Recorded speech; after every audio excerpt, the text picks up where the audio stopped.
Hey, what's happening? Benton here. We got Austin Murphy. Shout out to you, sir. And our good friend Dark Glasses Woody in the house. Uh, Woody wrote what would we call that? Woody, was that a poem? Was that a battle rap? Uh, I'm probably going to read that at some point. I got your comment on my last video. Um, and that was the conversation with Tommy, aka Illuma Tommy, aka Zombie Tom.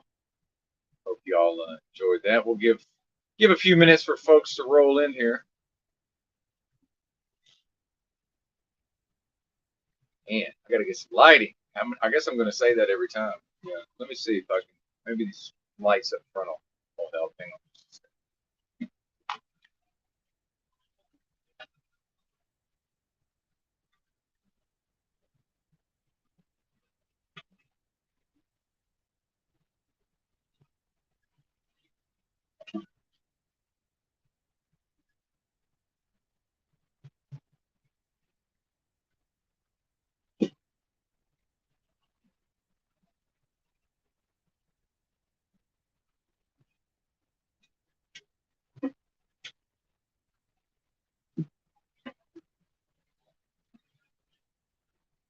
All right, blank screen for people to come into. Probably not the best there.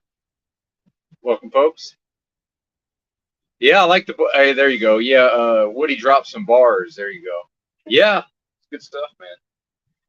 I like it. I like it. Feel like I can. I think I could almost just recite it by reading it, to a rhythm. But we'll see. Maybe we'll get there. Hey, what's happening, Tranquil Vortex? Good to see you. Good to see you. And I would like to continue the one-on-ones. I feel like Tommy there, not that he was the first on this channel, but I think Tommy set the tone to some extent. I don't think he's around at these hours. I'm not quite sure what he gets up to in the early AM. And maybe Austin would like to come talk to us, Mr. Murphy there, if he so desires. Not trying to twist your arm, but I can certainly ramble, although I'm not driving, so uh, the driving certainly seems a little more conducive to that. I'm still parked in the parking lot of the big box retailer, where I found the internet, the cell service was much faster. My connection to the metaverse, right? And the title of the video, the subtitle of the video, metaverses. And then so tying in with what he's saying here, bars or verses. And then maybe getting into these concepts of so-called meta irony. And shout out to Tommy, who I forget the point he was making, but I saw that he astutely wove in a reference to Sam Hyde and iDubbbz documentary Wars, if anybody's familiar with that.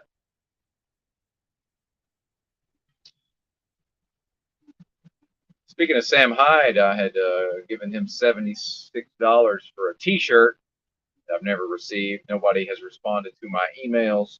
I've just filed a claim with my debit card, but then now I'm seeing that they may that my debit card may turn my card off. But I think that's only in the case of like actual fraud. But now I'm like, hey, I think maybe I would rather just eat the $76 than potentially have my debit card where my paychecks are deposited to, deactivated. And heck, I'm not even at the address on my debit card anymore. That was my dad's apartment. He's since moved. I got a hiding, yes, indeed.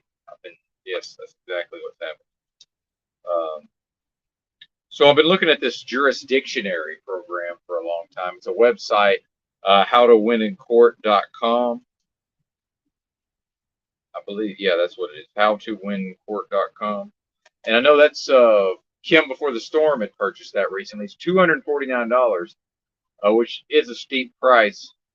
Inarguably, that's a steep price potential. But then, we get into ideas of what would it cost to actually hire a lawyer And then I also think about sometimes, if I did actually get caught committing some sort of violation operating this commercial motor vehicle, I think one of the things I would want to stress to the officer is, look, I don't really have a problem with possibly receiving a ticket and having to pay the city or the county or the state or whatever. But my beef is, because of my CDL and my vocation, I'm now more or less forced into giving money to a lawyer to try to get me out of this or get the charges reduced. And I'm like, man, I don't want to pay a lawyer. I don't want to deal with a lawyer. I don't like lawyers. But then, do I want to? What's it going to cost me to take time out of my job and to travel to some location? Uh, to be in a specific place at a specific time to go to court, and then obviously realizing that, if I do fight authority, if I do fight the law, they can just give me an endless series of court dates that, at a certain point, it's not really going to be worth my time, aggravation, or money, since I don't live in that area to continue to come to court.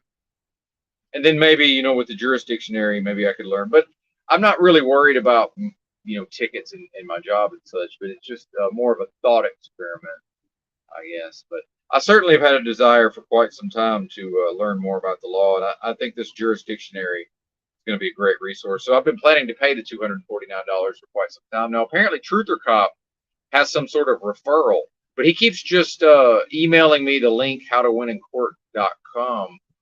I'm confused, Truther Cop, if you see this, on how to use, because apparently he gets $50 if I sign up. So how does the website know to give Truther Cop $50?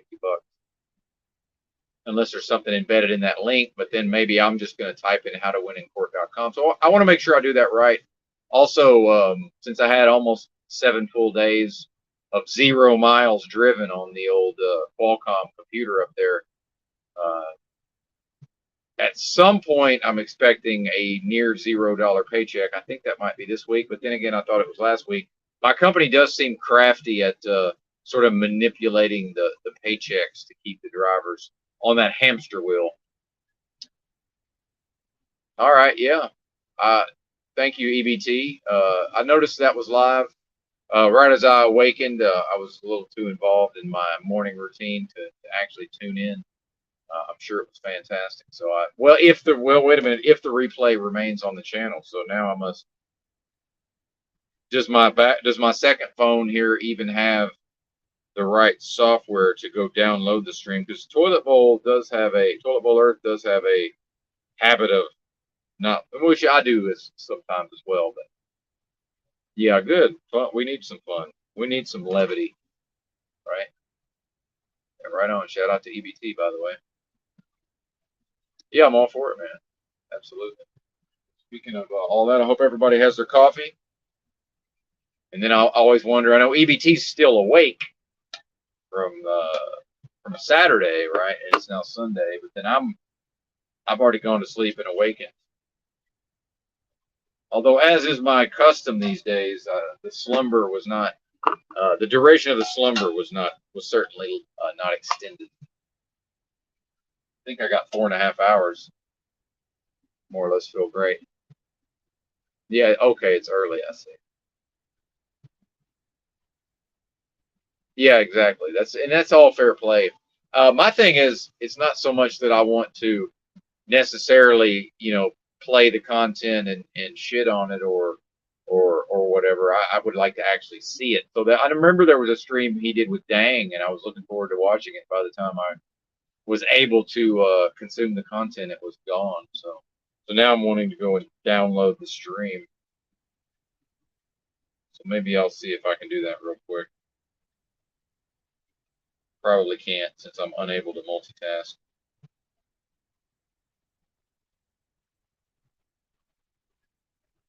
There he is. I guess I'll just stay subscribed. I subscribe, then I unsubscribe, then I resubscribe. Let's just stay subscribed. How about that? Yeah, 3 hours and 52 minutes. That's a pretty good length.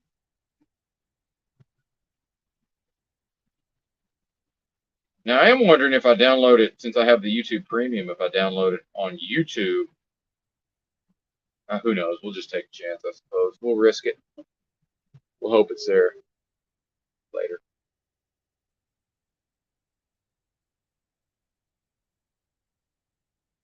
Oh, you're talking. Okay, yeah. The was that the epic 12-hour stream that was lost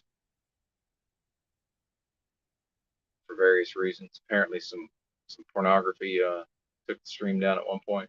I don't know. It's hard to keep track. There's been so many streams. It's hard to keep track. And if anybody feels like having a one-on-one convo, feel free to pop on. If anybody's got any topics. Oh, last night. Okay, yeah. It's too much to keep track of. And under this idea that I've been working with for several years, although it's just now seeming to come to fruition, is this idea of almost like a be the content you want to see in the world, or more specifically, um, for me to spend more time making content than I do consuming content, which is obviously a challenge because look at how much content many of us tend to consume, especially myself. You know, directly tied to the amount of hours when I'm able to listen, to audiobooks, live streams, replays of live streams, prepared videos, and such. Be the content you want to see in the meta.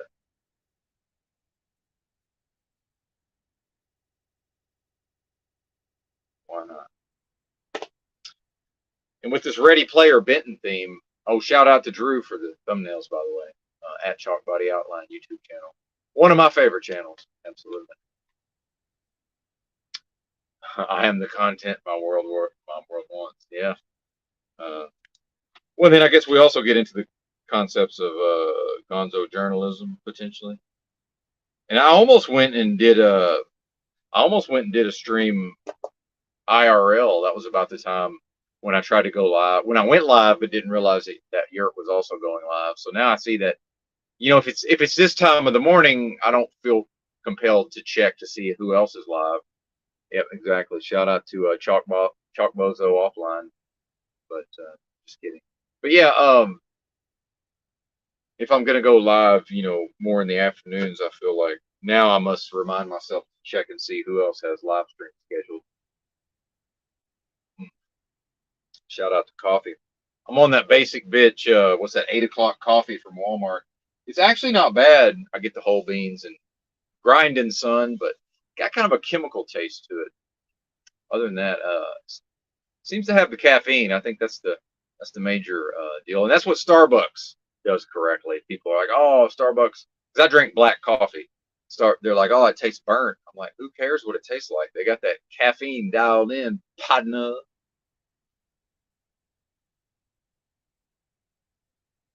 Yeah, the long form. Yeah, definitely. I missed most of that, unfortunately. Hey now, what's happening? Yeah, what's happening, Kim, before the storm? Yeah, good to see you, bro. What's happening, Jessica? Shout out to you as well. Not driving today. Not driving until actually making a delivery at 7 a.m. Um, so maybe I'll. Hey, Illumitami in the house. There you go. I like that, sir. Absolutely. Always flipping it on its head. I like it. I like it. The positioning. So maybe I'll actually sleep in the morning. Who knows? But at this point, I feel almost. This is not true, but I'm almost compelled to make content at this point. Especially in these hours, there's not a whole lot going on. Although, like EBT said, Toilet Bowl Earth just wrapped up a live stream. Yes, indeed, Woody, that is correct. Yeah, yeah, light roast. I hedge my bets. I'm usually more on the medium roast. Although this 8 o'clock coffee claims to be a medium roast, visually it looks like a light roast. Oh, really? That's interesting. Well, yeah. Again, if it remains up, and I want to tie this in with the jurisdictionary stuff and my anticipating a near $0 paycheck this week. Although with the way my company likes to manipulate the pay period, I may never act. They may just spread it out to where each paycheck is more or less around what it normally would be. Because I've already I finally started looking at my pay stubs. I'm like, I think they're pulling some fuckery here. I think they realize that I'm about to get a small check, so they're already kind of like front loading.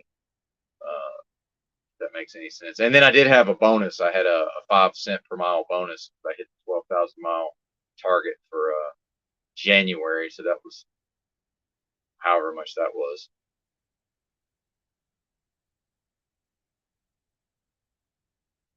Yeah, I definitely want to check out the Jessica Jane there. Uh, the ideas and the way the person conveys the ideas, of course. But then as far as my paychecks, I've been I told Truther Cop, yeah, I've been planning to get this jurisdictionary anyway, which is true. But then apparently he gets $50 out of the deal, and but then now I need to buy a new computer. It's like it's always something, right? Not good problems to have, by the way. I can afford all of these things, but now I've reached a certain target with my cash fiat savings, and I'm loath to dip into that. Yep, that's right. Cupcakes. Camp Cupcake. That's what I should have. That's what I should have entitled the video. Welcome to Camp Cupcake. I was hoping Drew could come up with some sort of Camp Cupcake thumbnail, but I haven't been able to come up with a concept either. There you go. Yep. Shout out to Benito Mussolini's helicopter hand, by the way.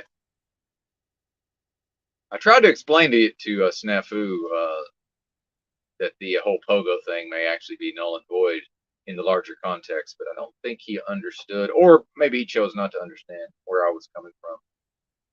There you go. Yep. Shout out to the sexy chat secretaries. I've always had an affinity for the librarian type myself. Yeah, there you go, Kim Cupcake.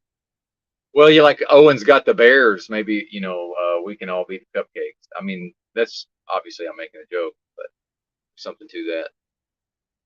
More as a gag, not as a real thing. Yeah, number truth. Yeah, hashtag truth yo.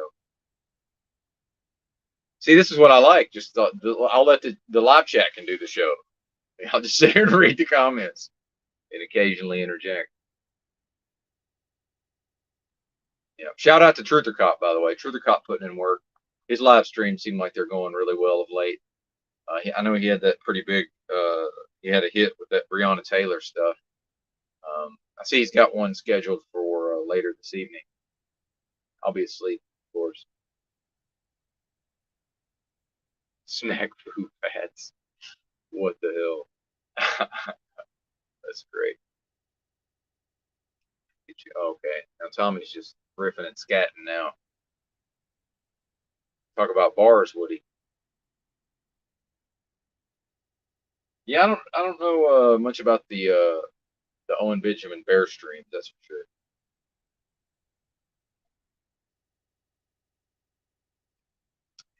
Chew that.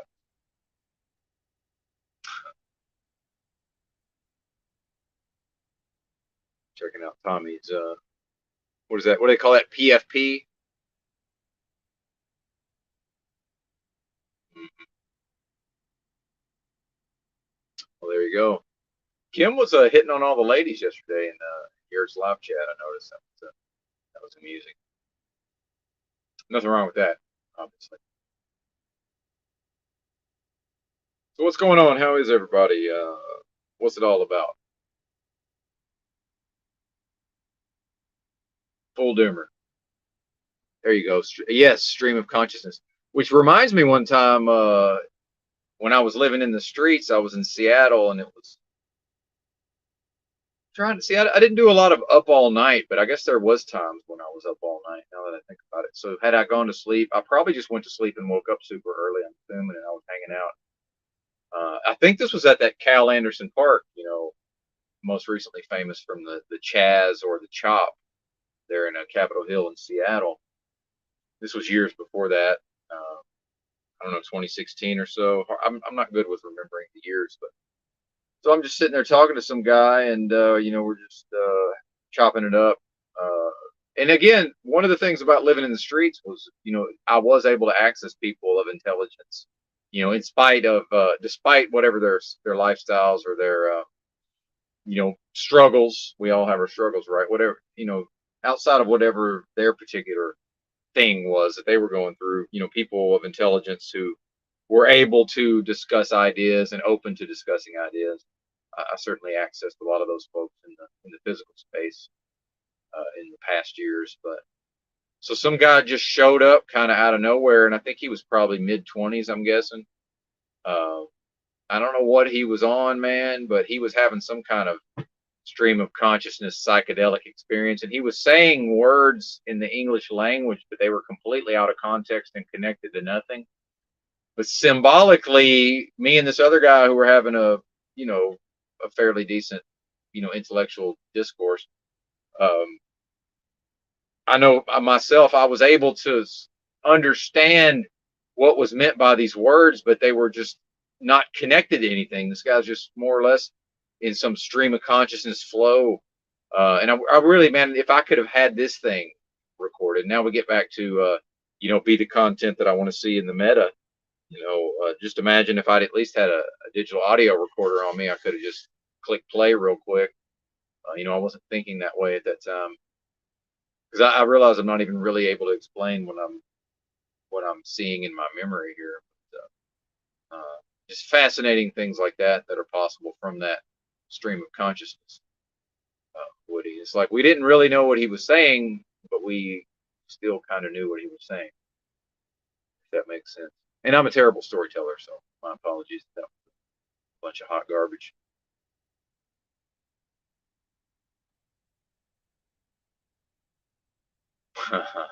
There you go. Bill Cosby, yeah, that's because I'm from the '80s, and I don't know that people nowadays remember that was Bill Cosby himself was like that was a big fucking deal, man. My family did not own a lot of VHS cassettes, a few movies here and there, but we had the Bill Cosby himself. Just imagine how many, probably literally millions of copies of Bill Cosby himself sold on VHS. So that's a moneymaker right there.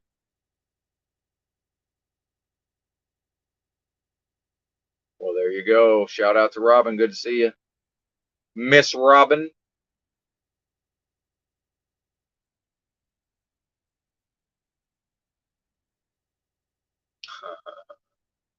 There you go. Out of our imagination. Yeah, man. Yeah, humor bonding. Yeah. Yep. Absolutely. There's something to that for sure. What do they say? Laughter is the best medicine.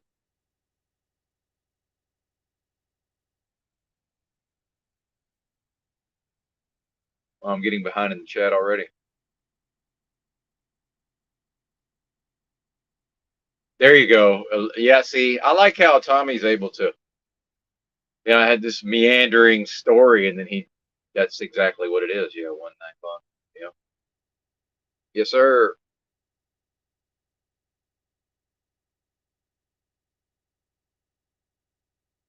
Yeah, not into that now. But yeah, who knows? Me personally, would prefer that I was not dosed, and I certainly wouldn't dose anybody. But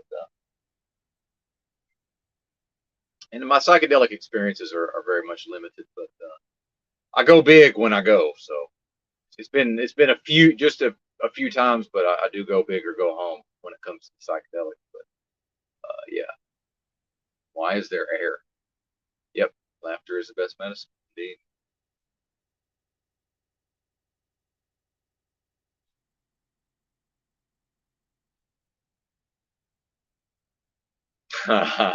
Well, yeah, especially that. Well, and if you mean successful in that in America, we only measure in money, as a society, which is at a certain point, because I do learn a lot from my base emotional state of I'm always slightly annoyed by just about everything that happens. And, from having conversations with people, just so frequently being told, you should write a book, you should write a book. And I'm like, well, I know how to write. If I want to write a book, I will. But meanwhile, I don't want to write a book.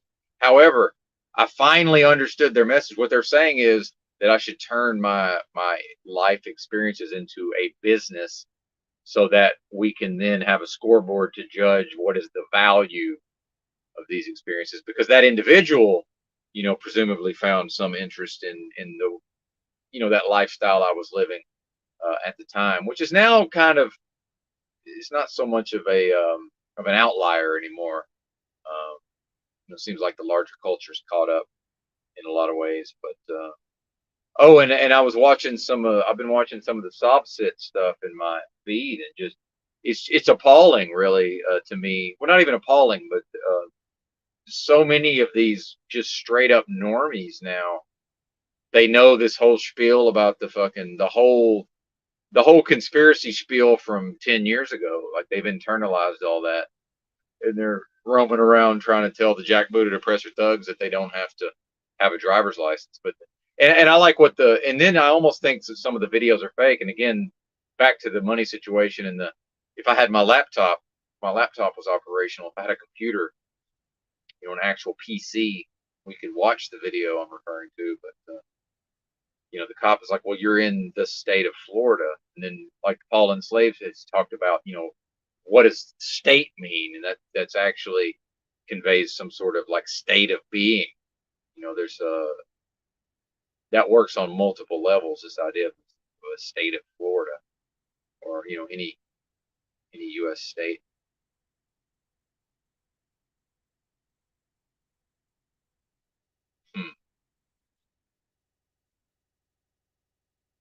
I don't know if I haven't had enough coffee, but I'm having trouble decoding that one, Tommy. The failure lies with me, though, in this case, I'm sure. Word concept fallacy. Hey, Paul, there you go. Amazing. Well, I mean, and that's the thing about womanizing Kim Before the Storm, is that, and this is where I do sometimes, because it is incredible to me that there's actually ladies that will come around here at all. I mean, let's be serious. But this is where I run the risk of maybe running the ladies off. Let's be serious that a great portion of what is referred to as womanizing is behavior from males or men that women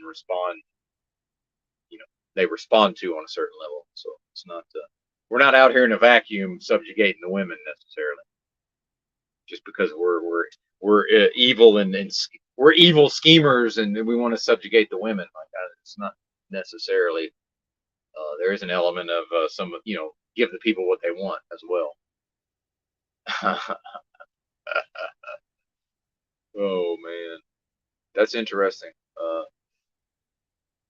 Yeah, I haven't heard that one actually. I have been around some Antifa types, certainly. Yeah, and I think we need. Just my opinion. I don't like to. I like to see certain views included in the conversation.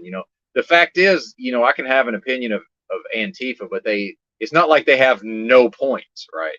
Like, yeah, dude, kill a commie for mommy. And I like to say, capitalism is bad, communism is pure fucking evil. But the fucking Antifa lefty commies have some valid points. I mean, that's just how it works, right? It's not just complete total fucking horseshit. Just like the taxed enough already crowd, back in the wake of the Occupy Wall Street, they also had some points. And it was somebody was talking about, trying to bring Occupy and the Tea Party together back in the day, or there was some kind of meeting, and they more or less realized that at that time they shared very similar viewpoints with respect to what the beast system was doing to the people, through finance.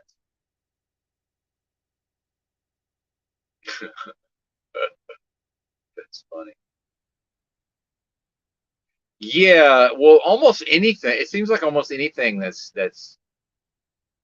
anti this or anti that. It's like the anti-racism. It's like, okay, it used to be enough to just not mistreat people based on their ethnicity, as Paul likes to point out, or their creed or whatever. But now one must, and this is the communism, by the way, one must now positively affirm their status as an anti-racist through overt, positive, assertive action, which is prescribing my behavior, by the way. It's prescribing my facial expression. It's prescribing my tone of voice. It's prescribing um, how I'm allowed to make the mouth noises and construct my flow of words in a given context. I mean, that is the communism. Is so when you hear anti-racist. And by the way, if we would look back at the official fiction, if you go back to the late '60s and into the '70s, so-called Black liberation, that's code for communism. I mean, literally, when you could go, I've gone back and read a lot of that stuff, that rhetoric of the time, and the phrase Black liberation, that is communism. That's what they mean when they talk about Black liberation. That was like that was the tool being used, one of the tools being used, at the time, all the Angela Davis, George Jackson, and there's all this prison Soledad brothers and all that horse shit, which may or may not have actually happened. But then we look at, what's the MK Ultra tie-ins, what's the CIA tie-in, Angela Davis and Carlos Castaneda, both at UCLA at the same time. Somebody was pointing out yesterday, I think it was Kaczynski and Terrence McKenna, both at Cal Berkeley at the same time. Like, these are not coincidences, but then we can have, that doesn't mean, again, not saying not affirming the official fiction, but always reserving the right to refer to it. That's where I'm at on that. There you go. Well, and then we get into, I think I could, well, and now this does say something about the estate of MAGA, and this is where I'm run afoul of people like Canadian Patriot, who they don't have a basic foundation of knowledge and understanding. So I could probably say something to a Canadian Patriot like, well, my labor is my property, right? And then I think he would probably just agree, but not understand that, that's more or less straight out of Das Kapital, right? As far as I can tell. I haven't actually, I need to go study it. I've skimmed it. But yeah, some of these things I haven't even really absorbed, like I should.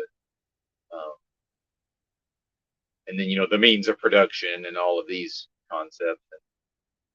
There's some specific quote about capital itself that I remember I saw somebody written on a wall of a bathroom.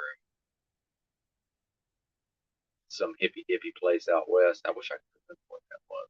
But I recognize, okay, that's got to be something out of Marx. Just I can tell that's where that's from. But I think I could say that to Canadian Patriot, something like, well, obviously my labor is my property. That's very leftist, but would he recognize that? I don't think he would. But then again, this is a man, and I haven't seen him, by the way. He's just disappeared. Where is Canadian Patriot, by the way? Does anybody know? But this is a man who Yurt was trying to make a point using mathematics itself as a reference point for objectivity, and Canadian Patriot misunderstood and referred to math as subjective. I almost drove off the road. I mean, it's like, what?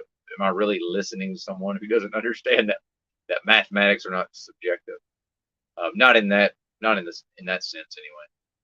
Now I'm realizing that one of the big brains might now say something that runs counter to what I just asserted. And I like having the big brains around, and EBT served that function for quite some time. And maybe Illumitami, if I can keep him engaged in the conversation enough to hang around, and believe me, I am aware that that's a factor. But somebody like me of arguably lower IQ, if that's even a thing, I need the big brains around. And Kim, I'm looking at you also. You seem to be coming into your own of late, so that helps keep me in check. It's like, oh, okay, now I'm just blurting these things out, and it's like, wait a minute, what are the big brains going to do with these statements? And that's why I appreciate Europe playing my content. And it's like, hey man, if you see if you see a crack in the foundation, or if you see a crack in the wall, go in, brother. Don't hold back, man. I'm only going to become better at the level of my ideas as a result. I need those critiques.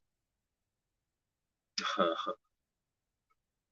don't even know, what does that mean? See, I don't even know what that is. Yeah, no shit, Tommy. Yeah.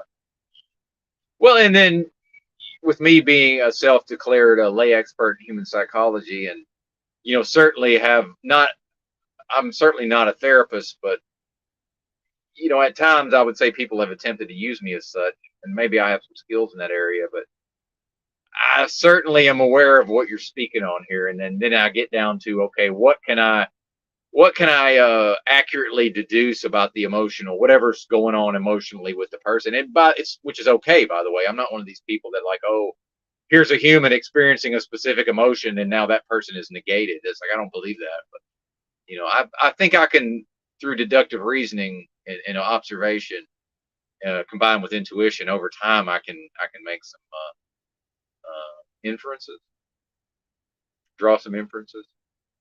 So yeah, I'm with you on that, man. It's like, by the way, some amount of that I think is okay. It's just when it's able to just run roughshod over everything. That's although it can be humorous and entertaining. Let's surely we can admit that as a viewer, someone who's not doesn't have a dog in the fight.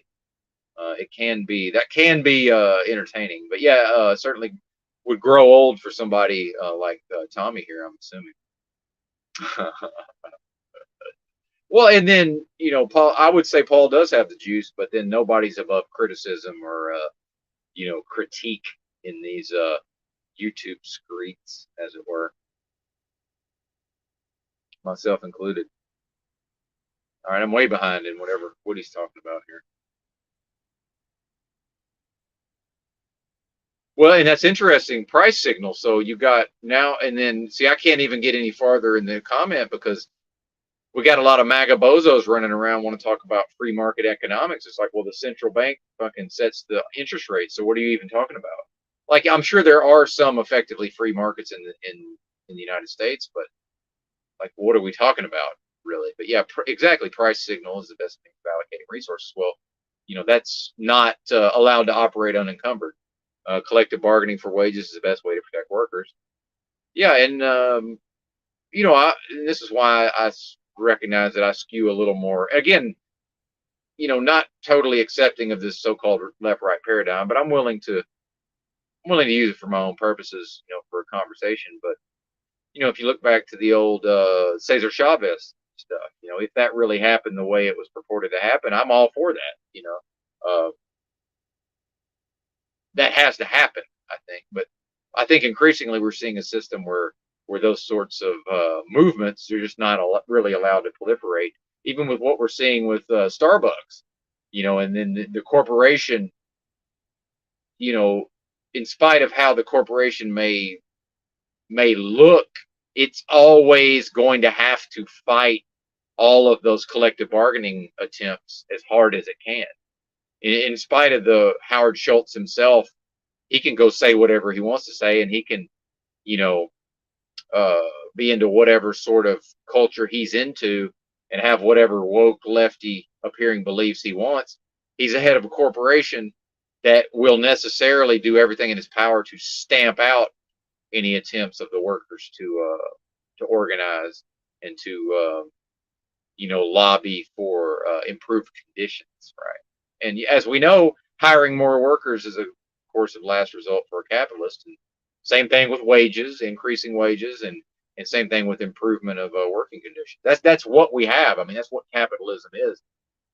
Again, capitalism bad, communism pure fucking evil, right? Like, why do I have to pick one or the other?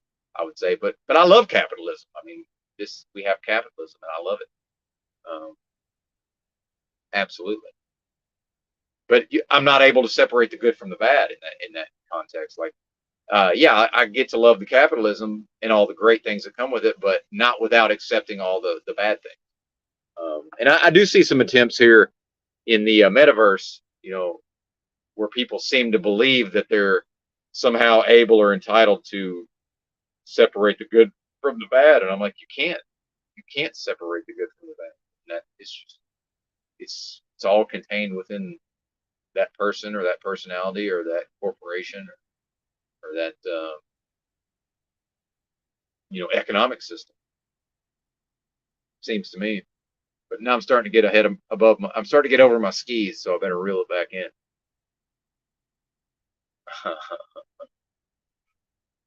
Oh, I'm behind. Now I'm behind again. Well, and that's true. Yeah. And, people getting, $35 an hour to, like change light bulbs in an airport or something.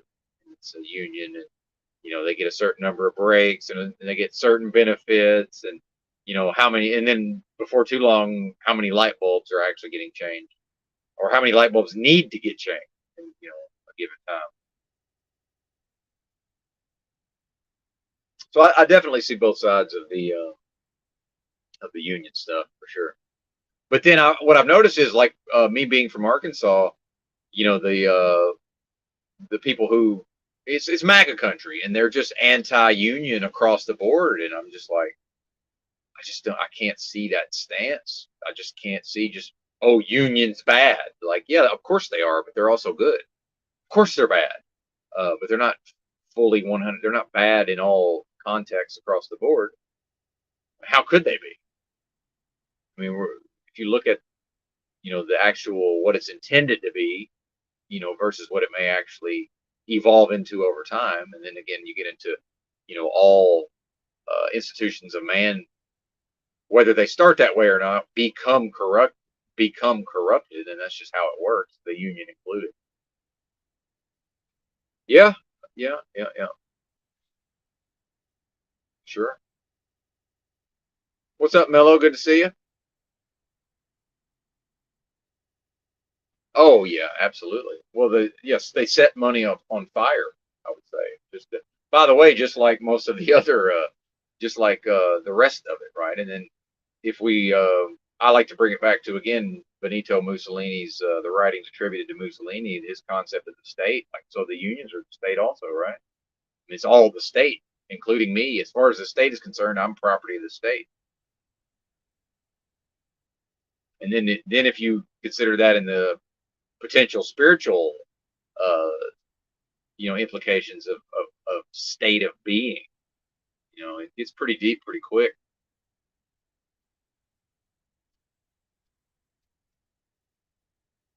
Yeah. Well, and then, being from Arkansas and then also in Louisiana, which Louisiana's, it's certainly a close race for most corrupt state, but I would say the ways in which Louisiana is corrupt go far deeper and are far more pernicious than any other state, I would say. And definitely, if you want to talk about the people existing in a state of slavery and bondage, I don't think that's ever been. I would say if you go back to the Huey Long days of Louisiana, that had to have been the most authoritarian state government as far as I could tell.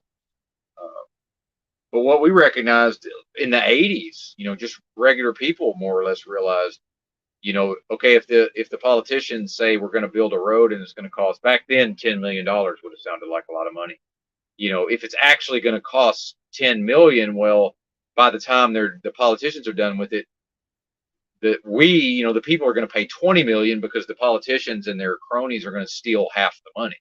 So it's just, oh, okay, it's actually going to cost 10 million to do this, so double it, and then we steal half. We meaning the politicians. That's been in play for a long ass time. I mean, probably longer than I've been alive. I haven't even heard of that, whoever that is. But yeah, I'd like to check it out. EBT, by the way, for those who don't know, very well read, Mr. EBT, very well read, which I always respect. Yep, Huey Long, man. Yeah, there's a really good book, Kingfish. I've got 100 audiobooks on my Audible.com. I like that one, Kingfish. Yeah, Huey Long stuff. It's fascinating. And if we don't, and again, me and Tommy, Tommy, we're talking about the rapidity of the changes in society. We'll go back and look at Louisiana before Huey Long was a governor. Most of the roads in the state of Louisiana were either dirt roads or gravel roads. So just the fact that the man went out there and paved most of the roads in the state before he left office, like, of course the people loved him. Their cars are getting destroyed. They're getting stuck in the mud. Louisiana torrential downpour, and now you think you're going to drive somewhere and it's a fucking mud bog or gravel roads and this and that, and here comes Huey Long, and then by the time he's died, he was shot, but by the time he leaves office, most of the roads in the state are paved. Just we take that for granted nowadays. Well, of course the roads are paved. Well, yeah, but wasn't that long ago that the roads were not necessarily paved, especially in places like Louisiana, Arkansas, some of these other states. Mississippi that kind of it maybe took a little bit longer. Appalachia potentially. Shout out to West Virginia, the rest of Appalachia. There you go. Yeah, digital osmosis. Well, I think you read some books in your younger days. Maybe not so much now. Maybe I'm projecting. Who knows?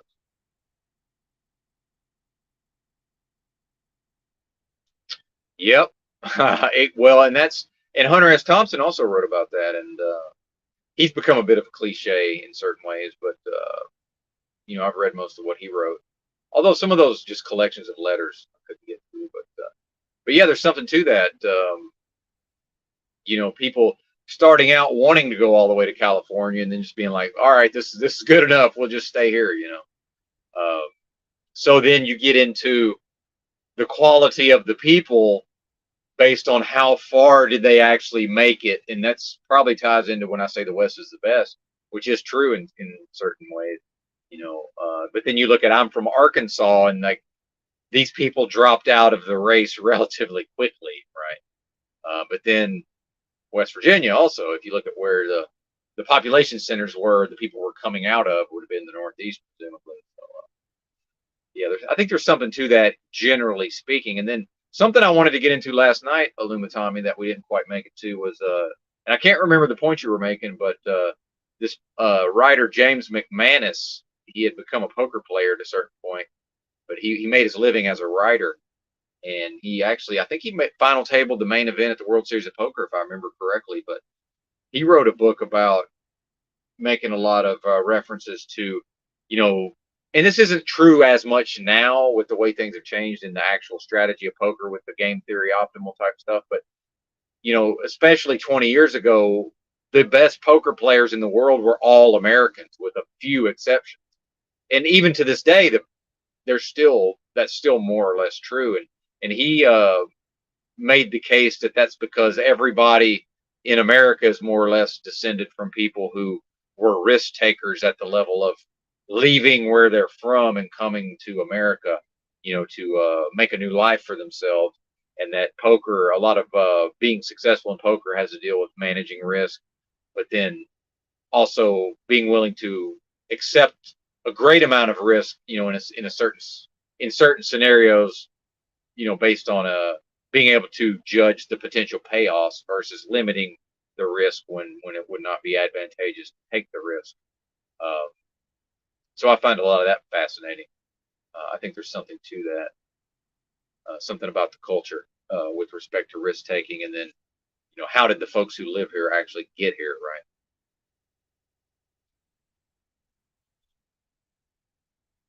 Yeah, and see, this is just where I'm not well versed on these. I need to read more EBT. I see I don't have enough book learning to really.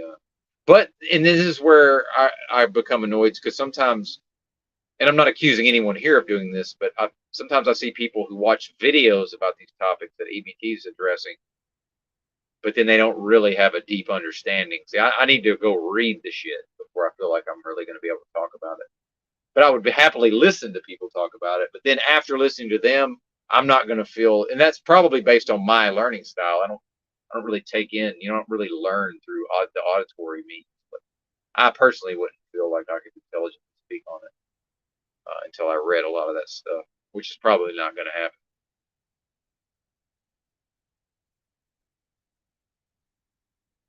All right. Are we losing Illumitami? Yeah.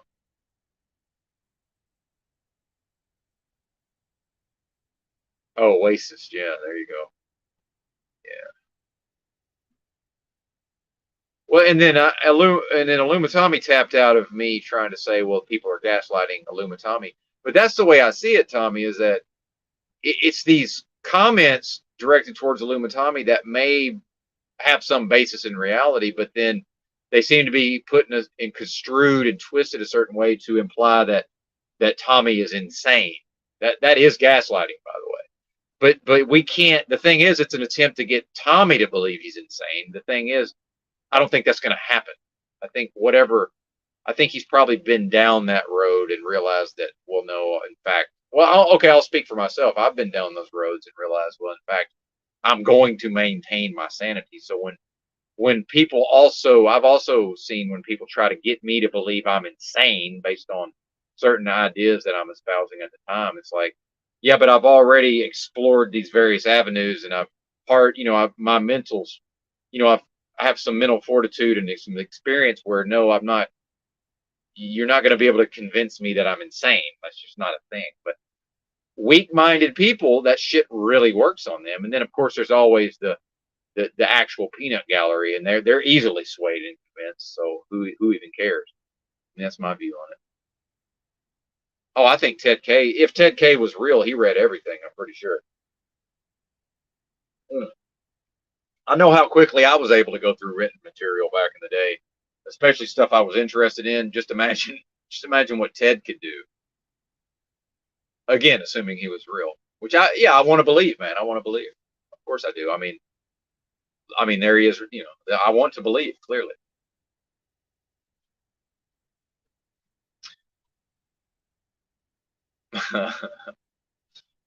Yeah. Well, I mean, exactly. It's people, and I think what Illuma Tommy's referencing here is that people, especially with the social media, the rise of social media, and people have taken to it. Uh, it's really not difficult to appear to have a certain image, propagated and put forth versus, we see the condition of the people, right? So, um, and I've said before, Tommy, that the general public is de facto insane. I mean, that's just where we're at. Those motherfuckers are crazy, but simultaneously able to put out an image of total sanity. But then, so what is the reference of me potentially appearing insane in those contexts? I would say it means effectively nothing, except again the actual peanut gallery. But that's not my concern. The peanut gallery, that's always a factor. That's yeah, it's the court scene from Idiocracy, the movie Idiocracy. It's like I don't. That's not my concern. What those folks are swayed or not swayed by. That's just simply it's not a factor for me.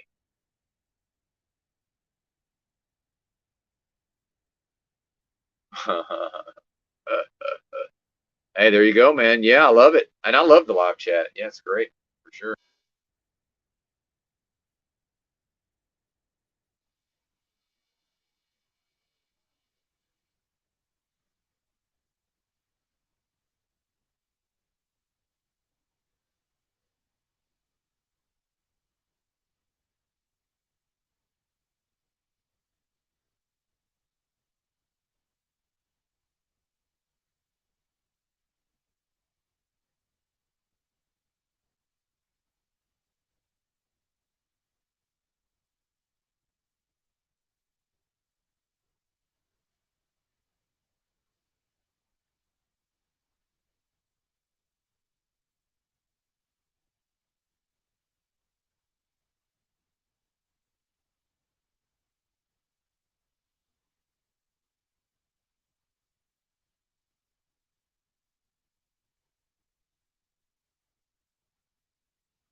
G'day. You're muted. You're muted. Yep.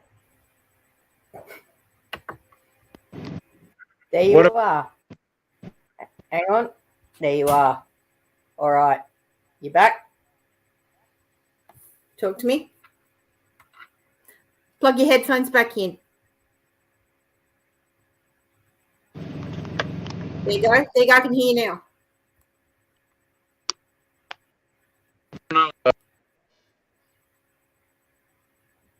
It's a problem with your headphones, mate, I think.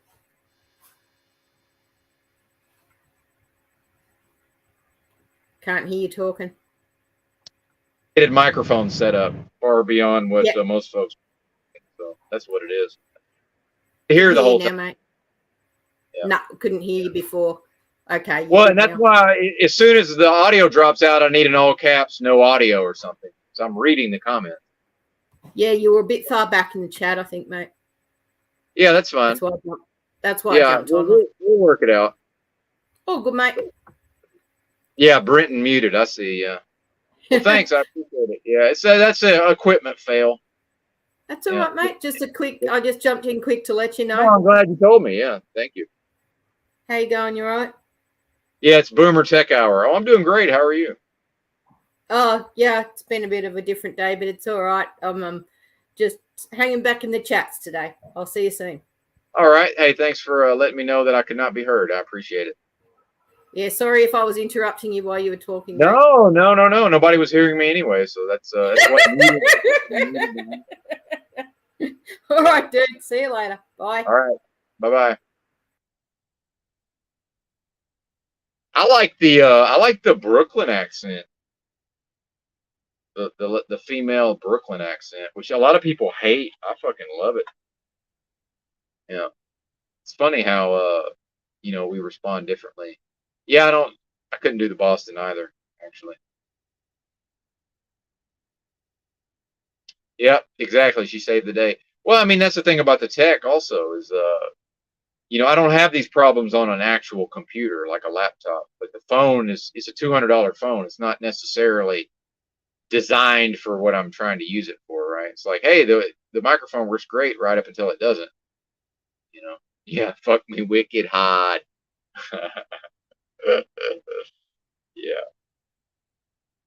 But definitely a fan of the Brooklyn accent as mentioned.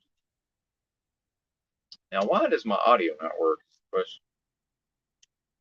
It's so strange. Well, part of it is these things, like these splitters, and then versus, do you go in through the USB-C connector, or do you go through the actual just the headphone jack on the phone, right? That's where we get into trouble. And then this thing, which is just to get past the case, because now I got this phone case, but I can't. The headphone won't plug into the actual phone now, right? That's a trip, man. So maybe I'm better off just on the phone mic. Who knows? Guess we'll figure it out. But yeah, I'm getting a headset, and again, I'm going to bring it back to this thing with Truther Cop wanting this which he should get the $50 referral. But then, I'm meaning to purchase this thing, but then I'm also meaning to purchase a headset with a noise canceling microphone that's going to cost somewhere between $180 to $300. Now the laptop's dead, so I can afford all of these things, but do I want to? It's not savings if I go spend a third of my savings on all of these things, right? So it's going to have to happen over time. That's what I'm trying to say. Yep. Well, yeah, it's great. Exactly, EBT, except for I think this was potentially the source of the problem. But it worked great for the first, 50 minutes of the live stream, or 45 minutes. So I don't fucking know, man.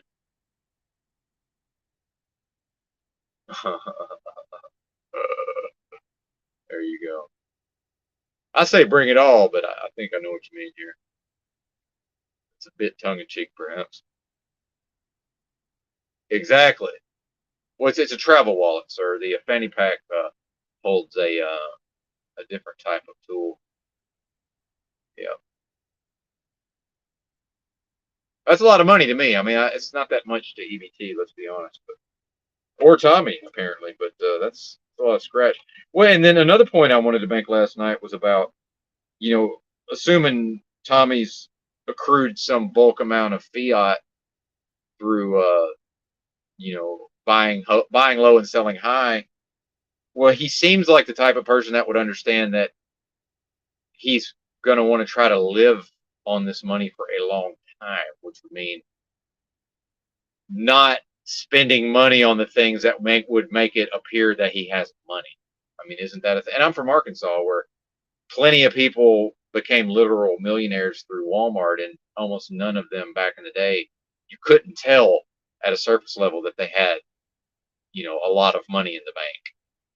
There's no way to know other than, they've worked at Walmart since 19 whatever, since the early days of Walmart. Yeah, exactly. Well, it's not even it. Actually, we're running into my frugal nature here. EBT. It's not even. But again, these are good problems to have. But I am frugal by nature, so I have to almost make myself buy shit. And now, I'm waiting on literally almost $400 in refunds from Amazon, because I had made a big Amazon order that I had to cancel because my work plans got changed at the last minute.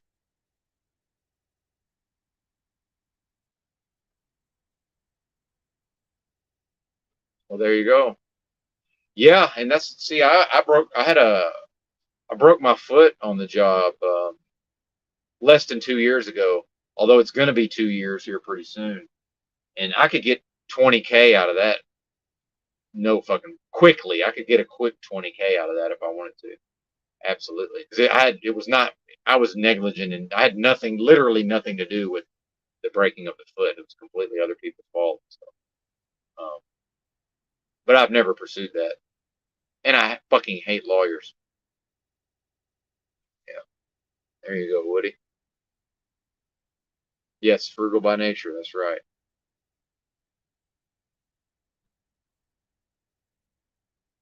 But yeah, it's interesting about the and Sam Hyde claims to have accrued a decent amount of wealth through using his all the credit cards, cash advances on credit cards to buy Bitcoin back in the day. Although probably not too far back in the day,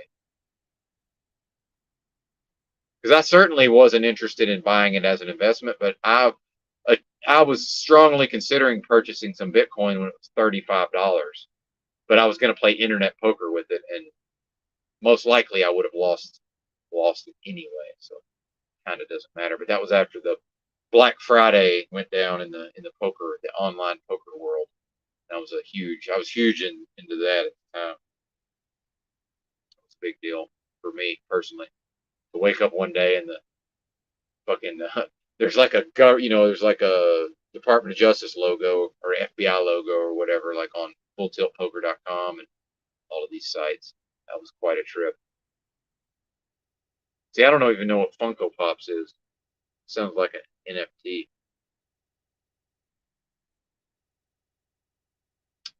Well, I'm not going anywhere and doing anything with any of you, but have at it, Kim. Have at it. He said thoughts on all of us moving to Florida and starting a compound. Well, I don't like Florida, me personally, not a fan of Florida, but yeah, I would say anybody that's interested, and I've been saying this for a long time because I was very critical of the so-called truth community, because when I first showed up in the Chalk Body Outline Discord, it wasn't too long, then the shit's popping off with the events of the last few years, and there was a lot of people a lot of city folks fantasizing about going off grid and some sort of communal living. And I'd experienced, although not fully, I've certainly experienced aspects of communal living, being barefoot with the hippies for months at a time out on the West Coast, Southern Oregon specifically. And, ultimately, until somebody picks a patch of dirt somewhere, and I would say at least 15 to 20 people show up at the patch of dirt, it's all a bunch of, it's not going to amount to a hill of beans until that happens. I'm telling you, I'm not coming, but y'all have fun. That's all I could tell you. Have fun. I'm all for it. I'll probably donate. I'll probably donate to the cause. I ain't showing up in person. From my perspective, that's a one-way ticket to federal prison. I mean, literally view it as I might as well just go check myself in if I'm gonna get involved in such activity. No thanks. But again, have at it. But and I also understand, from a communal living standpoint, at some point you're basically you have a shovel and you're digging a hole in what's more or less somebody's backyard. I mean, that's what we're talking about, Kim. You can call it a compound, but until the compound is constructed, you're just in a backyard digging a hole with a shovel at some point, which is fine. I've dug plenty of holes. I've dug all day before, literally dug all day, but most of the, let's be honest, Kim, most of these folks ain't ready to dig a hole all day. It's just not a thing, man. Now, would there be a process of growth and change if they're willing to use their mental faculties and fortitude to overcome their physical limitations? Because I could go dig a hole all day if I had to right now, but how I would feel the next day, that might be an issue. Yeah, thank you. Yes. Well, I mean, just all I need is a little hut, off by myself, and I'll just suffer in silence, and you come check in with me every once in a while. Change out the cold compress or whatever, as it may be.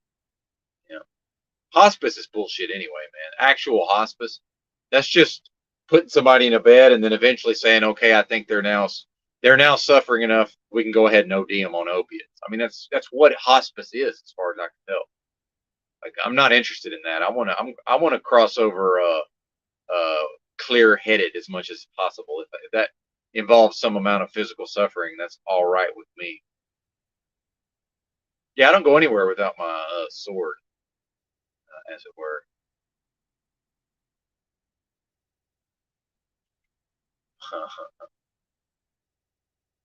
Well, I mean, that would be the best compound, right? Is one that was never talked about and difficult to detect within the physical terrain,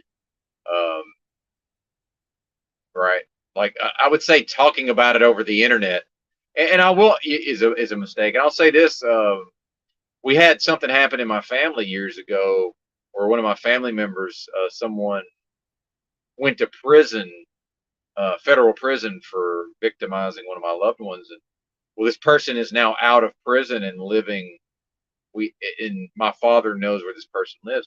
So my dad, he would get emotional and want to talk about what could potentially be done to that person or about that person. I said, look, man, I'm not saying don't do that stuff. I'm saying don't talk about doing that stuff, because if for some reason those things ever come to fruition, having talked about it beforehand would be a very, very, very bad idea. And in fact, the mere fact that we're having this conversation, I would say, would preclude me from becoming involved in any sort of endeavors, right? So I'm not saying don't do these things. I'm saying don't talk about doing these, at least not in this format.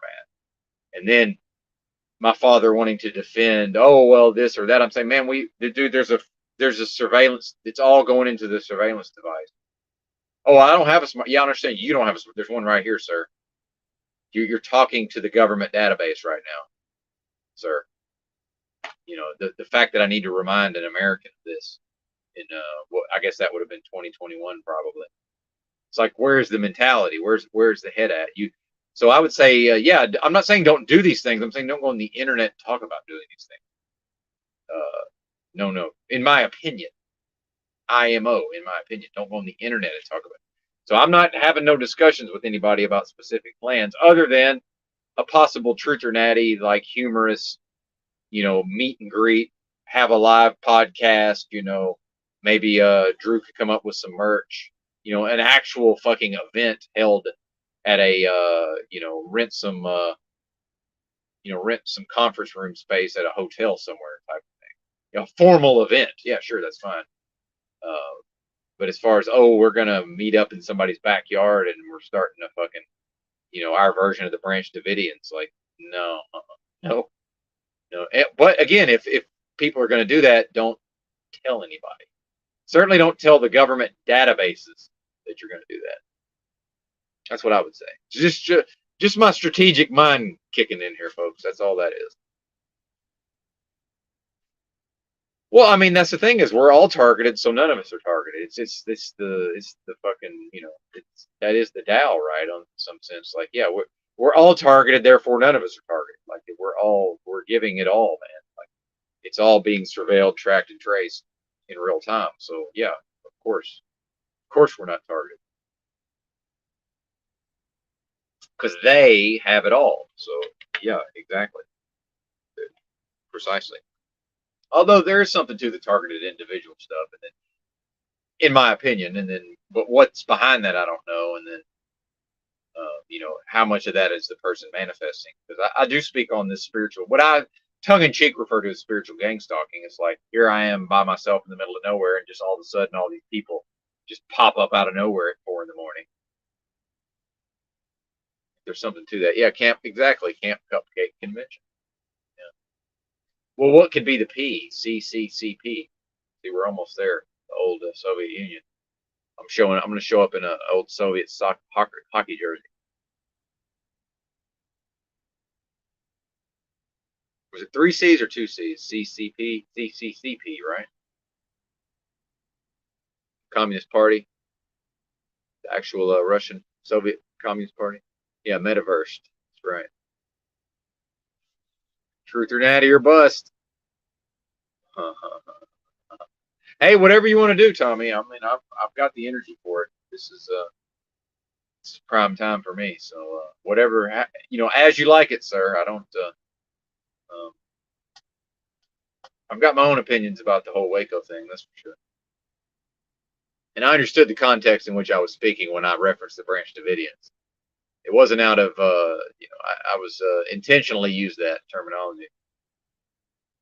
Yeah, I think Tommy's onto something here. And then, as I like to point out, most of the money's already digital, as far as I can tell. But yeah, the actual, really, what we're talking about is the fiat going away, not the actual physical. Let me feel the fiber of your fabric, right? Shout out to Lock, Stock, and Two Smoking Barrels. But yeah, absolutely. I think there's a lot to that. No, I'm not going anywhere. I'm staying in this truck, and then eventually I will be too ill to operate the truck, and then I'll have to fuck off somewhere. So at that point, honestly, I don't think it's gonna matter. I'll be so close to death, it won't really matter where I end up on some level. So yeah, I guess I would, but you'd have to carry me to the ethno state. And I'm half black culturally, so let's not forget that. So I might ruffle some feathers in the ethno state, but yeah, yeah. If you carry me on a stretcher, because that's the only way I'm going. Otherwise, I'm staying in this truck as long as humanly possible. Well, yeah, the convention would be badass. That may actually happen. Don't count it out. Well, yeah, but that's what I mean. But see, I have to be I'm a strategically minded person. Therefore, I can never get outside of strategizing. Right. That's why I'm so good at manipulation. When I back in the old days when I believed I could, it's like, oh, I'm a good person, but I'm extremely manipulative of the people around me. It's like at a certain point I realized, oh, I'm not going to be able to be very manipulative of the people around me and also be a good person. So I've mostly dropped the manipulation on that level. But yeah, absolutely. Yep, there you go. Well, and then we get into, Tommy, what I've talked about, people being delusional and in denial. I think there's a lot of people who probably understand on some level what you're talking about, but they're choosing to exist in states of delusion and denial. It's just like, well, they're just choosing to believe that's not going to happen, or that yes, it's going to happen, but somehow, they're going to be able to maintain their principles and still, live and exist with the modern accoutrement, right? With all of the things that they are addicted to, the McDonald's drive-through, You know, just that. Let's just say, you know, a person in the cashless society, what's that person going to be subjected to just to be able to go through the McDonald's drive-through? And I understand there's some humor to me referring to the McDonald's drive-through, but that is a real thing. Like, dude, how many people are literally addicted to the motherfucking McDonald's drive-through? I mean, that is a thing, man. Are we really going to take our Marlboro Lights, right? I mean, like, for real.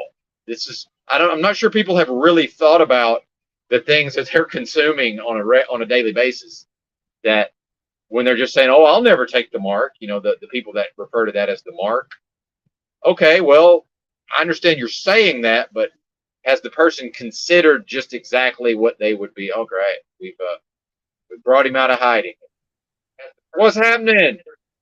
What's up? Hold on, I gotta turn the TV volume off. Yeah, I got to get my headphones figured out here. Hang on, man. I got to try to get back into the.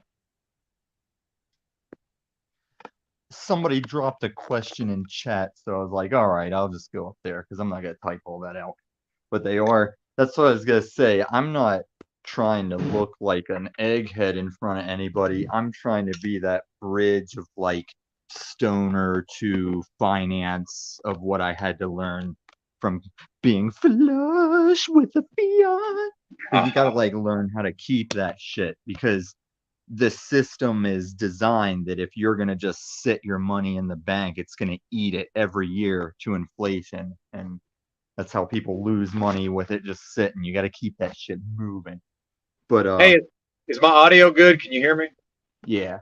Okay. Well, and I don't think people realize that the way economics works is right now we are incentivized to spend this shit as quickly as possible. Well, here, this is the way CBDCs are gonna fuck China. Is their money will have an expiration date where it's like you can spend it or lose it, but you're not saving it. You know, so they're definitely slaves. Paul Unslaved is just free to go over there and yell "slave" in all their faces if they're gonna go with that shit. That's a valid time to do it. But I'm gonna try and pick up where Dark Glasses can. He sounds like he already knows some stuff, but I'm just gonna get down. Yeah, go I'm for gonna it. get down to brass tacks of what my outlook is, and if he knows something that he can show me, then so be it. But this is the deal. Um, as long as back when Bitcoin was invented, they had invented XRP. Some of the Bitcoin people, they invented XRP before Ripple was even a company.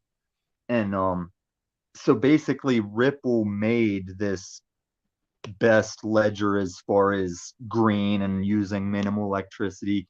There's one company that does partner with them.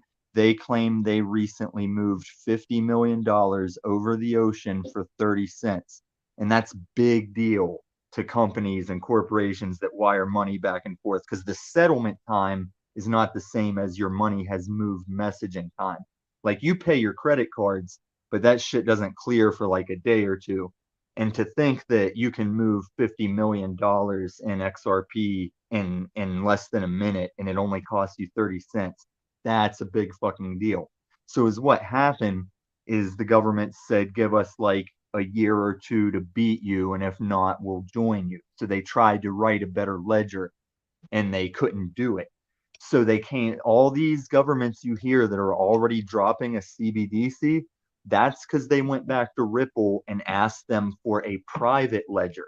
Now Ripple XRP is just the open ledger that they say they do not tyrannically do anything about. But a private ledger of the same thing, which will be CBDCs, that's the one that you can program to say, oh, food stamps only work for food. And it might be cool if like child support can only go to the child. That would be cool too. But it's going to be the tyrannical mark of the beast idea of money, and you won't need the mark of the beast just for that buying and selling thing. They can just turn it off because I was on Benton's stream saying some shit about being independent and free. And now I can't get on the fucking bus anymore. The Ubers won't come to my fucking house anymore because of something I did online. Well, yeah, and even if you have an acceptable social credit score, you're not going to be able to associate with me and maintain that social credit score. And real quick, CBDC, that's a central bank digital currency, I guess. Yep. And that's Okay. how you, and that's I'll make another sure. thing everyone needs to learn to discern is you have your blockchain technology, which that is the value. That is the thing where you can make a token for every car title and collector card and whatever. And then there's the coins that run on the blockchains. And XRP is going to be like a bridge currency because even though a lot of coins will be backed by gold, we're going into a time where currencies will be valued by their technical value, like the way XRP can move in seconds for cheap. That's a technical value. And we're going to lean toward that, but also the world's going back to a gold standard because they hate America so much. And we have pulled so much shit with countries, like not us, the people, but our government and our jackals and our embargoes and shit. We've pulled so much bullshit to make the petrodollar that BRICS is the response to that. That's Putin, Middle East, China, all of them just making their own thing. Like, we'll just trade this for oil instead of the petrodollar. Yeah, and I'm very interested in those topics, and I'm not quite up to speed, although I do understand the broad strokes. I'm able to follow what you're saying, and I do think these are very important topics that I'm really not hearing discussed that much in these circles. So, off of what I said, for anybody in the chat or you, if you can think of how I can narrow that down for you personally, like ask the question based on what I just said. Because Yep. that's my thing. I'll admit, like that's my disconnect where I'm trying to get with people and make that connection. I don't know where I lose it. Yeah, and for me personally, there are some topics that I do know a lot about and I've thought about a lot, and I do best with specific questions. So that may be what you're talking about. Can you figure out which question Tinsel is talking about? Just throw some of his questions up until you find the one he's talking about because they disappeared for me. Yeah, I'll try to see what I can find. I'm talking through my phone, but watching the comments through my Xbox app, and they like scroll and then disappear. Well, here's one. What do you think of the advice to put money into crypto to try to go against the CBDC? Right now, my plan, not financial advice. My plan is just buying raw XRP and XLM, but I would primarily say XRP. I actually have some waiting to make the trade right now.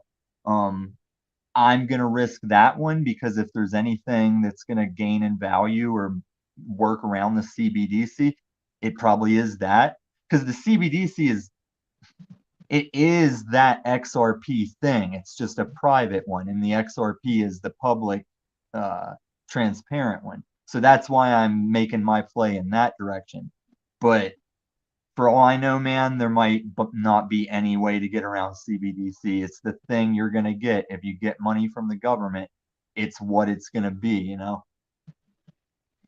Well, and I definitely think we've seen, the government moving more towards, further having people on the teat and dependent on the government directly. And then look at the people who think that they're Trump supporters and they think that they're against welfare, but then the whole country's on welfare because everybody took these stimulus checks. Effectively, everybody just took free money from the government. And here's how I think they're going to do it. Whatever the event is that makes us open to getting off cash, I think CBDCs will be introduced the way like the stimmy checks were. I think it's going to be a fucking yay, fucking party up vacation. Like less work, more CBDCs. And then slowly they'll inch in that, but don't let us catch you here. And don't let us fucking catch you saying this shit. Because what they did with Alex Jones is that was a signal to everyone to say, if you say shit for money, you will only say the shit we want you to say. Are you talking about the recent stuff with the? No, where they tried to fine him like $1 billion in court for saying something might have been a thing. It was all a fucking pony show, you know, it was a circus. Sure, yeah, absolutely. Yeah, definitely. And I listened to his show every day for years, by the way. I see him as an info/disinfo agent. That's how I view Have Jones. you ever seen an animated, it's kind of like a different way of a Scanner Darkly, but it was called Waking Life. Yes, yes. Yeah, I ref- that had a Yep. young Alex Jones on it, driving his Yep. car, shouting in the PA. Well, but he was Yep. like more uplifting young Alex Jones, not Yep. angry doomer. Yeah. Exactly. Well, and I've referenced a scene where he's got the bullhorn, and I may be actually conflating Scanner Darkly with A Waking Life, but I'm this gonna where he. stop dicking around. I'm gonna bring up the scene if I can. All right. But you know what I'm talking about, where he's got the bullhorn. He's at like in some shopping mall somewhere at nighttime, and the van comes up, and they hit him with the cattle prod and throw him in the Yeah, I think van. that was later on in the first scene with him. He's in He's in the the car with car. the PA. Then later on, that comes back to that. Yeah. Yeah. Yes, good. But I think there's definitely some truth to that. I see that very rapidly approaching. So, especially as I'm starting to see these normies get pulled over, trying to lecture the cops, it's like, well, actually, I don't need a license. And then, they just at some point they come out with all this about the fucking CFR and the Council on Foreign Relations and just the whole spiel. Like they've really internalized this, like the Alex Jones shtick from 15 years ago or whatever.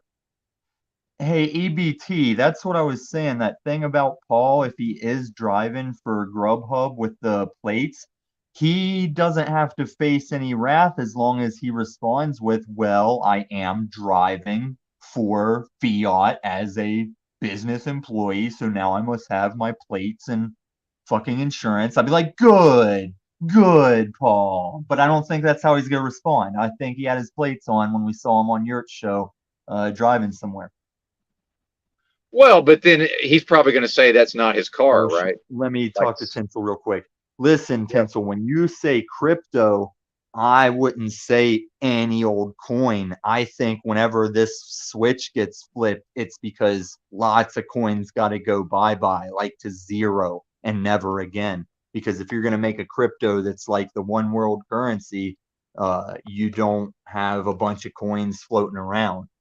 But the thing that XRP will give security among nations, it's like, let's say Mexico and Germany do some kind of deal, they can transact in XRP, and then the respective country can convert the XRP to whatever it is they prefer.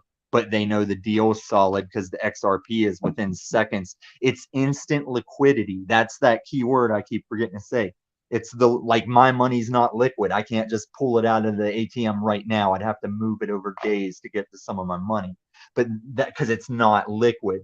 Well, yeah, I'm talking for everybody now, Tinsel. Like it's a radio show. We got to catch the plebs up. But it's yeah, like XRP is instant liquidity. They're gonna have some kind of gold backing or whatever, so that all that XRP streaming back and forth is spoken for. It's good. The check is in the mail. So everybody's paid immediately, happy. Bread Garlic House, but that's Brad Garlinghouse, the CEO of Ripple. He was talking about how people only get paid every 2 weeks because of that transaction time and the liquidity. He's like, with XRP, you could get paid every day. You could just get paid after every shift if your boss wanted to, because it's just the XRP flying around, or in our case, the CBDC. Well, What yeah, has to do with the price of tea in China is give me super Hancock powers and send me over to China and see how many people are skinning dogs alive and cooking dogs alive. See if that happens whenever I go over there Hancock style. And I mean, yes, as a black Will Smith looking guy with superhero power. Dark Glasses Woody says, how is piggybacking on the Ripple blockchain better than the existing Swift system from the perspective of clearing transactions? Or maybe you just covered that, actually, I think. Well, and also there's hype videos right now about recently, like it is spoken out against Swift, saying Swift just doesn't cut it. I don't know the full details because I was never in Swift. But whenever God, what's his name? Joel Katz, I forget his actual name, but he was a previous Bitcoin guy that's the head guy for Ripple, Joel Katz. Whatever he said about Swift not cutting it, or maybe it was Brad Garlinghouse. I can't recite the technical reasons, but my college ass was still like, oh, that makes sense. As I heard him say it, I was like, yeah, that's not my specialty, but I get what you're saying. I get it. I was never in crypto till this because I was in denial of crypto like anyone else until I realized, oh yeah, New World Order. And then all my childhood religion trauma, it was like, oh, that paid off. Because now I see this like Mark of the Beast one world currency coming, and no Mark of the Beast required. So even if you're an atheist that knows the revelations type shit, you'd still see this coming, even as an atheist. Yeah, man. It's again, it's important conversations. I'm just not all the way up to speed on some of this stuff. So, And Robin, you're right. I don't think XRP will be the only one, but I think there won't be many. I think it will be very few left. Because I also hold XLP or XLM, but the play was based on XRP. And then whenever my DD led to some information implying XLM is going to be like the retail version of the XRP, that's like the corporate over the ocean version. So I got some of both, but I'm going to go primary XRP. And there may be something I'm missing that it all falls through, but I'm saying this is my chosen strategy. I actually didn't even know what XLM was, so I'm looking that up right now. XLM is actually a guy that broke off from Ripple over some issue they had as people, but XRP and Ripple, they still support him because they know he wants that person-to-person transaction coverage. And they're like, if you got that covered, that's fine. That's one less thing we have to program and write out and work around, So they're just happy with the instant liquidity between countries and over oceans, and we'll see how it goes. HBAR, I don't have any HBAR, but every place I look for new XRP news and shit, they're all talking good of HBAR, and they tie HBAR into what I assume is their opinion of which ones will survive. And legit people that I have found trust in, I have seen them say good stuff about HBAR, but personally, my own OCD paranoia has me like, if I got money to spend on it, I buy more XRP or more XLM.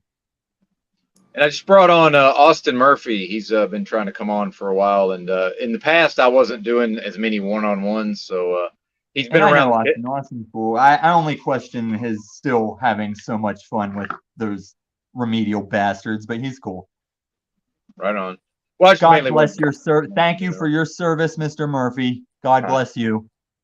You're a national hero. This country owes you a debt. Now shut the fuck up and let me do my fucking job. Remember Les Grossman from Tropic Thunder? Tom Cruise? Right on. It's been a long time since I've seen that movie. You couldn't make that movie today. Shut the fuck up. You should make that movie today. What's up, Austin? I'm standing here like you probably came from my throat. I did the crypto thing. I didn't know much about it. I used to have I didn't know much about it. I put like a few $100s into it, like XRP and just like the big names and shit. This was back then, or you mean now? This was like a few years ago. Maybe like 3 years ago.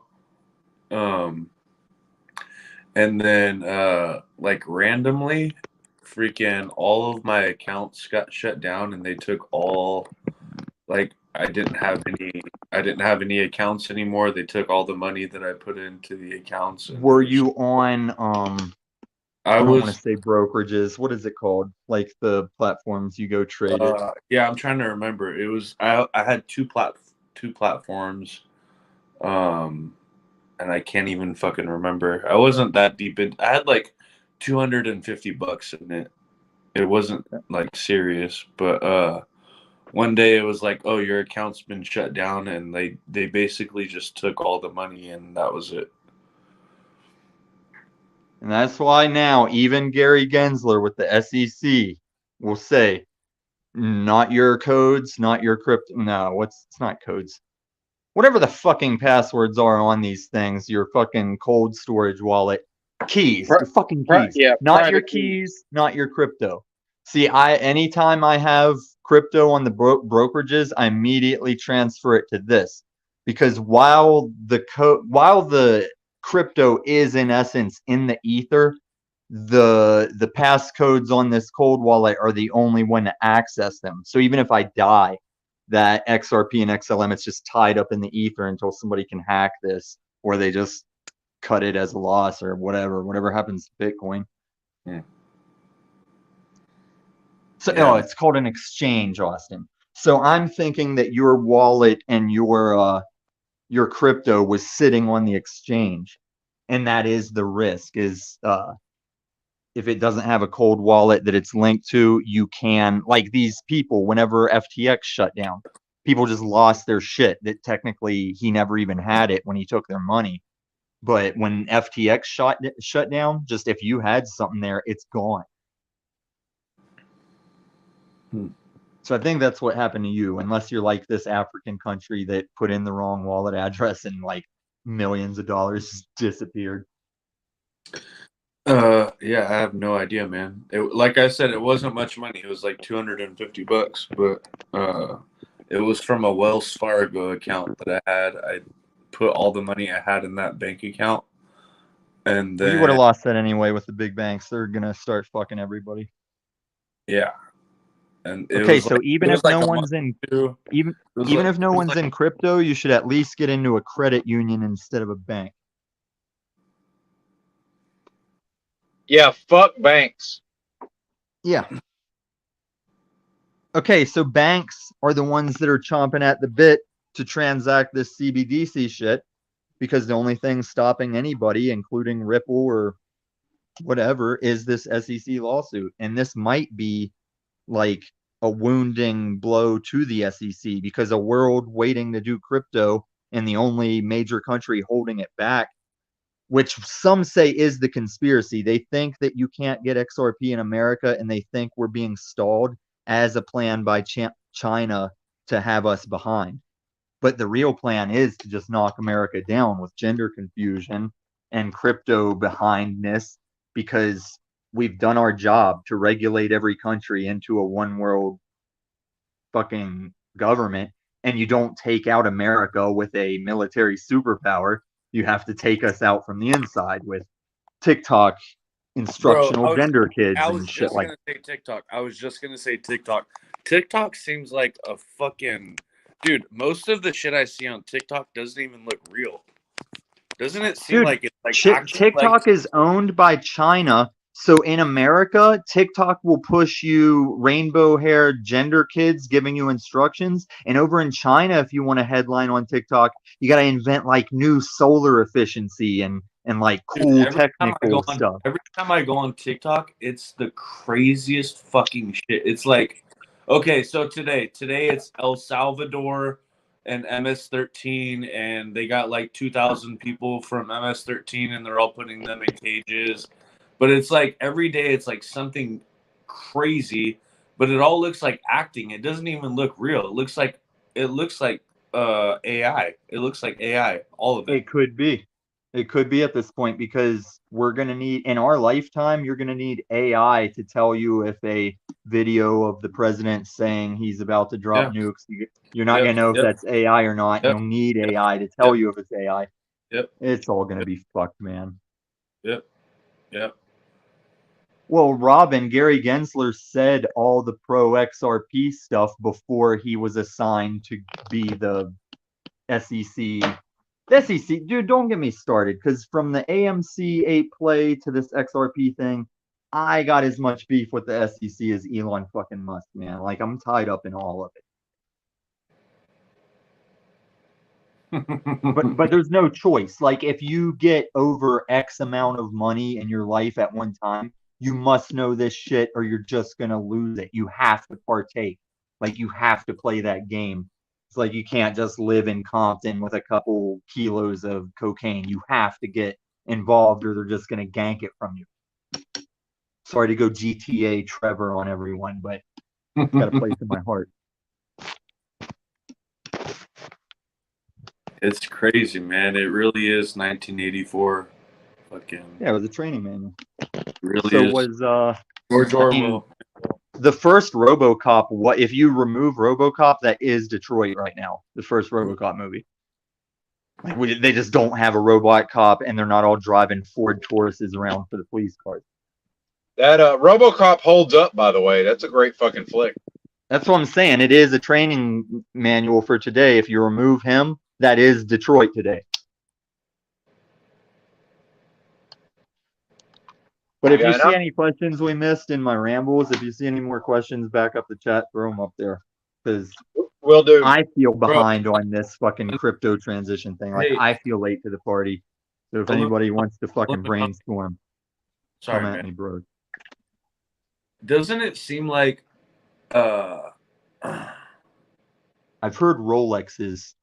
Kevin, that Mr. Wonderful dude, and maybe Andrew Tate, a couple different rich guys were saying Mr. it's Wonder? almost like a stock market thing. Like there's an app for Rolexes where you can see if watches are going up or down, but they mostly go up, I've heard. But that's something I'll look into a little and get back to you. I'm not a big jewelry guy because I don't wear it, but I know diamonds are diamonds, you know? It's on a bracelet or whatever. If it's diamond, it's fucking diamond. Yeah, diamonds. Well, you can create a diamond. Diamonds have zero value. Not if they get black No, people killed in Africa. They're not Come on, zero they're already value. recreating. There's already a company that creates diamonds. They create them in a Right. lab. They Okay, create. so gold Well, bracelet's no, still no. gold, you know? You can't recreate gold Right. Yet. yet. But Yes. yeah, So the diamonds are already. There's already a company that creates diamonds in a lab. They create them. well, and also they're worthless because even before they were creating them in a lab, there is some foreign company that they just have warehouses of diamonds that they control the outlet to keep the value up. Yeah, but it's But for. yeah, Tranquil or Yeah. Robin But or you whoever. can't As far as recreate- jewelry, I'd look into what the jewelry is made of, or take it to a jeweler and check But the before you melt fact, it down. I know, yeah, but the fact that you can create the components of a diamond, I mean, it makes it worthless, right? Because you can just. Unless there's something to it we don't know. I know what you're talking about diamonds being recreatable. I mean, it's putting pressure on coal, like high pressure on coal. But yeah, I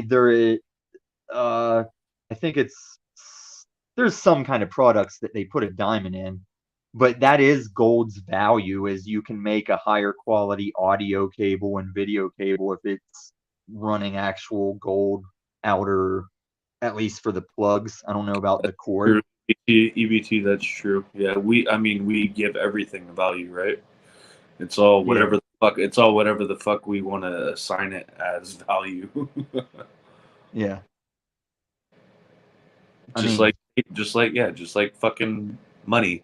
It's just paper. Well, that money, the value of that is that paper used to be a promise that the world's biggest military backing country will say, yeah, that money is worth something still, as long as these tanks rolling, as long as these bombs dropping. That's our guarantee the check is in the mail. And the value was based on getting the Middle East to agree that every country had to convert their money into American dollars to buy oil. And that was the value for the longest time. That's the thing other countries are sick of with us pulling our shit, that they're like, let's just make a new money we can use for oil. And once the Saudis were like, okay, and Russia's like, okay, because we're already stealing Russia's natural gas exports. Like we're making countries come to us now that we're going to Russia for natural gas. What's the smiley black chick that was under Bush? Condoleezza. That's some Condoleezza Rice shit right there that we've got other countries coming to us for natural gas.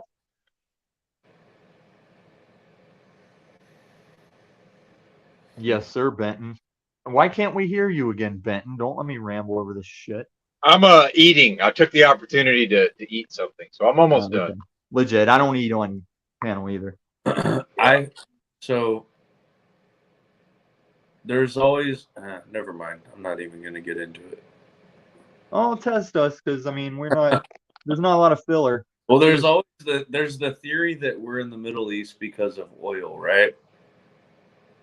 I can go a crazier one. There's that theory, but I've heard. Are you gonna go as far tinfoil as I am? Because I'm gonna up the ante here. Go ahead. Yeah, no, I've heard it's for different reasons. There's some sacred DNA. something. There's something sacred over there that we're trying to get, or Yeah, I think you want have. to go as tinfoil as I'm trying to take you. I think you want It's always, oh, we're over there for the poppy fields, or we're there for the oil, or we're there for this or for Well, that that. is true. All war has been inherently over energy. It's everything goes back to energy, whether it's food production, vehicles, everything is based on energy. That's what we were warring about. But I know what you're talking about, and it's some serious end of the world releasing the Dark One, the Lightbringer shit. Is that what you're talking about? Yeah. Because apparently, allegedly, there was like Hillary Clinton emails where they're like, we need to get in Iran because we think we found the burial of whoever the fuck it is, and we want to get that DNA and clone that motherfucker. Yep. The Holy Grail. Yeah. Tinfoil hat sequence initiated. Allah. No, what is the dude? It wasn't Sam it Tripoli. wasn't Enoch. Who the fuck is it that they think is there that they want to get the DNA? I can't fucking remember the name. Well, I'm gonna use my TV to go into this. I don't have to read. I can't read the chat anymore because I'm going into YouTube. Like a Nebuchadnezzar or some shit. It was along those lines. I can't remember who it was. Might have been one of the Egyptian guys. Might have been a biblical guy. But all I know is they allegedly, if this is true, they went in because they want his DNA. And that Maybe. goes into my Antarctica thing. I can't buy into the Discworld ice wall shit because that negates my they want you out of Antarctica because Nazis found shit in Antarctica, and then we started further exploring that. I think that's where a lot of the craft had come from, was Antarctica. There's so fucking much, dude. It's so much. It's like, and then there's what they add in to keep it all convoluted and confusing. it's so much. When you think you know it, you don't know it. Yep. But all I'm saying is, like, there's people like John Kerry that were in the middle of vital election processes that he's just got to go down to Antarctica with Buzz Aldrin and fucking somebody that was on Apollo. Like, they just have to get down to Antarctica in the middle of like busy political shit. It's like, come on, man. Come on. I don't know. Sometimes I feel like I'm fucking Truman in the Truman Show. Yeah. True that. And the way, and when we think of an omnipotent, all-powerful God, each of us could be the Truman in our own Truman reality, but also playing our role in each other's Truman reality, but not being the Truman. Yeah. The fractal Truman Show. Whoa. I need to process what the fuck you just said. Each of us feel like we're Truman in our own... Hold on. Say that. You can be living out your Truman among all of us living out our Truman and playing our roles. And then it's like, yeah, your concept of the Truman Show was like still everybody, but we're all still here. Like, it's when I say I've had times where I've interacted with a stranger for 5 minutes in a situation where I will tell you I was not myself. But now looking back, it's like that was inconsequential to what happens to me in my experience, but could have played the role in theirs, as I was not myself that day, you know? And it's like, where did that come from? Oh, it might have just needed to like steer someone on their Truman path or something, or give them the opportunity to show who they were in their Truman Show compared to me being me. So really, the idea of the Truman Show is the ego that none of those people that are acting on the Truman Show are possibly getting anything more out of it. It's all about Jim Carrey. But Jim Carrey was on the fucking flight logs. So is it his Truman Show? Because I will send it. I will take the shot. Tell the producer I'm sending it. I see the flight log starring character. I'm going to send it. I don't care what he fucking paints. Nah, I grew up on that guy. It sucks, man. There's a lot of names from the flight logs I was disappointed that. No, I had a thing, like, I knew Tom Hanks was on it, but there was too much Chrissy Teigen drama coming at him before the flight logs came out. He was getting too sweaty when Ricky Gervais was dropping bombs. I was like, Tommy, no. Oh yeah. Have you ever Mr. been Hanks, no. Tell me you're not on the flight logs. Bro, But have he you seen that guy's fucking Instagram? Have you seen Tom Hanks' Instagram? I've seen the Podesta Brothers art collection. That's enough for me. I've Yeah. seen it. Oh, even the Truman Show, the movie, when freaking Jim Carrey, he's trying to go to Fiji, and you look in the background and there's a map and it says "We're coming for your children." Yeah, a map saying coming for your children. Get it, guys? Map. Minor attracted person. Here's what got it for me, man. Like whenever I started paying attention to movie shit.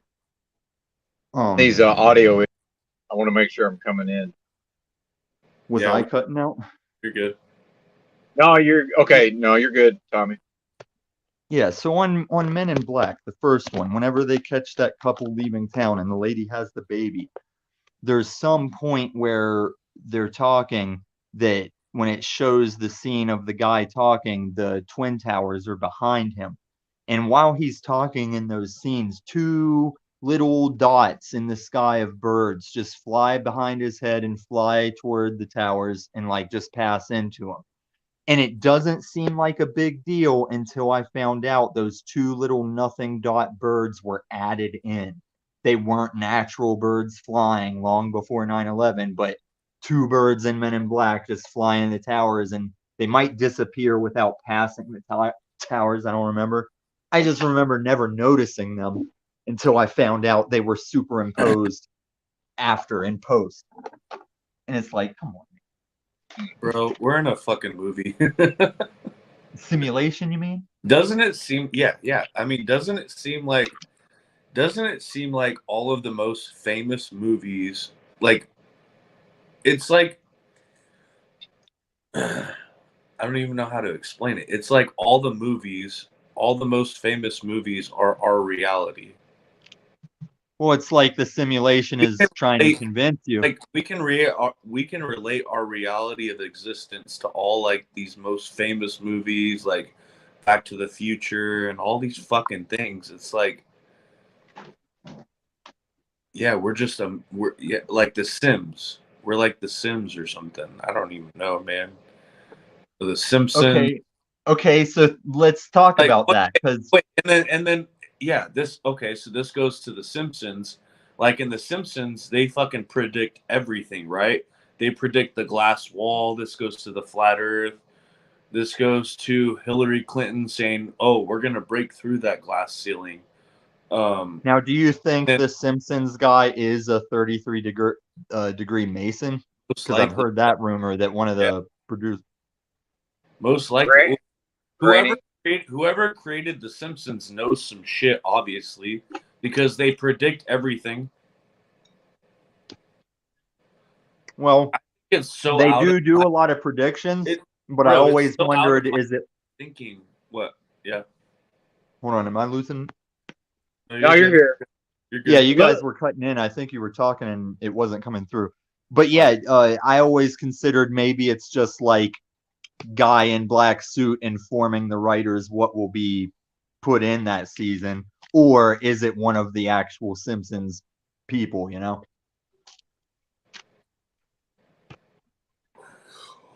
Yeah, I think it's inserted from people outside the show. That's what I think.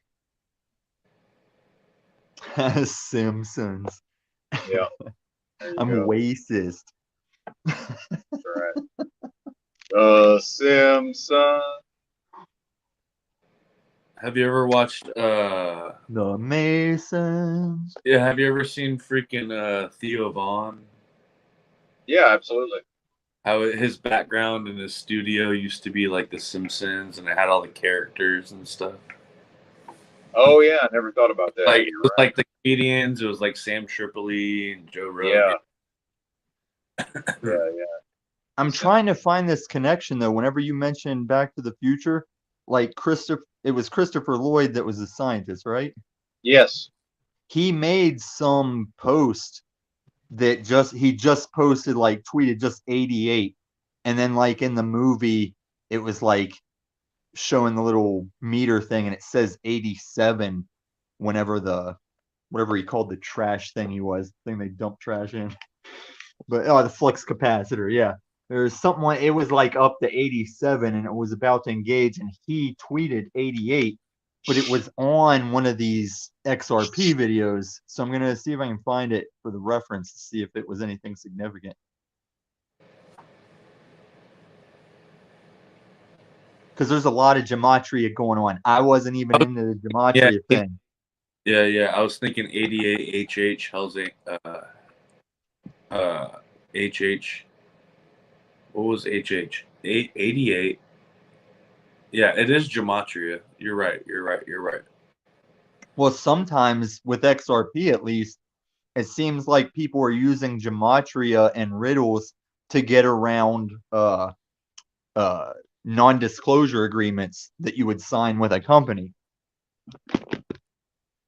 But this is a really funny fucking meme right here. Is EBT still in here? Because I can't see chat. Is EBT still here? I got a meme for you guys. It's like laughing at World War II memes, kind of being or laughing at World War III memes, kind of being worried about World War III, and he's just busting both sodas into one cup. Yeah, give me the screen. Give me the screen. There we go. Boom. Doomers. Doom crew. Snafu. Amen. Make that, if you make your thumbnail for the live, make it that. Hey, Illuma Tommy. Yo. How do you think you die? Me personally, probably stabbed by a minority or a female. Have you ever had the thought like, yeah, he's gonna bleed out. I'm racist. No, and but- I'll be that guy on the news Okay. that says, "What are you gonna do? Stab me?" And like last words of stab victim. Yeah, exactly. Hey, remember, you rush a gun and a knife, you run away. Yeah, man. No, I got a gun that I'd only advise using it in stabbing range at Tourist Curve. Oh, You okay. can conceal carry it in fucking biker shorts. When it gets to your body heat, you forget it's there. But yeah, man, you wouldn't want to use it in a hostage situation. You probably accidentally tag the hostage in the face. Yeah, I want to get a very small gun. I have my everyday carry, but I want to get a smaller gun as well. Yeah, like I said, I'd use this one rather than use the effort to stab you. I can just like put it against you and pull the trigger. That's about what it's good for. It jam up doing that.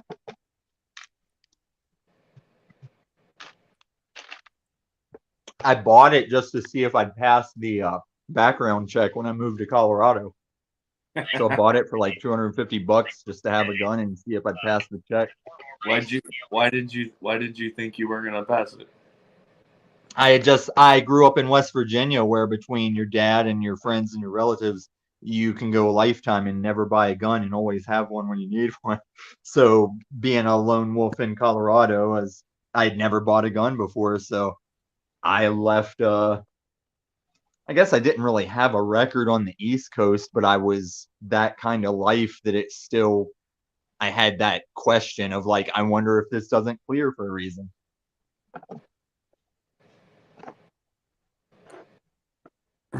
But it's fine. I've always cleared. And it's proof. That's just proof there's a gun registry, an illegal gun list, because it's like you're giving me permission for each purchase. Like that can't not have a trail that's not collected up.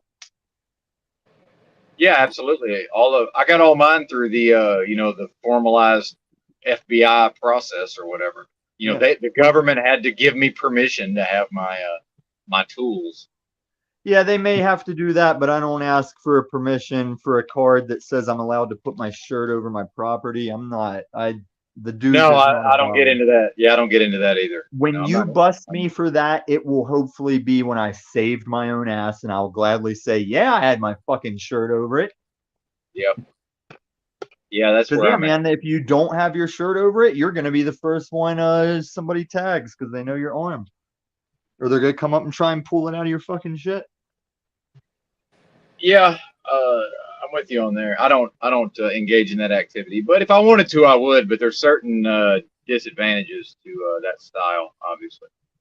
No, that's just hoodlums, especially in a riot or something. Yep. Like, did you see that YouTube Well, video of there was like an Antifa kid that had pulled the AR out of a burning police car, and yes, this, yes. yeah, that dude that had been like in Iraq or whatever, and he was bodyguarding for a news crew. He like made them wait like behind their van, and he went over there and just fucking drew down on the kid and took it off of him. That was badass. Yeah, absolutely. And that's the thing about open carry is if in that scenario, I would have it like he did, up against his chest, ready to not pointed at anybody, but ready to use it. You know what I mean? So at that point, it would be the open carry would be moot. And I'll go ahead and age myself on this one. That Antifa kid checking out the AR, he looked like the first time a kid got a Super Scope 6. And when that dude snatched it off of him, his friend pulled him away in that body language of, dude, I cannot believe you just got an AR taken off of me. But like, at least Yeah. we're not shot, bro. At least we're not shot. Well, and there's something to be said for growing up around firearms. Me being from Arkansas and the hunter culture, and I was not a hunter, but I took hunter safety in school. I'm not the type to be like, oh, cool. There's that thing from the video games. It's like we grew up with firearms, so it's not that big of a deal. Like I think there's something to that. Yeah, Like more education is very important. I think, and that's actual very safe. important. Yeah, and say Whenever actual safety. Yeah. whenever I was trying to help a dude. Well, I knew a dude that was trying to get off some shit that was struggling, and one thing that can help people with that is ketamine, Special K. Yeah. And Yeah. whenever I lived in the black ghetto that I moved out of, there was like little 9, 10-year-old kids walking along going, ketamine, ketamine. And I was like, what the fuck are you kids like? I was like, people on ketamine don't sound that hype, bro. And so somehow when they were petting Camacho and shit, it got to wait, like, do you know where there's ketamine? And long story short, they told me what apartment to come back to later. And when I did, yeah, I was invited in and like put right to fucking gun in my face by the lives that matter. And I was staring at it like, dude, trigger discipline, dude, like, because he did have his finger on it, and whether he was fucking with me or not, my eyes went straight to like that finger on the trigger in my face. I'm like, dude, like you're about to slip up and fucking shoot me by accident, catch a fucking body. And I already disrespected them to their faces because it was an apartment full of dudes that could have held me down and stripped me bare against my will, and they still said, let's put a gun in his face. And then those little 9-year-old kids are the ones that come up on either side of me, start fishing through my pockets while my hands are up. And when they ain't got nothing but my keys, and gratefully they gave me my keys back, seeing no value, the dude with the gun's like, what the fuck you come up in here for some shit and not have no money? And I was like, I think you're answering the question of why I would come up in here with no money, because it's like room full of people with me at gunpoint. And so they fucking took my shoes that at the time I was using to clean toilet or clean bowling alley toilets. They took my skate shoes and didn't get. He tried to give me his fucking beat up Jordans. I was like, dude, if you want to take my shoes, take my shoes. But I'm gonna walk home in the fucking snow. And then since I was fucking wigging out, I went and bought some hot and readies and sat them on the fucking in front of the fucking door with them because I was like, no, I'm fucking rich now. I was like, I used to get fucking stuck up when I was poor. I'm fucking rich now. I'm gonna take some hot and readies, knock on the fucking, like, leave them in front of the door of the fucking niggers that had me at gunpoint when they could have just held me down. And that's how I reacted to that. But yes, long story short, that's my trigger discipline thing. We're like, dude, trigger discipline. Rowdy, fucking stupid motherfuckers. Oh yeah, it's a thing for sure. How do you like Colorado? Oh, I love it, but that wasn't the first time Life That Matter had me at gunpoint. The first time was in Saudi Aurora, when I lived close to the theater where the Batman shooting would be. That was my movie theater to go to whenever I was in college. It was a straight shot down fucking not Parker, but I'll forget, whatever. Yeah, a dude that would leave his brindle pit bull puppy in a kennel out on his fucking porch while the sun beat on it. It would just yelp all day. and I would fucking climb up on the rails and give it water and shit and play with it a little because I had Camacho back then. And he caught me doing that when he came home one day. I still have the footage. Oh my God, this N-word. We're gonna put him on fucking.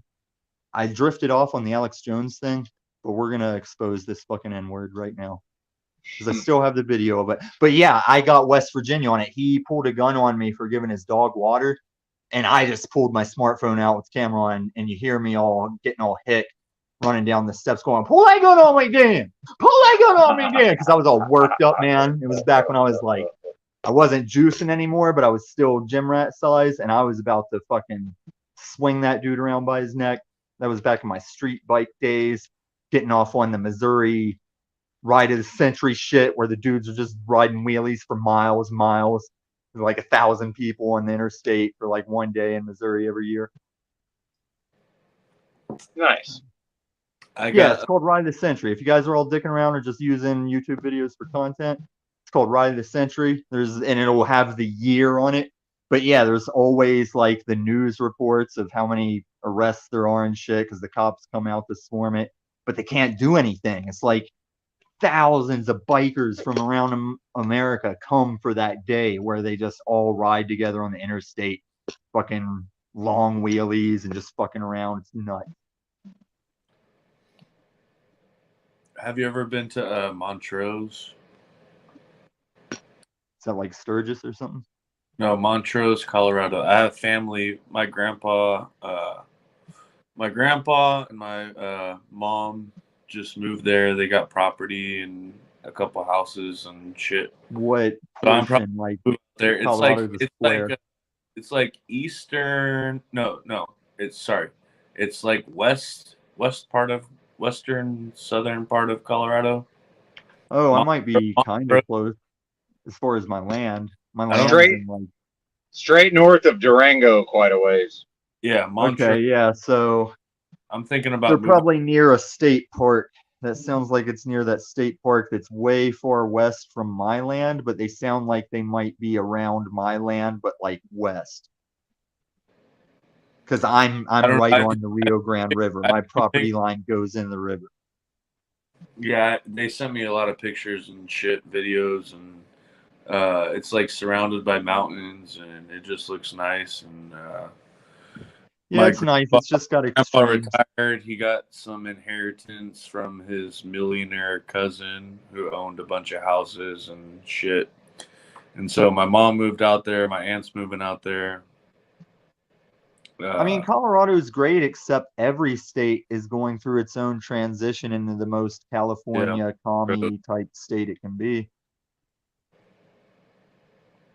Yeah, I mean, fucking anywhere is better than fucking California, Sacramento, California. And those people think it sucks too, and they're just moving to other states and spreading the commie. They're getting the commie crew following them. Yeah. Which See, is, now my TV well, that's an advantage of being from a state like Arkansas, which is so shitty that that's going to be one of the last places those people go to. But it'll happen. Like I said, Oh, man, yeah, this is yeah, all it that will process. happen. It will This is happen. all that process It'll be one of the because last we have places. been playing, we've been doing nation and government LARPing. But like I said, man, ever since central banking Ponzi, like that's been central banking as in central of the world banking.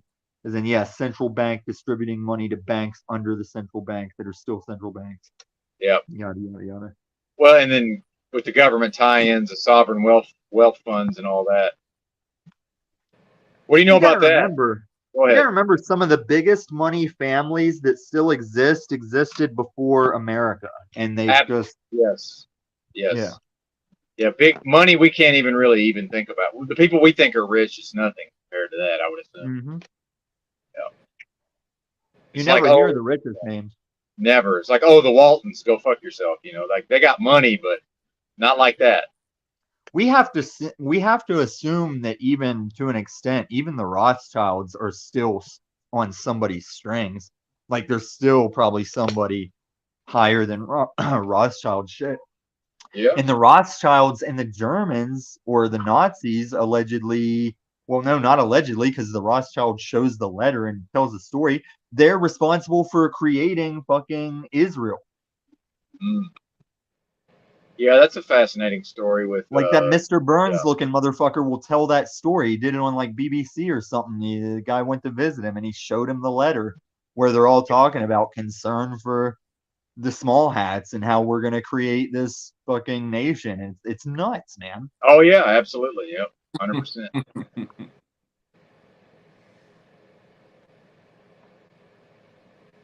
What do you do with that info though, you know? Just live your life. Yeah. That's what I keep Yeah. telling Paul. Like I let him rant and then I go, but Paul also, no, we don't have to. Like that's the bitch, man. Everybody gets to take their turn. Fuck you. Yep. True that.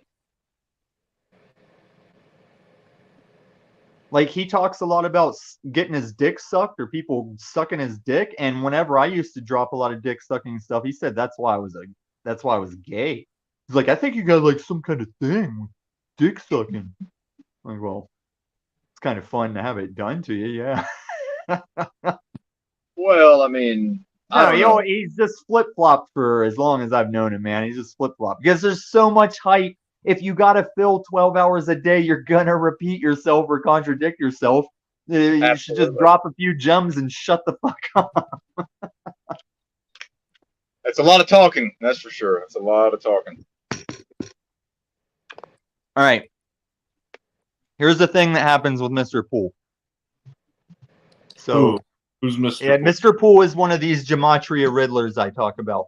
But Okay. this isn't the Christopher Lloyd thing. We're talking about Tim Pool. No. Okay, so he made this post. He's real cryptic. This was on Twitter at January 19th, 2021. And he just posted that picture by itself, right? Yeah. So then, fuck, where's my thing? There it is. This is a January 1st, 2023 article written by Jeffrey A. Tucker.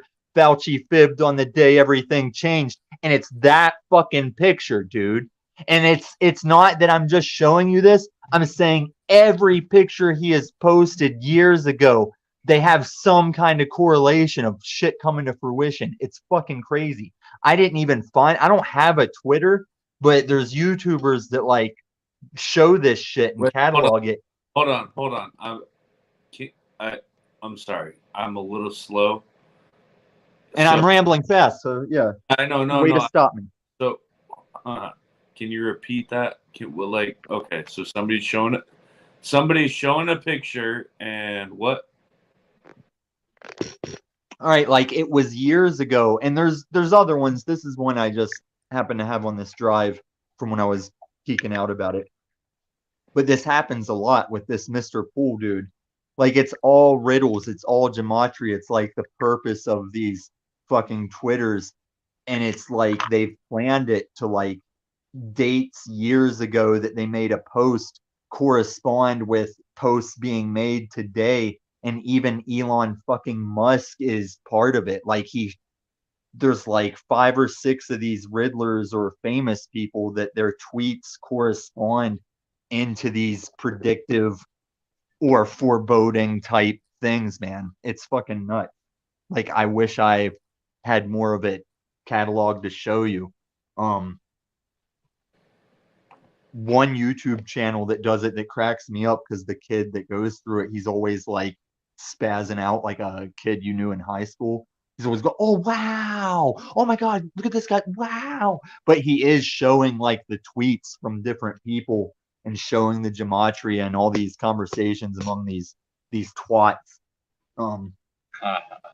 And if I didn't get you thinking about XRP, those fucking riddle things will, because there's a lot of shit. Like Bank of America has chosen XRP. Other countries doing CBDCs have chosen XRP. This is a thing, and America is just getting lagged on it, both by the SEC and by China going, yes, because everyone's stacking it and it's getting gold backing, and you don't hear Americans like worried about it. And it might be the thing that can save people from some economic tyranny, if that's the case. It's just my best bet. I don't know. I don't think we have any control over shit. I think I'm grasping at whatever loopholes I can to navigate. That's why I tell Paul I'm never a slave. Like, drop me in Nazi Germany, I'm gonna navigate the best I can to how I want to be. But I'm gonna get. You've always got options. Yeah. Yeah, you can decide if you scream when you're tortured. You can decide if you die over something or not. Yep. There's always an option. Austin, Or don't you fuck with. oh, wait, hold on. Or you don't have any options and your options are fucking controlled, and then you think you have options, but you're not actually fucking in control. You're That's just that Waking Life video. That puppet. Waking Life You're movie a gets into puppet that on shit a too. fucking string. You're just a fucking you're just a fucking puppet. Well, even if that's true, but I think I'm gonna do the next thing, but really it's already fucking created for me to do the Well, next. what if it's like this? Because I used to fuck with my fellow Christians back in the day with like, well, if you have free will, how can God have a plan? How can God have a plan if you have free will? And is what I think it might be is like, yeah, God has a plan that will happen, and you are free willed as to your interaction or role in that can change. Like, if you ever heard Jordan Peterson talk about the upper 1% of rich people, that's a constant rotation. It's not like the 1% just stay those people all the time. As far as the people you know are rich, we know the true 1% is who we referenced are unknown, maybe above Rothschilds, but you'll never know how much money the Rothschilds have. That's a number that's not worth trying to tally up. But yeah, it's like the upper 1% of like known rich people that rotates. So maybe God's plan is something like that in the Christian sense. Speculation, of course, in case it's not the Jesuit created Christianity. But yeah, it's like this plan will happen, and maybe Owen Benjamin was doing a good job of being this until he fell off on the small hat thing too far. But you get it. You get what I'm saying. I get all of it. I get all of it. So level with me, Austin. Are you the fake accounts for the most part, or what? Am I what? Are you the fake accounts or what? You know I don't care. That's why I'm asking. I'm narrowing it down. Like, Fake Austin is the type of guy that might be the fake account. Wait, the fake accounts? You know, the extra Talcots, the clone accounts in that dark place. No, sir. I'm not any fake. I am fucking whatever the fuck. I'm just a human being. Okay, can you log in under the name Jack Talcott even though it's not Jack Talcott? Do you have a way to do that, Austin? I can create a fake account. I don't know what you're asking. God, you should have stuck with name, rank, serial number. You fucking. Only give them name, rank, serial number, Austin. I'm reading that shit like a book. What? You're good, Austin. Don't worry about it, man. It's all good. There's He only said, so "Can I many log people. You said, "Can I?" Wait. No. Hold the fuck on. We're not gonna skip over that. You said, "Can I log in as Jack Talcott?" Austin, you know that there's clone people on the Oh yeah, unslaved no. land. No, there's people. Yeah. I'm asking you if you are the master of those puppets. No. Okay. There's only so many people in that chat I would give the credit to the IQ capability. There's people who fake my account. Yeah. Yeah, I had mine faked for one day, and then I hit them with some shit. They were like, "Oh, I'll leave them I've alone." had my account faked for weeks, if not months. They cropped my fucking picture and they put my fucking name. Just today, it happened in Paul's stream today, earlier, a couple hours ago. They fucking made comments using my picture and my name. And you know what they might be doing? They might be just one profile that changes the picture and the name fast through Google. But yeah, when they did me, I ended it in less than a couple hours. I scared them off with like personal, like original art copyright shit, and I never saw it again. but I might have fucked Talcott when he had trouble logging in because he told me he wasn't going to be on Paul's stream because of the clone. So every time the clone would chat, I was reporting it as spam. And then Jack Talcott showed up, I think, against his fucking bullshit. And I think I was reporting his chats too. And then he had trouble logging in with that account. Yeah, usually It's funny because I didn't want to do it. He said he wasn't coming there. I was like, okay, I'll nail this clone for you. And he showed up, even when he knew the plan. He can't help himself. He can't. He can't, man. Poor I guy. have been on a private snap call with him trying to work out how he could keep his house or not be homeless. And he has been like, oh, Tom, I got another call. I got to take this. And he went to Paul's stream. I am trying to keep you off the fucking streets where Seattle has Hatchet Boys. And you're going to Paul's fucking stream in the middle of that shit like it's homework you don't want to do. So now I don't care. Now I'm like, whatever, Jack. Sit with the Hatchet Boys. Just stream it for us.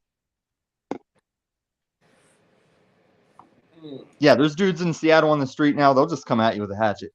Oh, I've been attacked with knives on the streets of Seattle, like literally. It is a thing, and the cops don't give a fuck. Yeah, it's some Chaz shit. Even after Chaz. Well, that was in Capitol Hill before. That was before that Chaz shit. Yeah, that's a thing, man. Seattle's gotten very fucking physically menacing and violent. I'm waiting. They're letting, like, there was a time here in Denver. You guys saw the area I walked through earlier. Like, there was a time I didn't see a cop for over a month. And I was like, they're going to let us purge, man. Because that was back when I was hearing all the shots at night more often and no cops were around. I was like, I think we're going to purge it the fuck out soon. Man, when I first started going to Portland, there wasn't a cop in sight anywhere downtown. It must have all been, plain clothes because you never saw a cop ever. I think they get prioritized to like gated communities, and I think there's a lot of shit that like they'll let people notice that no one's getting taken in for it, and that's when it'll escalate and erupt. Like people got to notice that they got away with shit. I saw video, I don't know what city it was.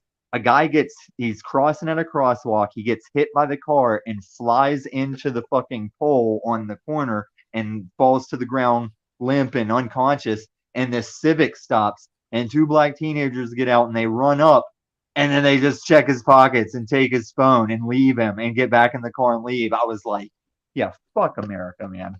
Fuck America. I'll go out in the middle of nowhere with some guns and I'll see it coming. And I'll just know when they fucking javelin strike me for my last day. That's fine. Yeah, shout out to javelin missiles. See, I said I'd put them 5-star caves in the side of the cliff. It's not going to stop the javelin missiles. It might stop some nuclear fallout. It's not going to stop javelin missile. Nope. Or a bunker buster. That's what I was just thinking. Yeah, the bunker buster. Yeah. Yeah, there's something to that, but. Yeah, and what we're talking about with these cities, since I had traveled the country and lived out of a backpack, I went to a lot of these places, well, pretty much all these places, but before the events of the last several years, like in Portland, like what you're talking about, where the authorities just allowed certain behaviors. Like Old Town got so bad when I was there, after I left and came back, they started doing these exclusion zones where they were actually just after somebody got a certain number of infractions, like in the Old Town area, they said, okay, you just can't come here anymore. So when they would see them, that would be, grounds for arrest. So I think that plays into what you're talking about, where it's permitted for a time, and then it's like, okay, we got to crack down on some of these behaviors. So I've seen kind of both sides of it. And that was before the shit really got crazy, in the last several years. Yeah. So it's been a thing for a while. This is nothing new. I think the allowance of what gets away with in the minimal sentencing and the re-releasing, I think that's escalating. But yeah, crime's always been around. We just get to hear about more of it. Well, and it being somewhat tolerated or just allowed, whether that's on purpose or not, where it's like for a time, it's like people are able to get away with certain things for some Dude, people. if you saw that Seattle shit where the cops are all in shield lines and these little skinny Antifa kids are hitting them with fireworks and they got Tupperware, trash cans, shields and shit, somebody has to tell them to stand down. Because even when I bounced at fucking cowboys in the Springs, you can regulate people with motivated, equipped men. Like Seattle was only on fire because those guys weren't allowed to crack skulls once shit was exploding in front of them, and Well, yeah, sure. I agree with that. And then if you look at, what Seattle, the World Trade, the WTO protests, I mean, they can crack down when they need to, but So in downtown Springs, they started regulating how many military veterans could roll crew because we did have a lot of drunk military veteran issues. It was a lot closer to Afghanistan and a lot of people coming home back when I was bouncing there. And there were nights where I would come out to the front of the club on the strip, and this one night, all hell was breaking loose. People were zigzagging, running everywhere. Cops were dispersed everywhere. So I just I hear something on my earpiece, but can't tell where anybody is or what's going on. I just see a cop tackle a guy, and I run over and help with him. And the cop shoves his butt in my face, grab my cuffs, cuff. And I just did the quick cuffy thing because he didn't know I'd already been military MP trained. And it was just a fucking crazy night that was the fun, good kind, back when people could cut loose, get in trouble, and not kill each other. It wasn't like the Antifa pop off, but it was these drunk people need regulated quickly. Cars will be coming through here and shit. There's people with open containers in this riot. Jesus. But yeah, Colorado Springs far more conservative than a lot of Colorado. Oh, well, yeah, absolutely. Yeah, without question. And that's where the giant church, where the pastor that got caught with the coke and the boy sex in the hotel, that's where all that was. Colorado Springs. Well, yeah, exactly. But if you had to name an actual Republican city, the first one I'm going to think of is Colorado Springs. Yeah. I bounced at Club Q 10 years before anybody would shoot it up. Got laid by just as many straight girls at the gay club as I did when I worked at Cowboys. It was a crazy thing. I was like, wow, lots of straight girls go to the gay club. And then you never thought about it. But yeah, it's true. Lots of straight girls go to the gay club. Yeah, that's been a thing for a while now, for sure. Yeah, lots. They love those that's environments. What you call a fag hag. Whenever I dated a fag hag because it was me and her could just have sex, and then all her talky emotional stuff, she'd go to the gay friend. And I was like, James Brown, you're a cool dude. We're gonna be buddies. So yeah, I'd smoke him out, we'd get high. He'd talk to my girlfriend, I'd have sex with her. It was best of both worlds. Well, and real quick, the chat has figured out I am suffering for some chronic illnesses. I'm not feeling well, but I'm certainly want to continue the stream. But yeah, I'm just not feeling well at this time. Just tell me to leave. No, I'm not going to do that. And it's funny when I could have left long ago. I don't give a fuck. This was filler. I thought this was filler, and I did the XRP showcase. But if you're ill and if me not talking would cure your ailment, I'm going to feel just as bad if we're not on the stream. I might as well be on the stream. But usually I'm driving, which I don't notice. It's like I'm distracted enough when I'm driving that I don't notice how I feel. And look, dude, I'm not a pussy. Who cares? I mean, I don't care that I don't feel good. It's fine. I'm reading the chat. I want to know what these motherfuckers have been threatening. Oh, you're good, man. I don't think the chat's mad at you. They just some of these people have some regard for my physical health, so probably more than I have in cases. So yeah, shout out to the chat, by the way. Are you driving? No, I'm off today. I go back to work tomorrow. Yeah. So do you always do your stream at a time, whether you're driving or not, or do you say, oh, now that I'm driving, I want to do some streaming, or how do you do that?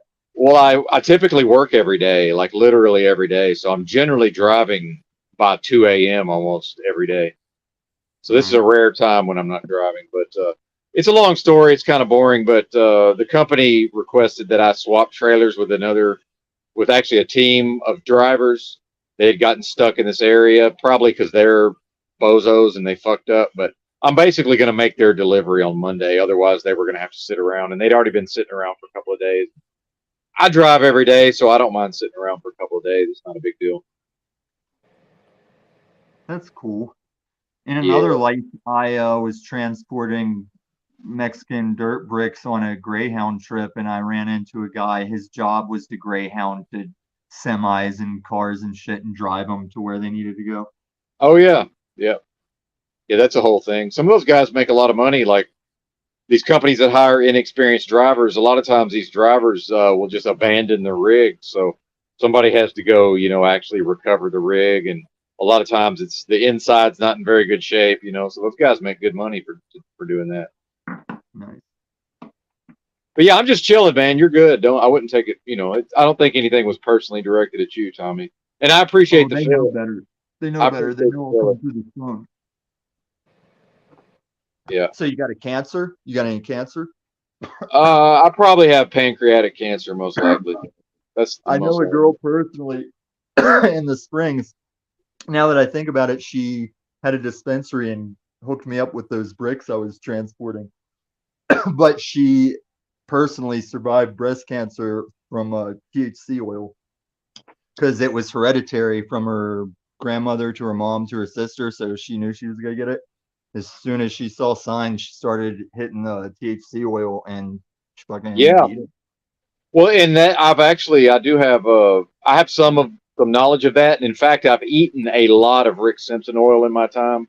So at a certain point, it may just turn into that. I may just it may turn into exactly what you're describing at a certain point. That's certainly a possibility. Could you diagnose me as autistic? Is this enough eye contact? Hey Have I guys. made enough eye contact yet? Hmm. Hey, Well, guys. who's talking? No, my bad. Sorry. Oh, you're good. There was a lag, sir. I just couldn't tell who was talking. Yeah.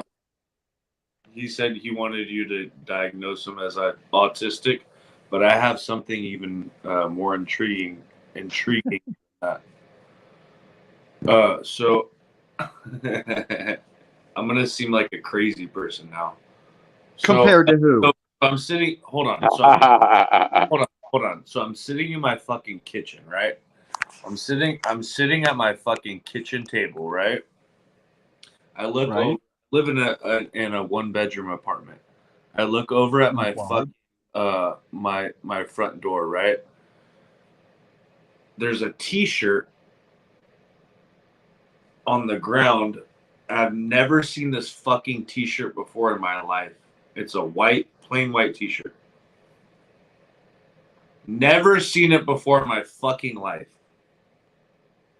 It's small. It looks like a fucking medium? What is it? It's a large. It's too small. Never seen this fucking dude. I'm tripping the fuck out.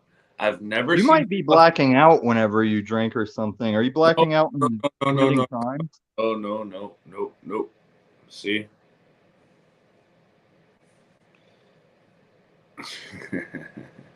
Where was the shirt? Was inside your door? Yeah, it was sitting at You're the fucking klepto. You black out and steal shit. Bro, I don't even buy fucking T-shirts like this. This is not my fucking T-shirt. This is What? not my fucking T-shirt. I'm throwing it in the fucking trash. I was about to say it is You better now. make sure you didn't make a boyfriend that's gonna come back for it that you're forgetting about. I know. I'm crazy, right? No. You're I would crazy never. to piss off your new boyfriend. I would never say that. You're crazy. All right. He'd be crazy to lose a winner like you with all your shirts. Maybe you just forgot that was your shirt. Nope. Like, is it just a white T-shirt? Nope. I know all of my fucking clothes. Nope. You know what? I bet if you ran it through a wash cycle, it would suddenly become your shirt. I don't even fucking buy white T-shirts. That's not my fucking You shirt. fucking shirt waistist. Yeah. You got white guilt about you got T-shirt white guilt. It's funny. This is like Austin's kryptonite, but Tommy loves it. No, I love interesting Austin. dynamic. An interesting dynamic. Austin is enlisted people. I always have an affinity for enlisted people because, like I said, I was 2 weeks away from being done AIT, and I got pulled out for family shit and just never went back. And I don't regret it because I don't know, but whatever. That shit doesn't make any fucking sense. There's no reason why a fucking white T-shirt should be sitting at. Dude, I looked over. It's sitting at the fucking. See, now I sound fucking crazy. Wow. So are you Jose, so are you telling me that someone had to pick the lock on your door and put a shirt inside your door? I'm saying there's some shit going on that that I'm not privy to. It's a fucking matrix, bro. One time when I ran the Domino's downtown Colorado Springs, it's in between a high school and a gym, I gave this black kid a job. Seemed like a bright kid, seemed like a good kid. I know. I don't know shit. Okay. Yeah. Do you know where the shirt came from, Austin? This is a shirt related thing. I looked over and it's sitting on my fucking door. I'm not fucking retarded. What do you mean on your door? Sitting next to my front door on the ground, bro. I'm not fucking retarded. It got shoved underneath? No, there's no fucking gap under my fucking door. Gap between your There's a random. I looked over and there's a fucking random white T-shirt. That is weird. And do you have guests at all? Yeah. See. Yeah. I shouldn't have even brought it up because then you're gonna be.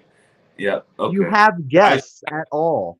Should not have brought it up because I see where this is going. All right. Okay. No. Austin, where do you think it came from then? I have no reference. Fucking. I don't know.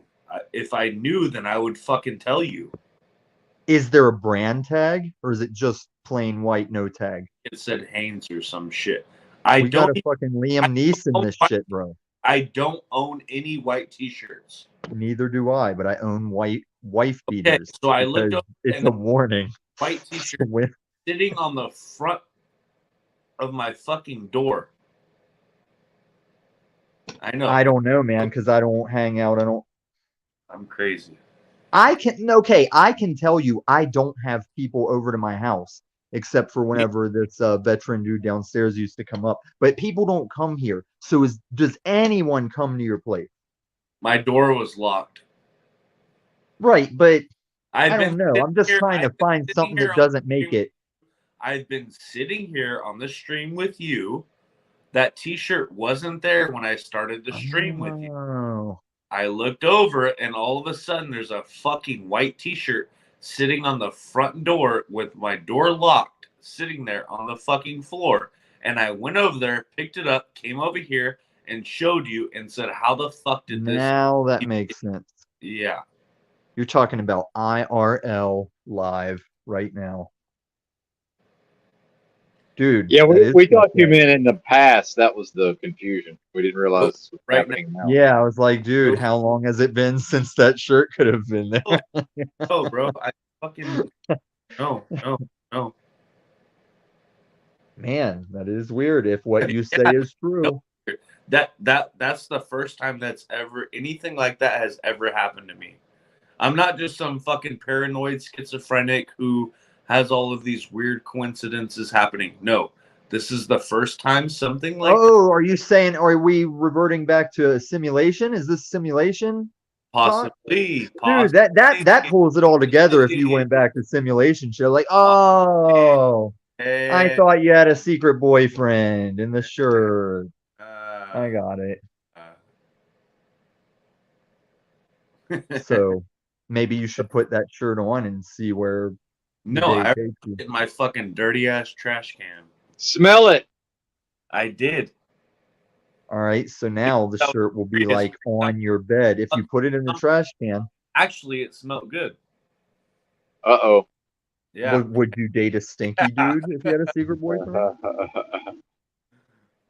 Bro, I'm not fucking like just making shit up out of my ass. No, you're not. I'm trying to think of something like that that's happened to me because even as a guy with a figure it out at the same time, bro. It just fucking happened to me right now. This is all happening to me as I'm explaining. I would go with simulation because my science direction says there's an easy way to tell if any place is haunted. It isn't. But as far as your thing, it could be simulation.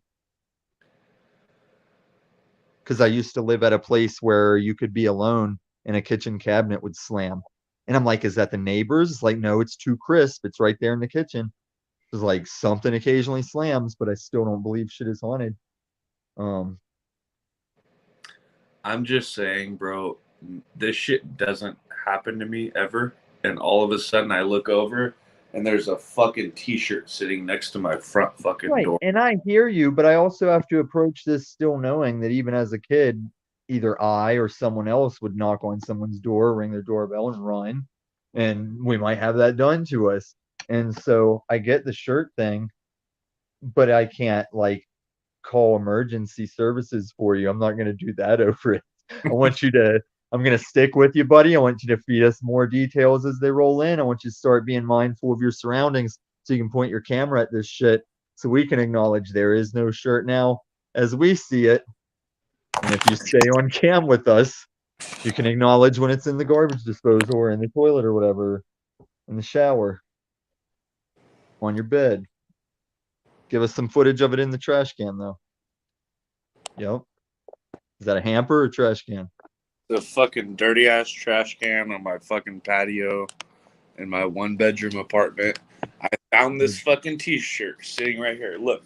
Okay. Is there any? Hold on. So this is my fucking front door. Some guy just like nabs him when he opens the door. Yeah. Oh, it was the old leave a shirt play. He got him. So Yeah, leave something to go back for later, right? Go What back the to hell? prove that you saw a shirt there, and that's when you club him over the head. Oh shit! That was some solid Snake shit. Some fucking Sam Fisher shit. Got Splinter Celled, fool. Look at this kitchen, man. Looks like someone else lives there compared to a single guy. nope, just me. This is what my kitchen would look like, by the way. Well, this is exactly what my living space would look like if I had this physical space. There'd be nothing in there, just like this.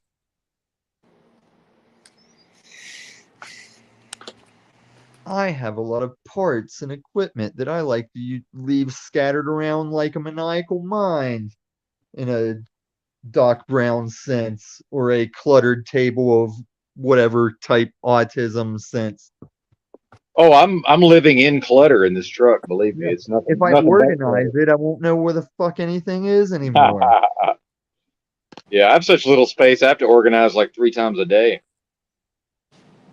There's old footage of my early days on Paul where I was sitting at my then gun work table, like doing stuff with guns while I was talking on that show.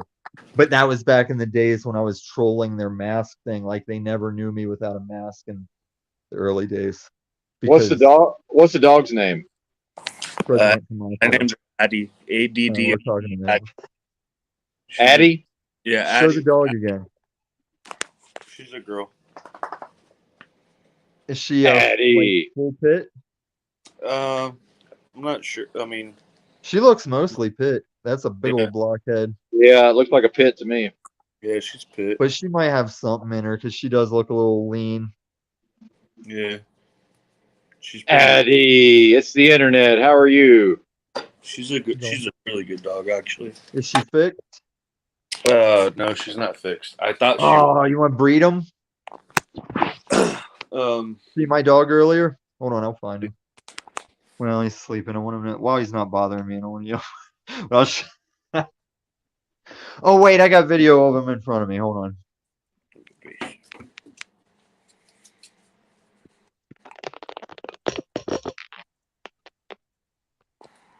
If you weren't here earlier, Austin, here's mine. How's my? Oh, I don't have the rotate one. Oh, See, if she's full pit, it would be like 3/4 pit, 1/4 border collie. So it'd be like maybe her with a little more hair, or I don't know, man. It could be a variety. cool dog. Hello. Yeah, no kidding, Woody. This is way better. This is dog porn. Hey, can you make us double side-by-side screens? If you can Maybe. make me and Austin side-by-side screens, this would be like some serious softcore Maybe. dog porn. When I can find which cloud has me calling out that skinny black dude drawing on me. There's footage of Camacho jumping up for a rope that's higher than my head. It's fucking awesome. Yes, those are all porn tabs. All porn tabs. Probably from like maybe even pre-pandemic porn tabs.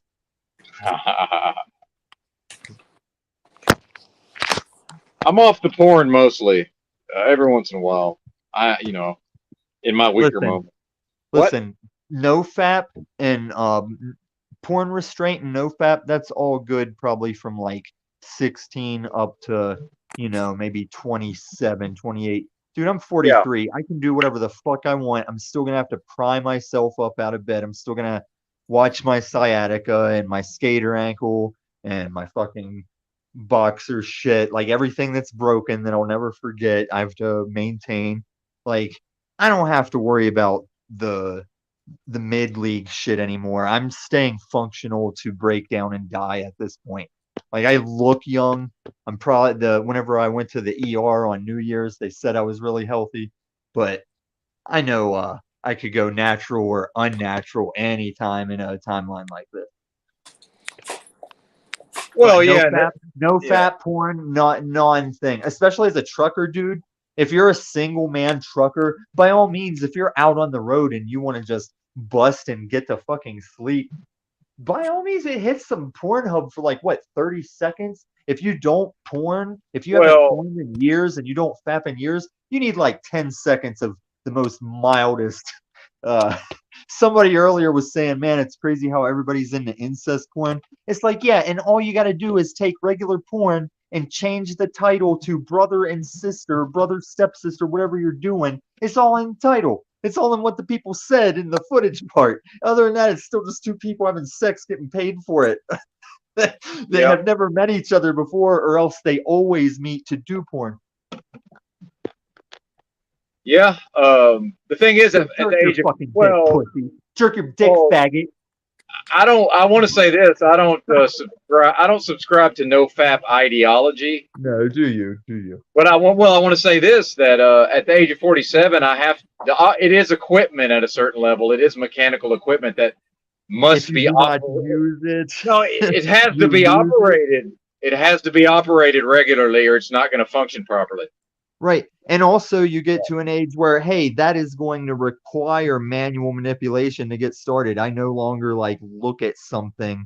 I guess I still wake up with that sometimes. But yes, like sometimes unless somebody's stealing my heart. Oh no, I'm waking up with it still. Shout out to waking up with it, but like I could sit through like a strip club visit, and if nobody's sitting on my fucking lap. I can probably go without a boner if I want to, Yeah, 100%. Yeah, absolutely. Look, she listens really good. No, down, sit, hey, look, sit, down. How old is she? Down, 2, down. She's 2. Down, hey, down. We have to breed them so that I have a sire, so I can cope when I lose my prince, man. We have to breed them, and I'll take a bunch of that litter if I'm on my land. But dude, how old do you guys think the people that saw me walk my dog and check the chat because I can't see it? How old do people think my dog is? Good girl. How old do you think, Benton? Well, that was a long time in streamer time, so I remember that happening, but I don't really remember. You know what I'm saying? And I'm actually not really a dog person, just to be fair. But I don't know. No dog person or not, everybody thinks my dog's like puppy or just post puppy. He's fucking 12 years old, man. Damn.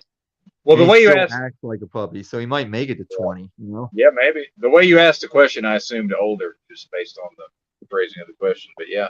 Yeah.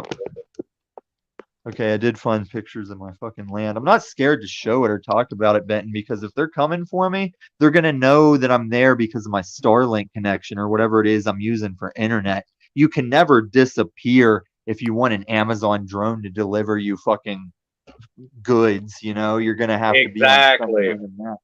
I'm just there because the same way my crypto is my best bet, if it gets serious Mark of the Beast shit, I will also offer, look, man, I'm on my 10 acres. Like, if it's AI, like, forget religious prophecy. Let's say it's AI killer robots coming to finish off the rest of the organic nuisance. Like, I'd be like, dude, I'm not procreating. I'm good to just chill here on this 10 acres till I naturally fizzle out. And then if you somehow still need an organic person, like if some new alien life comes along, you can benefit from my human germs or something. Come on back, man. You know, but just come on, killer robots. I'm tired, man. I'm tired. Just let me fucking sit here, man. Yeah. Will I dream? Will I dream? And if you've seen Atlas lately, man, hopefully he can just anime dash past you and you like fall into like 3 pieces or something, you know? Like, just that's why you want to get shot instead of getting stabbed or gored by a melee weapon, because it's like you just go and there's like a bullet in you or a bullet through you, and it's not the guy having to cleave into your shoulder and like pry it out and cleave back in. You're still screaming the whole time. You still got to swing 2 more times before you get unconscious. You know, it's better to just get like riddled with fast hot lead, and it does suck to live through that. Don't let anybody kid you. Nobody lives through getting shot and says that was awesome. But fucking when you go out fast and limp and probably oblivious to a Austin probably knows. I'm probably triggering his fucking PTSD. It's okay, Austin. Black people have feared me for my life. Just people didn't splash against me when they exploded. I respect you, man. I think you're hilarious. I'm glad I didn't stay in because I have a picture of me and my friend all beef. But he died in that desert, man. We were best friends in high school. He's the reason I'm in Colorado. I'm quite sure he died in that desert, but he's still a guy raising his son down in Colorado Springs. I just have to run into him in the apocalypse to reunite. It's weird. There's drama. Boom. Am I sideways? This is like from standing on my land, and like that's the dried up Rio Grande that was much higher the last time I was there. Yeah. Good good good coordination, producer. Am I right side up on that? Oh, I need to fix my phone. Sorry. You work it out, Ben. Yeah, sorry. I was No, I gotta turn my off phone into in space. flippy mode too. I was off in space somewhere. Oh, it looks like fucking local news. Yeah, that's like standing on the cliff. I hope I don't accidentally go to like numerous. That's like that's my closest neighbor, and he's the only one that has trees like planted in. But and last time I was there, somebody was building over here, but it was still like nice and like clear. Not gonna be bothered by me shooting off old coot rounds. What want to say? Let me find the one that Camacho's in for legitimacy. Oh, that was it. I just realized you live in the same state as the enslaved one. No, he's in Arizona. He caused all his drama whenever he was doing his car and title and messing with people about masks at stores and messing with cops and sir, but this constitutional, but your directive, that's your directive, sir. Whenever he's getting all Saul, not Paulie, he was getting all Saul-y back. That's mine. You can't steal that. Nobody can steal that. I know I don't make videos. That's mine, Saul-y. But well, I will give you proper attribution, sir. But yeah, that was Denver. He did that in Denver, but he resides in Arizona. But he had his guns taken in Denver, Colorado, and he had to get them back from Colorado. But that all happened here where I live, and now he's in Arizona. But this is in Colorado. The river was higher last time, but my side of the cliffs, like under where Camacho's standing on, it still is like this. And as long as I can work it out, like with whatever support it needs or however this lava rock reacts, I'm gonna try and put some fucking survival caves, some glamping caves in. And then up on the top, let me find the top shit without showing any women in my past or anything. Hold on. Oh, that was that one. Yeah, it flipped right to one that it was like that wouldn't have been modest. But oh, there's one with some other neighbor. This is why another reason why I can't be too secretive, because what are they called? The chromey, like Tic Tac looking Airstream. This is the guy's Airstream. And since I took this picture, he's built some kind of tool shed that's locked down here. And he has a ladders like pinned to the fucking cliff to take ladders up this. And that motherfucker is trying to make a zip line at an angle that it's like I've never met him, but I had to go over there to get up the ladders. And when I looked at this zip line angle he has, I'm like, dude, that's like falling with holding a thing, but that's not gonna be riding a line. Like that's gonna be just like falling fast while you hold something. But I don't know. Maybe he does it. I don't know how old he is or nothing. But since the time I bought the land and the time I've been there last, he did a lot of shit. So there's gonna, even apocalypse or not, there's gonna be a few people to have to get along with. And that's rough outdoor growing, because this is the type of place the altitude hurts a lot of stuff you're trying to grow. That's why there's no trees this high. This is like higher than Denver. Denver is a mile high. And then I don't know how high that is. That's in fucking New Mexico, I think. But no matter what you could grow as far as food, if you're doing it outdoors, the thing that sucks about Colorado is you could have, I've had Januaries that I had the top down some days on my convertible when I had an eclipse. But then in the spring, when you start to plant shit, you can have shit coming along like a week or two, maybe more, and then just get hit by a frost, like one random last winter frost across the ground, and it'll just kill everything. And you got to start over that late into the spring. So if I'm going to grow out there, there's got to be something indoor, some kind of geodesic fuckhole, or dug down into the ground 3 or 4 feet to negate some temperature. I don't know. I don't know if I'll survive down there. Right now, it's just vacation-y play stuff, shooting off guns and camping and shit if I want to. It's just the current situation makes me lean toward survival development if AMC squeezes in the near future. Let me see if there's something else cool. I'm gonna step down the chat, Benton. All right, man. Hey, thanks for hanging out. We appreciate it, Austin. Austin, keep Funny. me posted on this shirt thing, man. I give a shit. It's interesting. It is crazy. You might black out in klepto stuff. Stay up here, man.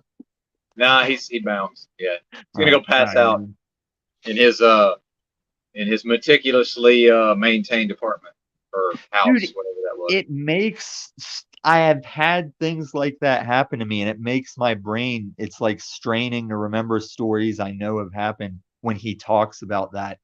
But it was times before even people were talking about simulation and shit. It was just like, how did this happen? Can you think of shit like that that's ever happened? Like with you? I got to be honest, I just don't even really, to me, it's not even that relevant anymore.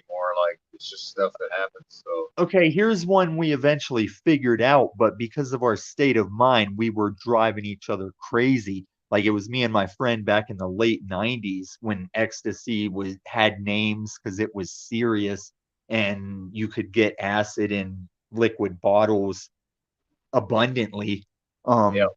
Me and my friend were just calm and partying in my apartment with this shit, but he was doing some weird shit to escalate. Like he was dropping LSD liquid in his eyes, like eye drops.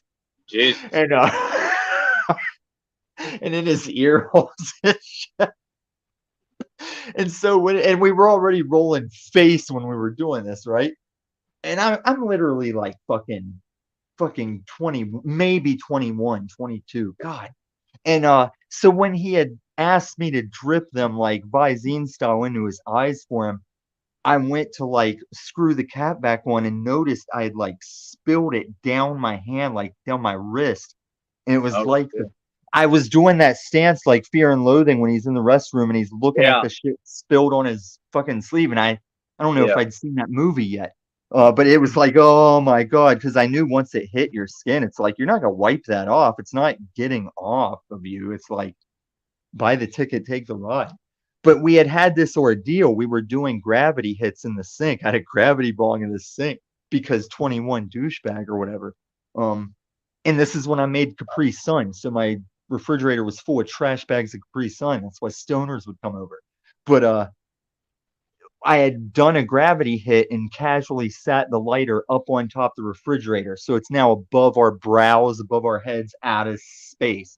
But we didn't know that for the 45 minutes he was going to do a hit and we couldn't find the lighter. And we're both emptying our pockets going, dude, it is not me. I do not have it. Like, I know you have it. You're just fucking stupid right now. I know you have it. And we went on like sketchy to funny to mad. It was like all these throes of emotions, all fucking both of us overdosed on LSD liquid and rolling. So candy flip craziness. And then when we finally figured it out, it was just like, oh, here it is. Like just total, oh, here it is. Drop off. Like 45 minutes, maybe more of LSD drama. So the camera cuts back real fast. Everything sharpens up. Hey, here it is. It's right here the whole time. Oh, sorry for yelling. But it made you feel crazy because you like neither of us have this lighter. We both want to hit the fucking bong. You felt fucking crazy. It was nuts. You guys might if you didn't do ecstasy in like the late 90s, early 2000s, you will never know what like ecstasy, that core rave ecstasy was, because it's like Timothy Leary's LSD or whatever. They just don't make it like that anymore for legal reasons, or chemists die without passing it on. Yeah, the precursor chemicals and then the actual chemist is not a thing anymore. Yeah. But God, those were some good times, man. We didn't need lyrics in our repetitive music, man. You're in your imagination with your lyrics, man. Yeah, I'm all for it. I didn't participate, but I think a lot of people seem to have. What are you, fucking Mormon? Well, that's a whole thing. Sort of, yeah. Sort of, yeah.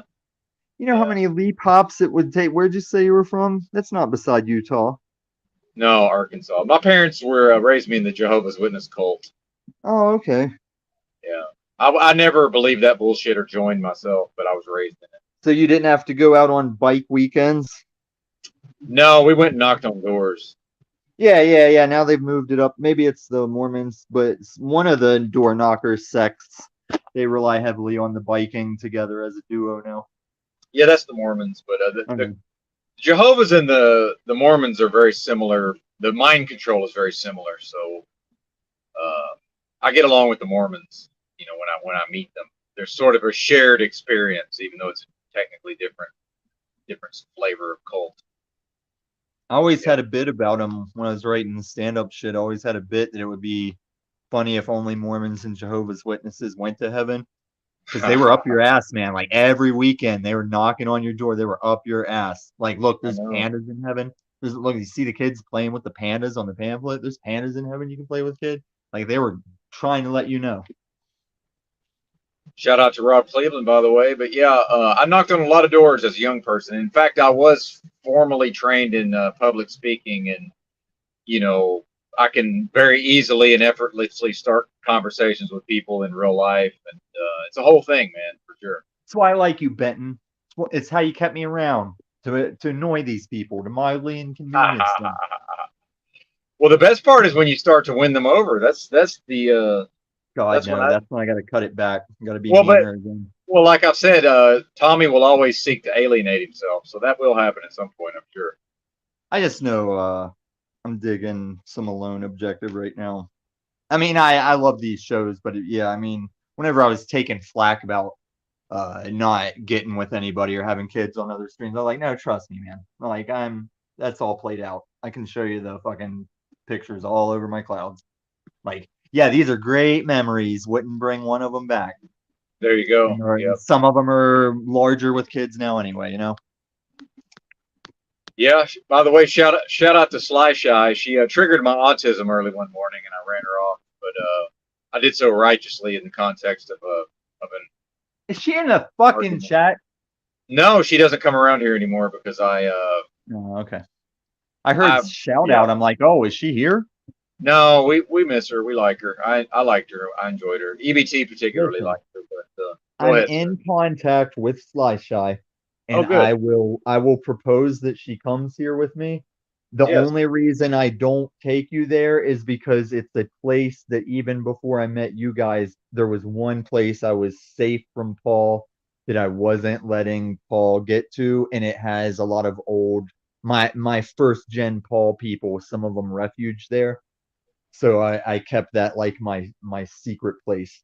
But I will retrieve Fly Shy if she doesn't lose her shit when I say EBT and not talk about how she gets her groceries. Like, Sly Shy, are you mad because you got to get your groceries with EBT or because I'm bringing up that dude EBT? But if she's gonna come back, I'll bring her back.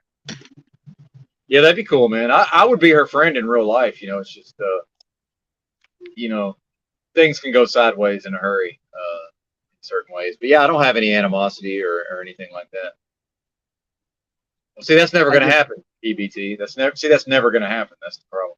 So then you also get into personality dynamics, and this is what a lot of people were unable to figure out about Moose. Is once he sets his mind to something, once he's fixed in his approach to an issue, you can't move him. And I don't think people realize that. But he'll Moose behave. is a weak.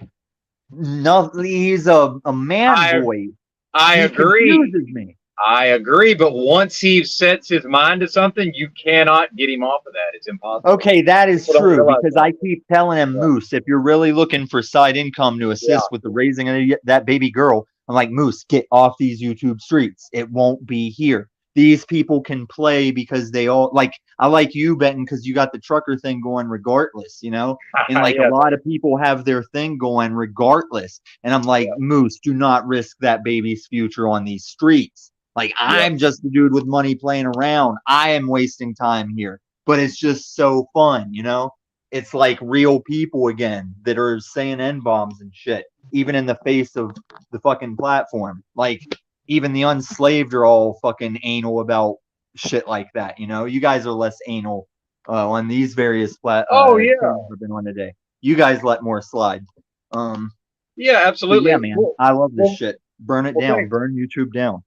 Amen, brother. I'm here for it. But what we're talking about with Sly Shy is it's a personality thing where it gets into personalities where once I dig in, I'll never go backwards. Like once I've chosen to dig with in, me, that's it. I'm done. I got her right now with me that one day I got her so like historic black people stuff that she settled on. Tommy, I just don't give a fuck, man. It don't affect me. I don't give a fuck. So now anytime she starts to get serious about anything and starts to go down that road that I know I'm gonna call her out on some facts, I just get her ready. I go, Sly Shy, just start not giving a fuck now. And this will all be easier when I say this piece, Just don't give a fuck now so you don't have to resist what I'm gonna say. Like maybe it's racist to think black people do need some kind of support check, Like maybe there's already been a black president. You don't need any kind of check for being black. I think that's racist to pay you for being black. So just don't give a fuck. If you don't give a fuck when I start, you don't have to argue. But I love Sly Shy, man, because I remember the first time she paneled on Paul and she was trying to tell him how much she loved his show and how much she loved Paul and shit. And he flipped out so much that she's like got her hand up like an old grandma trying to get her I'm trying to, and she was just trying to give him props, man. It was hilarious. And he's just losing his shit on her. He's losing his shit about the government, but it was like she said something in the props that gave him that angle to fucking go back into it. And it's the same stuff you guys hear now. Yeah. Preemptive, unchecked aggression. Welcome, Rob Cleveland. How are you, sir? Howdy. What's going on? Rob been here? Have I been filibustering over Rob? I wasn't looking at the screen. Well, that's all right. No, it just popped up.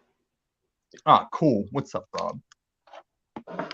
Just chilling at the plantation. Ain't shit going on. Rob, do you remember the early days whenever you would tell Paul like you were enslaved and I'd be like, Rob, you are not a slave? Do you remember? That's classic shit, man. That's the earliest first gen shit I remember. I do remember, but I mean, technically, I am to some degree still. So I can't say that I'm not. Otherwise, I'd be lying. Why do you think you're enslaved? Well, I'm still part Okay, of the let me ask. system, the beast Let system. me ask this: were you here just now for the pictures of my land and shit? Let's I say, saw a little bit of that. okay, so it's like 10 acres. Let's say I was self-sufficient there with like farm chickens and stuff, and you saw it was like all open space around me. But let's say I'm happy with my 10 acres and there's a way I can survive on that. If I never had to leave that 10 acres and I was fine, if you just drop chain link fencing around the perimeter, would that change anything for me? Like, am I now encased or enslaved because these fences are here that I never planned on going past anyway? I mean, I wouldn't say so. Uh, And it's like if with you don't want to with kill a what you just person, presented, with what you if just you don't presented, want I would to, say no.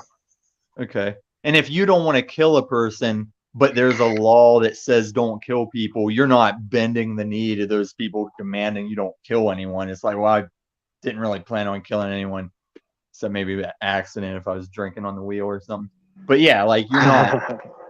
When I don't steal stuff, it's not because there's like the all watchful eye. But just in those examples, why do you think like you're enslaved? Well, for one, I'm still a withholding agent. That's one, and two, I'm working for a corporation. I'm not totally self sufficient. So if people, what would you do? Would you start your own business, or how do you see yourself self-sufficient? I would probably have to get into like some type of trade, maybe, Yeah, and that's, I think that would be a start. That would be a start in the right direction. and I could tell you some stuff about the electrician trade that would tell you whether you thought you'd be interested in it or not. But with a lot of this stuff, so it's just like the income. Like if you had the job that you could do as like a self, like you are the electrician, you're not working for an electrician. So if you're like the dude calling the shots and you make the money to be independent, is that the freedom? Uh, I wouldn't say necessarily. And I I'm mean, not just I think asking like about Rob Cleveland. I'm asking, as you've noticed, I'm not really panelable over there anymore. So I'm not sure what, I'm still not sure how your enslavement is convinced upon you these days. well, I mean, it's like we all are to some extent, to some extent. Yeah. Um, but I think in a situation to where like you're on some land and you're Oh, totally self sufficient and you're not dependent upon the system and in that regard, then I would say that's total freedom. um, what have I been? Oh yeah, all on these panels the past like day or two, I keep bringing up that like slavery requires the slave and master to be in a cooperation. So it's like you could be chased by velociraptors and you're not enslaved, but you could be cooperating to be like at someone's free labor for free, and that is like an enslavement. So yeah, maybe that's what I'm trying to ask is like what master are you navigating, like who is it that you could get around this stuff? Because I have been Mhm. in the life where I was unhappy at the whim of two assholes in Las Vegas. I was running 3 of their stores in Colorado Springs, and 2 of them were on military bases. It was a pain in the ass. But that was enslavement and some of the most job money I had ever made, especially pre-college. But I was definitely enslaved while making all kinds of money, and I was happier like at broker ass poor times, even if I was like getting shook down by the cops and stuff. So I don't know. I see it kind of like, are you able to be free even in solitary confinement? Can you find that freedom in meditation or whatever and not being at someone's whim? Like, are you Mandela? Are you not giving information and having to sit there? So you could have your freedom Okay. if you give up the information, but then you went against your honor and shit. So if you know you're not giving up your information, but you're confined to a cell, is there a way you could find a freedom there, like in some context? Yeah, of course. As That's you know, why I don't think, they're just that's why I doing. don't think you're a slave now. I think you can be even more free than you could find a way to be in that situation. Then it just kind of, anybody that like sits around that area of YouTube and cucks to that idea, I just don't like to hear people do it because I hear a secret overtone of like the ringmaster's ring being kissed and shit over it, you know? Like he talks about all the stories of how it was success stories, but it's not like people coming back and do it, but people will sit, even Sly Shy still tries to take up for some of this stuff until I like break it down for her more. But for the most part, she realizes she's not paneling anymore. She doesn't really go back, but watches and chats. But I just don't think Well, you're a I mean, slave, that's Rob. I think it's you all could be a Mac. it's on her. Right, and then it's on you. I think you can be free, even freer than her because you have a penis. Like you both have that pesky melanin to deal with. Like, god damn it, it's always the melanin, but hey, at least you got a penis. Because that's why I asked these guys if they saw the Whoopi Goldberg encounter with her. I was like, man, that really was just about The View, but it was the only name on The View I knew. So she's like, oh, it was Black Thing. And no, man, I was like, even if it wasn't a black thing, you don't have a penis. So I mean, you slow should have down. went with Spike Lee. She looks more like Spike Lee. I don't even think she looks like Whoopi because she said, I think I do look like Whoopi. I said, I don't. It's literally the only female's name I know on there next to Darlene from Roseanne. But I was like, I'm just saying you're being the View right now. Yeah. Fucking Darlene. And You're there was funny. like a panel of 7 dudes just quietly waiting for us to finish. I was like, look, even if there was no race, like these men are waiting for you to get done so we can go back with the man talk. Because yeah, she's just like hung up on it, man. But it was one of those great times. It was one of those classic times. That's why we're friends. Yeah, I remember She's that. not enslaved because she's pretty much retired, and you're not enslaved because you're a young working age man that just needs to know more options than he knows. You can learn the trade while working the trade. It's just I personally, at my age, I wouldn't go back. But if you don't care about like working in the cold, working in the hot, and doing something where you're learning something, you can do that now. You can pass drug tests. Yeah. Well, and I want to say this real quick. Yeah, that's the one thing I can't do. Yeah, exactly. But I want to say this, Rob. I don't give advice, but if I was you, I would be focusing on just working on skills. And you seem like the type of person who can absolutely learn how to do a bunch of shit and intelligently Yeah, like trade skills. figure it out. You know, not have to be taught an apprentice necessarily. I would. No, I would you work can, on skills, but man. you can get Sure. paid that way. I know Rob once paid. Oh in the yeah, immediate of course. Of course, timeline. yeah, absolutely. And there's always a way, you know. There's always. You must get And- paid. Well, of course, I agree. But what I'm saying is that there's certainly a shortage of people who bring certain talents and skills to bear, especially if somebody's willing to actually work hard and grind. I mean, Well, I was thinking about Sure. doing a thing after, like, once I had done some of that shit, you could literally do a thing where you took a set of Milwaukee drills and a bunch of the fucking parts, like, as far as, like, residential electric. I could take a whole strip of convicts or felons and show them all how to wire up fucking outlets and switches and shit and run wire and what the gauge situation is between Yeah. like dryers and what outlets will be for just common shit. Yeah, you could show a grip of people that all at once and let them hands-on try shit. It's just Atlas is going to be doing that pretty soon. But it's still lucrative for Rob to do now, just to know how to fucking fix his own electric or whatever he'd go with, like plumbing or. I mean, I did some apartment maintenance, and you'd be surprised how many people think a toilet is just like a magical hole to nowhere. Yeah, or something like exactly. that. Shit has to. Yeah, go I was somewhere. actually in a plumbing class that I recently just enrolled out of because of it was different than the class I had signed up for.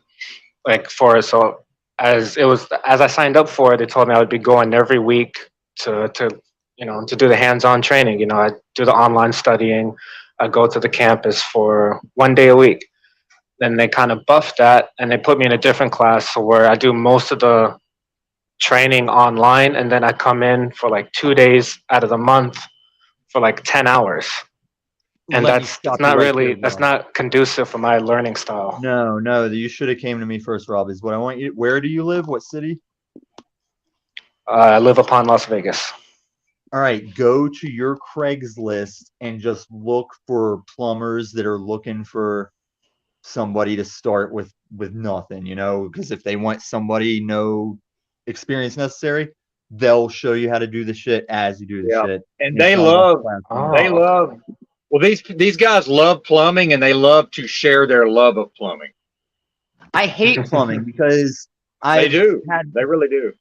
Dude, Go ahead. Rob, the only Yeah. thing you got to worry about is like grease pit clearing, snaking, and poopy snaking. Those are the worst ends of it. Other than that, yeah, you're just running pipe, running hoses.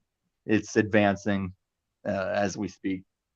But yeah, get with a company that's just hiring no experience, and you'll make money and learn. And if they suck, you'll know why they suck and look for a different company that doesn't suck like that. Okay, I don't know why I never thought about that. Because you never Going through, like, asked the guy Craigslist. that openly said he was a rich dude with a degree and shit.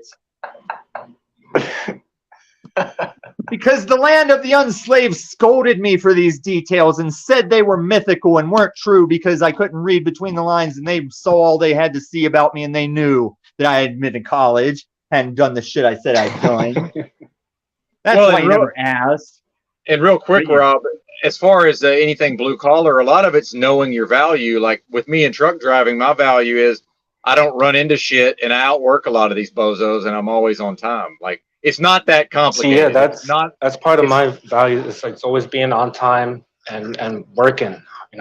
Working every day. And here's the thing, whether you're doing Exactly. residential or commercial, you come across guys doing other types of work. Like you'll run into electricians because you're in there around the same times, or you'll run into concrete guys, and you'll find out if there's something you'd rather do than that. But like, yeah, just do that while you like it. Okay, thank you for that, Tommy. I appreciate that. Dude, I used to do a system.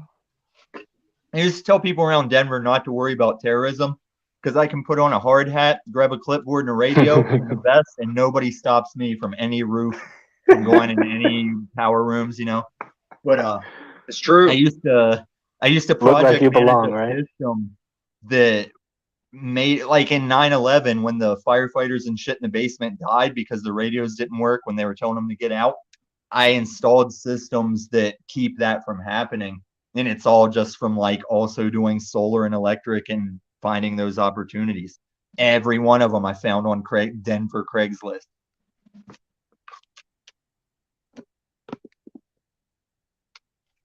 I had a lady in college who was in charge of helping us get our first jobs out of college. I never went to her. I just still used Craigslist, and it was fine.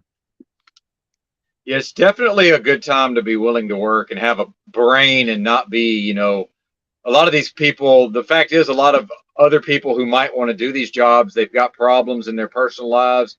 They've got drug addictions. They're otherwise capable, but all of this other stuff is sidetracking them. If you don't have that, you will do well, in my view. I mean, how can Yeah, I you? don't have Right like a now, lot they of are baggage like hiring that. out the ass everywhere, Rob. I bet you if you check your Craigslist, I bet you it's gonna be full of plumbing specific, no experience necessary, because they are hurting for people. And they just want somebody halfway normal. I mean, they just want somebody who can just be like a fucking person without, they have to go to the methadone clinic every morning or whatever. If you're I in mean, Vegas, literally. did you say you're in Vegas? I think that's Rob? how a lot of the security work here is.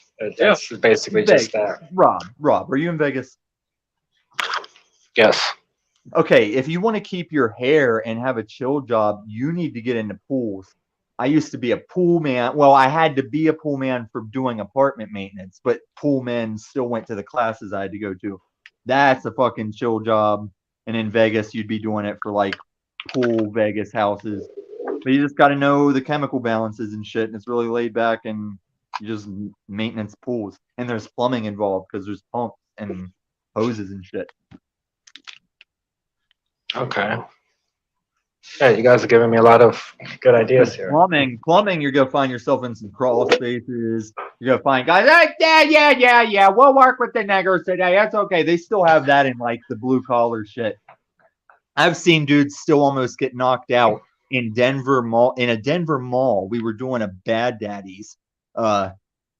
This jerk off I worked with, he almost got knocked out by this biker electrician dude. Because snow's melting and the fucking ceiling's leaking through everywhere. Everybody's fucked. That was an expensive fucking. It was crazy story. But yeah, it still gets fucking Hell's Angels with blue collar jobs. But you're a cool dude. You'll just see it happen. But if you can get into Vegas pools, do Vegas pools, man. You got a lot of options. I think that's the moral of the story here. Lots of options. Yeah, I think that's sort of been part of my issue because I realize that I do have a lot of options. I'm not sure where to go. Don't go that's to really the my guy big that's been thing. saying the same broken record to nowhere for fucking Yeah, the 6 months I've seen. If you go ahead and play off of what I said, and if something happens or you have questions, you will see me around, flag me down, whatever. But yes, I didn't know it was that simple for your situation because someone's always shouting over cabbie shit. Like, I just wanted to go to fucking 54th and Park. And now it's just you. You're not a man. No, you're not a man. Sully, calm down.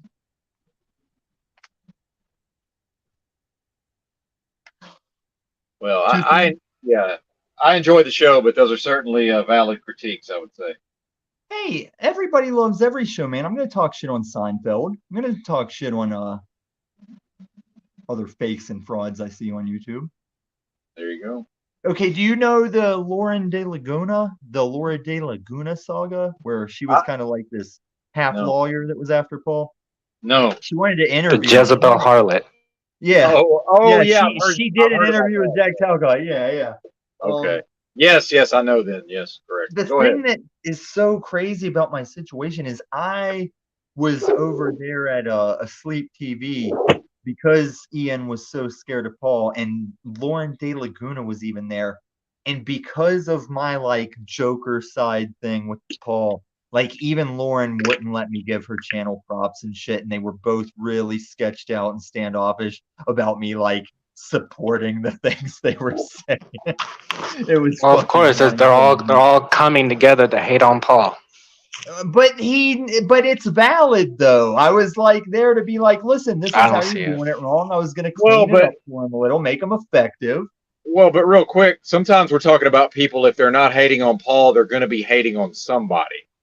I mean, they're just in a mode of hating on somebody. And sometimes I remember some of these. Well, the thing with Ian, like he brought up, he's aligning himself with the Welsh News Network folk. He's aligning with them. Who are we talking about? Tommy? Dave. No, we are Asleep TV. Oh yeah.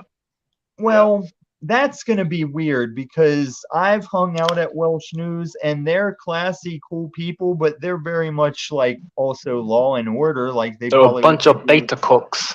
They're a bunch of beta cooks. There you go. No, they're respectable. They just agree that like they acknowledge the game and they're like, we're willing to play this far. Like I have to respect that if they stay out of my way. That's what Paulie doesn't get. Paulie wants it his way. It's got to be his way. You know, man. You ain't no man if you're not doing it Paulie's way. But it's like, no, Paulie, nobody has to. Nobody has to. What about that? How about that? But yeah, man, it's like, it just is what it is, man. You are going to skyrocket if you just go get some fucking work and start at like $23 an hour, not knowing what the fuck you're doing. That's a possibility. And I don't know about the pool situation, but in the plumbing direction, I wouldn't say you're a liar if you came back and said you were making like $25 as a new hire, because it's like they either need people or they don't right now. And we definitely need people in the future, as less people are gonna be doing, like, retiring electricians, plumbers, and shit are phasing out. Yeah, once they see you can show up and actually work, I mean, you're going to get paid. That's the way I mean, I just assume it'll be that way. But start YouTubing shit now, man. You can learn a lot of plumbing just in the YouTube rabbit hole that by the time you show up, you'll be familiar. Yeah, and I'm already a little familiar, with the 2 classes that I did, the 2 10-hour classes. I know how to install and uninstall a water closet, toilet. I know how to do the sinks and stuff. So yeah, but Ian and them, they're like the Discworlders, right? They're most of them, for the most part, are like Coin Earth, and I don't know how that's gonna mix. How are you saying they're aligning? Like, do they just like bag on him together, or what? Because like Welsh, I know, is pretty like thin blue line. They got the thin blue line flags, and they're down with the law and order, and they're just there you they're go. not pushing back. But what do you mean by like Ian and them like cucking with him? I mean, I'm pretty sure that they're familiar with what's been going on. Oh, do you mean they just acknowledge that they're cool? Like they're like, yeah, we're cool, but yeah, fuck that guy. Yeah, that's what it is. They're all coming together to bag and shit on that individual. Are you doing the coming together like old school though? Because that's what I hear when you say it. Because it's you, Rob. Like I still hear the coming together when you say it like that. But you just mean it in the casual sense of coming together. Yes. So have you seen Yurt trying to pretend that he doesn't know what the fuck I'm talking about or anybody's talking about? Like, because you've been around that long. Like, Yurt was around for a lot of the shit he's trying to play dumb to. It cracks me up. And I roll with it because I'm like, I see what you're doing. I hope it works. I see what you're going with your channel. So you just changed the name. Like, good luck, but this is silly. Acting like I got to explain this shit to you. Well, I don't know. Yurt hasn't really been there as long as a lot of other Yeah, but it's like, individuals have. when did you delete your first channel? The same night as Moose over the Moose drama? Is that when that happened? Yeah. This is fun acting like you don't know what the fuck I'm talking about, Yurt. See, this is an Easter egg. They got to notice me or Rob together in the thumbnail to click on this and see it's like an Easter egg 3 hours in. Oh, God, I wish it was only 3 hours. What are we, like 7 hours right now? 3.5. 3.5, cool. I still got my sense of time. It's not happening again. The weird place. But yeah, man, fucking, it's an Easter egg right now, Rob. That's some real truth in there.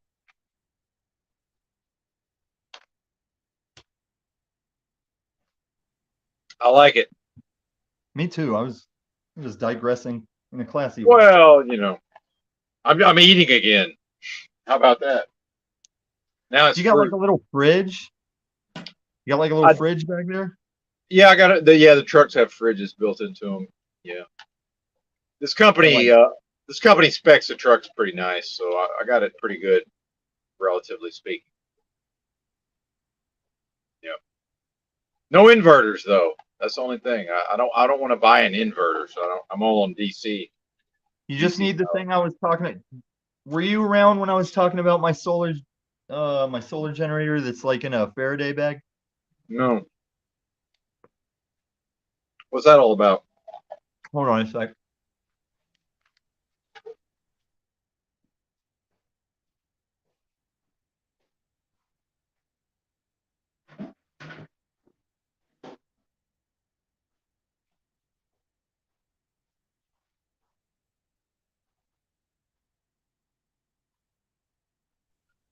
While we're waiting, good to see you, Rob.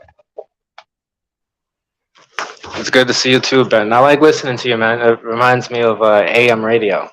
Oh man, thanks. That's a compliment. Yeah, I love radio. Absolutely.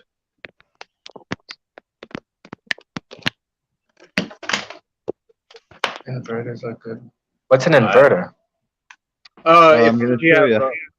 Yeah. An inverter is like when you have solar panels catching sun, It's what the electricity ends up going through to get regulated into like Oh, your okay. voltages and shit. Okay. So, hold on, where's my camera? DC to AC. Yeah, so is like this is like the oldest model. They've probably made a better one, but I used this whenever I lived in an RV. This has lithium ion batteries in it, and it's got an inverter built in it. It's got the big old dryer plug, but that's for like plugging it into an RV, and this could just like power the whole RV from that plug. But then it's got all Oh, your wow. other type of shit, and you can daisy chain lead acid batteries, but the newer ones you can daisy chain more lithium ion. And just randomly, these are water bricks. You can stack those like water Legos to keep a lot of water in a little space. I think water is going to be crucial once the power goes out because your faucet won't work. So you're one of them real preppers, huh? No, it's on for me. This is all on the level of do you have a fire extinguisher in your kitchen? Yeah, Like, that's a very useful item. because I use this when I'm camping. I can go play Xbox and watch flat screen TV out on that land in the middle of nowhere. Nice. Yeah, me and my veteran buddy, we were watching like American Psycho or something out in the middle of nowhere. We wanted to make a meme of it. But yeah, man, this thing, I was sitting in my RV fucking watching movies. People heard like Xbox booming outside on the street and shit. And I just pulled up. It's got 3 solar panels with it. If you can charge it in like 3 hours with the panels. Or with the thing that plugs into like a vehicle lighter. Charges really fast with that too. But out of a wall outlet, if it's empty, it takes like a whole day to charge this thing. Damn. I've actually been looking at those for a while now on Amazon. So if you have a specific one that's no more than $500, you could recommend from Amazon. I think That's the oldest one, and when I got that, it was like 1,500. I can't remember if it was the package with the solar panels, but you can get cheaper ones, but they're probably going to be heavier. They're probably going to be like lead acid, like that Yeti. What's the Yeti brand? Is it like Blue Yeti or something? There's some brand where it's stuff like I just showed you, but it's lead acid batteries instead of the lithium ion. Gotcha. So But you know, if 1,500. you shop for one, your suggestions will start unraveling all kinds of them. Oh, I've looked at hundreds of those things. Yeah, absolutely. Just never have pulled the trigger to this point. But yeah, that's a very useful item. Absolutely. It'd be great in the truck. This is what people don't think about. Like, let's say Rob's not a prepper. He doesn't hunt. He doesn't camp. But he lives in the city and his grandmama's on a, what are these fucking machines? One of the like ventilation machines or something. If the grid goes down, you could still keep those machines going with that, just with solar power, you know? Because that's one reason I think they're going to do a power outage is because all the machine dependent people will die off real fast if the grid is completely down. And like the hospitals will have backup powers, generators in the basements and shit, but your people at home on machines, yeah, you just negate them within the first hours probably. Well, yeah, Sounds grim, but yeah. it's what it is.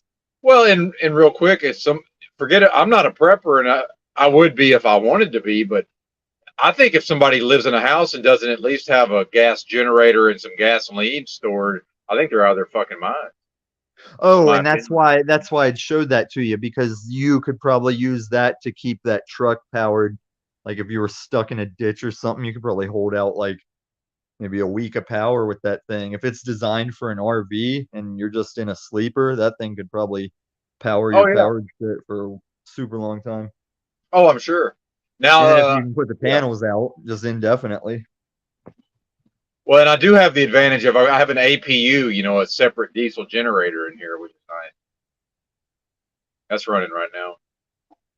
So that actually, yeah, dude, No, I was laughing at that comment too. Oh, okay. See, I never got jacked in my RV. My RV looked cool on the outside because it had like the classic orange 70s type of stripes, but it was just gutted on the interior. It was like a mobile bedroom that I added like power and insulation and shit to.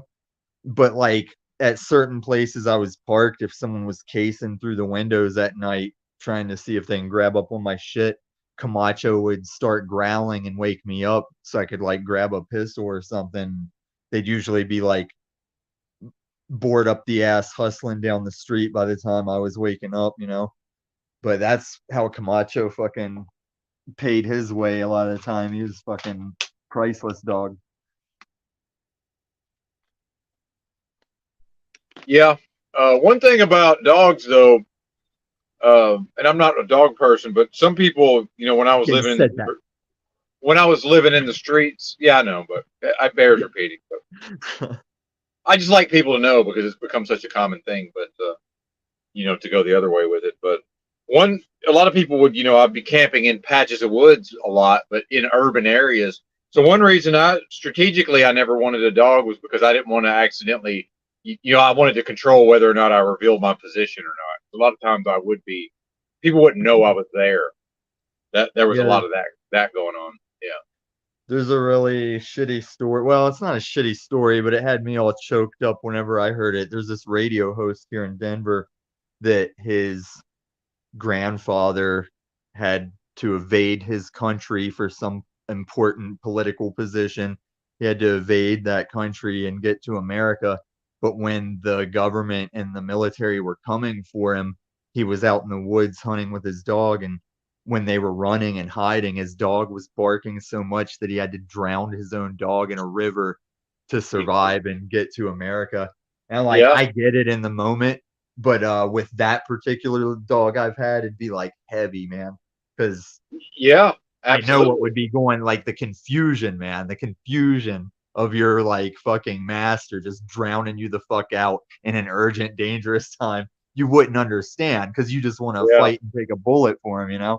It's a fucking heavy story, man. He told it over the radio. I was driving those fucking buses. I was like, gotta be all composed, but I had my mask on, so you can fucking be yacked out on drugs or fucking crying or whatever. You got a mask on, it doesn't matter. Shit. Yeah. But yeah, people don't think about that with animals sometimes. That if this thing starts making noise in the wrong situation, that's going to be very bad. Don't get me wrong, there's Denver situations where if he ever did the wrong thing in the wrong time, I just pop him in the back of the head myself to save any more Oh trouble, you know? But he's yeah, not, he never ended up being that kind of dog. yeah. No, I hear you. I have had to like be on the lam with him because uh this girl I knew, I was visiting and had Camacho because she liked him, and her friend was there with puppies that she was like fostering for some fucking shelter. And the girl I knew there, she put like food or water. Like Camacho had already been playing with puppies for a while and he was over it. And he was like, yeah, whatever, stupid puppies. And when she set something down like food or water directly symmetrically in between them, I was even reaching with my finger, like, don't do it like that. And when she set it right between them and the puppy went in as Camacho was doing it, oh man, he checked that puppy. And I think it like nicked its ear or something. And so since she was like with foster dogs, she was all wigging out and starting to call the foster people. And my friend was like, you should just go. You should just go. And I didn't know how serious it could be because my only issue was I knew Camacho had his shots, but I didn't have the paperwork. I was living in an RV. And so I was like, yeah, this could be bad. Um, and everything ended up okay, but I was on the lam with him for a couple of days. It was sketchy. And Yeah, man. I did have to tell that chick over the phone over and over again that it would be okay that I was sure he had the shots because she was like, this is my friend from work and I think it's getting really messed up and I gotta go to court to keep my son and they'll use it against me. I was like, calm the fuck down. Calm the fuck down. It's fine. I was like, you told me to leave in time. That was perfect. And now that I know what's going on, I was like, I promise you it's fine. And it was. But Man. yeah, I was on the lam with my dog. With my dog, Paulie. I was on the lam with my dog. That's what I did, stand on rights. There you go. Well, did No, you the check? only I love answering to things. The only time I wasn't gonna answer to him, no man says, what do you do to please your sky daddy? That's one thing where I'm like, hey, fellow hairless monkey, get the fuck miss me with that bullshit. That's my sky daddy. Like you can't. Like I know I sound crazy having a sky daddy. It's like everyone, even the Scientologists, sound crazy, but we do that. So don't point your finger and tell me to explain it. It's not fucking Scientology shit. You ain't got to pay that much to know it. Oh, here's my friend that died in the desert. There's me. Like this is the first time that was it MySpace or Facebook back then? I think it was Facebook. Yeah. This is the first time that my hometown was like, "Oh, is that Tom? Is that Tom?" And people started hitting the gym because I was like a skinny cross country runner. And the first time I showed up on Facebook like this, and there's my friend from high school that died in the desert, but he still raises his son in Colorado Springs. Even in this picture, I didn't know he died in the desert yet, but I would find out. But I was fucking yoked, boy. Yeah, I used to hit the weights myself. That was good stuff, man, for sure. I We enjoyed were it. hitting the GNC. Oh shit. Hey, Tommy, I accidentally clicked the wrong button. If you want to come back, sorry about that, man. I had a boomer moment on the phone there. Tommy, it was an accident, sir. Please come back.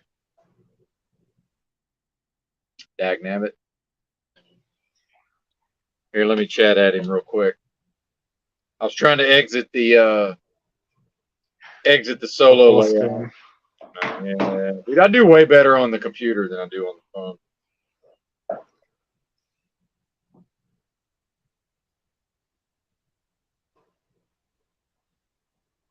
Oh, there he is. Hang on. Sorry about that, buddy. My bad. Yeah, they're trying to chat to you like you got to bring me back. Yeah, I was. Yeah, So stop your microaggressions. Stop your backstaging microaggressions, bro. I know you misgendered my dog, bro. Don't misgender my dog, bro. Watch your backstage microaggressions, bro. That's right. Is this Janessica's party? Who misgendered my dog, bro? Is this Janessica's party? All right. Where were we? Oh, weightlifting. Oh, the GNC stuff. Yeah. We didn't know back then that it was legal to sell over the counter, but once you ingested it or put it in your system, it became illegal things. So that's why you did have like steroid effects from GNC stuff and like pro hormones. Yeah, Oh, wow. and so once they caught on to that, that's why this shit, to me, if I were to start getting GNC stuff, it'd probably seem weaker than back then. Oh, absolutely. I did one cycle of that M1T, whatever that was. That shit was legit, man. Like just the oral, pro hormone. But I didn't really want to fuck with it after that. But that shit was legit. Go ahead. Now I didn't have any in my system when I did that Tough Man competition, of course. But in all the times I've ever done anything, I've done D-ball, and then when it upgraded to T-ball, I tried some T-ball, and those are both oral that you don't even have to take the anti-estrogen with. You just take the dosage and pyramid on and pyramid off. But then I did do one time some butt needle shooting test something. I forget which test it was. It was one of the tests. I can't remember all the lingo. It was more than a decade ago now. But if you want good steroids, get with veterans, man. Get with like active duty on base in America, or get with veterans that have been overseas, because that's the most. I usually just hit the deep web for shit like that. If you can do that, Rob, and do it efficiently and safely, then by all means. But my friend was veteran anyway, and I saw what they were fucking with. I even messed with his government military like wartime sleep aids and tried to stay awake on those like for games. I'd be like, I'm gonna take your sleep aid, see how long I can stay awake. Sometimes it would be a constant drowsy struggle to keep your eyes open, but other pills, it's like you'd sit there and be ready to stay awake, and then you just wake up bright and early the next morning, like the night just went bloop, and it's like you're waking up the next morning never remembering passing out. Sounds like because a Quaalude my or friend something. had some shit happen, like in duty, that I got it. Like, yeah, those are those kind of sleep aids. Like Ambien or whatever that shit's called. Oh, Ambien is like fucking taking some extra melatonin compared to the shit they gave him for killing men as close as in the same room with you and carrying your buddy out of a wreckage with no calf muscle and you've got like shrapnel on your back. He did some Rambo fucking shit when he was juicing over there. but you had to be juicing, because if you're both beefcake and fully geared with plate armor and shit, and you're gonna carry each other out of bad situations when you're injured, you gotta be on fucking some kind of enhancement shit, you know? And he said this one place they were based up, there was no gym and nothing to lift, but there was an old fucking train car axle. So he's like, you were either strong enough to work out with the train axle or you didn't get to work out. They were all like benching a train axle. It was fucking crazy. Hey, I'm gonna run into the store real quick, but y'all feel free to keep it going. That's up to you guys. But I If you gotta. want to end your show, you can just tell us to end the show. I don't know how long I've been here. I'm lost. I'm confused. Oh, I'm not dude, sure what house this is. I do 12 hours on occasion, so and it's my day Oh, off, so I'm not trying to end the stream really. And once that's I end, like yeah, go ahead. What? casual unslave time hours, you know? 12 Well, hours, you're just getting yeah. started. Yeah, I'm just a piker, but yeah, absolutely. But yeah, I'm gonna run in. I'll be gone about 30 minutes. You guys are free to keep it going. If not, that's really Are up to you y'all. robbing the place? No. Right, 30 minutes. Holy fuck. Well, yeah, that's too long to rob. Are you at one of those Flying J's with the showers and the extra CB radios and shit? I'm in the parking lot of a big box store that's now open. Wear your mask. Yeah, wear my mask. That's right. No, I'm just used to shopping really fast because I'm always on the government clock. The hours of service, so yeah, I'll be in and out. But plus, I like to go in when they first open because nobody's in there, and it's Sunday morning. But yeah, I'll be back shortly. If you guys want to keep it Jesus going. Christ, is it Sunday morning? Yeah, it's Sunday morning, I think. But I'll be back in a It few. doesn't fucking matter. Okay. Dude, I ain't Oh, going my nowhere. I'm church. still at the plantation for like 3 more hours. Aha! All right, we got Rob. Describe this plantation. Yeah. So, Rob, let me ask you this. Here's another Easter egg Oh. we're going to leave for all the AAs that may ever see this.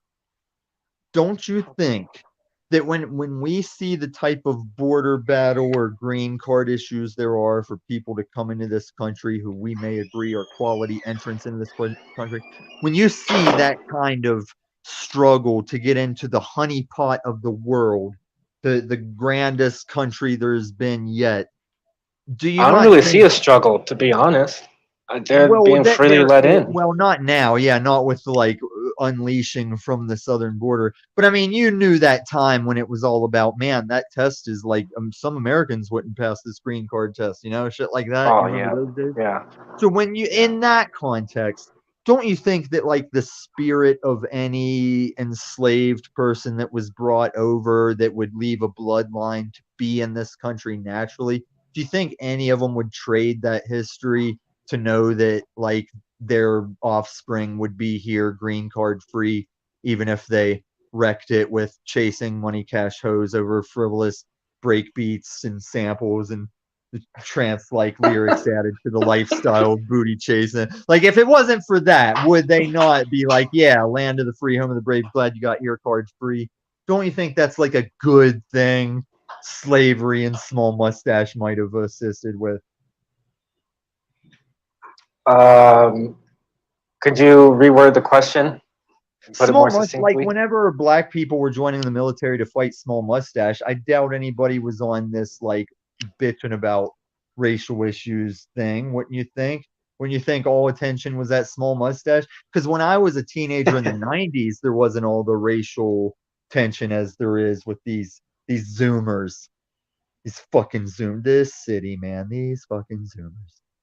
Jesus fucking Christ.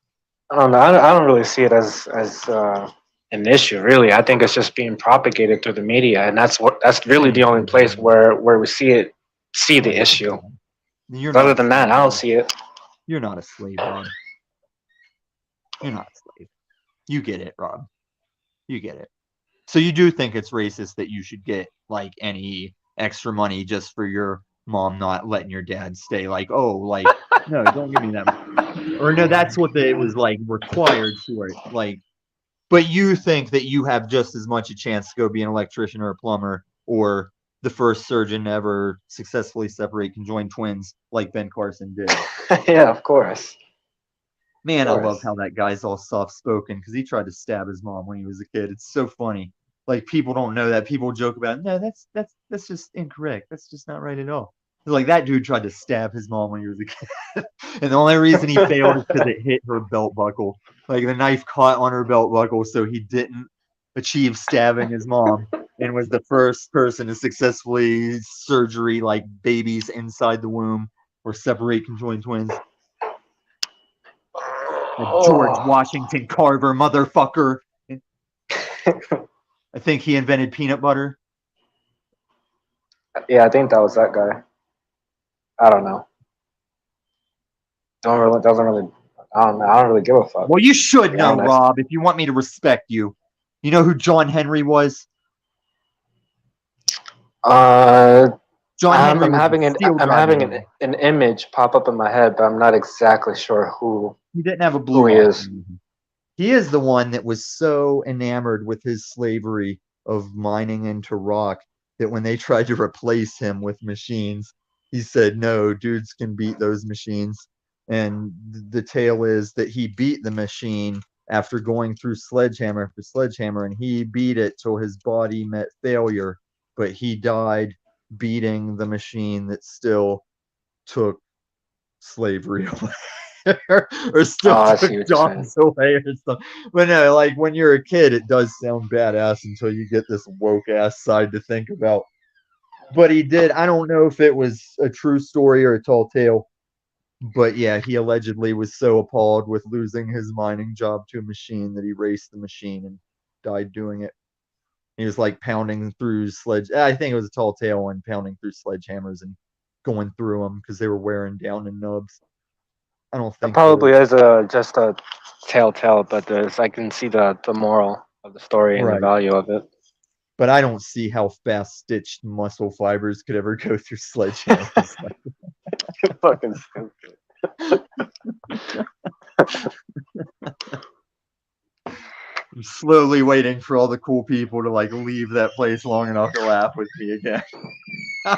No, it's just funny because like that's the shit that they always say on like these on all these sports channels. You know, that fast twitch muscle fiber, or you know all that shit. And it is like in a sense of like looking at readings and saying, yes, that's fast stitched enough. This was probably an African American. It's not like an increase. It's not like a steroid increase on skills, you know. I'd lean more toward those what was his name from Django Unchained, the Titanic kid. Whenever he was Never playing seen that. it. What's his name? You know, the Dream movie, the fucking Wall Street movie, fucking the blonde girl. God damn it. Somebody, the handsome boy. He was a quick draw when he was a kid in the Sharon Stone Western. Titanic guy. Bro, I don't it's know. on the tip of my tongue, man. So high. Anyway. Fuck. God damn it. Anyway, in Django Unchained, he was like really southern racist, like black people are monkeys type guy. You know that guy was like NFL breeding slaves, and you're probably get the outcome of like professional sports having like some kind of lineage to like, oh yeah, that was that dude that was trying to eugenics breed. Or what you see down in Alabama. Like all those corn-fed motherfuckers. Yeah. You know, or it just happened naturally because white people breed corn-fed style too, and you could have just had roots like bloodlines of like slavery or black people that just naturally corn-fed. But I wouldn't call somebody a liar if they said there's proof that they like the way he had them like fighting like UFC guys. Of course, like generationally, you'll try and improve your field UFC guy. I got my indoor, I got my house UFC guy, and I got my field UFC guy. McGregor stays outside with the Irish and the Melanins. Stupid. So Rob, if you Rob, if you want to help me splinter cell in and wingman to like get me under some radar, there's this live stream show that's really popular on YouTube. It's higher up the fucking the skyscraper, but it's called Amazing Lucas.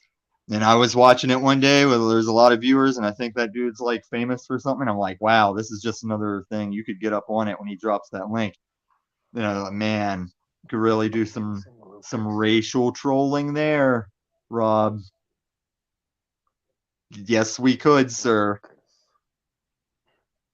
Well, yeah, I mean, we could play with it. I don't really, I'm so I just past all wondered of if that you shit, knew. I man. just wondered if you knew. Well, of course you're past it now. Is when you exercise it. But do you know that guy, Amazing Lucas? Because No, never heard of him. I've only watched a little bit of one of the live streams to see what was going on, but I've seen him around in conjunction with somebody, maybe a sports person or something. He's familiar from something, but still low tier enough we could get in there, make some YouTube fucking memeable shit. I think Kwame Brown does something like that too. He'll probably do something like that. Oh, I'm sure they all do. It's just like the Masons. Like there's like black people that are in the Masons Guild, but the Masons Guild makes them all Yeah, that's stay in a the boule. building. Call that It's the not the boule. Masons building that the white Masons use. Have you ever seen that shit, Rob? Have you looked into Mason shit? A little bit, like when I was I mean, when I was early in my flat Earth but you research. know Yeah, that you can just come around Mason. You can just see Masons around town, right? And I mean, there are I don't know what they call their things, their houses, their different city to city things, but there are those lodges. of like black people, but they all must be at the black people one, and no one has a problem with that, not even the Masons. But as old as the Masons are, I would have to question with what you're doing at the Black Masons Guild. Is there lesser? Is there something different? Are you not getting all the cliff notes? Like, what is going on? What is the deal? Who are these people? Who are these people? You've got Black Masons, you've got White Masons. What's the deal with that? Or you get you people are all Black Mason this and White Mason that. Like, wow. Owen Wilson, Black Mason this and White Mason that. Dude, my nose is not half as busted as Owen Wilson's nose. Like, I've always taken a little like I'm not wrecked about my nose. I just acknowledge it. Like, god damn, I got my nose splashed that one time. It's like actually my cheekbone is more low than my nose is broken. But Owen Wilson still has always reminded me I could have been an actor if I tried. It wouldn't have been the nose that kept you out. I'm looking for a woman that has a nose like that. You would have loved this teacher from college. I almost fucked, but I had that pesky motorcycle wreck that threw off all my communications. But yeah, she was tall, leggy Amazon that would on Halloween dressed up as like Wonder Woman and like worked it.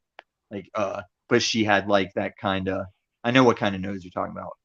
I went to school with some Jewy, Greeky type girl noses that I know what you're talking about. I know what you're talking about. Egyptian nose that does a similar thing. Yeah. Yeah, Yeah, man. It's like love I'm that not shit. even I don't know beat. why. I get sick of all the models and shit I think are hot. I get sick of them jamming their fucking feet in the camera just because a guy asked for it. Like we're not all into that, man. Like I don't hate. I appreciate good feet. I don't like bad feet, but I don't want your feet up in my face. I don't want your feet jacking me off. You stupid anime dress bitch. But like Rob knows, I can get down with that nose game though. Yeah. I get you on noses. Yeah. Such an odd thing, man. At Yeah, a least in my girl in eyes. high school caught me drawing like her profile like that, like 8th grade, 9th grade or something. Got all like aggro, like I was trying to diss on her, which I understood. She didn't know I was like digging it, you know. She had a big old ass in that nose. Yeah, man. Faith fucking Barbrito, yep. And her girlfriend, or not her girlfriend, her sister's boyfriend was this like literal cartoon Johnny Bravo chested Marine with a big old gap in his tooth. He had like the big square chin and a big old gap in his tooth. They called him Big Country.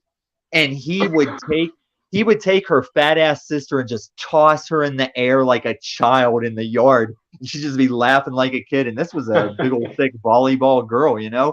And this big ripped steroid Marines just tossing her like a child. That would crack me up because I was just a skinny dude with a newspaper bag over my shoulder. That shit was crazy though. Just watching a man toss a woman up like to the second story window or some shit. He's Wow. the type of dude you'd break your hand punching his jaw. That's what he looked like. That's just funny. That Johnny Bravo shit. Wow. Let me let you in on another thing that people are lying to you about, Rob. No facial hair will stop a fucking knockout or concussion. It's not like that. It's not like that at all. There is a way that your jaw can get shifted and it knocks you out, but for the most part, a knockout is jarring your skull faster than your brain so that your brain bounces off a side of your skull, and that makes everything shut down and have to reboot. And a beard is not gonna stop nothing but jizz. It'll deflect some jizz. It is not stopping a concussion or a fist or a knee. No. Because you're already, if you're gonna knock somebody out, you're already punching through your target. So you're not thinking you're looking at that beard like not thinking it's an extra layer in it. You're already punching through the chin area, regardless of beard. I've seen a coyote by itself stare a pit bull down and run a pit bull off. And the dog that ran after 8 coyotes and killed them and got all mauled up, that was not smiling and very much needed medical help. It wasn't a pit bull. I've seen coyotes and dogs run a bear off. I've seen a bear run anything off. It's all relative to the situation. It's not all truth, though. It's not all truthy, yo. It's not all snafu crew. Truth, yo. Yeah, it's not all standing on truth over there. I've always known that's wrong. When I hear the truth about me, I'm like, well, I know that's wrong. So what else is wrong? But you're not a slave, Rob. You can get on Craigslist. You can be one of them guys tomorrow if they need them bad enough. But you might have to at least get synthetic pee and not go to work all fucking stoned out of your gourd so you can learn shit. But if you don't have to pass a piss test, I mean, I'm sure Vegas has head shops with synthetic pee. That's never done me wrong. Yeah, that's how I got my job at Walmart. But yeah, I mean, the What's yeah, that's Walmart even paying now? Did you say you work at Walmart? Where are they even paying now? I know it's like a lot. I used to. Oh. I mean, when I was working there 3 years ago, I think it was starting off like 10.25, but I was making like 11 something. Oh, dude, I think they're But starting 20 something in Denver just to get some people in there. I think Walmart might be paying like 20 something in Denver. Vegas probably like that too. yeah, I'm not too sure what the rate is there. I couldn't. I just can't do that shit. It's just fucking. Yeah, I was gonna say I am sure you're not gonna learn any plumbing there. But but if you were ever hurting for it, I mean, if anybody's hurting for it, go check your Walmart, because what else is there to get hired at if you're not some kind of trade or dick sucker? Well, security. Yeah, I have my things with security between armed and unarmed because, man, like at dispensaries, sometimes the guy at the register and the security is the same guy, and those places still get hit. Well, it's dangerous because those places still get hit because everyone knows they got to deal in a lot of cash, and there's an ATM there pumping out cash, and that's why it's still hittable. Like, I've seen a video of a dispensary security register guy get shot in the fucking neck because they already had him at point blank, but he had nothing else to do, so he just drew and went for it, and he ran 4 guys off, but he got shot in the neck and maybe some other shit, and it was quite the shootout. But it was crazy, man. He had him trapped though for a minute, like they couldn't get back out the front door, so it was 4 dudes trying to cram behind one display, and I think only 2 of them had guns shooting at the guy, and he was shooting back. But yeah, man, it was nuts. If you scour YouTube, I'm sure it's not hard to find. Seen a dude in Venezuela walk up, and there's like a drunk, I guess a Venezuela not so professional cop that's already drunk in the bar. And he's like lifting up his shirt to maybe adjust the gun in his waist or something. And this guy just casually walks up to him and pulls it out of his waist. And no sooner is the cop like, what the fuck stance? He like shoots him in the face and walks away. And like, I don't know if they caught him or what, but there's weird shit like that on the internet that it's good examples of why it's better off to have one than not, I guess. But not be drunk with it hanging out the front of your pants in a bar. in Venezuela. Shit, I gotta be careful. I got hit by a car one time here in Denver crossing a crosswalk. It just hit me enough to like lift me up by the hip and flip me over. But I landed on my little 1911 that was in the small of my back. I like landed on it. Ooh. That fucking sucked, yeah.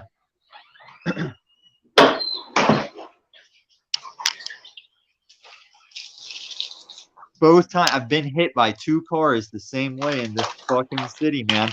And it's because they're watching for their turn, and I'm crossing on my turn, trying to get eye contact. And when they don't, I've already been walking and I just go. And 2 times, like that left side, fucking front blinker side, like of the corner, they'll just merge up and like catch me off balance. And then when they go to zoom, they like roll me up over the hood. Are you popping Sorry. popcorn, Rob? No, it's my DoorDash delivery. Oh, I thought it was Benton getting back. How many people are even still viewing this shit, and what is wrong with them? I have no idea. Anyway, I'll throw up some GAYMing.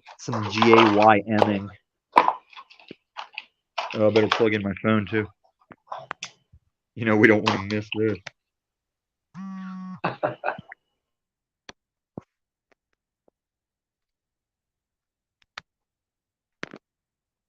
So what else is new, Rob? I mean, I know you want to go into the career, but you weren't hurting or anything, right? Just kind of passing the time.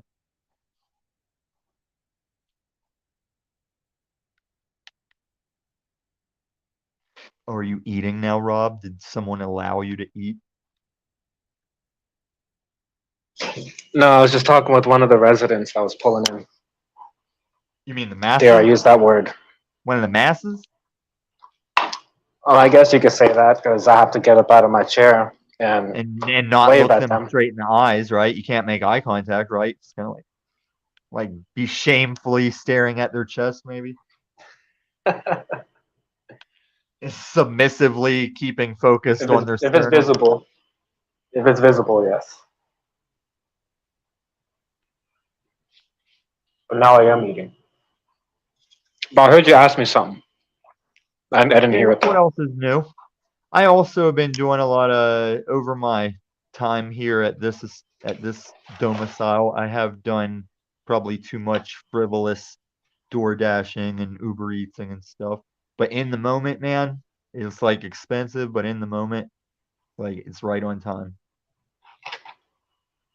Yeah, I mean it's nice because being at work, I can't really go nowhere. But if you did, it'd be cheaper. Like sometimes I got this True. strategy where if I want to walk the dog, I'll go to some place cool, and then I'll take my insulated lunchbox and throw the electric hand warmers in it. So like if I get something from a place, yeah, the whole way back it's in its own Domino's heat thing. Oh yeah, I forgot you're in Denver. It's hella cold out there. Except for when it's not, it's pretty much both extremes because it's a high desert. It's like a high elevation desert. Like parts of Colorado is, you know how when you're looking at a map of America, it goes from like green East Coast and gets browner and more desert as you go west. Yeah. Yeah, like a lot of that starts deciding what it's gonna do all up and down the front range of Colorado mountains. Like there's desert parts of Springs and green parts. There's green parts of Denver, but desert parts because this is where the transition starts in the whole state or the whole country. Oh, okay. Yeah. I see. What the fuck is that?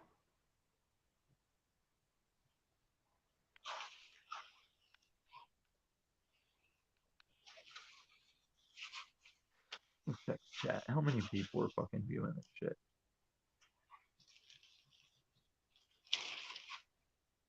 What is their way? I'm back. That was the last shorter than 30 minutes, I think. Oh yeah, that was more of a crime of opportunity. I actually did my shopping yesterday. God damn it, it's 4:30 people. I told you I don't Breaking Bad right now, and you still got me up all hours. Well, you do bear some responsibility in this, don't you? common. It's the lack of responsibility, actually. I don't have anything to wake up for. Fantastic. Yeah, that's why one of the reasons I keep my sleep schedule regimented. Like whether I'm working or not, I go to bed super early, and I actually love it, man. I love going to bed early. Well, what I learned with trying to keep circadian rhythm when I was doing the Breaking Bad is if I missed a night, then I just wouldn't sleep till the next night because it's like sleeping in the day is what would throw me off and get me all out of whack. So if I stayed up too late, like today, like I'll just throw coffee on, make some Pop-Tarts, and just be up for the day, whether I'm doing drugs or not, just to keep that rhythm of sleeping at night. Yeah, yeah, that's the thing. If one is able to do that, and Rob had expressed some interest in truck driving, which I don't recommend. But one thing about that, Rob, is a truck driver levels up their ability to sleep and switch to a polyphasic sleep cycle when necessary, and just a lot of things. A lot of the adjustments to the job revolve around sleep. So I sort of have some increased abilities versus before I was a truck driver. And that's 80% of why he will be one of the first robots. But even lawyers will be some of the first AI robots. Yeah, yeah. The that's the thing, man. The automation is going to be a thing, and I don't view my identity as a truck driver. So like No, I know when you can do more, but I'm yeah, saying yeah, the reason Rob wouldn't want yeah, to look into retiring as a truck driver is because exactly. you probably won't retire as a truck driver. Yeah, precisely. Yeah, and I just don't recommend it in general, but it's certainly a way to make some money in the short term. That's for sure. Now, are you an owner? Is that your truck? No, no, I work for a company, and I don't even want to think about all that stuff. I prefer to just do the job, and yeah, I'm See, not.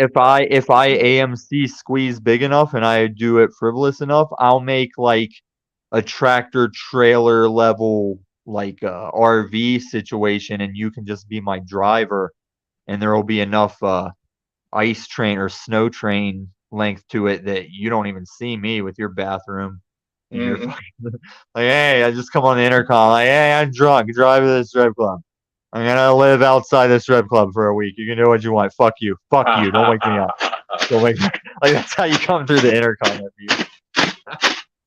Yeah, there's something to that, right? It's I was channeling a little bit of Rick and Morty there. I admit it. Because now we got to give up on Rick and Morty now that Justin Roiland's got to put his hands on women and take trips to the island. Yeah, I told you people are on the flight logs. Fucking Justin Roiland. yep. That's I actually was never I never got into Rick and Morty, although I am Shut aware. the fuck up, Benton. You want me to come back to your show, don't you? Don't you ever talk about Rick and Morty that way. Well, I do want you to come back, but I got to keep it real also at the same time. So No, it's that's about definitely if you binge stuff, if you're taking trips and binging stuff on like if that's how you do it, binge you some Rick and Morty. Because the yeah, early seasons are great. yeah, I've Even heard the good later things. ones are like lesser but still good. Yeah, I've heard good things for sure. So And even without the flight logs, he still has some woman pressing charges on him about something he did that it was like this underage chick that met him on like Twitter or some social media, and he would just get drunk and say stuff about like teaching her how to do porn when she's 18 and fucking all kinds of horrible stuff that I'm like, man, if it was a woman like over 18, I get it, but I think he got drunk and forgot this chick wasn't even 18 yet. But it is stuff where even I like pull my collar out, like, it's ooh, it's well, a little rough to watch some Rick and Morty after. yeah, I've lost track of all of that, but it seems like people get canceled quite easily at times. Well, Benton, the thing that's weird about it is a lot of Rick and Morty. You can tell both of those guys had a lot of like family counseling and legit like family meetings, psychiatric shit or whatever. You can see it in the jokes and the storylines. And then to have him like getting drunk saying shit to a minor, it's like, ooh,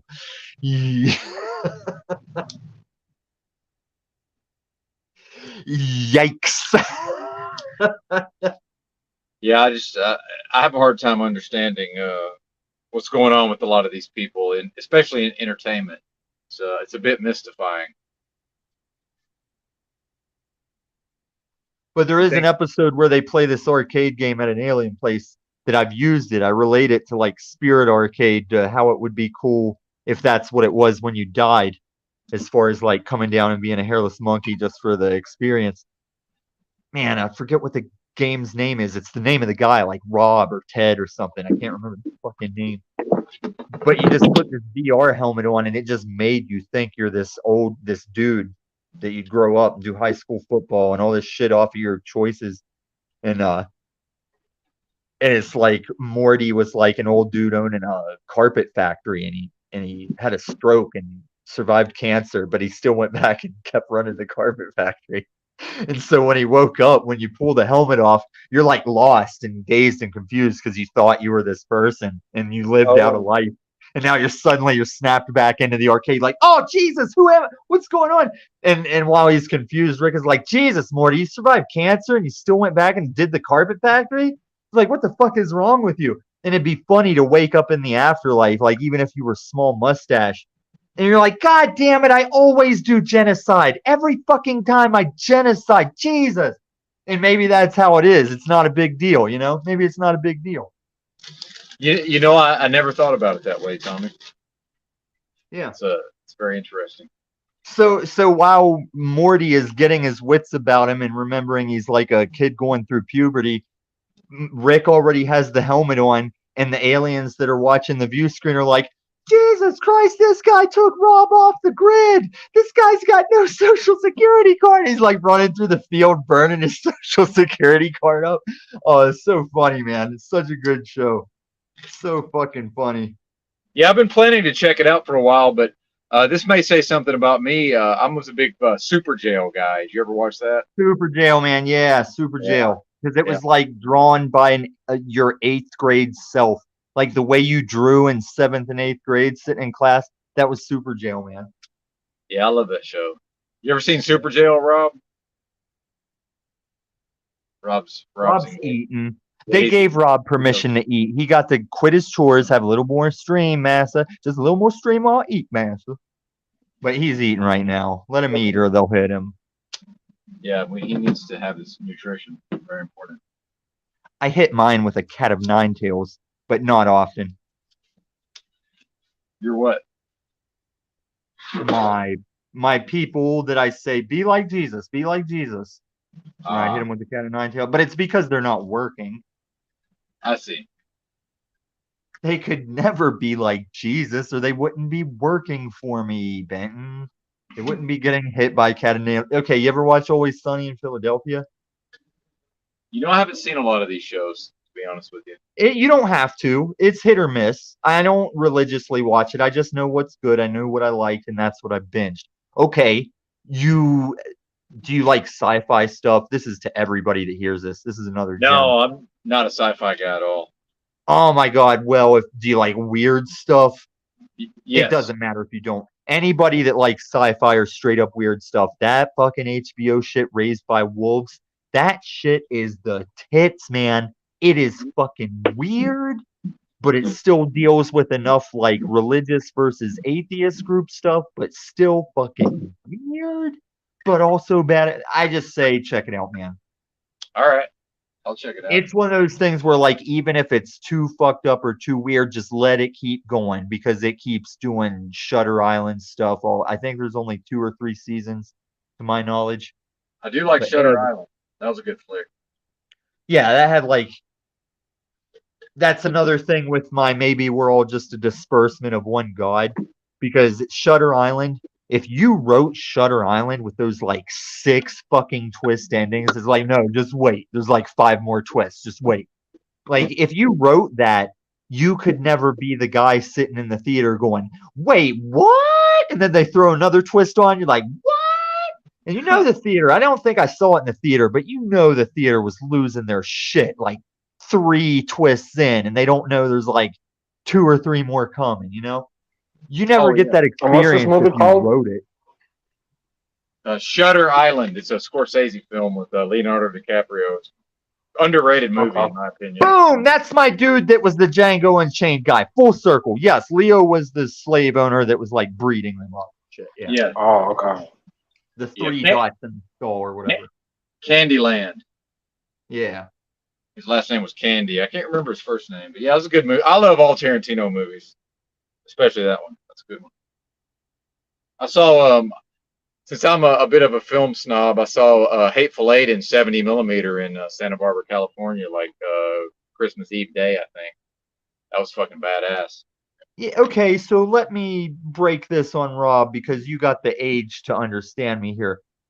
I respect even Denzel Washington who makes this point, but there's been this popular thing about saying that the noose or that lynching is specifically a racial thing. And I interject that, like, as long as mankind has had rope invented, that's one of the cheapest, easiest ways to delete any person you need to quickly delete, whether it's because you're a sheriff or just because you gotta delete a guy that does stuff. I don't know. It's just not a racial thing. It's a rope thing. It's like an asphyxiation thing. And even when Denzel was in an interview getting kind of triggered about some rope noose thing in an old movie he was in, I was like, but Denzel, no, man. It's just like, yes, we lynched black people, we lynched white people, we lynched French people. Like everyone that's ever died publicly as the trap door dropped out, that was some kind of rope lynching. It's really not a racial thing. Even if Bubba Wallace mistaken the natural garage door loopy loop thing that looks noosey. Sorry you took it that way, bro, but lynching wasn't like that. And you're a black NASCAR driver, you fucking weirdo. Why don't you Well, play hockey? if you remember the remake of the movie True Grit, the town scenes there were Dude, set I in love that fucking remake. That was a whole good. fucking yeah. Well, the town scenes, that's Fort Smith, Arkansas, and I used to live there. I spent a lot of time in Fort Smith. And if you go down by there's a national park and a national cemetery down on the river, and that river separated. That was the separation into Indian territory.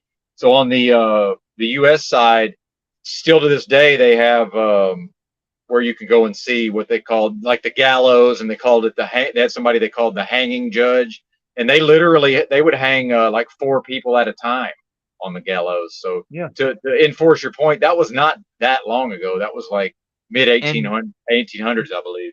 whenever a dude with a black bag over his head holding a big old axe would cut your head off, you used to walk up and tip him like a coin or a gold or whatever was going around. You used to tip that dude so that he would concentrate on getting you in one fell swoop. Because Exactly.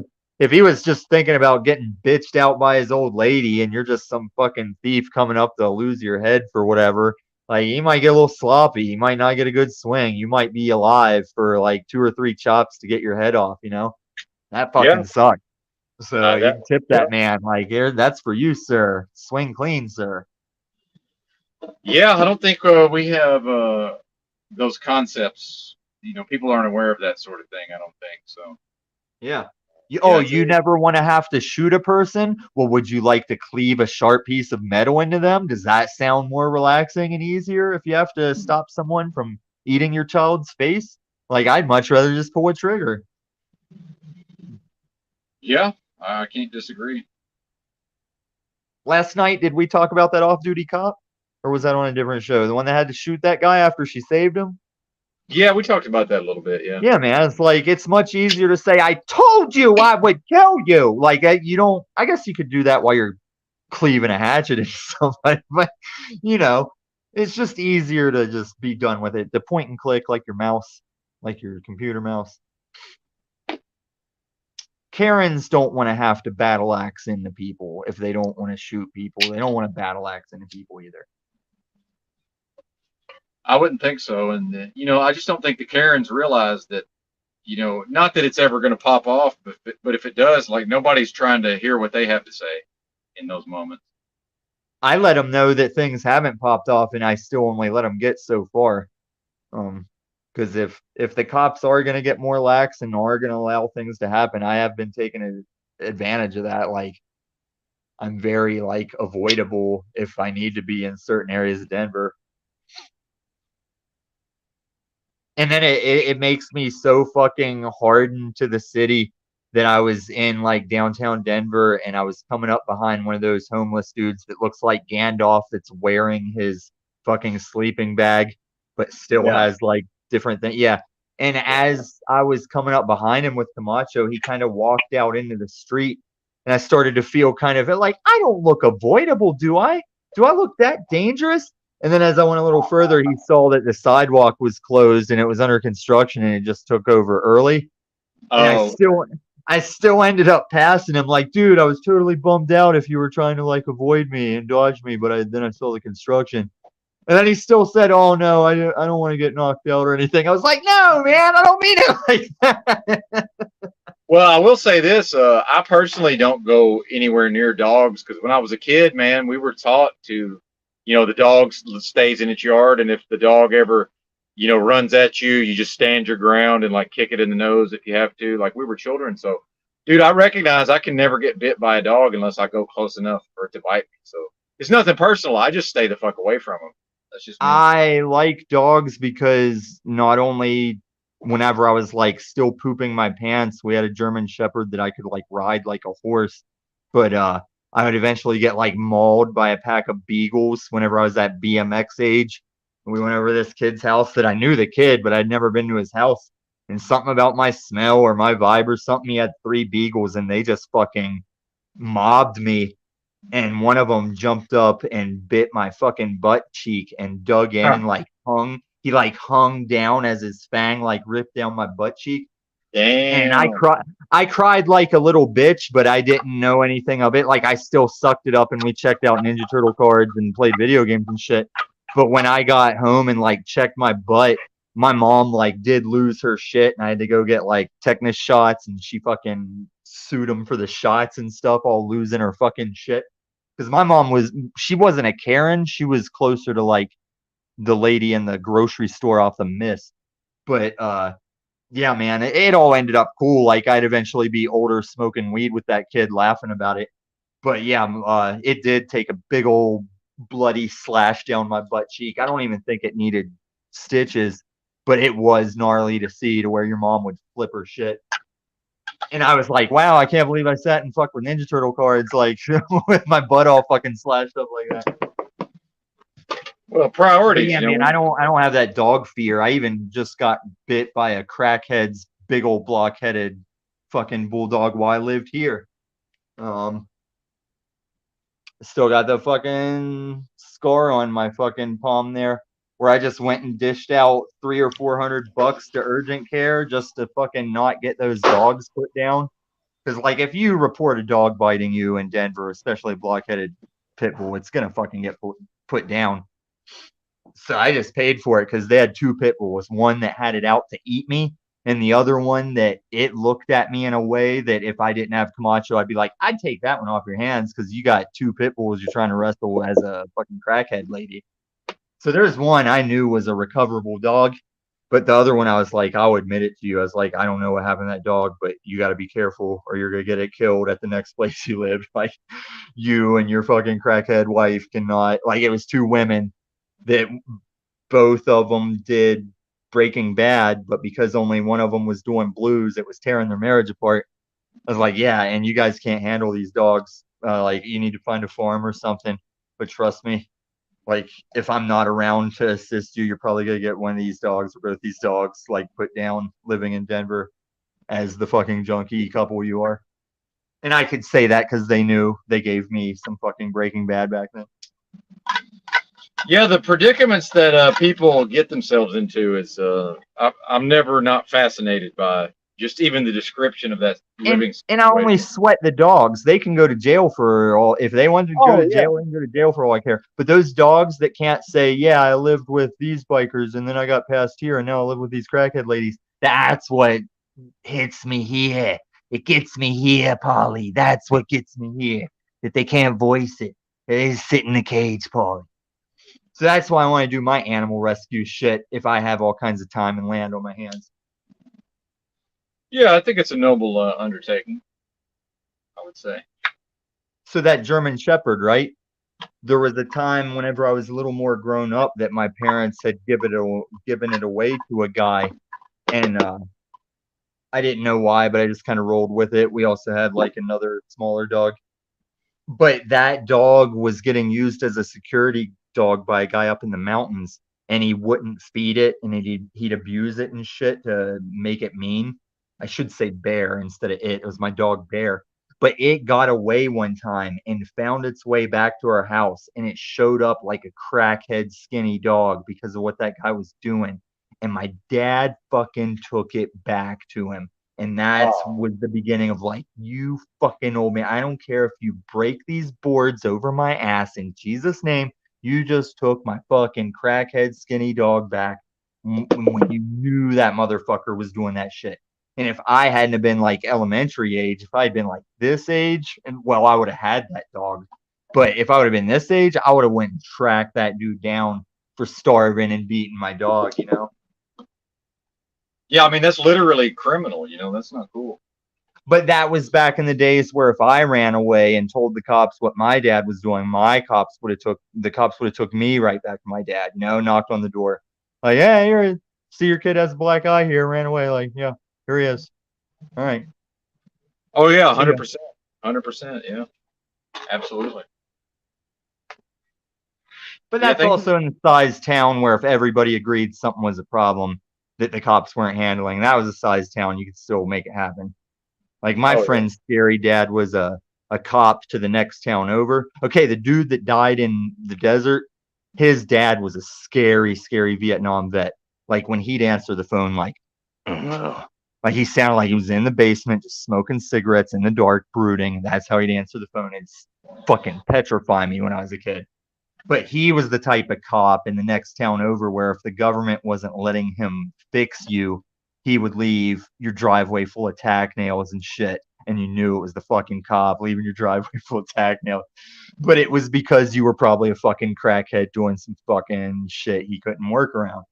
But I tell cops in Denver about that because I know they appreciate those stories about that guy because I know they can't do that shit in Denver. Mm. Now in Saudi Aurora, we have magician niggas, and these magician niggas are known to be handcuffed in the back of a cop's car and still suicidal shoot themselves in the head because magician niggas. Have you read any Kerouac? I've heard him referenced. I've never picked it up and read it. Well, I mentioned this because one of his, a lot of that is, from his own life experience, and one of his major characters was based on a real life person who's from Denver. So that's the main reason I bring that up. It's kind of, there's some cultural things that I think are pretty interesting, but without having read the stuff, it'd be hard to get into. Dude, there are crazy things out here. Like down in this, it's not in Colorado Springs. It's the hippie town, like connected to it, but you don't call it Springs. Manitou Springs. Oh yeah. It's a real hippie town, but there's a natural spring there you can go to that gushes like carbonated mineral water all the time. And if you go there on like a sunny day, you're like in line waiting to fucking fill some bottles. Because people will come from all over the state, or RVers will pass through like fill containers with naturally carbonated mineral water shooting up out of that spring. Yeah, that's the thing. We've got some similar type of things in Arkansas. Actually, we've got some hot springs in Arkansas where you can just go get like hot, thermal water that's not filtered. It's pretty cool, man. There's also cold springs as well. But yeah, that's see, back in West Virginia, there was a lot of mountain springs, but they were all flat water and they were delicious. That was cold, delicious, clean spring water, but it was never mineral carbonated. That blew my mind. Carbonated. Yeah, that's definitely a unique thing, I would say, or very rare. Seemed probably rare, I'm assuming. Yeah, and there's some placard telling you about the early Indians and settlers that found it. That's a natural spring that's pumping out that carbonated water? Wow. Yeah, it's a mineral water spring. It's in Manitou Springs. Yeah, if you show up at my house with a car, Rob, we can go that day. Yeah, there's a lot of kind of things that are not publicized if you just kind of know about them. I notice there's a lot of that stuff, especially like out west, like Idaho, Oregon, probably Wyoming. Just a lot of stuff the locals know about that outsiders may not be aware of necessarily. They're just like badass. Here's the casual thing we are asleep doesn't get, man. Like back in those days, I was installing dish internet and dish cable for people, like in all different parts of Colorado, installing dishes on their roofs. And for all of those dishes, I gotta know the directions of how satellites rotate a globe so that I can point that thing in the right direction and get it mounted in and calibrated and shit. It's like their cable TV does not come without the globe fucking logic and the satellites going around it. It's the same with Google Earth. And it's the same with a professional military sniper has to shoot around far enough. That wasn't some Will Smith bullshit. Like you can needlessly Talking take about a the shot. nonsense Coriolis effect. Well, just where you have to consider the rotation of a globe. That is a thing, yeah. Because recently Okay. some guys hit the record for the longest rifle shot, and not only did they have to use plywood wedges to make an ungodly Well, what about the tilt- longest? What about the longest shot ever took? 276 miles, where there's no semblance of Earth curvature. 276 That miles. that's not miles. I think it was like 2 or 3 miles was No, it was just the length. 276 miles. That's one of the A longest. bullet That's one of the a bullet longest can't travel that photos far. ever took. I'm talking about a photo. Oh, are you talking about for the curve? Yes, the what elusive about curve. what about the? Well, it's not elusive. Do you think we've been to It space, is Rob? elusive because it can't be found. Rob, what about right here on this platform where an amateur rocket maker just mounts a GPS to a rocket and within like 4 minutes you just watch it uncut shoot up to where you very much see the curve and it very much tumbles out in parachutes and you You get don't know about fisheye lens that was invented in well that's 1926. okay, a fisheye lens, that's the one where if it is flat, then when a dude is at the highest point on like a high mountain on the world and he has that fisheye camera on a stick that he lifts high It's above his convexence, head. yeah. And you Yeah, see if it that was with a lot of these so-called rocket launches. so You'll see that. so if it was You'll flat, see it convex. if it was flat though, that lens wouldn't make it do that ball effect. It would show the continuation even with the fisheye. But because there's so many miles that that straight shoots out as the curve goes down, that's why that effect happens of making it look like he's on a little globe because it only sees so far in each direction. But dude, even the shadow thing is legit. The thing about the Greeks knowing because the two shadows, one could be long and one could be short at the Oh, we're same going to time. sticks and shadows. That's all you need. Jesus That's how they Christ. knew without telescopes or anything. That's how the Catholic guy was chastised for saying we were a globe going around a ball of fire. Like Because that's everybody how. knew that it was a flat plane that we was existing on. That's why. No, that's what was- everybody thought, and he was chastised for saying that they were Then wrong. why did everybody think that? Because it's exactly what we experience and it's what we see. No, when We don't you see don't any have curvature anywhere, no matter how right, that's high why up you they go. thought that. Because if you live your life just standing on the ground looking in every direction, you think it's flat. You would think it's flat because it's so big. But it is a globe. It's and so big, it's 24,000 miles around. It's not that big, according to what they tell us. Don't make me break the Google out. Don't do that. I'd rather show you the footage of the rocket shooting up because it's not fisheye. I would when he's rather not mounting the watch it camera. again because I've seen it countless times. But let's Then move past this because I why did do not you like this disbelieve that? discussion. Why do you disbelieve that? Because it's not fisheye. He stands there mounting the camera and getting everything ready. That's not fisheye, and it's all one take. What about the Blue Origin or the fucking Tesla shit where they What about filmed it? the longest photography photo ever taken? 276 miles. You can see the And it Canada just Mountains shows from. it just shows flat land rolling. What do you mean flat land rolling? Well, I It's mean, what's the significance of 276 miles? What is it about that photo that shows there's no at curve? 276 miles. There's over. I forget what the exact number is, but there's hundreds of so miles of missing curvature.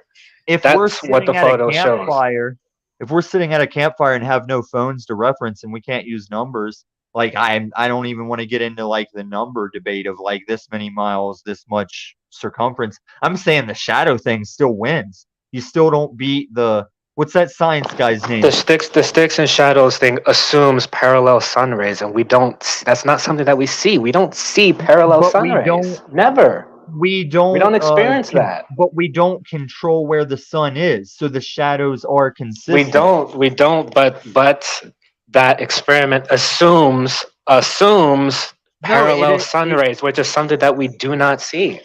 No, it uses We the see same sun concept. we see crepuscular rays and anti-crepuscular rays. That itself, we can't But get that with the sun that's 93 million miles away. It doesn't matter what direction the light's going for us to know it's rounded because one It is does shorter because than the other at the same sun, time. because with that model, the sun rays are parallel. We don't see No, or with experience that parallel model, sun rays. no, with that model, it's what the Greeks did and saw and wrote, and that's how we know that they knew the Earth was round because they said, All right, let's use move on. those two pillars. It's just round. Let's It's move just a on from globe. this We can still be discussion. friends. I'm just a globetard. It's just Of round. course. We can be friends. Of course, we can still be friends. Okay, so what about do you believe there's a space station up there? I believe there is something up there that looks like Okay. the ISS that they tell us, but there's nobody in there. There's nobody in there. There was a Russian when Lance Bass of whichever boy band he was from, Lance Bass paid big money for the Russians to take him up to there. Lance Bass, was it 98 Degrees or Backstreet Boys? Lance Bass. He was like spiky haired blonde guy with a big face and a big stupid face. In Sync. I didn't even remember the right fucking options. Okay, he was in Sync. Thank you, Benton. Weird.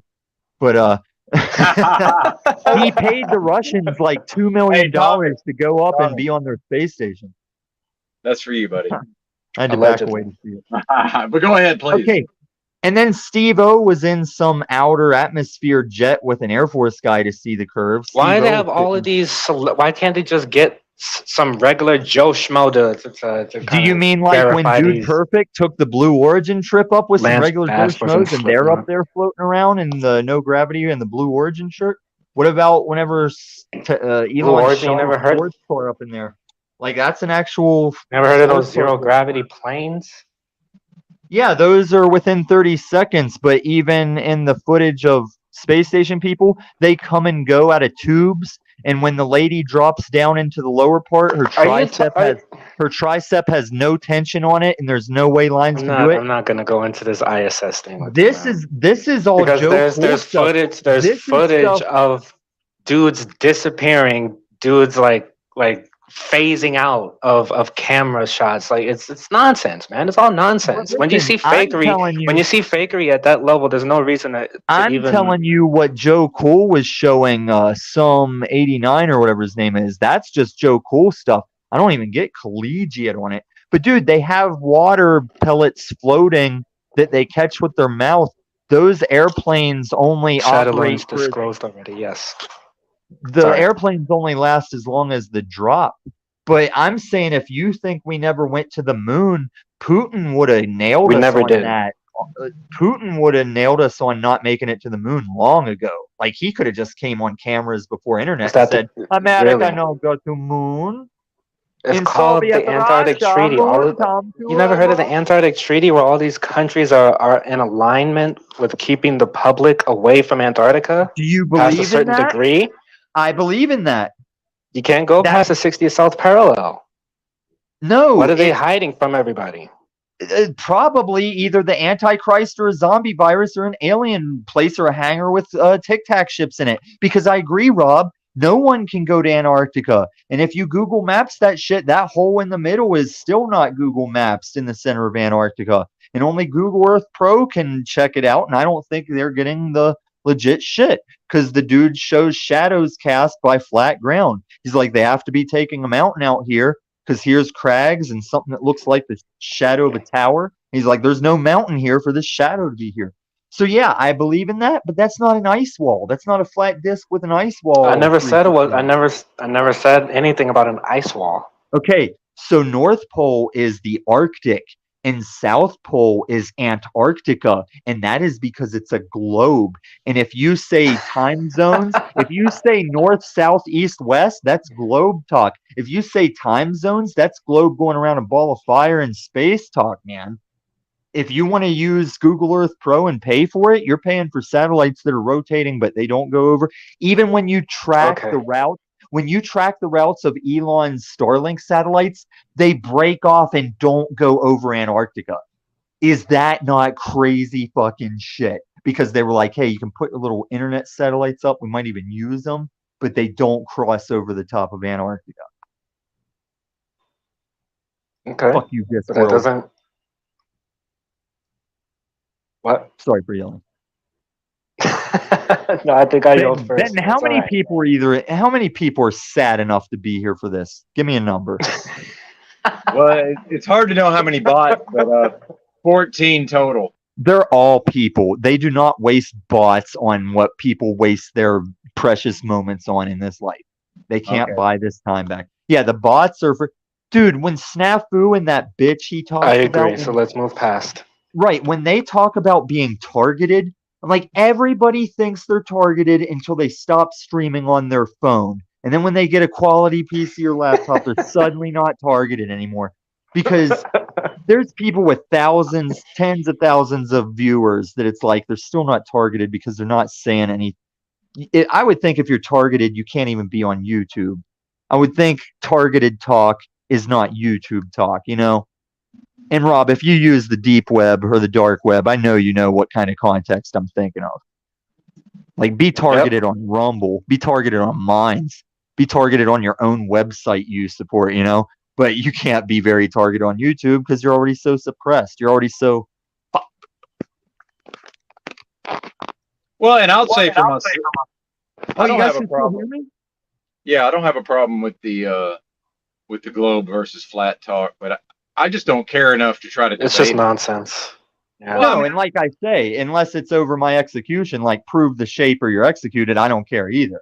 But I Right. forget. I think we were on a subject where it's like, but that's why it's round. Oh yeah, the Antarctica talk. Yeah. As I was saying, that's why it's round, Rob. That's all. That's why Well, it's it a is. globe. If you're gonna It is funny to see people get kind of triggered by it. That part, not you, Rob, just in general, I find it. No, kind I of did. funny. I did a little bit. Yeah, a little bit. Well, my whole thing is I'm trying to leave Thrilled people an in. out. So if I convince you, I've left you an out to not look like a jackass. Because my whole thing with We Are Asleep, I went over there talking about Discworld friends. I said, look, guys, if we ever find out for sure it's flat, if we're all like taking a ride up on an Elon ship and we look down and we see it's flat, I'll go, fuck me, it was flat all along, you know? Like just trying to Morty it out of them. Just if I make you realize it's a globe, don't cognificent dissonance it, you know? No, but the thing is, with I guess I won't say every, Play. but I'll speak for me.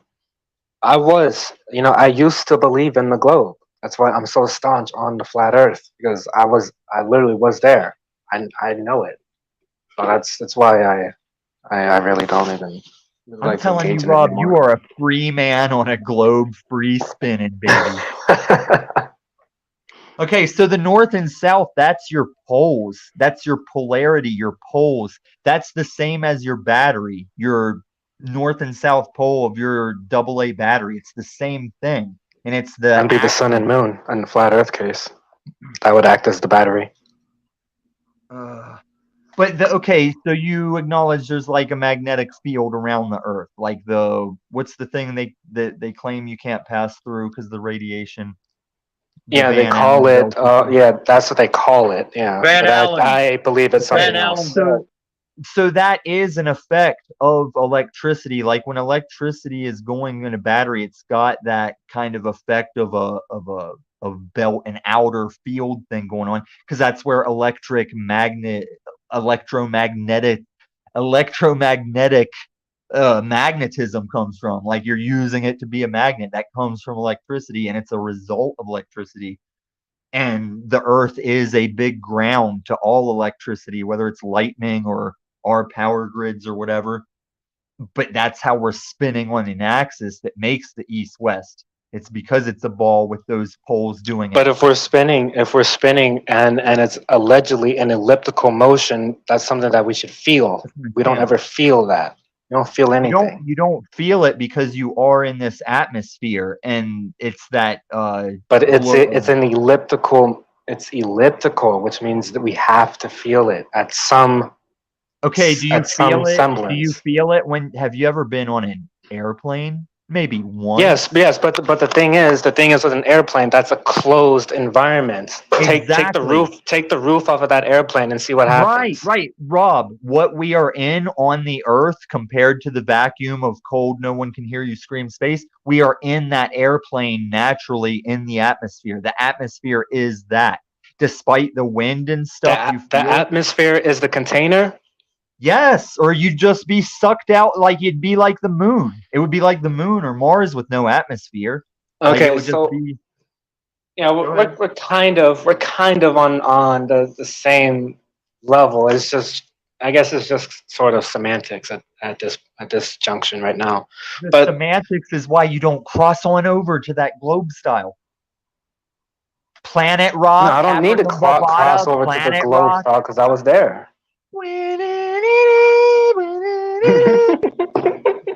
Well, That's a fucking globe. Rob, you're never gonna get anywhere in this. It's not No, ever. Gonna, okay, I so know. here's I the know. other. That's This why is the I other agreed to side just of the move on. conversation. So if there is no giving in on Thank you, globe or Ginger. flat, I like to find the place where we stop agreeing. Like, is it going to space where me and a Discworlder disagree? Or do we both agree that there's this North Pole, South Pole thing? Like, you agree there's an Antarctica. Well, that has to be down at the bottom, like upside down. No, it doesn't have to be that. That's what I'm saying. It's not Antarctica. Is not just like it's not this continent on the bottom of a ball. It- It's Well, it's the okay, so let container. me finish It's the up where ring. It's the container that holds the oceans in that keeps So them from listen, let me flowing. remind. This is where I was going with that. The thing. The reason that we are in this inside atmosphere thing with like pressure changes, hot and cold, and that's how wind and like currents and shit come from. The reason we're a globe is because when that mud flood event happens and the magnetic poles shift, it makes everything change position, but all Wait, so that wind, huh? you're a mud flood guy, and you think the Earth's a ball? No, I'm saying the mud flood is Oh, an event that I think it's far more than a mud flood. I think it wraps everything off, like everything gets leveled as far as our buildings and shit. Because this is what I'm saying. When we shift position, but the atmosphere is still doing all those winds and shit in the old direction, it creates literal 1,000-mile-an-hour winds on the surface of the planet, and the outer crust is already moving around and shifting because of that magnetic switch from the inner magma. And it kills almost everybody, and everybody that's left just struggles to procreate and relearn like tools and electricity and pass things on. It resets everything when this happens, hey Tommy, but only because it's a globe. can you read the comment?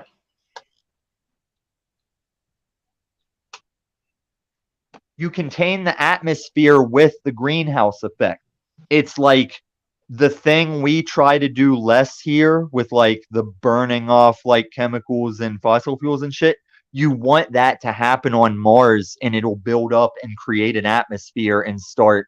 You have to have other things you start for geoforming or terraforming, but you start getting your moisture, your clouds start forming, your it's like on Aliens when they said the Marines were going in, like, what's all these colonists doing here? They're like, oh, it's an atmosphere farm. Yeah, you've been frozen, but we like lay these down on the planet. We have an atmosphere in like 6 years. It's a really good thing to families and jobs and, votes, blah, blah, blah, interplanetary bullshit.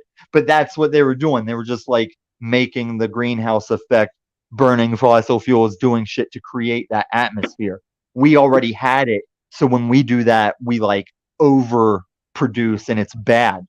But even Elon will tell you, yeah, once you get to Mars, you like set off a nuclear bomb on the poles, or you send up a bunch of machines to just frivolously burn gas, and it eventually just catches. If every other planet like Venus and shit used to be green and lost what we have because shit can just happen and our time was done, and yeah. But how can you prove that? The things that you've agreed that it's pointless to me to try and like get it across, but it's just an example of, look, if we do agree on these conspiracies, quote unquote, it's based on a fucking globe. Like that's why as a Discworlder I would be careful what conspiracies you lean into, because they clash with globe. I don't lean into much conspiracies. Oh, we do I mean, I worked at DIA. I'll tell you what's real weird and what's natural accident. What's DIA? Oh, the International Denver Airport Airport. of Denver. Yeah. Like that psycho looking horse, the Lucifer, that psycho looking horse did kill its artist. Yeah, when they were resurrecting it, it did come off a strap or something and it fell on its Yeah, artist and I killed heard it. Owen Benjamin talk about that. Yeah. He But a had like a lot of little the bit about it. underground secrecy, some of the underground bunker secrecy is they tried to make an automated baggage system underground that they found out in the long run it was still cheaper and more efficient to have people doing it. So they just scrapped it and those tunnels are there. And then they also have tunnels to add another what do you call the things? I'm losing my words. Like your flight's not coming to that one. You gotta take the little train over the next thing for the other runways. Whatever it's called. They the terminals. They had room to make another terminal if they want it. So the underground shit is already there and they just have to slap the buildings on top if they want. Because I Is think that if there's any kind mural of still up presidential there? bunker, huh? Is the mural still up there? I got evidence, Ginger. What do you want? Just comment what you want because I rode in those tunnels. I was a manager at that airport. But if anybody wanted secret presidential bunkers, NORAD is right down 60 miles away in the Springs. NORAD is inside the mountains. Why would you sit 60 miles away underneath the airport? I'm sure there may be tunnels that shoot from Denver Airport to NORAD underground. Maybe. But why would you take refuge underneath DIA if you could come 60 more miles to go to NORAD as the president? And all the painting shit is real, like the weird Illuminati paintings. I Those was are looking real. for that when I was there. I didn't know where to find it at. Yeah, the goblin statues are real. The Masons, the Freemasons time capsule that will be resurfaced in our lifetime is there with a plaque on it.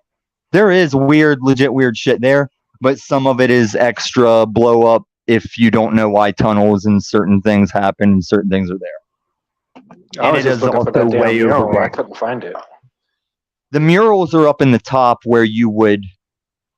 Some of the baggage claims are there. A lot of the ticket booths are there, like the actual ticket desks to entrance on. But yeah, it's more at the top floor for the paintings. The lower stuff, Okay.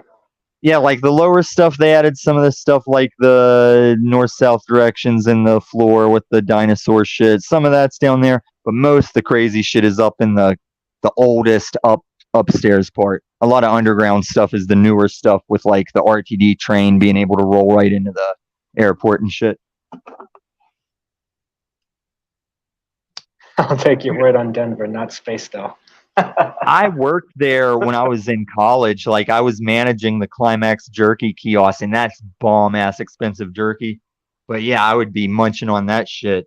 I managed those kiosks while I was going to college, and that's how I met like Riff Raff and fucking Tyler the Creator was Tyler the Creator was a dick to people. Riff Raff was a dick to people. I fucked with Dave Matthews. I gave daps to fucking MC Hammer because like I went to shake his hand, but he was eating a donut and he like threw up the daps. And I was like, sir, I want to thank you for the 80s and 90s. I was like, I promise you, I'm the only person in America that's still bumping This Is What We Do from the first Ninja Turtles movie soundtrack. I bumped that shit in my car, sir. And he like gave me the daps and the salutes and shit. And he didn't look like he was hurting, man, with all those IRS stories you hear and shit. I'm sure he paid back or had some penalties. That dude is not hurting. He Who is still fucking. Who? That was MC Hammer. Oh, okay, yeah. Yeah. Hell yeah. And then if you ever caught, it was like an MTV Awards or something. They hit the crowd with it. It was like Psy was doing Gangnam Style, and then it all went dark and like. And then it was like fucking Too Legit Gangnam Style, and like fucking Hammer and his crew was up there with them. And they like fucking, what's it called? Whenever you mix the two fucking, they mash up. They mash up Too Legit to Quit with Gangnam Style, and they're all sharing each other's dances. Oh my God, it was epic. And even famous people were standing there like, my mind is fucking blown right now because no one saw Hammer until he showed up doing that shit. Oh man, that was epic shit. Hey, what was the name of that jerky that you said? It was Climax Jerky, but here's a little secret, man. There's a place in Dillon, Colorado that if you go pay them enough money, they'll slap your label on it too, and you sell it for more to make a profit. But it is exquisite jerky. And she made her money because she had that airport booths, you know? Like she used to have a wagon on the side of the road in Dillon selling it. But them airport booths, man, that's what they were balling off of. Yep. Top She dollar. lived on the other side of the mountain range and was driving over the mountain, coming through Eisenhower Tunnel just to supply that shit and run that shit. And that's far away. Like I drive out there for a shooting range. Yeah, maybe twice a summer, if that, because I don't want to drive out there. And she was coming back multiple times a week to supply jerky and shit. So she had to be balling. She had to be banking off that shit. Oh, I would imagine. Oh, and I also met that porn chick, Jessie Jane. I met her there too. I was telling the other channel about that. Oh yeah. Yeah. Who? Jessie Jane, she's a blonde porn bitch. I think she's hot, but I don't like her porn because she gets so aggressive. It's like I don't like watching. No, listen. Here's my thing. Here's my Seinfeld thing. I don't like watching naked chicks try and lift a fucking refrigerator, and that's how she fucks. It's like you look like you're fucking. If you remember on the first cartoon of Ghost in the Shell, when she goes to rip the tank opening off, and it just rips her shoulders off instead. Sometimes she looks like she's on the verge of that shit, and it's just because she's fucking. She's just fucking. And I'm like, calm down. But hell of a compilation. Hell of a compilation. But she was cool. She comes out a lot because, like, high-class strip clubs have porn people come out and strip. So she was coming through Denver all the time. I saw her a couple times, but I only talked to her once. I don't think I know who that is, though. I don't think I've ever seen her stuff. Do you only fuck black girls? Me? No. That's, So guys? That's like the one race. No, that's like the one race I stay away from is black women. Right? Typically, generally, I don't. Yeah. I Yeah, don't really you're like after them, them. You're after them co-signers. I hear you. I love those older white women. Yes, yes, I do. Okay, listen. I said my West Virginia hometown didn't have single black parents. All my black friends had a mother and a father working, but we did have black men that considered white girls co-signers or car owners that they drove. Like they drove that car all the time, but it was owned by that white girl, or they were always in the passenger side of that white girl in her car, and that's when you called it co-signers. Yeah, I ain't But one that of them dude type still of had niggas. two parents. I knew both of his parents because I yelled at him from football stands and shit, you know? Hey, did you play any sports, Tommy? I ran cross country 2 years before I was full Edward Furlong angst to start dropping out of fucking sports and start playing more D&D and start skating more and smoking weed and shit. But I did run some cross country. That's why I had a hard time putting on bulk for muscle because I grew up being a gazelle and jailbreak and shit. Yeah, that can also have effects on the testosterone. It seems as well. Yeah. All that Oh, and I also did like some taekwondo. So if you're East Coast, you might know the Junri Institute of Taekwondo. I was in that shit. Like I was taught by a guy that went to my church, but he had pictures of him like shaking Muhammad Ali's hand and shit like that. Like he got around. Okay. I even went to a Charlie Lee tournament where famous people were known to swing through, or UFCs might recruit from, or movies might look for martial arts guys. Yeah, I went to I wasted my entry into that karate tournament by eating seafood from a restaurant that had me puking the tournament day over some fucking food poisoning. Oh shit. Yeah. Bummer. Yeah, and also I was like elementary school age. My parents gave me like $30 for like a weekend tournament, and like $30 went to the seafood, and my karate instructor still had to throw some money in because me and that dude that died in the desert, we're both like, how many people am I paying for? And yeah, our karate instructor just casually took some low-class kids into an expensive-ass restaurant, not thinking all parents weren't sending us with credit cards and shit. And yeah, I just ate some seafood casually that was like probably close to 40, $45 just for mine. And that was in the 90s. Damn. Yeah, I forget where we were. It might have been like DC or somewhere, but it was somewhere where it was like expensive naturally. You play any sports, Rob?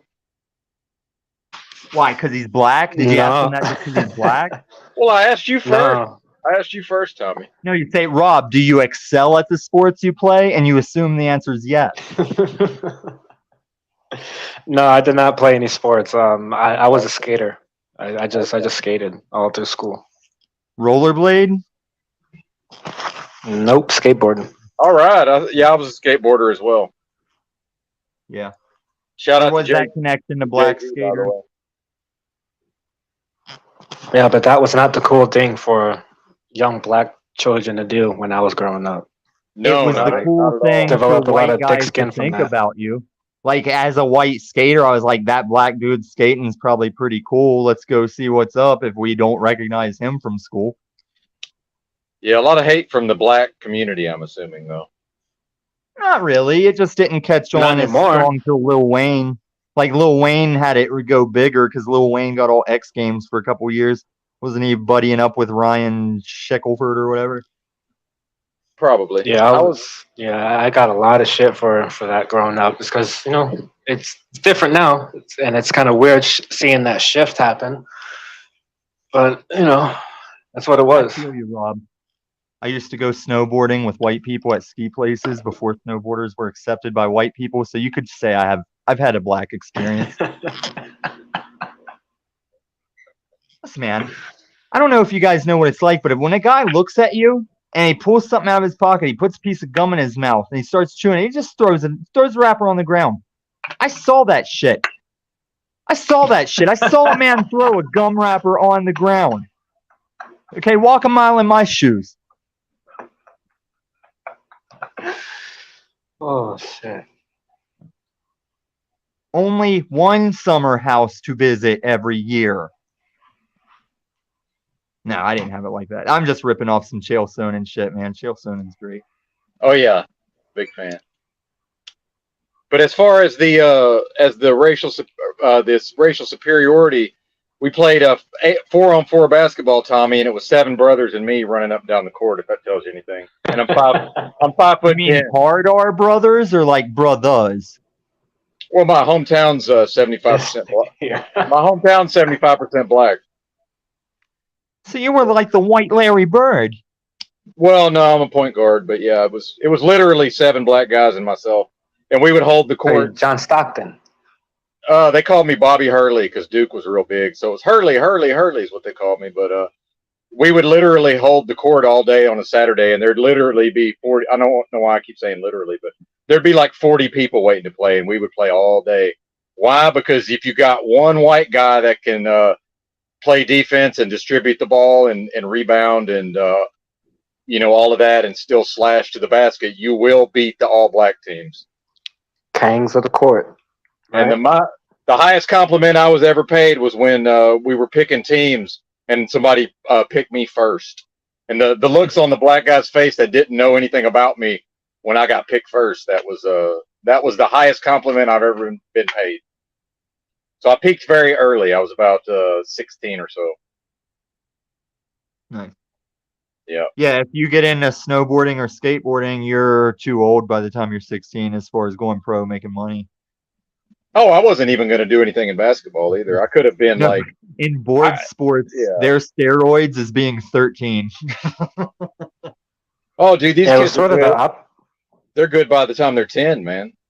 Like Right. super fucking good. Well, Rob, like whenever I was skating, probably with your friends too, there comes a time where you have to assess, do I bounce myself off the pavement more than a not sponsored person should be? Like if you're not sponsored at a certain point, I wouldn't take on more injuries. I would just back off on the extremity of my style. That's why I Yeah, never I got very good. Yeah, I sort of backed off of skating when I had a little incident. I was sketching on a car and I busted my knee open. I had to get like 11 stitches in my knee, 3 in my head, And a few years after that is when I kind of stopped skating. But I mean, I still love it though. I still love it. Yep. Well, one time we went to just a tennis court where there was a kicker somebody made, and for some reason I was wearing some like remakes of like Nike's 70s running shoes that were kind of swank, but they were not skating shoes. But I was good enough, like, fuck it. And I hit that kicker for hours and then finally was just tired and hit it weird, came down weird, and like turned both my feet lefty. And for years I'd be stepping half correctly. Oh, nice. But yeah, like I pretty much, there was kids on the other side of the court in a hacky sack circle, and they heard the squishy crunch of my ankle coming down when it missed the tail of, like, the tail just kept it tipped as it headed toward the concrete. And yeah, they said I licked the pavement, and I didn't even realize I licked the pavement when I was like writhing in agony, you know? But yeah, they heard the squishy crunch and went, ooh! And yeah, it was bad. It was like I had one of those That's a dope word. pantyhose. You remember the plastic eggs that your mom's pantyhose would come in, or your Gram's pantyhose? I had one of those eggs like bulging out of my foot, basically.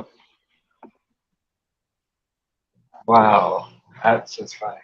Yeah, I wasn't willing to get hurt to be really good at skateboarding, so I was just okay. But I skated every day, Same. like for years, but I wasn't gonna get hurt. JG in the chat is a really good skateboarder. He's got at least one video on YouTube. He can skate. He said he's better now than he was in that video, but I don't have a way to play it, or I would. Dude, even skating, there was some kids tournament in California that some over 18 dude who is now a female came and just wrecked everybody at this skate tournament as like a grown-ass man, and female kids didn't get to win their skate tournament. It's Yeah, fucked up. I don't care how woke you are. It's fucked up. You guys take it. I'm going to make a call. All right. Yeah, I wasn't all that great either. My best trick was just a tray flip, you know, and I could kick flip like a six there. That was about it. I never even could tray flip, man. Yeah, I never made it that far, unfortunately. But kick flips and heel flips, that's about as far as I got. And I wasn't trying to do no handrails. I could ollie down some shit here and there. That's about it. Manuals. Yeah. That was a long time ago. I'm 47, man. I was in the big pants, small wheels era. It was fucking one of the worst eras for skateboarding in a lot of ways. I mean, it really was. But Rob, yeah. where did you grow up skating? What city? Las Vegas, born and raised. Oh, where? Yeah, JG here is from Philly. Yeah, but I mainly would skate at the college, UNLV. That's Okay. really where I did most of my skating. Shout out to the Running Rebel. Yeah, I was a big college basketball fan back in the day when UNLV was running shit. So. I thought you With were. Tarkanian, right? Yes, sir. I thought you were Rob Campbell for a second, Rob, and then I saw Cleveland. I just saw your face and the name, first name. Not all black people look alike, JG. I'm just fucking with you. Yes, sir. So I hear you're in a much better place today, JG. It doesn't sound like you're at the highway. Funny guy.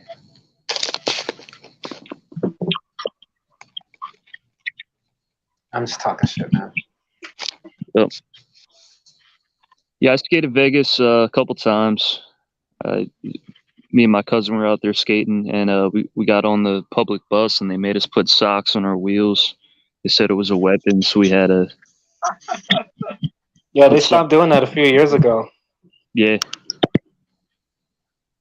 They make us put like shopping bag over the wheels and shit. Yeah.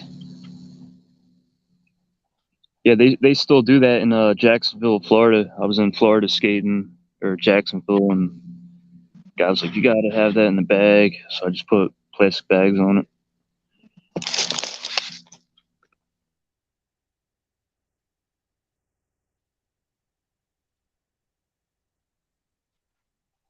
I still cruise around on the board. A lot of times it's good because I have to park far away in the truck. I can jump on the board and make a lot distance faster. But some of these little places, like I'll stop at a Walmart sometimes out in the middle of nowhere, and you can tell like they're just not used to seeing somebody on a skateboard. Like it kind of almost like freaks people out sometimes. They're like, "What is that?" Really? Yeah, like I'm trying to remember the town in Deming, New Mexico, I think it is. There's a Walmart there, and I had to park like because the trucks will fill up the whole parking lot parking overnight, so I had to park like on the back street. So I grabbed my board and just skateboarding up to the front. You could tell people were like, as I approached the entrance, it's like I think they think I'm gonna like run over them or something, but I'm just gonna jump off, and grab it at the last second. But and then cars like, dude, just like not even realizing. Because I'm already looking out for cars, as I'm going through a parking lot, but it's like people are coming like 30 miles an hour, like making turns, and I'm having to jump off. And they're looking at me kind of crazy. And it's like, man, if you've never seen somebody on a skateboard, and then also like sometimes older people like think it's something like novel, and I'm like, bro, I've been riding one of these for over 30 years. Like, what? You're acting like this is some new thing. I mean, literally, like over 30 years. So I'm like, man, it's really not a new thing. But I think their experience is so limited, a lot of people. So I kind of trip out on that. I ain't mad at them, but it's interesting to see how people react to skateboards sometimes. Maybe I'm just old, and they're like, what's that old man doing on a skateboard? I mean, yeah, that may be part of it. Yeah, it could be. Well, I used to ride one I had the gigantic hiking backpack, like some of the traveling homeless have. I got to where I would have that and rode the skateboard at the same time. So every once in a while I would just eat shit and just fucking but with the gigantic backpack on, and like you can't really, I have to like extricate myself from the backpack. When I picture that, I picture like a Tony Hawk Pro Skater game, because you could have a dude with a big old backpack like busting out chain tricks and shit. Yeah, man. Or I'd be hauling ass thinking like I can get up on this curb, kind of just, kind of sort of ollie, but not ollie, and just fucking just eating shit. But like thinking I'm going to make it, because I don't really do tricks anymore. But every once in a while, this was years ago. Now I wouldn't be that foolish. But thinking I could pull some shit off when I was closer to 40. Like, no, you cannot, sir. No, you cannot. It's like, oh, well, better luck next time. Yeah, I got to realize I'm getting up there too. Slowly but surely. How old are you, Rob? 29. Oh, shit. You're about to be officially no longer young. Once that 2 turns to a 3, you're no longer young. I hate to break it to you. I feel it, man. I'm 18. I'm 18 in here, though, man. I'm always 18 in my brain. I'm like a really mature 18-year-old. So. Yeah, I mean, I still feel like I'm 14, 15, and like in spirit. That's good, because you are. Because I moved to Colorado at your age, so I had not yet Breaking Bad. I had not yet college or managed. Like, I was still fresh when I left for Colorado, except for drug trade and street stuff and a little bit of labor work. So yeah, man, you got the whole oyster ahead of you if you check out that Craigslist shit and other things, and you got all the energy in the world. You'll be fine. And I ain't got nothing tying me down, so the world really is my oyster. But you just have to keep up with the things I go channel to channel ranting about, like an old paranoid coot, because those are all our problems. Yeah, man. But what up, Watts? You got from the age you are now to damn near 50, you can beast mode as far as I'm concerned, Most likely. So that's a lot of years. I'm not done either, and I'm pushing 50. Well, and I wouldn't be done except for my health issues and what I've done to myself with drinking. Otherwise, I'd be right there with you. Well, and whether I have to work for somebody or not, I still plan on blowing some rock out of the side of that cliff and getting some shit done, even though I'm not getting any younger. Oh, yeah. Yep. Holy shit, man. Fucking funny, Tommy. Well, and I sell myself short sometimes because I guarantee you I'm still out doing a lot of these truck drivers in my company, and I ain't even really trying hard, but just working every day, I'll outdo a lot of them because they're trying to go home and take days off and shit, and I just keep going. You know, it's like the tortoise and the hare, I guess. You know, I just eventually pass by them. You know, it's like I was picking up at the shipper one time, and it took I was there for 9.5 hours getting loaded. So by the time I was free to go, they wouldn't let me. They wouldn't let me park on the property. Well, there was these two other drivers that were with. They were with the same company, but not my company. And they decided, since they still had hours and I still had hours, they decided to keep driving that night. I went and parked on the street and went to sleep. And we were all going the same place. I ended up passing both of them like the next day. It's just like, I think in their mind, it's like, you know, I want to go ahead and get ahead of the game. But actually, I got ahead of the game by just going to sleep, getting a good night's rest, and then working a full day the next day. You know, Stay behind to get ahead. Yeah, I passed them on the side of the road eventually because it's like they're out of hours and I'm fresh as can be. And they, you know, probably fucked up their sleep schedule and shit because they probably don't want to feel like they're, you know, oh, I didn't get anything done today because we sat there for 9.5 hours. But, you know, I don't look at it that way, but go ahead. Yes, sir. If you do get pulled over by like a state board or something, how can they tell you're not just filling out your book and just driving, like smoking meth and just driving? How would they know? Electronic. It's not. Okay. Yeah, it's electronic. Which I kind of like. I like that personally because the company can't pressure me to work too much. I actually like. Cool, yeah. Yeah. The only thing about that is you have these split breaks. So like what happens is if I get at one of these shippers and they hold me up, once I go off duty, once I hit 2 hours, it pauses my 14-hour clock, my on-duty clock, which kind of defeats the entire purpose of having a 14-hour on-duty clock. So then that's where some of the pressure to drive in weird, like all night or drive weird hours that I would normally be sleeping comes in, which I still choose to do on occasion, you know, but it's still ultimately up to me whether or not I roll out or not. So, but I enjoy it, man. When I drove those RTD buses for like wheelchair pickups and stuff. Oh yeah. You had a camera on you the whole time, various cameras all over the bus for all different directions, all kinds of sensors where if I turned too hard, brake too hard, it would signal to like timestamp the camera and they'd review it. Dude, you were 24/7 like being watched. And then it tied into you better keep that mask over your mouth. So now the camera's like making sure you're staying masked, making sure you're saying all the COVID shit to each passenger. Man, it was the ultimate big brother job whenever I was doing that shit. Yeah, fuck that. Well, and that's one reason I like this job is they don't really fuck with me too much. So I do appreciate not being fucked with. But they claim that they don't have a camera watching me, but I think they do actually. But dude, I'm on my phone, I'm doing all kind of shit and nobody ever says nothing. So that's all I care about. Well, that's a big reason why I went into security. Say what?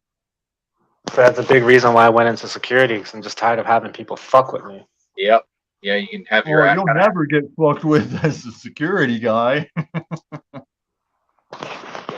Are you armed? Well, in regard with this post, no, I'm not armed at this post that I'm at. Is it like a clearance or something? Are you certified to be armed? Because I know there's room for armed guards in Vegas. Don't tell me Vegas doesn't need armed guards. Yeah, of course. Even with this company that I'm with, I can get armed. You know, they have like a class that they'll pay for all of that stuff. Yeah, I mean, I could do it if I wanted to. I just have to get my gun back from the evidence vault. How big are the pay differences between unarmed and armed? I'm not too sure. Because with this company being unarmed and being where I'm at, I'm making like $15.50. So I mean, maybe $5-7 maybe. I'm not sure. All right. So how do you like doing guard stuff compared to the plumbing stuff?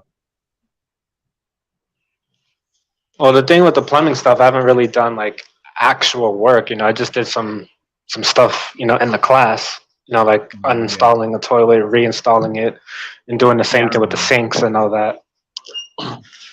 But I mean, it's like I like jobs where I don't really have to interact too much with people or, you know, the slave populace. Yeah, the black ones. No, I hate them mean, all you're one of the equally. good ones, Rob. I hate them all equally.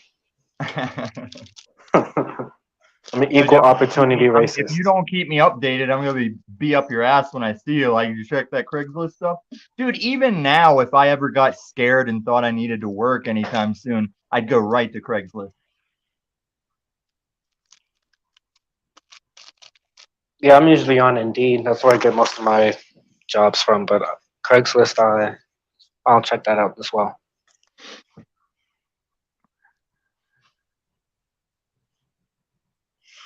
Yeah, and I'm on a tip now where I'd be searching based on like how close to me it is, because I lost my car while living in Denver. And if you don't have a car in a big enough city, you realize how far you can get without it. Like, so I haven't thought about buying another car except for a truck for my land, because it's so easy to get around with either walking or RTD. So I shot my jobs when I looked for them according to where they were and how I'd get there. Yeah, that's pretty much how I'm living here. It's kind of why I haven't made too much of an effort to try to get a vehicle. Yeah, because when I had one, I would just search the job, and if I thought I liked the job, I just drive to it wherever it is. But now I actually consider like how long it takes to get there and get home and shit. Back whenever I was still being productive. Yeah, like for right now, I am hell bent on getting a vehicle because where I live from where I work, it's about 2 hours on a bus ride. You have to take 2 buses to get here, and I lose a lot of sleep from that. Mm-hmm. Yeah, for sure. And then a lot of it's just waiting for the bus and letting it drop people off and get to your stop. Yeah. I live in this place because I moved to be in walking distance of the bus job because I was doing the same thing you're talking about. Yeah, it's wild. It's wild. Like I'm here near the mountains, and I live like in the middle of the city, like where the strip is, the Vegas Strip. I live right around there. I'm way the fuck out in the mountains. Okay. That's another reason why I don't go out a lot either. I'm You right can there in the wingman me middle. for my video idea if I did have a channel, right? Because I'm going to bring some armor and some guns, and we're going to go down into the Vegas tunnels, and we're going to find the old porn star Jenny Lee, who now lives in the Vegas tunnels with a miscreant, and we're going to interview her. I actually watched a Vice story on that, like not too long ago, about the people that live under the city. That was fascinating. I had no idea about that. No, Yeah, there was no mention of Jenny Lee, I don't think.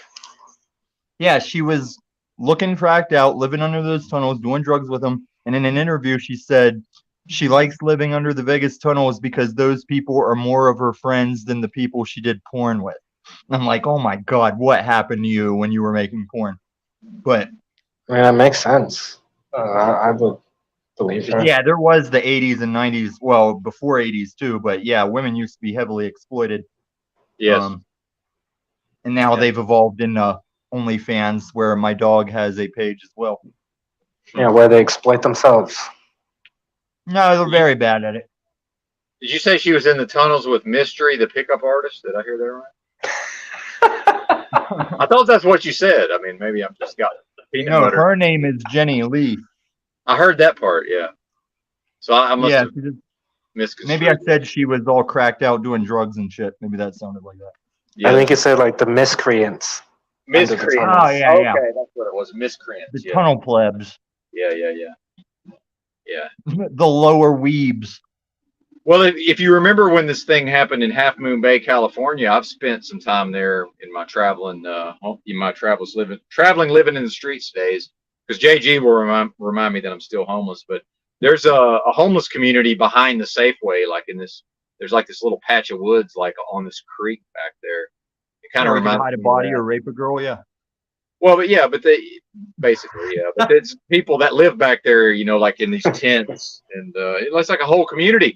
And then, man, since it's so close to San Francisco, the social workers they drive around to the parking lot behind the Safeway and just give them social services. I was just there hanging out, and they kept trying to offer me services. I was like, I don't even live here. They're like, we don't care. They were just trying to give services. I was like, I really don't need anything, but the backpack's full. If I take some of your stuff, I got to drop something, but thanks anyway. If I walk my dog in Denver and wear a backpack, sometimes people try and give me money. I'm like, no, I have a fucking apartment. I'm not homeless. I'm just walking my dog with a backpack on. Yeah, it's funny. Yes, Wow. I need to shave. Sorry for giving me money. I need to shave, asshole. Well, and I've spent a lot of time in Santa Barbara, and at a certain point, like the local hipsters in their 20s were dressed just like I was, like that certain style of dress, almost like the train riders. But I was just wearing work clothes, and I look at one of the local hipsters. I was like, they're dressed just like I am. Like, so of course some people would make that mistake. I guess it's hard to tell sometimes. Yeah, that's one thing I've noticed a lot now with like a lot of the younger folks. Like they're dressing back like they were like it's the 90s or something, like the early 2000s. They're wearing like big baggy clothes and stuff. Yeah, it just Wild. rotates. I mean, they're dressing up as different genders now. They're even cutting their penises off or adding penises. It's crazy. Well, but it was a trend. It's the same thing. It's the same thing as a style fad. It's no different. They're just retarded. They're stupid. They're woke. Well, then at a certain point, there was a trend of some of the younger girls, maybe late teens, early 20s, were dressing like girls did when I was in high school, literally. And I'm just like in the Walmart, and I'm kind of like, look, I'm an old man. Like, I can come in here and not pay y'all no attention. But if you're going to dress like the girls dressed when I was in high school, like now, you know what I mean? It's almost like they want me to give them attention. It's strange. Well, that's all they've ever wanted. That's all they've ever wanted. That's why relationships are fucked up, because women want attention and they can come anytime online, get it from some simp, get appeased. It's the same way dudes can just log on, rub one out, get back to making money, move on. That's what's got it all fucked up. Like, women get their little simp attention on command, and dudes can rub one out on command. And that's how you take out the greatest mega power military thing in history. Well, and that's because that is the engine of progress in a lot of ways, is the man having such a strong desire for to get with a woman physically. And fuck it, I got a full silicone doll of a woman that acts like she's dead, and that's the way I like them. Well, so like it's covered, base is covered, you know. Well, yeah, I mean, yeah, and I understand you're doing material to some extent, but there is something to that also, right? Well, like I've been saying for years, I've been saying for years, bring on the sex robots. And I even told, because I've been married twice, and ex-wife number 2 had a nice figure. And at a certain point, I told her, I said, I really just want you from like the neck, the neck down and like the top of the thighs up. Like if I could just eliminate you need a $300 blowjob machine. There's already $300 blowjob machines. But there's something to that physical form, and I told her that, and I think she understood that I was kind of not joking at the same time, right? It's kind of both, but it's kind of a joke. There's a little bit of truth in every jest, right? Exactly. But, they'll never understand us from that level. They'll never get it, and we'll never. No, they'll never understand because you tell them directly to their face exactly what you want, and they don't get it. And that's why you don't understand them, because they can't just say it. They can't just come out with it. They got to play games. They just say, I'll go wherever you want. And after 6 months of saying, we can eat wherever you want, then the one day they flip it, go, we always eat where you want to eat. It's all fucking, it's shit you have to fucking regulate. And that's what makes you the penis haver. Because it was funny, like, one time Paul was like saying some fucking whatever, the polyamory type marriage shit in the fucking show, but I was in the chat talking to women. I was trying to troll the women in the chat, like doing the like Andrew Tate, like she should just file in line behind the dude shit. And I was expecting to troll, and all the girls in the chat were like, yeah, dead ass, I'd rather just have my dude like fucking regulate and like take charge. I was like, what the fuck? Well, and I will say, with me, I grew up in a time warp in Arkansas, so I started dating early and often, and mainly because I wanted the physical part, and the girls wanted a boyfriend, and then later a husband. And especially with ex-wife number 2, I've consciously, more or less subjugated her in many ways. And dude, a lot of them they respond to it. They really like it, but they're not free to say that that's what they want. But then, like you're talking about with the reversos and all the weirdo freaks, they're free to just call it, oh, it's a sub-dom relationship, and as long as it's That's not now, yeah, that's regular people, now. it's okay. Well, but what I'm saying is that's considered okay. But if I do it as a man, especially with a Southern accent, that's verboten. And my thing is like, was it? No, you can. You just gotta use the interwebs to find the compatible vagina that'll let you do that. It's all out there. But what You I'm gotta know saying where to is look at it. that was just my normal IRL experience not that long ago. That's the point I'm making. Okay, But so you remember when the classic joke all coming up through was like men would always say like, yeah, if I was a woman, I'd be a lesbian or her. Yeah. That's literally what this Olympic swimmer dude is living out. Like he got to Olympic swim as a woman while he dates, I guess, a woman. I don't know. It was that joke incarnate, even though nobody likes him being the fucking Olympic swimmer shit. And I'm proudly still calling it a him. Because he's like 6'3". That dude will fucking bar fight you, And, dude, he's got some of the broadest shoulders you're ever going to see. I mean, and I think he that's a actually big, is getting broad-shouldered that dude. shit like removed. I mean, I talk like it's the embodiment of the joke, but I think he really is some kind of like taking it full on like that. Well, but in the New World Order, that's I saw this picture people were making fun of on social media because there was some kid at like Marine Corps boot camp with wearing like fishnet stockings or whatever. Oh yeah, they're woke now. They're woke now. Well, but here's what I said. I said, yeah, you're making fun of him. I said he's going to end up being a general. Like he's just getting in early on the new shit. That's why we're all gonna be talking for Chinese. real. Yeah, like that's going to be the general in fucking 15, 20 years. No, So, I mean, no, it's not.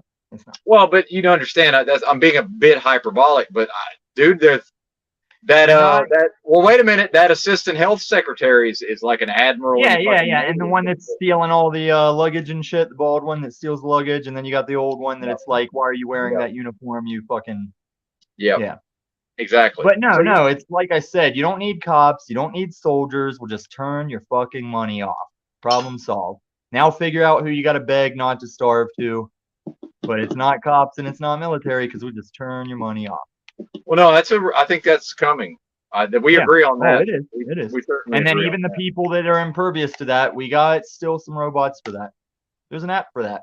Oh yeah, for sure. It's Atlas doing an anime rush to top your head off. Yeah. Rob, Yeah, what's the new term about like some, I think I saw Christos saying it, or maybe even you, it's like some anime term, like that was the best anime something whenever you guys, I don't know, that's what I'm asking. It's like Pogo You and said Cupcake something about and shit. I thought I saw Christos or somebody commenting that something was like an anime, like there's a new term for something somebody's doing. I think it involves the word anime. But that's what I'm asking. I've only seen somebody say it. I don't remember what it was. I'll just ask Christos. Yeah, the only thing I could think of is maybe talking about hentai. I don't know.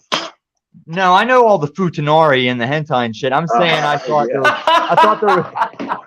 thought there was a new panel term, like a new panel word about like Christos said something like that was like the best anime flip out of the year or something. I can't remember, but I'll ask him. Oh yeah, I'm not quite sure what you're referring to there. Yeah, it sounded like a new thing that you could do on a panel if you like I like on Toilet Bowl Earths, I didn't know how many terms there were for ways you could like leave or quit or run. They were like sneak quit, like rage. Oh, rage quit. Yeah, rage quit is a video game, but that's not what I'm asking you. It was like an actual. Okay. He said anime something, so that's why I wanted to know. Yeah, Toilet Bowl knows all that stuff. Except how to be funny and entertaining. Are you here, Toilet Bowl? Are you here, TBH? TBE?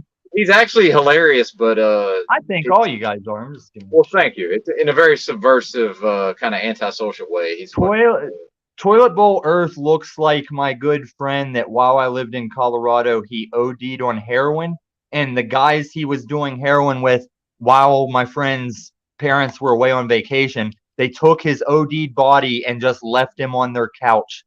So they'd come back from vacation and their son would be OD'd on their couch. Didn't take him to the emergency room or anything. Wow. If I'm ever back there, some of those guys, I don't care how long it's been, if I come across a couple of those guys, they're going to get it, man. They're going to get an earful at least, if they're not already dead. That's crazy. I know a lot of dead people back there. That sounds like meth behavior.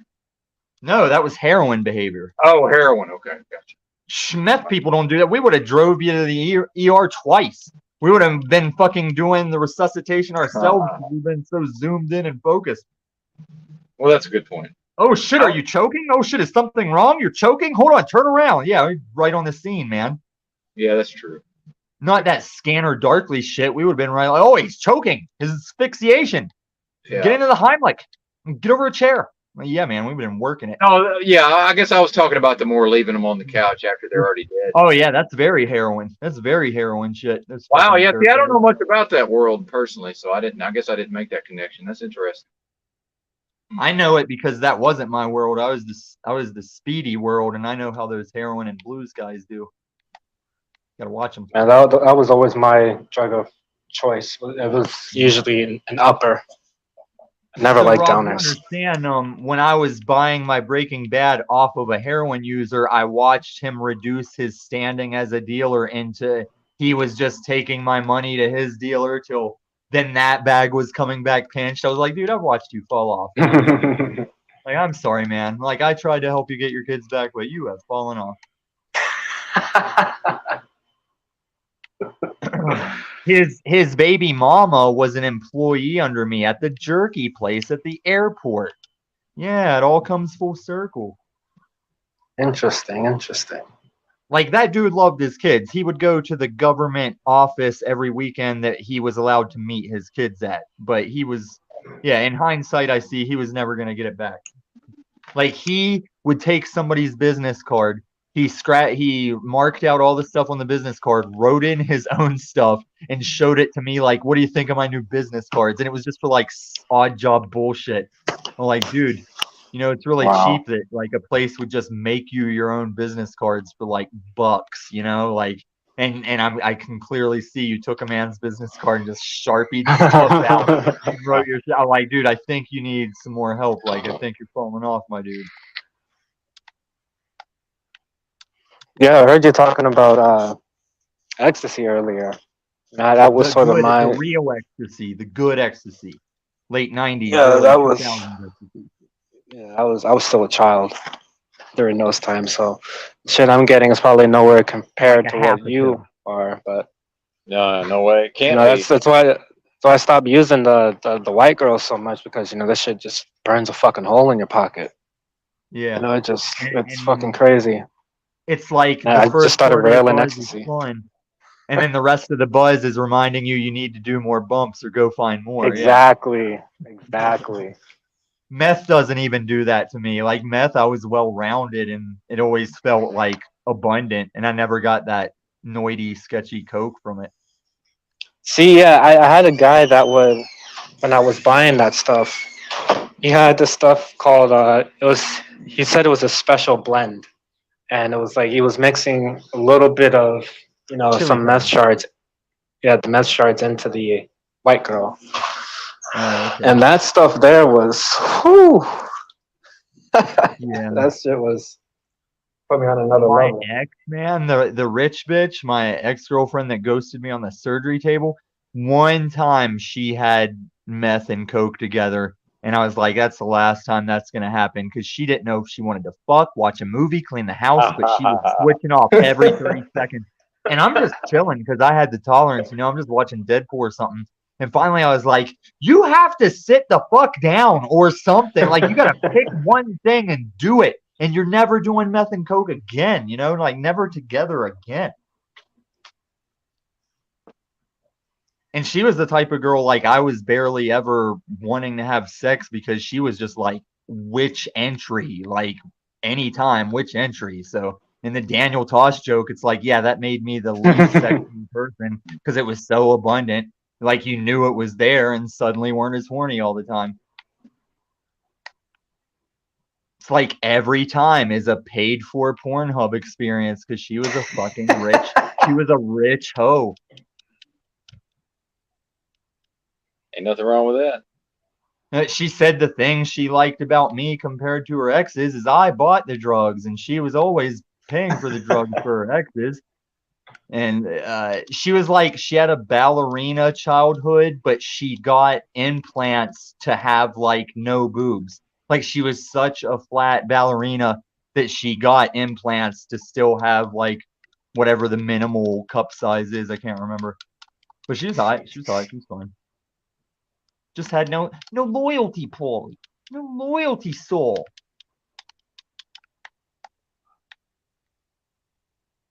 Yeah, her mom was a lush. They were East Coast out here. Her mom was a lush. Like, ghosting me isn't why she sold her paid-for $1 million house near Erie and just left Colorado. So I figure something on top of all that is why she was like, yeah, fuck that dude. But I never really cared for a minute because that kind of exit makes me not cry for a chick. If a chick does something fucked up enough, it's like easy to rip the Band-Aid off, you know, because they're like, oh, thanks for being a bigger piece of shit for me. That makes this transition much more easy. Yeah, no kidding. It's the ones that you gotta like separate off of circumstances neither of you have control of. Those are the ones that are a bitch. Yeah. Whenever I reference that ghosting me on a surgery story, people always go in with, well, how long were you with her? I was like, dude, I'll tell you right now, some of my favorite pastime girls had nothing to do with the length of time. And some of the ones I want to forget the most might have been longer than some of the ones I liked, you know? So I never go by like, well, how long? Like what? How long did you torture yourself with some bitch you couldn't see to get away from? You know, it's not about length of time. Yeah, no shit. Now the chat's going in on you for talking a lot, but I like that you talk a lot personally. And tell that chat to give me a better subject matter to come the fuck up here. Let me hear them talk. Right. I gotta work with this black dude. What do you expect? I gotta watch my mouth for algorithms talking like Fly Shies and Rob. Yeah, man, just any melanin person. I'm gonna fucking. What do you want, chat? Chat doesn't know what they want, or they wouldn't be YouTube chatters. Mr. Miyagi's in the house. Good to see you, sir. He's cool. That dude's cool. Yeah.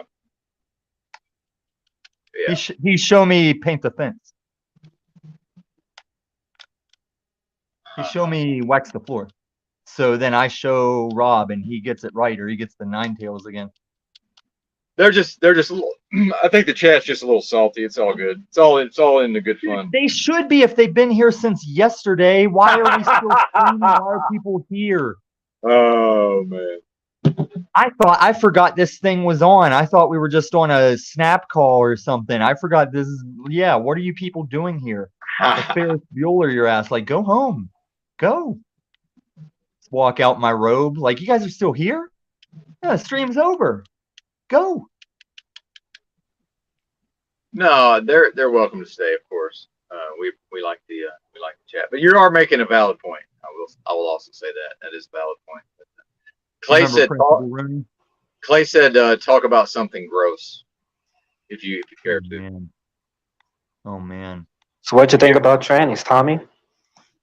Depends on what era and how sober I am that you asked that question. About what? I missed it. What did you say, Rob? Transformers. Oh, dude, that's my shit right there. Are you talking about Reversos, or are we talking about the toys? What's the I'm difference? talking about MTFs. Oh, I told you I'll view the 3D Futanari out of like wonder, like the way you watch video game graphics. I keep up on the 3D Futanari because most of it ends up getting overlaid with like famous game character skins anyway, which is I guess the rule 34 or whatever on rules of the internet. But I did have this pact with my college roommate that we agreed if a trans girl ever tricks you all the way to the bedroom before you find out, that you have to finish it out and honorably report back. Like it was like that Seinfeld masturbation contest where it was on your honor. Because we were having discussions about like it was back in the days when what's his name? That Charles whatever, that girly looking dude from YouTube and some other famous ones. It was back in the days when kids were like showing their grandfathers pictures of those dudes, and he'd be like, I'd fuck that chick. And I'm like, that's Charles. You know, shit like that. So we were like, dude, if you're ever at a bar or something and you get tricked all the way to the bedroom, Like you got to go through with it and report back. So we had that little friend pact going. And there was a girl, a Filipino girl at the airport. I talked to her and hid. Yeah, I talked to her and hit on her for like probably more than a month before I figured it out, because she didn't want to come out and say it, like maybe she'd get her ass kicked or something. But it definitely wasn't all the way to the bedroom. It would have been a setup for that, because she had like boob implants and she took hormones, so she had a bubble butt and stuff. And she said her parents let her start when she was like 6 or 7 years old in the Philippines. And her family was all supportive, like, yeah, you a little faggot, we're just gonna let you be a girl and treat you like a little girl. So she just lived the life, you know. She came up like that, but she still had the package, you know. And she told me at the airport whenever I was finally putting it together, because like, it's weird that a girl was being all hesitant about this shit. But yeah, man, she had everything where if you didn't reach down there, no one was gonna tell her to get out of a bathroom or something, you know. Like, she had lived a girl life. The Filipino people are androgynous as it is, and she just had hormones and implants to back it up. First time I ever rode a Greyhound bus. I rode next to a fucking ghetto booty chick that was a guest model that was flipping through her bikini shoot until she flipped to her penis pic. I was like, whoa! Like, sitting next to her on a Greyhound, whoa! And then I was like, instead of getting offended, I was like, where did you hide it on the bikini? You did a guest model bikini shoot. Where the fuck was that horse dick the whole time, you know? Because she had a fucking horse dick. And she was taking a Greyhound to get her girlfriend out of jail so they could go take more rich guys to hotel rooms and make money and shit, you know? And she claimed to be who's the Puerto Rican chick from Modern Family that's married to Al Bundy on Modern Family? Like, I forget her name.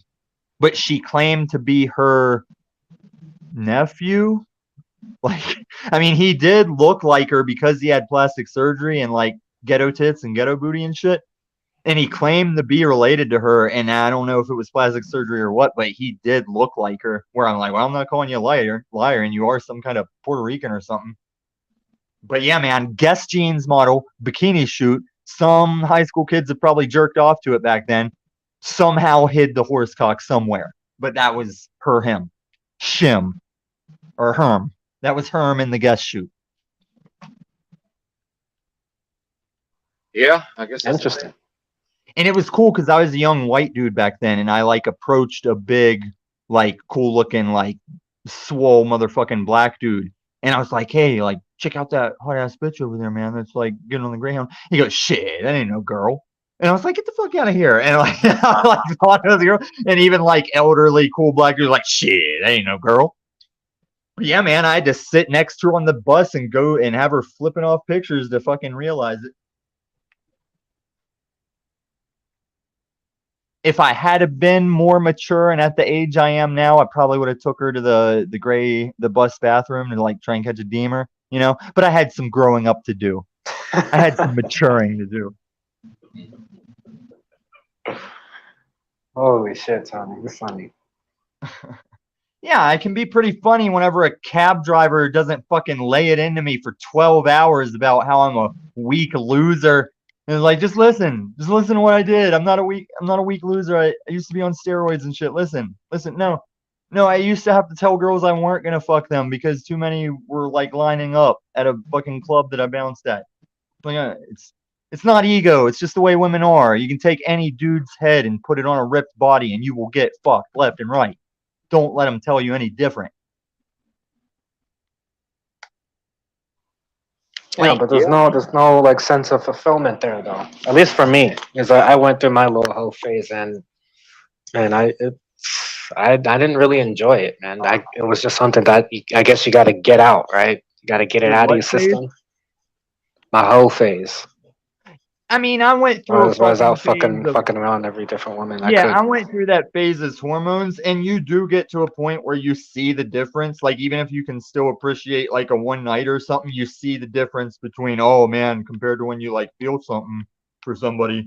Yeah, it's way different.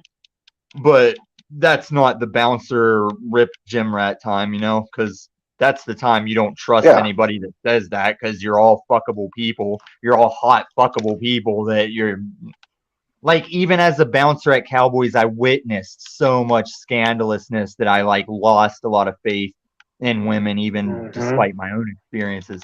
Like there were two spicy little country western music girls that would come in and get drunk, and they would strategically hang off of dudes back and forth to get them into fights.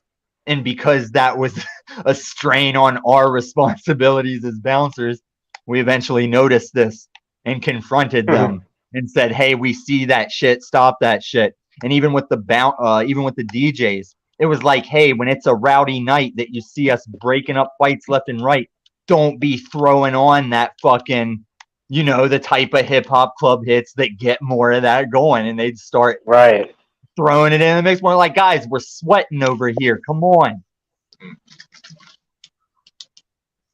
Yeah, the fact that a lot of guys aren't able to see that, I always found interesting because for some reason I was always able to figure that stuff out.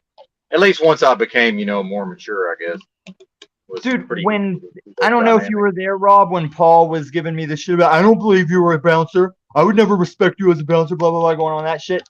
Dude, I was the smallest bouncer on the crew, and I got the most dudes out of the bar easiest because I could walk up to any drunk motherfucker and be like, "Listen, man, you see this earpiece. You know all these dudes are watching us. You know these guys will spring into action. Like, if you just walk up front with me and nobody knows the difference, I'm just going to put X's on your hand, and you're welcome back tomorrow, bro. Like, come on back tomorrow. Yep. Just tonight, you got to go, you know?" And it worked like 99% Yeah, you gotta know how to of the mediate. time, all of the time.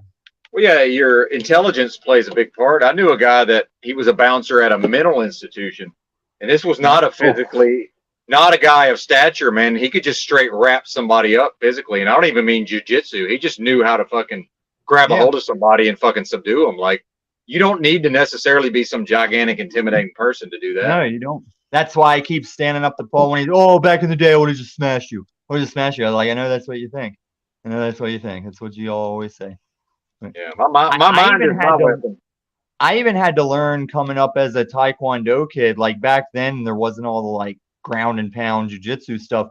I had to slowly learn that like to get closer into your opponent is why they can't smash you in the face as easy. Like I wasn't knowledgeable of getting in past the feet and the hands because I would sit back and throw those feet and hands as well, you know?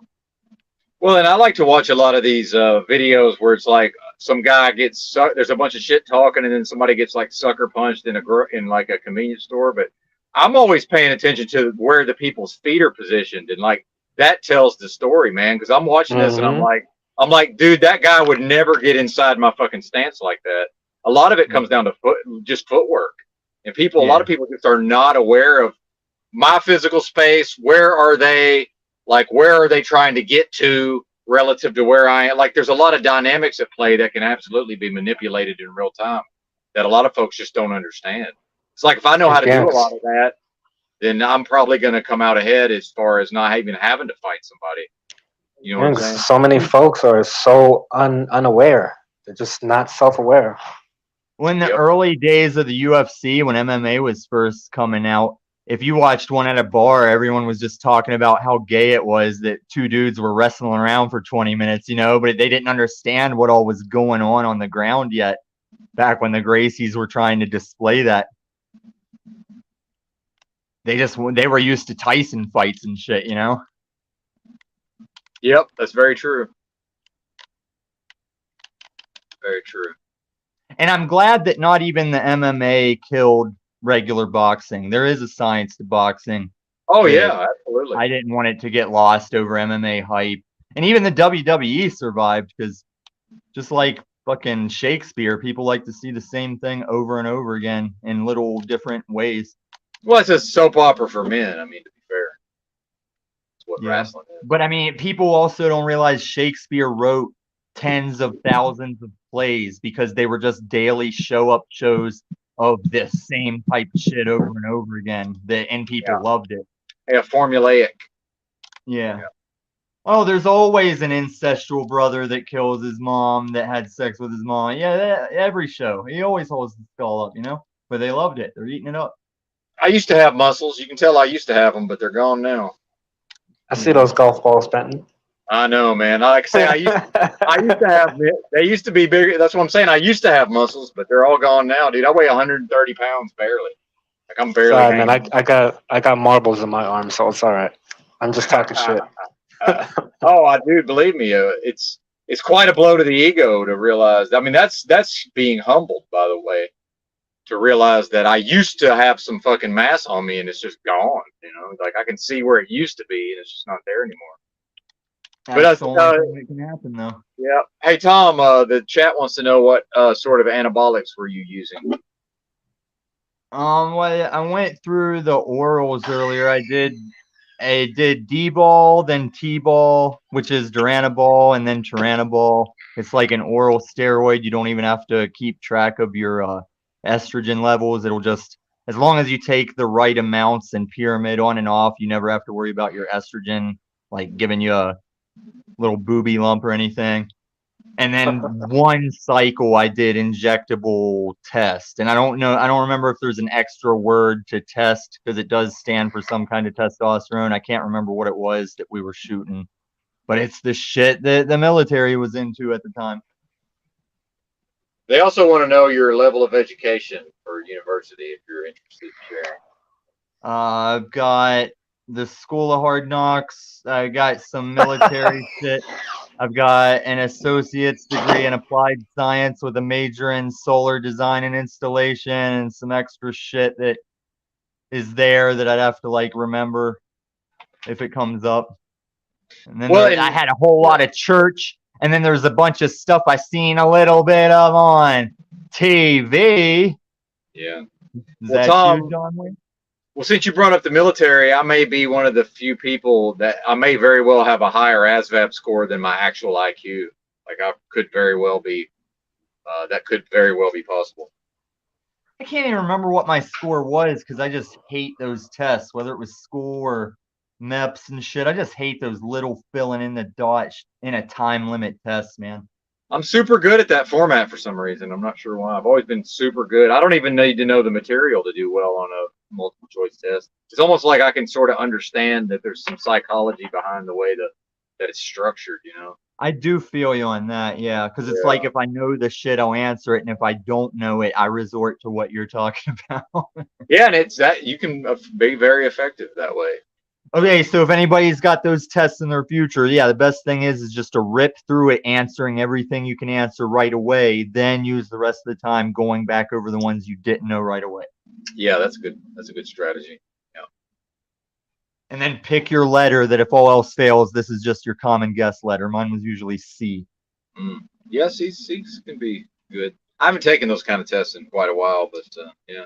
Well, fuck no, I don't even have handwriting anymore. When's the last time you tried to do cursive Dude, handwriting? yeah, man. I've written in whatever they call that, non-cursive for a long printing. I've printed for a long time now, but yeah, just signing my name even, you know, was not even really. Although I signed the bills, you know, picking up these loads, but other than that, there's not a lot of writing going on. But yeah. I pay the bills busting out these loads. Hey-oh. Uh-oh. But yeah, just the amount of time devoted in school towards, you know, us learning how to write in cursive, you know. And now when do you ever have to write unless it's a signature, you know, or unless it's a don't eat this. Don't eat this, this is mine. Yeah, it's not even really a thing. And then my mom is most likely left-handed, and they forced her to use her right hand when she wrote, so she just like became a right-hander. Like, because I'm left-handed, and that would have been done to me if I'd come along much sooner, right? I'm left-handed, but then there's a lot of stuff I do right-handed. Oh, yeah. If we base it off like what you write with, I'd say I'm left-handed. Well, yeah, that's what I mean when I say left-handed, by the way. I can throw like a baseball equally well with both hands. Like there's certain shit I don't have a preference at all. Right. Yeah, I just have to be in practice with it. Like if I haven't been throwing stuff, I would go back to probably one side. But if I'm throwing stuff all the time, I'm switching sides, yeah. Well, like shooting a rifle, I want to hold it like a right-hander, but I'm for my eye dominance. Your dominant eye is different? Yeah, man, I've heard of that. Since I'm left-handed, I can shoot a rifle with my left, you know, but I want to do it. I want to hold it like a right-hander. So I And have if to I'm not actually. pressured, if I can just chill out at a range, yeah, I can shoot anyway. But if I'm pressured or it's in danger, I don't know how well I could switch it up like that. What's funny Yeah, because I'm that's a righty. I'm a oh, righty okay. too, and I shoot with my left. Oh, that's neat. Yeah. Yeah, I feel more dominant, or it feels more comfortable shooting with my left. So if you shoot left, since I'm left-handed and shoot left, you might like AK-47s because they're good for left shooters as far as not kicking carbon in your face and ejecting the shells away from you. Yeah. And then that charge handle is on a convenient side for a lefty. Oh, I love mine. I've got an AK style rifle. I've got a Galil Ace, man. I love that fucking thing. Oh yeah, we were talking on Toilet Bowl Earth. Dude, my Israeli rifle is a Galil Ace Gen 2. Nice. But the reason I got it, well, one of many reasons is since the charge handle is on the left, it won't catch on my like armor rig like the AK handle can. It's not a big deal, but it's something I noticed. Well, as lefties, Yeah, that was something. Go ahead, Rob. Go ahead. Well, I'm just saying, as lefties, we're used to dealing with shit anyway, so it's not a big deal. Yeah. Speaking for myself, it's like, well, I'm gonna have to deal with some right-handed shit anyway. But then I skateboard and snowboard with that regular foot stance because I I do bat too. right. Yeah, I I'm bat regular, right-handed, but right left-handed. Yeah, I bat right also. But Well, if and I I'm guess going I if I'm could going switch, I change up push batting. Mongo. What's that, Rob? Reverse manga. Yep. Yeah, I do Here- Mongo if I'm going switch. Okay. Here's the real Switch question. fakey reverse mongo nollie heel flip to grind. Playing horse. You guys ever Now, here- play skate horse where you do tricks and you got to do it after them or you get a letter? Yeah, skate. Yeah, never good Yeah, enough. skate. All right. I didn't know if you all called it. We called it skate too. I didn't know if somebody called it horse. Yeah. Have you ever seen basketball? It's been a while, but yeah. Yeah. It was like, well, first you take a shot from here, and then if the other guy misses it, yeah, then it's like a point. And the guy's like, oh, like horse. I go, no, it's not like horse. Yeah, man. Yeah, that was something I noticed too. Like when I shoot when I shoot my Glock with the left hand, I get the shells coming off and they sometimes hit me. Makes Yes. it kind of difficult. That's any gun. Yeah, that's any gun. But here's They, the thing: since you shoot left, have you ever shot an AR or an M16? I haven't shot one, but I've held one, and Okay, yeah, well, if you my shoot finger, one, my trigger finger's left hand.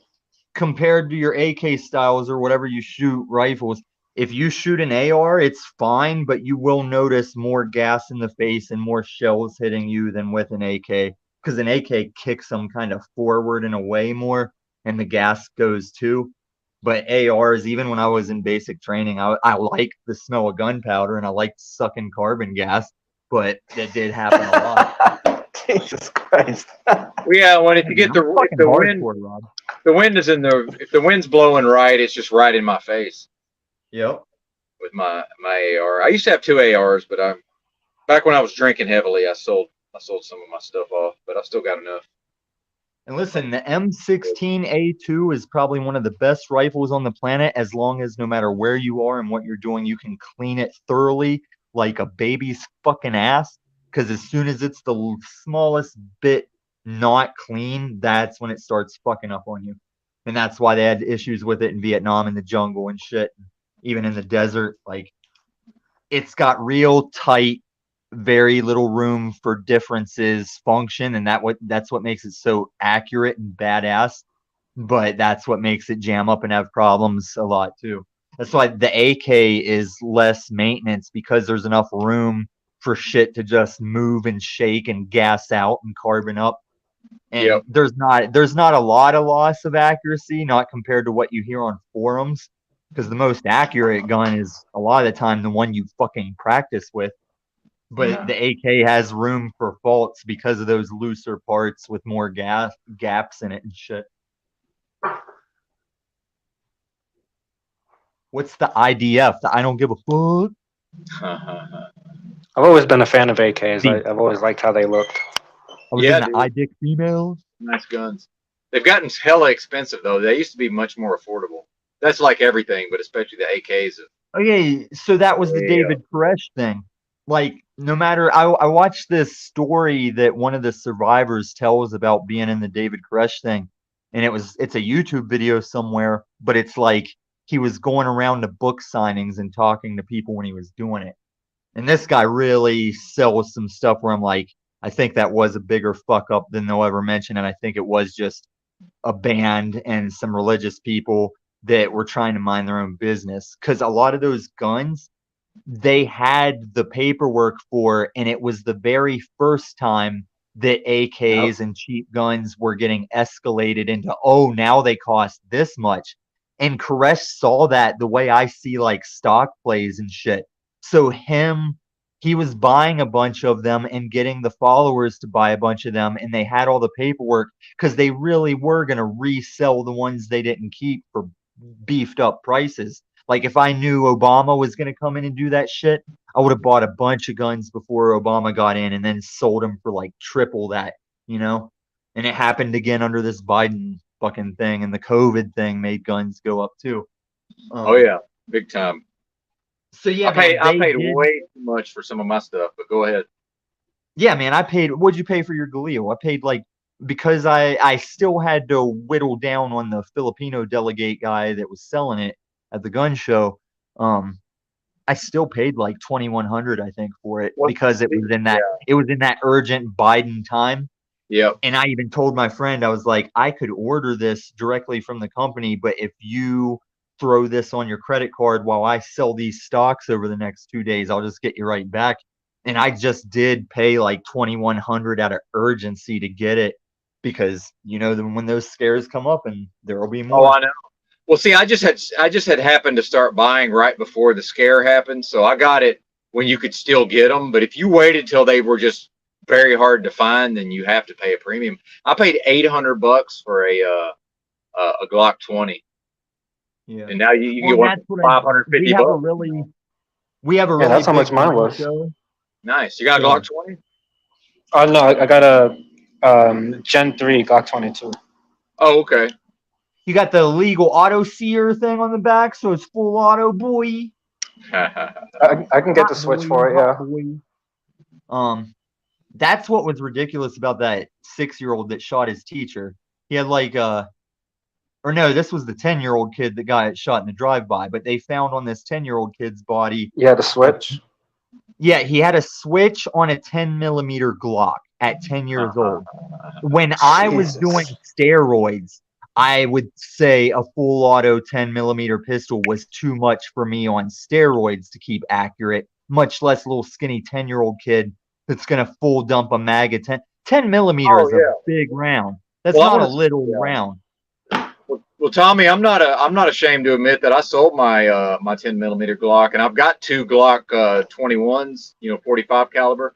I have no problem with those guns whatsoever, but the recoil with the 10mm, what would happen is I couldn't control it enough, and I'd have a failure to feed because of the angle of the slide as it went forward. Have you ever seen a guy shoot himself in the head because he shot a revolver that kicked back and the recoil kicked back and made his finger trigger again by the time the recoil has it pointing at his head? So yeah, people have killed themselves that way. Yeah. So, but like I say, I got two Glock 21s. I've never had a problem, but that Glock 20, man, it's that angle. If the gun is at too high of an angle, the next round won't feed properly. And people, I researched it on the internet. People send their guns back to Glock, who they just put it on a bench, and they're like, "Yeah, it works fine," and send it back to them because they're not controlling the recoil. And I've got strong hands, man. I got big, strong hands, and it was just too much. You wouldn't be able to full auto a 45 Glock any more than a 10mm Glock. No, and I be don't. Accurate, you know? Yeah, I don't think. No, I wouldn't even be interested. I wouldn't even attempt it. Well, that's why I'm not scared of those kids and shit. It's the fan, because as long as they don't hit you in that initial sloppy barrage, now they're reloading and you're just aiming up your shots from wherever you were. You know, it's the same way I see a lot of Locho kids at the gun show. They're all about AKs with no butt stocks, wanting to be all like Cartel. I'm like, yeah, you ain't hitting shit with that as I butt stock my rifle against my shoulder and fucking nail you while you're missing. Like, I'm not scared of that shit. It's the trained motherfuckers out with a taste for blood that you got to watch out for. And they're I mean, in all honesty, I'll be behind my door loaded up saying, just don't come through this window. I'm not going to be out looking for trouble. Maybe as far as the parking lot to let my dog out, I might be all geared up. But the whole point of having extra food and rations and shit set back is so you're not out fighting over scraps like that, and you're just defending your home space. yeah. Oh, and the chat's noticed that I'm picking at my chin. I have these ingrown hairs for like years now, and when I sometimes I Never just pick. explain yourself to those people. Do you know what kind of people there are in the chat? Well, I am familiar with the internet, sir. So yes, I do. Yeah, they have kids running around with like 3-day-old Kool-Aid mustaches and loaded diapers, just like running up to the mailman, just indiscriminately approaching mailmen and shit. You gotta watch out for those chat people. Yeah, I like to chat people, but I smell what you're cooking there, sir. But just I thought they might want to know what's going on. Just, I think you smell the chat people from there. well, and I'm also one of the chat people some of the time. So Me yeah, too. absolutely. It is a funny story. This is one of the times Peniel actually acted like a man. The time I was totally muted from Paul's chat was me and a person in the chat were just having a side conversation, and Paul thought what I said was geared toward him and whatever he was saying. And even Peniel was like, no, I think he was talking to this guy and they were just having a side. And just Paul lost his shit on him and muted me and stuff. It was so funny. But I was like, Peniel, I give you a lot of shit, man, but I'm giving you credit today. You manned up. You spoke for truth. You saw that I was having a side conversation. Yeah, Peniel, he seems pretty cool. He's Yeah. cool, but it's funny that like whenever he finally does a stream and there's like 5 viewers and I go check it out, he's just replaying old Paul shit now. I'm like, Peniel, stop it. Just talk about something. Play one of your other videos. Don't do this, Peniel. Yeah, I only really saw him on Yurt's panel, but then I guess I've seen him on Paul's here and there, but yeah. I didn't know he did his own shit, but I guess I should Peniel is kind of the pivot man that linked. I think it was Peniel or Z that did link us all from Paul's show to Z and Peniel and I Am Awake and all that shit. That I think Peniel was a vital pivot man in that. But it's funny because the first night I went to We Are Awake, I showed up and he's trying to say, "Oh, everybody can thank me for finding these guys." And then by the time I had everybody trolled and pissed over Jack Talcott, he's like, "I'm sorry, I don't know where I find these people." Never a dull moment. It's a mess. No, there's more likable tweakers than me, Kem, and you know them. You just didn't know they were tweakers. And that's what I'm saying. There's 2 ways people get my story. You either hear about my experience and my resume first, and then I hit you with the tweaker experience, or you start out with the tweaker notion, and then we build up to the resume and the education. Either way, it's like a yin-yang flip-flop Shutter Island twist for people to meet me long term. Well, I've known a lot of really cool tweakers, but there's a lot. They're outnumbered by the shitty ones. There's a lot of really shitty ones. Right. But there's a lot of cool ones also. Yeah. But overall, that was one of the big reasons I decided to stop living in the streets. Was that after a while, I just got sick of dealing with the fucking meth heads, man. I really did. Just got to Yeah, and the one that snuck it on me and got me on it, he had a spare Audi to give me. He worked at a rich kids boarding school. And that's why when people are like, "You did meth that long, but you have all your teeth." I'm like, yeah, you can still brush your teeth. You can still take a shower, eat food, drink water. Like at least that's what gay drug addict man taught me, you know? Like he fucking take care of yourself. Yeah, no kidding. he fucking got me on the Breaking Bad, but he always followed it up with like solid hydration and like vitamin supplements. This is the type of dude that he had a little sauna in his basement. Like his finished basement had a little miniature sauna in it with light therapy and shit. I actually got to look into those, how much they are. That thing was badass. Well, yeah, if you're going to be engaged in high risk behavior, I mean, you got to do things to help you in those. Yeah, Yeah, mitigation. in that sauna, you could sweat out the math fast. Exactly. Mitigation. And here's the thing. I always knew he was gay. Like, that's how I met him, as a gay dude that could, like, get party stuff. And we did like shit with other people. It was just regular dude friends.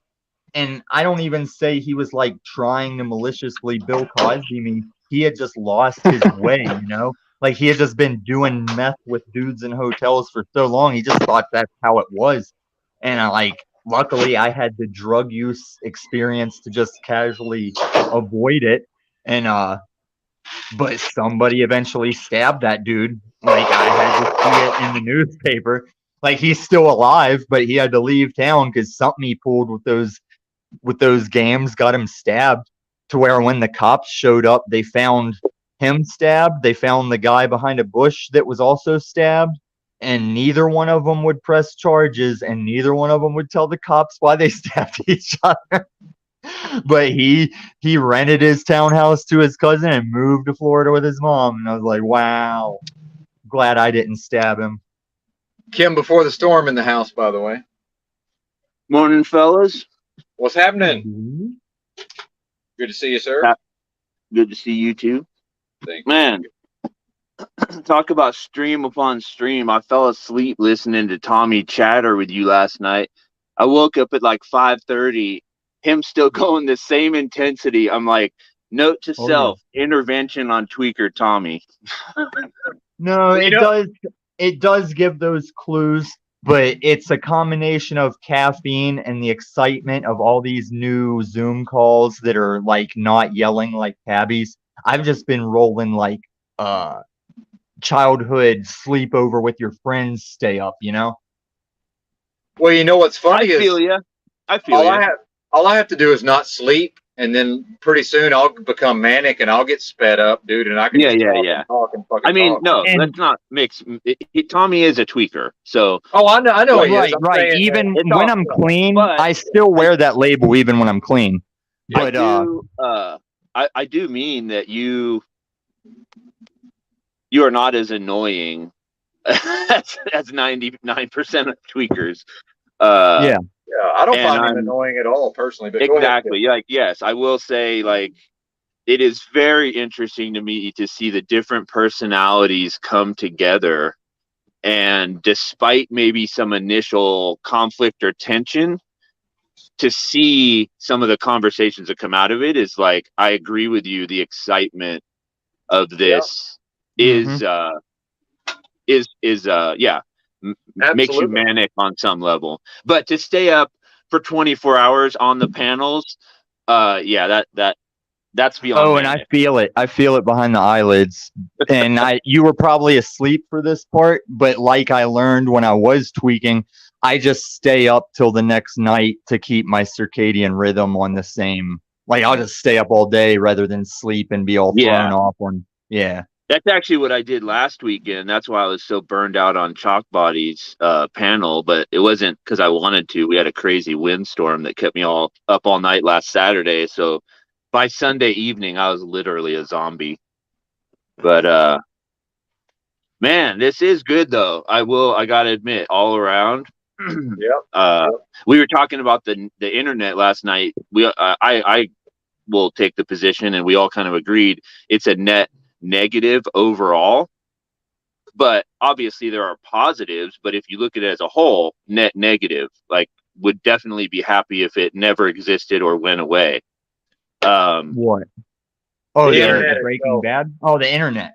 The internet. But this is one of the net, or not net, but just one of the positives. Like for me, I am thoroughly enjoying the ability to discourse with people that none of us would probably normally discourse, and then the moderation between it is even better, because like maybe you would meet someone and discourse for a bit, then find something you disagree with, you part ways, you're never talking again. But here, that person goes, talks to someone else, you see something else that could be interesting, and you end up circling back around. And like that, just I don't know any scenario where that's happened in real life.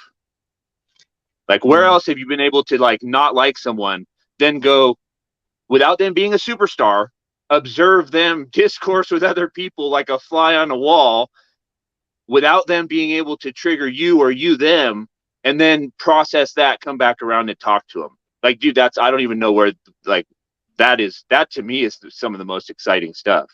Yeah, I never really Yeah. thought about it that way, but there's something to that, right?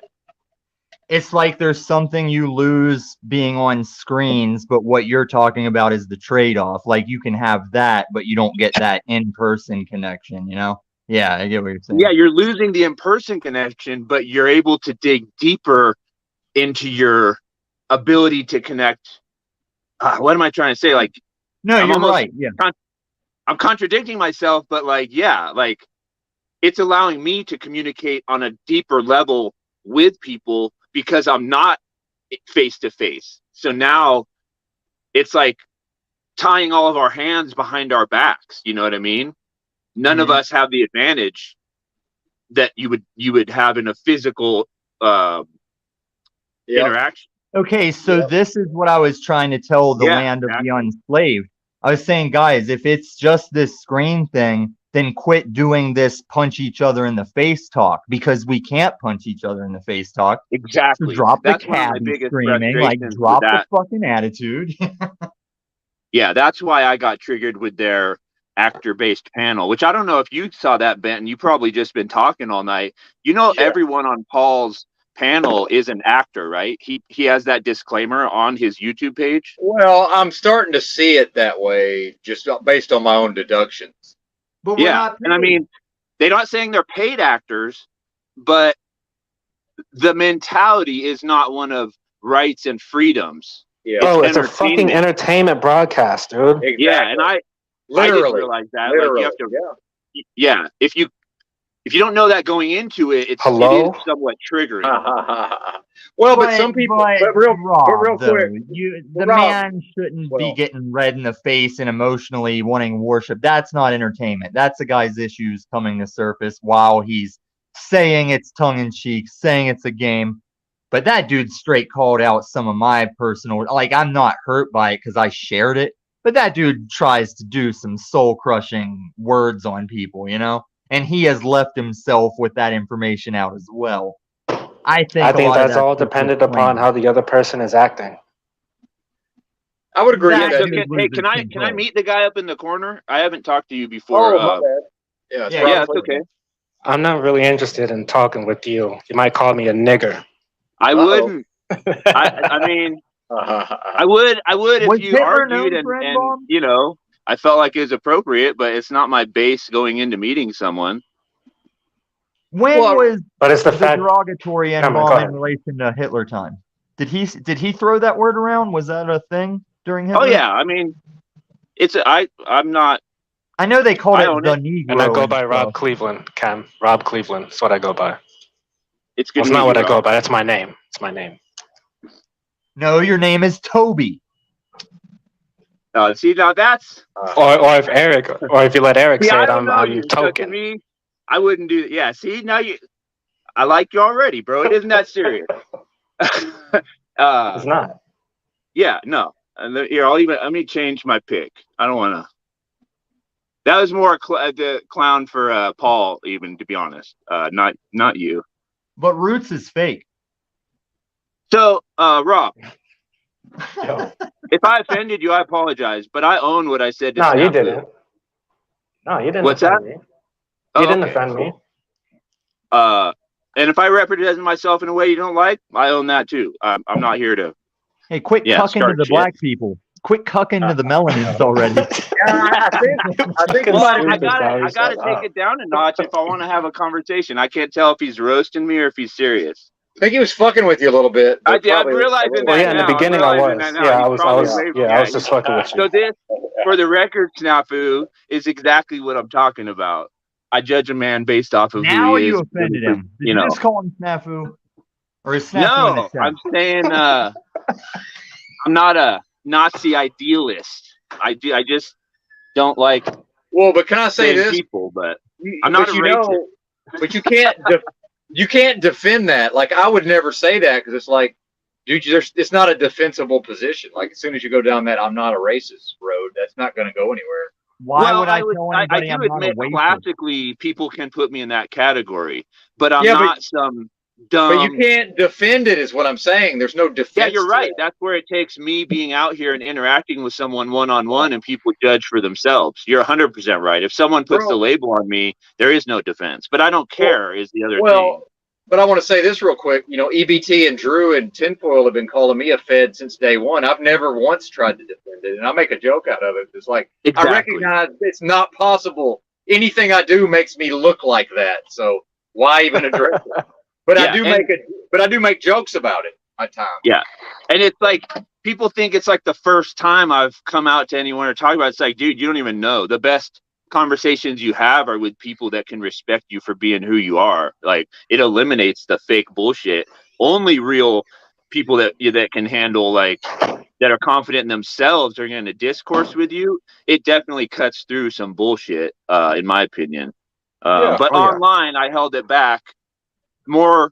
And I said it out of respect for the streams I was on than anything I have to hide or am ashamed of. But well, look, I've got a rebel flag right here. I'm from the South, man. Like, why wouldn't I have a rebel flag? You know, exactly. And that, why some wouldn't people I? are like racist, and it's like, dude, that's freedom. That's the flag that people fought under in a war. Like, you know, But you got there's black guys in Mississippi who have rebel flags. Like, that's why I'm saying. It's not where I'm from. It's not necessarily associated with a white person. That's what. I agree. Not necessarily. Not necessarily. Oh, Monfiora. But hey, Rob, thanks for bringing in my birthday. Oh, Monfiora. Rob, Yo, thanks for bringing in my birthday, buddy. It's my birthday today. Happy birthday, Kim. oh, happy born day to you, Ken. Excuse me. Thank you. I'm not a big birthday guy, but I have to say it was after midnight last night. I was like, damn, dude, this is like one of the best birthdays I've had in a while. Oh, so hey, It's Charlie Chaplin. Clay, birthday. Yes, this is Charlie Chaplin. Yes. can I talk to the chat? You talk to whoever you want to. Clay was asking me how my homework's going. It's phenomenal. Dude, Benton, your timeline, I know I've harped on it, but literally I did not realize just how important that shit was. Like, that is blowing my mind. Dude, not only am I doing it, it's like I'm doing it for everything. Broke down the whole event, broke down daily events, broke down events. Like, it has brought so much to light, and just how it organized. Like, yeah, man. But I also saw someone in your chat that said they were an attorney. Yeah. And I was going to throw out in my research, I'm really I'm going to have to argue Pennsylvania v. Mims versus Terry v. Ohio, which is the case law covering traffic stops versus the case law covering investigative stops. And because of my situation, I'd like to argue with someone knowledgeable, not argue in the, traditional legal sense, with someone knowledgeable enough on these that they could just have an intelligent discourse on those two things. Terry v. Ohio, investigative stop versus Penn v. Mims, traffic stop. There you go. And The investigative and one, then the one when the younger kid was driving the kid home. Is it that one? It's like there's one where the kid wasn't even old enough to drive, but they still let him off on the terms of not having the license or registration because the situation of the kid driving the other kid, the jury was like, no, that's grounds for, drive that fucking kid home. And that was another case that supports the right to travel. How do you fit the 30 Jews in the Volkswagen? You put them in the ashtray. Oh, too soon? Come on. Edgelord Tommy. Shout out to Edgelord Tommy. created a monster. No, I was this way before I found your little Zoom call. I'm sure of that. Yeah, I know. I know. But Kim, just real quick, the timeline, I got that by listening to that Rule of Law radio show. They always stress the importance of the timeline. Dude, I mean, it's 100%. I mean, I knew when you said it, I'm like, oh yeah, it's a good thing to do. Bro, once that's where I disappeared for a few days, it's like, yeah. Well, and I don't give a lot of actual advice. So if I do, it's usually probably going to be something important. But go ahead, please. I mean, it just is. It's amazing. I mean, I'm not even trying to. I'm not even trying to like kiss your ass. I'm like, dude, if you are doing something like this in the legal work, like You have to have it. I had a decent grasp of how things were going, but this, like, I mean, it starts breaking apart. I mean, I'm excited. It makes you, because it starts making me realize how we're going to disassemble it in trial. Like, literally, we're going to be talking about 1 second at a time. You just said that word. Why did you say that word? Damn. And why did you say that word before this word? And literally, my case has enough in it that is, those are, like, you said, no, I'm not under arrest, and then literally you said I'm under arrest. Well, what probable cause did you have from Terryville, Ohio, to even pull me out of my vehicle? Like, oh, the 911 call. Well, the 911 call didn't have anything about violence or threats or anything. All it said was someone was agitated and threatening. Yeah, I threatened to fucking email their corporate office. Is, like, threatening to email a threat that rises to probable cause? No. Like, that's where this shit is just going to get, like, it's crazy how you can, I just realized now how you can't fight it on the street, but literally I mean, it's fucking crazy, dude. I almost want to go get my law degree now. Like, I know a guy Well, who did it in his 50s, and You it's don't like, once you do it, and I get a little confidence, like, bro, I would love to help other people and just be ripping these prosecutors and cops and fucking government officials apart once you see the logic of how you can, oh man, it's exciting. No, Really And the is. thing about the 911 It's like, calls, like the officers are supposed to talk to the person that's making the call, not just get the information from the person that's being called upon. and then run after them. Yeah, and even in the 911 call, they asked the 911 to have them report to the manager so that the manager could be escorted down to me. I'm like, how does that bring an escalated level of intensity to it when the caller is not even asking you to go to the person you're calling about, but just come escort me because I'm a pussy? And the reason they want to escort me is because I told them, leave me alone, don't approach me. So instead of just leaving me alone, letting things cool off, they go and get cops to come and push the snare. I mean, dude, I could get into it. It's just, when you start breaking it down decision by decision, I get more and more confident. Like, some people might sink more and more in if, like, you robbed a store and you got caught and now they have video and now they have fingerprints and now they have a witness. It's like, shit. I feel the opposite. Every single piece of evidence I get from them or everything I research, I'm like, oh, dude, I'm starting to figure out now how they just expected me to roll over. They thought they were going to file 7 charges on me. I was going to be a bitch, take a plea, and now all of a sudden I'm out of their hair. Yep. And, you know, again, let me tell you why to avoid the career choice. yeah, I'll tell you why exactly. It's because if you fuck with me and you're a lawyer, all I'm going to do is bar grieve the fuck out of you. If you've got that bar card, you're fucked if you meet somebody like me. But go ahead, please, Tommy. The whole job of most lawyers and assistants and shit is about searching through cases like you're talking about. And that's like cake work for this AI and chat GPT shit. You can just be like, yeah, run down this kind of court case. And it's like in minutes, you do like days worth of assistant work and shit. And it's even taken the lawyers' jobs away because 90% of court is citing old court cases that covered what's going on. And Yeah, AI can trip do that on this, dude. I've been using that chat GPT to write my demand letters or do the first draft for me, and they come out fucking phenomenal. Yep. Like, Exactly. you put demand letter, service dog, harassment, a few other key things. It will write you out a phenomenal first draft. You're going to have to redo it once or twice, but instead of doing it 5 or 10 times, I mean, it has saved me just the pressure of, like, having to rough out an original document. Dude, it's scary how well, I mean, dude, that chat GPT is doing better than any fucking college student essay getting turned in. It's pretty sad. But right now, it's the time to strike because not everybody's on it. So if you're like a single man team like me and you got to freaking crank out some paperwork, it is absolutely a phenomenal tool in my back pocket right now that, before everyone jumps on the bandwagon, now's the time to take advantage of it. That's what I say about women. So let's see. So Clay asked me what I'm what is the studying initial situation though? or Because focusing on. I Go ahead, got Tommy. I got falsely pinched at Walmart when they thought I was shoplifting, but in the commotion of stopping me at the door, one of the old guy greeters jumped out in front and grabbed my cart and banged his shin. So he threw on an assault charge to the shoplifting shit I had to go to court for. And by the time I actually got to court, they weren't worried about the shoplifting shit. They wanted to know why I'm beating up an old man.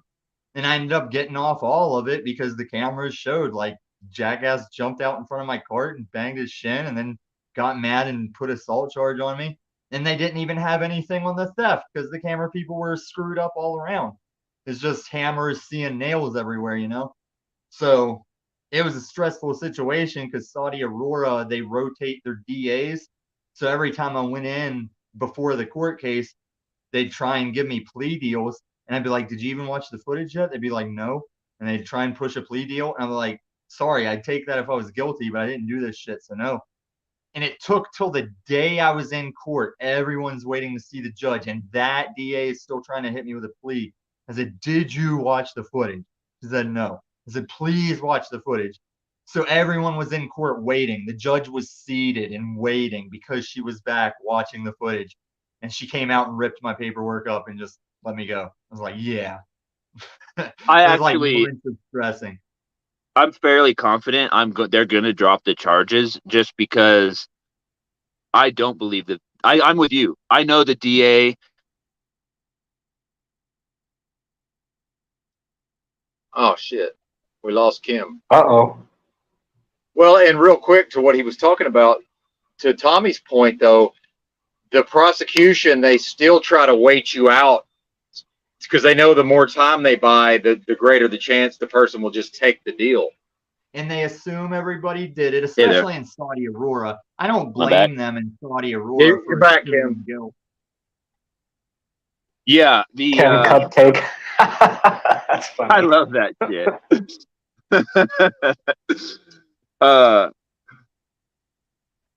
I was just gonna say I'm confident the DA hasn't watched the video and the things I'm bringing up.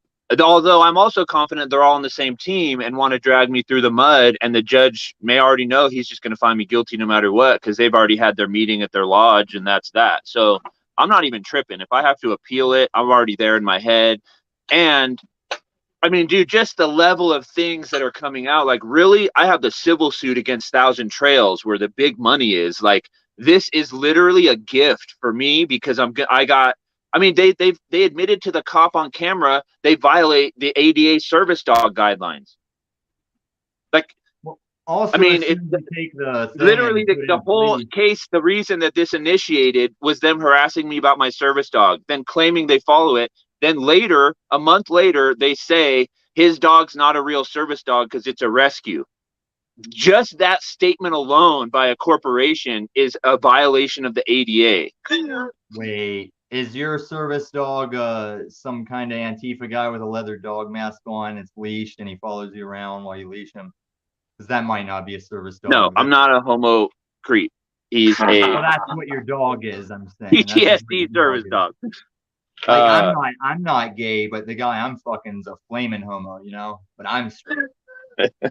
Yeah. But no, as soon as you take the stand, or not take stand, as soon as you walk in the thing and put in a plea, if it's traffic court, you're losing your rights and acknowledging you're the straw man in that moment. But it is traffic court, right? Like tickets you get written, like the maritime court, I guess.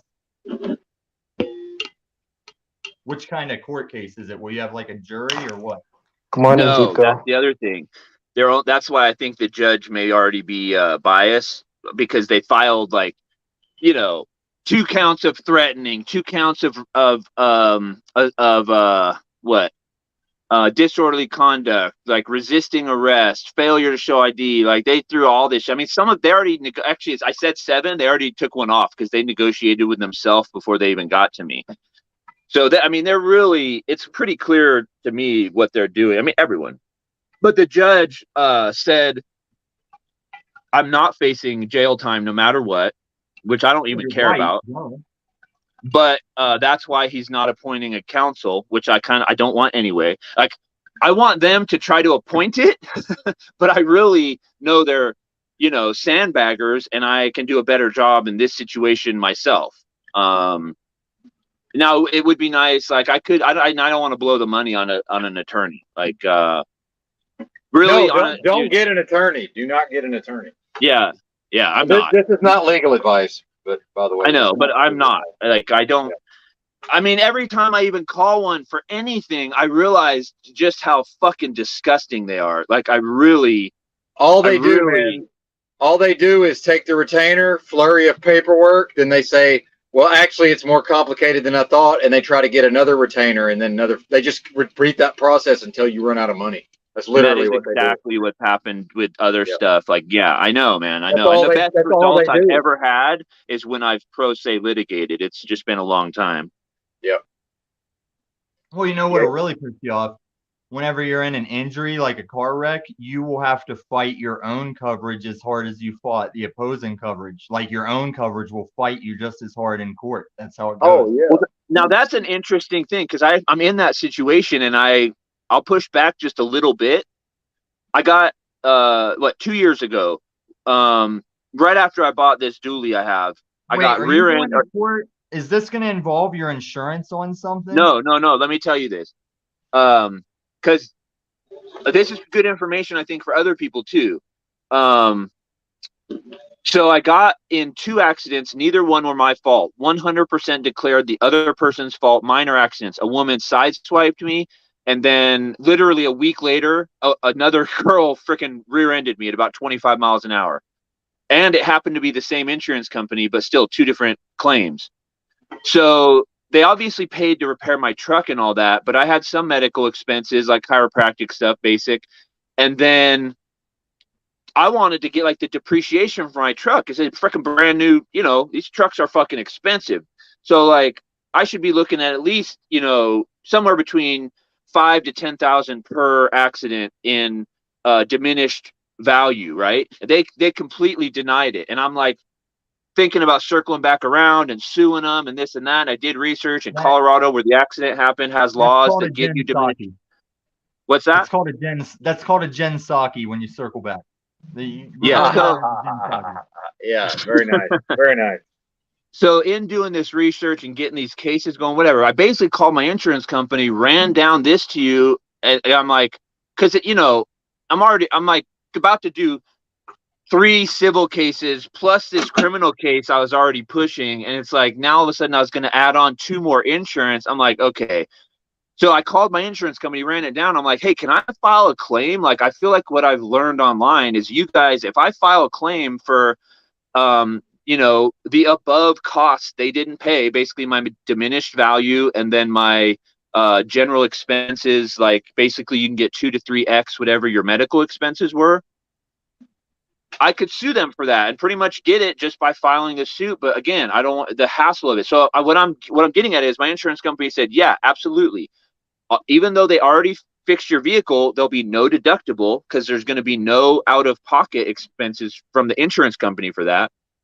So I file my claim for just the things I told you about, diminished value, and the other expenses, right? And then it is in the contract that if you file that, the insurance company is then obligated to go represent you and pursue that case. And in an insurance case, because they are going to have to pay the claim, I think, I'm not sure how it works, but then they will sue the other side, and it just keeps you out of all the legal drama. I mean, it's why you're paying for insurance. It's not just to fix your vehicle, is what I'm getting at. You also won't need the lawyer. I was just asking because if it was any kind of injury or medical stuff that was done, then you do want a lawyer.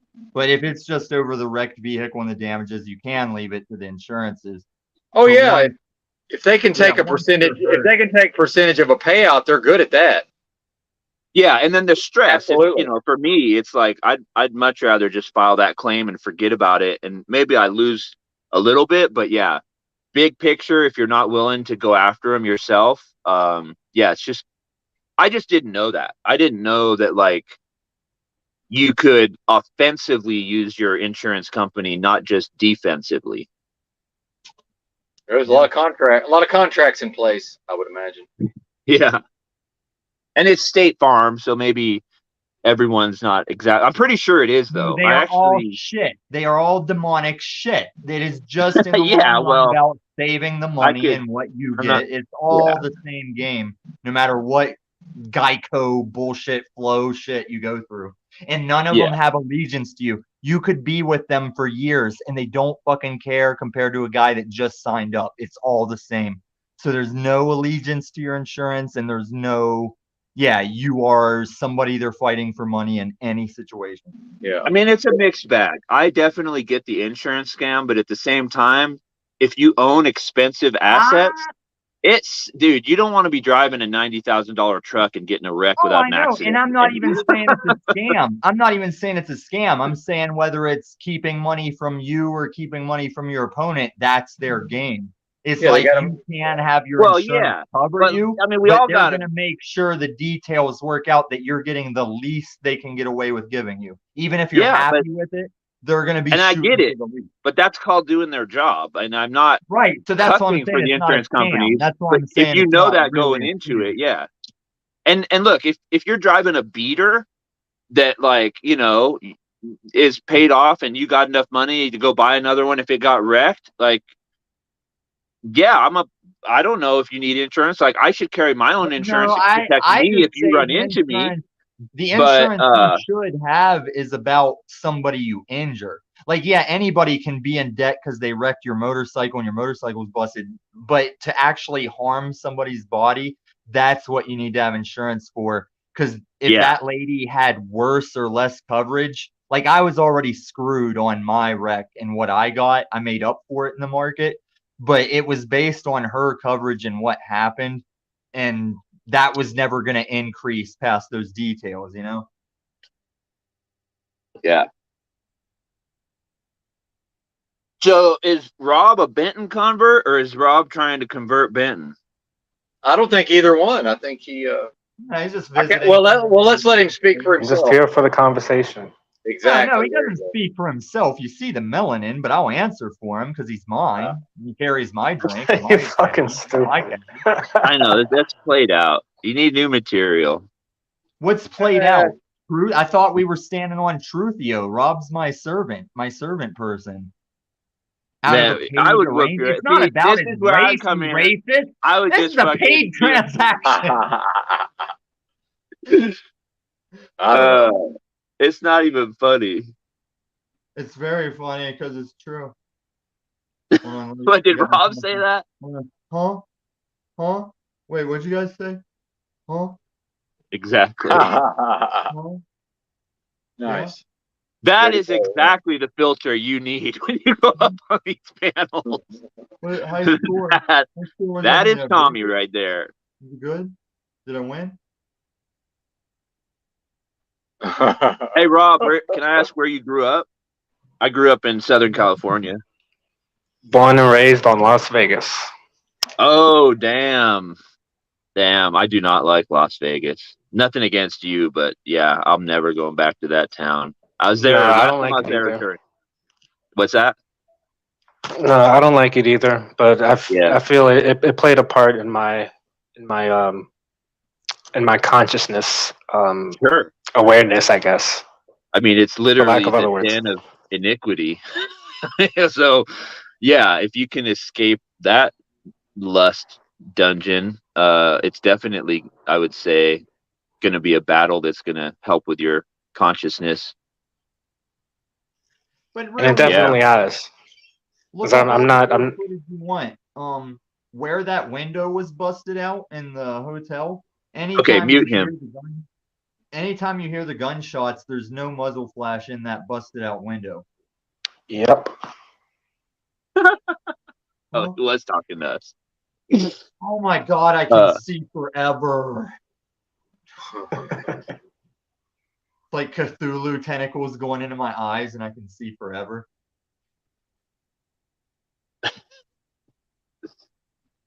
You guys know Cthulhu, come on.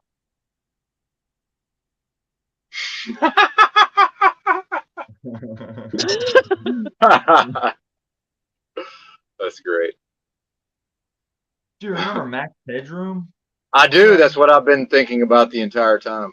I know he got older, but like, you know, whatever. Wasn't there like some kind of conspiracy about him? Like, wasn't there a hacker that used the look or something? I feel like there was something else with Max. No, that Headroom.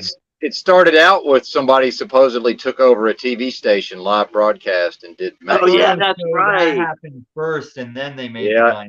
Yeah. And then later, yeah, it became a marketing campaign later. Yeah, exactly. I couldn't remember which order that was in. Yep. I feel like we've fallen into the hug a buddy, fuck a buddy, pogo, camp cupcake bullshit, though. Can we get on to some real stuff? Well, Kim wants to have some verbal battles, which is completely fine. But, Or you guys want to make diss No, I tracks don't. and I'm everything? just fucking around. I'd actually. No, I you want mean, to talk about Bronson? You want to talk about? Yeah, shoot it. well, I don't know if these guys have seen it though. The movie Bronson, starring Tom Hardy. Has anybody seen it? Oh, I no, haven't. but I used to watch. Oh, then we shouldn't. Or yeah, we could talk about something else. well, It's not Tommy- worth spoiling. It's a good enough movie. Well, you Wait, should watch it, Rob. Moonshine one? Was that the Moonshiner one, Bronson? No, it's Tom Hardy prison movie. Do you But need for member the- berries? Before he Dude, played from- Bane. Before Bane, that was the first movie where he got all bulked I up. remember. Are you the Play member this. berries? Tough Do you guy. remember Bane when it was Tom Hardy? I remember. What was Basically, yeah. the one where the AI was in him and made him all badass? That's a Did you good see question. that Tom Hardy movie? No, I missed that one. He's like paralyzed and they give him an AI implant that lets him walk, but it also makes him badass, but it also has an AI mind of its own. And so, like, whether he wants to or not, he like kills these mobsters and gets in these like Robo Jackie Chan fights. But it's like the funny shit of like, there's the one where he has to sign the disclaimer to give control over to the AI, and he's getting his ass kicked until he gives the control over. And then he just watches his arms and legs like kill people. And he's even getting grossed out at it while his like arms and legs are just making him like go through Hitman. Tommy, we got shit, a question from the chat for you. Why are you gay? The gayest thing you can do is having sex with a girl, you know? Like, because they're all pink. All and right, pretty. Nick Fuentes. Was it Nick Fuentes or was it that jet? Who's like the older chick that talks about fucking black guys all the time? Lisa Lampanelli. I think. Oh, yeah. Yeah, having sex with a girl is the gayest thing you can do. Because they're all pink and frilly and they smell. It's like, suck a dick already, man. And then I would emphasize, be like, you want yourself like a lumberjack dude with a big old burly chest, and you just bury your face in it, feel so safe. Like, that's hetero stuff. Find yourself a manly man to have sex with. That's hetero. That's like man shit. This is why they call meth tweaker gay juice. Queer bait. That's what they call it. Queer bait. Queer bait is going, hey, Kim Cupcake, come over here. That's queer bait. But the queer juice. I'm sorry, they call it queer juice. When they get a load of meth in prison, they call it queer juice because it turned all the big tough guys homo. The dude that was trying to get me, he was like reverse Bill Cosbying me. He was trying to sow party drugs me up that I would just be down to do some gay shit. You know, it wasn't even like trying to knock me All right, out. we don't need to talk about this shit. Let's talk about guns again. You guys talk about guns when I woke up. I'd much rather talk about that. You literally asked him though. That's why I know. Well, I was clowning. I agree. That's why I'm backing it up. I didn't say no one wants to hear it. I said let's change the subject. No, lesson learned. That's why I speculated your leaning into it. Note to self. Now it's weird. Now it's weird that you're that like, you know, uncomfortable about it. You might not need a little gay. I don't, but dude, I don't like talking about women's sex either. I'm kind of a weirdo. I just I don't like creeping out on that shit. Are you gonna feel weird? I'm a freak if I need, you know, when I'm doing my own thing, but I'm definitely not the type of person that gets off on talking about it. You're not weirded out. I mean, I know it's normal, dude. Trust me, the sex play like without homo actual stuff in prison is off the chain. Like men do You're overcompensating right now. We know you're straight. We're all gonna agree that you're straight. No, I'm agreeing with you. Like, men definitely talk a lot of fucking crazy sex shit when they're So- clowning around with each other. Well, it's the How come context. I was the only one who realized that Rob Cleveland was going to leave because of this, the way the Because of conversation the went? gay shit? That's No, the question. I tried to change it. Ginger Ridge Hey, just asked the hey, question, and I thought it was hey. going to be funny. I would have moved. definitely I would regret have it. moved on solely based on keeping Rob Cleveland around. But y'all, please No, continue. no, Rob can come Well, back. he and wasn't listen. contributing. I didn't know. I was trying to start something up He with was, him. listen, He's you can't- always You can't contributing. take Rob Well- for an 8-hour tour of content. Rob can Tommy do was content. side sniping, I guess. He was interrupting. I was trying to get a discourse going with Rob, but Listen, got he was burnt my out. bad. I got Dude. I distracted. used him up while you were asleep. Like, Rob, that's come why back. he left, Come because back, he was Rob. It's already, all over. pulled out. Listen, I've spent 6 months in a panel with Rob. I know the man's Well, I capacity. haven't. I don't know who this fucking Yeah, you'll get another chance. Or camp you could- cupcake, hug a buddy, It's fuck okay. a buddy Rob It's is. okay. It's okay, Kim. It's okay. All right. I'm sorry. That's I not Kim. It's okay. I feel Kim. dirty now. I feel dirty. It's okay. Why you- Okay, well, he's gone. Let's talk about Bronson. It's gonna be fine. Oh yeah, Bronson. So do you remember what the Moonshining movie was? With No, Tom let's let Benton go off. I do remember the Moonshining movie. Yes. Yes, that was a good movie, actually. You feel in charge. I feel. Yeah. I mean, at least I feel like Benton's I'm had Blueberry analogies Benton. he's been waiting to use. Tommy, stop. I feel like Benton's had analogies he's been waiting to use, and I've been after watching the movie, I was just like, oh shit. I mean, there were a lot of things where I was like, I wonder what Benton is going to talk about. So I'd like to hear your thoughts, sir.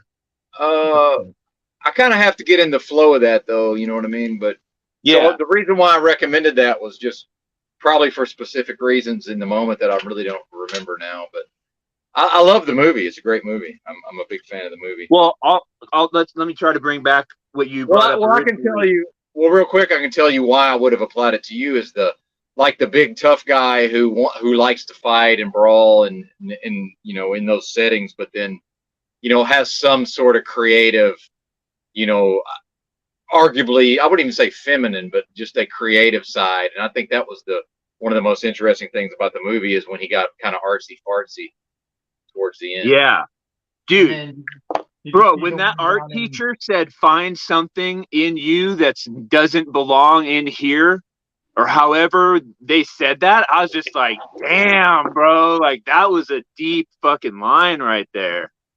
And I got it on the level of like, bro, I'm not that guy. I don't even want anyone to even think I'm comparing to myself to the most violent prisoner in the UK prison system. Okay, this is But- the one when he was but I- greasing Wait, himself hang on, up, right? Tommy, hang on. Hey, real quick. What we do need to, Tommy does need to be included. It's He No, okay. I has- have seen but it. Now I He has a remember it. I have tendency seen it to 'cause he jump was in the- and not wait, and no he one was can the hear if we're both foreign- talking. He was the foreign This prisoner is- that would grease himself up and take on a bunch of guards. Now I remember Yes. the true story. So that was about. yeah, exactly. Yes, that is the movie. And really, it was, I think you originally brought it because you were like seeing me as someone who was like, yeah, I want to throw myself in the environment, and where's the damn challenge? Yeah. Or didn't you say this was supposed to be challenging? Why am I not challenged? Why am I enjoying this? And I'm not even talking about prison. I'm talking about like the panels, the confrontation, how I thought it was like a kind of a high level, like, and then I just realized there's a bunch of camp cupcake bullshit. And it's like, oh, No, you know, it like- can be anything. You just have to show up when what you want is happening. That was my Paul struggle. Is most of the time I wanted to riff and do jokes and have fun. But if I turned his show on and he was giving a class on court footage he was showing, I just didn't even join. I was like, oh, I'll spare them my bullshit if they're actually serious today. But if they were in there getting rowdy, that's what I was looking for. So you can't just expect to get your ass reamed by some genius, because I got to sleep sometime. But yeah, you just got to travel the panels and look for that thing you're trying to jump into. and then, Well said. man, I actually have a story. Like, I witnessed someone, I'll just tell the story. So, like, there's, the cell blocks. Cops went up to extract a dude from a cell. I don't know why, but they failed in the extraction. And then one of the cops, they carry whistles.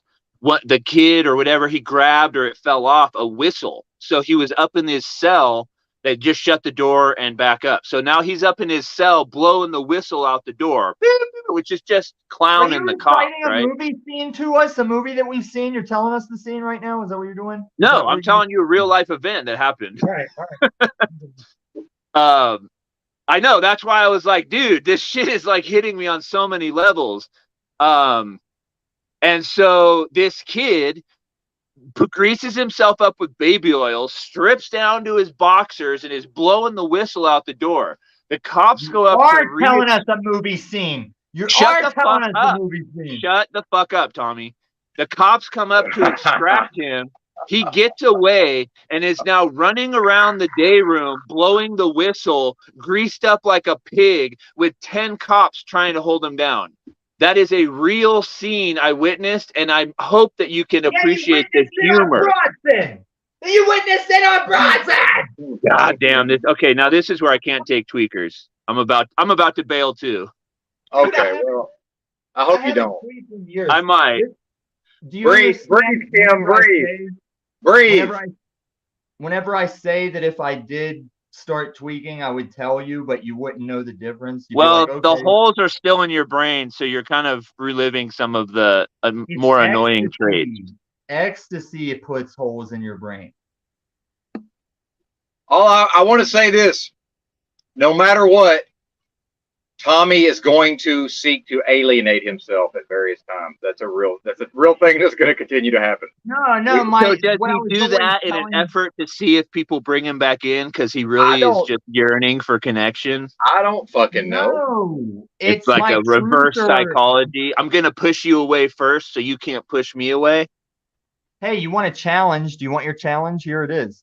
I've always told the truther community you should all be a bunch of freestanding lone truther individuals that just happen to agree because of truth rather than form these police family. And we are asleep, and you don't need all these gangs. You need to be a lone stander on truth because you're going to get your head cut off alone. It's not going to be a team endeavor to get lynched or get your head cut off.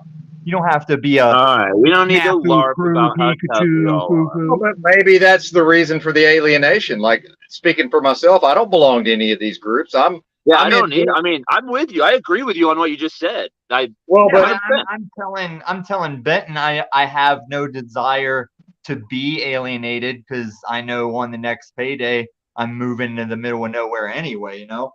But like socially, no, I'm just here ripping. You don't gotta fucking, you know, whatever. Illustrious Dick Innerbuns.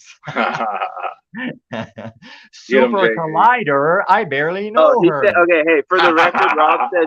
Hey, for the record, Rob says he just dropped. He didn't leave. Okay, cool. All right, good. Thank you for clearing that up, Rob. Yeah, thank you, Rob. How my shitty neighbor fucking spoined up was. What the fuck is that dude's name in his pic? That's JG. No, but the guy from the movie. What the fuck was his name? I want to say Poindexter, but I know it's not Poindexter. Like Spicoli or something. Oh, Spicoli. Spicoli, yeah. Jeff Spicoli. Why am I a bad neighbor, dude? Because I gave your pizza to the rest of the class? The pizza was in your imagination, man. I had to share it with the class. Nice. No, I have shitty neighbors. I regulate shitty neighbors, but I'm a pretty good neighbor. So how do you think about this shit developing, Benton? These streets. You think this is going to be a net positive or net negative? Wait, so what happened? You guys thought I left? Oh, We know yeah, we they were told you saying to we leave ran and you off. You didn't have permission to come back until that field is plowed. Can I get the light green American Spirits, I was please? ready to bail too. They said when the homos talk started, you bailed, and I'm like, yeah, okay. good man. You can never hang on Xbox Live if you can't stand a little dick talk. That's how we weed out the weakness. And Oh, that's another thing I was gonna say. Yeah, thanks. I do see how this is like COD chat rooms, but not exactly what you said. I don't like that damn freaking, creepy, just everything degenerates into that. I'm like, yeah, this is like I don't the know what you're COD talking chat rooms, but you actually might have an intelligent conversation instead of 100% I have no idea what you're talking about. I have no idea what you're talking about right now. Me? Oh Yeah, I my have no idea what you're talking about chat rooms degenerating. What are you talking about? Oh, hold on, I'm getting a call. Hold on, I got a call coming in. Jesus. Go on, don't let me interrupt. Go on. Yeah. But yeah, I I'm love glad you came. I'm glad you came back, Rob. Well, yeah, Mr. Miyagi says net positive. I would say yet to be determined, but there's something there. There's I'm something going to there. say this. Net positive for the individual, maybe. I'll go there. But I can't even see where it's going to go, but just knowing how everything eventually ends up being bad for us. Of course, there's got to be something 5 years down the road where we're going to be like, oh, that's why they did what they did when they did. You know what I mean? Yeah, there's got to be some reason to it, But especially I with the. totally, dude, yeah, like internet friends or not, dude, I'm proud to have met and discoursed with a lot of the people that I've met in here, and it's nice to come out of the chat and get up here and feel it's not a personal connection, but it's closer to just being able to see people's faces when you do run into them. I mean, it is a community. Like I was actually bitten. I was relating this to the old chat rooms, like. You know, when I was talking to girls yesterday and just having fun and stuff, it's like, dude, it reminded me of the old chat rooms before there even was video on the internet and how you could flirt. And I never got into it or picked a girl up off of it, but like it was the thing people were doing. Yeah, definitely. And yeah, and it was fun. I mean, it was a type of interaction. Like it's weird to talk to people where other people can observe and then come butt in. I mean, it's just like not just other people, but like thousands or hundreds of thousands of other people over time. It's a trip. Sure. And back in the old IRC days, there was no censorship. It was just up to the whoever was moderating that particular channel. It was definitely more wide open back then. But yeah, I'm glad Rob came back. Yeah, exactly, Rob. Is that a morning blunt? Well, he's pointing up at it. He's actually pointing at Tommy because Tommy's above him. Yeah, and I'm actually smoking the cancer stick right now. Well, Yeah. that happens. I don't think you're not a I'm smoker. also waiting for the bus stop, so I'll stay unmuted. Oh, right on. You've never been a smoker, have you, Kim? Oh, a long time ago. Oh, And really? then like I mean in high school, like right out of high school. And to be fair, I was dibbling dabbling in all kinds of shit. So I touched powders back in the day, so I'm not like above that shit. I am now, but yeah, I smoked, I mean, non-filter Camels for a second. And when I wanted to be really tough, and then just out of sheer boredom, I mean, bro, literally, I mean, I repent and I'm sorry, but I have smoked cigarettes off literal Bible paper. I mean, that's how you do it in there. Yeah, I smoke American Spirits. That's what I'm on. Yeah, Right, that's you like to purchase a Mogwai. yeah, hand rolling. Everyone in there is smoking Bugler. That's the hand roll, but and then yeah, I mean, I just don't I mean, I think it's terrible. I was addicted, but I really like I don't understand why people don't vape. Well, they do. But yeah. Popcorn lung. But I can see the American spirit. Like there is like of tobacco and things like that. My buddy also smoked it, and I could see like I just can't get off on the chemicals of the Marlboro and thing like this, but I could see like if you're gonna smoke, at least that's where I'd probably end up. But I'm a big old weed smoker. I smoke weed like mad. It is about the only thing I do nowadays. Did you know that meth is vaping? Yeah, I guess you could call it that. But not smoke. I mean, I can't even take bong rips now. I mean, it's so harsh after getting used to, at least now that things like when they first started putting the PGR or whatever they call the glycerin base and stuff. I mean, it was probably good to not get into it then. And I'm sure it's not good, really not good. But if you're going to do it, I don't know. My mind would go to that it's a little less harmful to not be inhaling something that's literally on fire. But yeah, I'm not hating. I mean, I love a good bong rip, fucking, especially if it's good, sticky, and tasty. I love a good blunt with some tobacco leaf. I use the fronto leaves. Yeah, I would consider it ruining good weed, but again, if I smoked cigarettes, I'd be down for that. But I'm not in like Europe, man. They all mix weed with tobacco in Europe. Oh, and not that I've been there, just the culture. Yeah, I don't usually mix actual tobacco. I mean, I guess the tobacco that would be is just the leaf itself. Oh, Yeah, so yeah, blunt. What am I thinking? Yeah, Well, it's he's all talking weed about- and just a tobacco leaf. He's talking Yeah. about the actual frontal leaf, the big Yeah, yeah. tobacco leaf. Yeah. Okay. I roll blunts, but I just do the Swisher Sweets because it's just easier. I It's used to kind do of the swishers. it's kind of preformed. If I know how to, if you know how Yeah. to split it right, it pretty much rolls itself at that point. Yeah, I gotta use. I don't have to, but I use a cigar roller for the frontal leaves and backwoods and stuff like that Yeah, because it's a lot easier. they're hard. They're hard to roll, man. They're super hard to roll. That's why I never got into that stuff. When Yeah. I was Yeah, because there's no those glue, right? You have to like get them wet and stick them over and stuff. Well, then just forming it, actually rolling it is hard for Yeah. me anyway. Yeah, the frontal leaves they're already kind of moist, so you don't really need to do anything to it. You just Oh, interesting. rip off a little piece, rip off the piece that you need to use, and you just roll it. when I got busted, well, I didn't get busted, but whenever the cops were checking my house and shit on the East Coast, my entire upper ceiling of my kitchen was just all a border of the store. Hey Z, can you display. back up from the camera? Well, can you hear me? Because I don't have my headphones on the fucking thing. Oh, okay.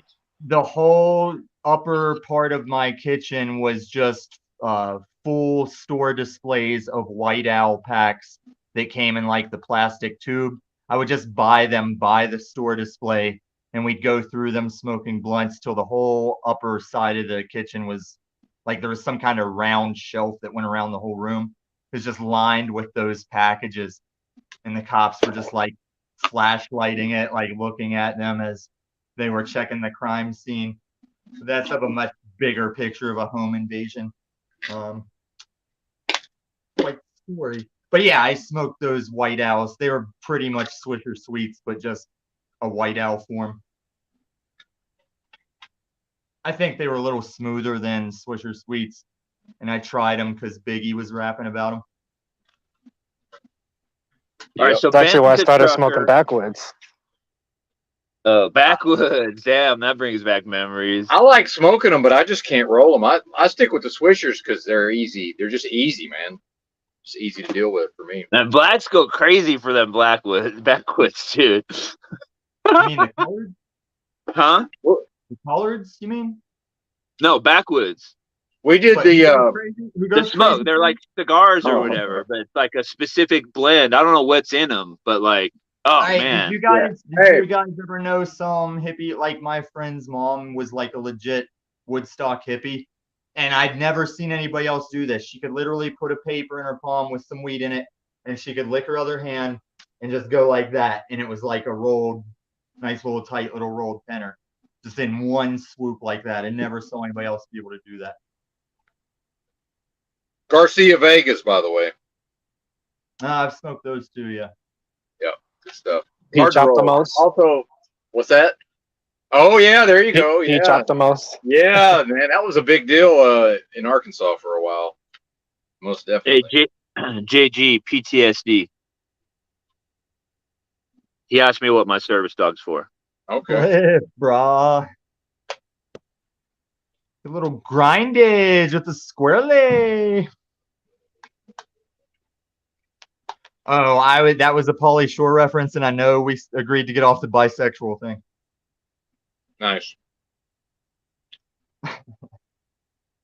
What do you do It's for so work, funny Rob? I forget whose interview it was where Pauly Shore is just like looking back on all the drugs and bisexuality he had been involved in. This is funny to hear him talking about it. Hey, Rob, what do you do for work or school or whatever? I am a security officer. Oh, okay. Yeah, I've done. You got a family? You look kind of young. You married, kids? Nah, man. I Well, you know he's just got kids, and you know he's not married. Oh, I do. No, shut up. actually no. I don't. I don't have any children. I don't go around planting my seed in every which woman that I mess Yeah, with. yeah, Oh, I don't get those we vibes can from see you. through you. Wasn't that you on Maury? I swear I saw Rob on Maury. He was dancing. I mean, I know he doesn't have any kids because he was dancing. He did like a backflip or some shit.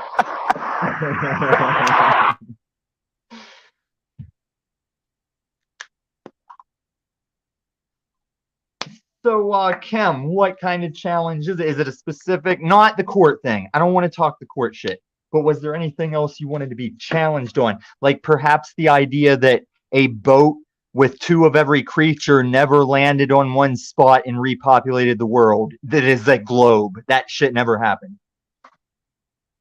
Would you like challenged on that? I mean, I think it's honestly, it's kind of, it's Early? not. I prefer. Well, Oh my God, I think I'm out of weed. Oh my God. it's I just had so not many. as interesting to me. Like, I don't feel the need to have to prove it to you. That it happened? Well, of course it happened. You're here, aren't you? No. I believe in a God, and I do not believe in that story. Number one, because that's the sixth time. Whenever the Bible used it, that was the sixth time a story about a worldwide flood had a guy round up animals on a boat and save them and repopulate the earth. But the other reason is Yeah, I mean, logic. I'd rather do something. I mean, to be honest, I see what I like to challenge is like stuff that not only me and the person could benefit, and I just feel like this conversation has been had by people that have way better backgrounds, you What know, the fuck is in or that out of supposed to other mean? communities. So, like, I guess what I'm getting at is like You're either getting at something that Australia. annoys you about me, like I'm like, oh hey, fucking No, Kim does this. I hate it when he does, or No, if you were looking for a challenge, you might have been a fly on the wall and we would have been talking about something. You'd be like, I'm going to jump in on this. But since we were all just kind of chilling and you came in like, oh, I thought there was a challenge here. I was like, well, what subject would well, you now the like challenge. Hey, challenge to be fair, the challenge we're talking about is the general overarching, not this I got conversation you. this morning, bro. I woke I up got to you. just came in and be like, fucking, what's up, fellas? Get off the meth. You've been up all night, Tommy. That's why I came in. You went court meth on us when you got here. That's why I was like, oh, what do you want Well, challenged people on? were asking me how stuff's going Anything is but what I'm court meth. learning. Like, you And know what that's I'd what I'm love to saying. talk about? Let's talk I about would throw growing you. weed. I'm one of the best I weed would. growers in the world. I could talk to you about growing weed indoors, 100%, any light, any method, Right. But and in I'll get your Denver, skills up to speed, and like that's like, or gardening but in in general, or but like in any weird Denver, that's like. non-veg shit. We don't But have to in talk about Denver, that's guns and like telling me. self-defense. In What? Denver, that's like telling me you know how to make really good hamburgers, and I'm like, yeah, No, man. bro, Which you don't. block you I in know you don't Denver? know me, but I started the world's best LED grow light business and sold it. I had to hold my own against every single weed grower in the world, defend why my product was better, and then eventually teach them how to grow better because they'd come back and be like, "Oh, I'm not getting the results I want," and they'd blame my product, and I'd have to be like, "No, it's not the product. Just try it my way for one run." And then they would do it, come back, be like, God damn, I'm getting 3 pounds of light now, fucking blah, blah, blah. And like, yeah, it's phenomenal. Now that's the top end. Most people average 1.5 to 2. But yeah, I feel like you're we've got telling me over fish 3 a light sizes. many times. How big What's was that? the fish? How The big was what? the fish you're talking about? The fish. How Exactly. big was it? I know. I don't even want to dox myself by giving you the company and telling you all that, but trust me, bro. I've caught the biggest grow light fish and weed fish in the world. I got I a should thing just for the share some of service my dog pictures. That's coming. what I should do is blow. I've got like Yeah, 7 You have years some in marketing space. high times photos. I've been in high times. Yeah, I mean, I actually took I took the most potent strain at the last. Oh, I shouldn't even say this. It'll dox me. What are you talking about, Doc?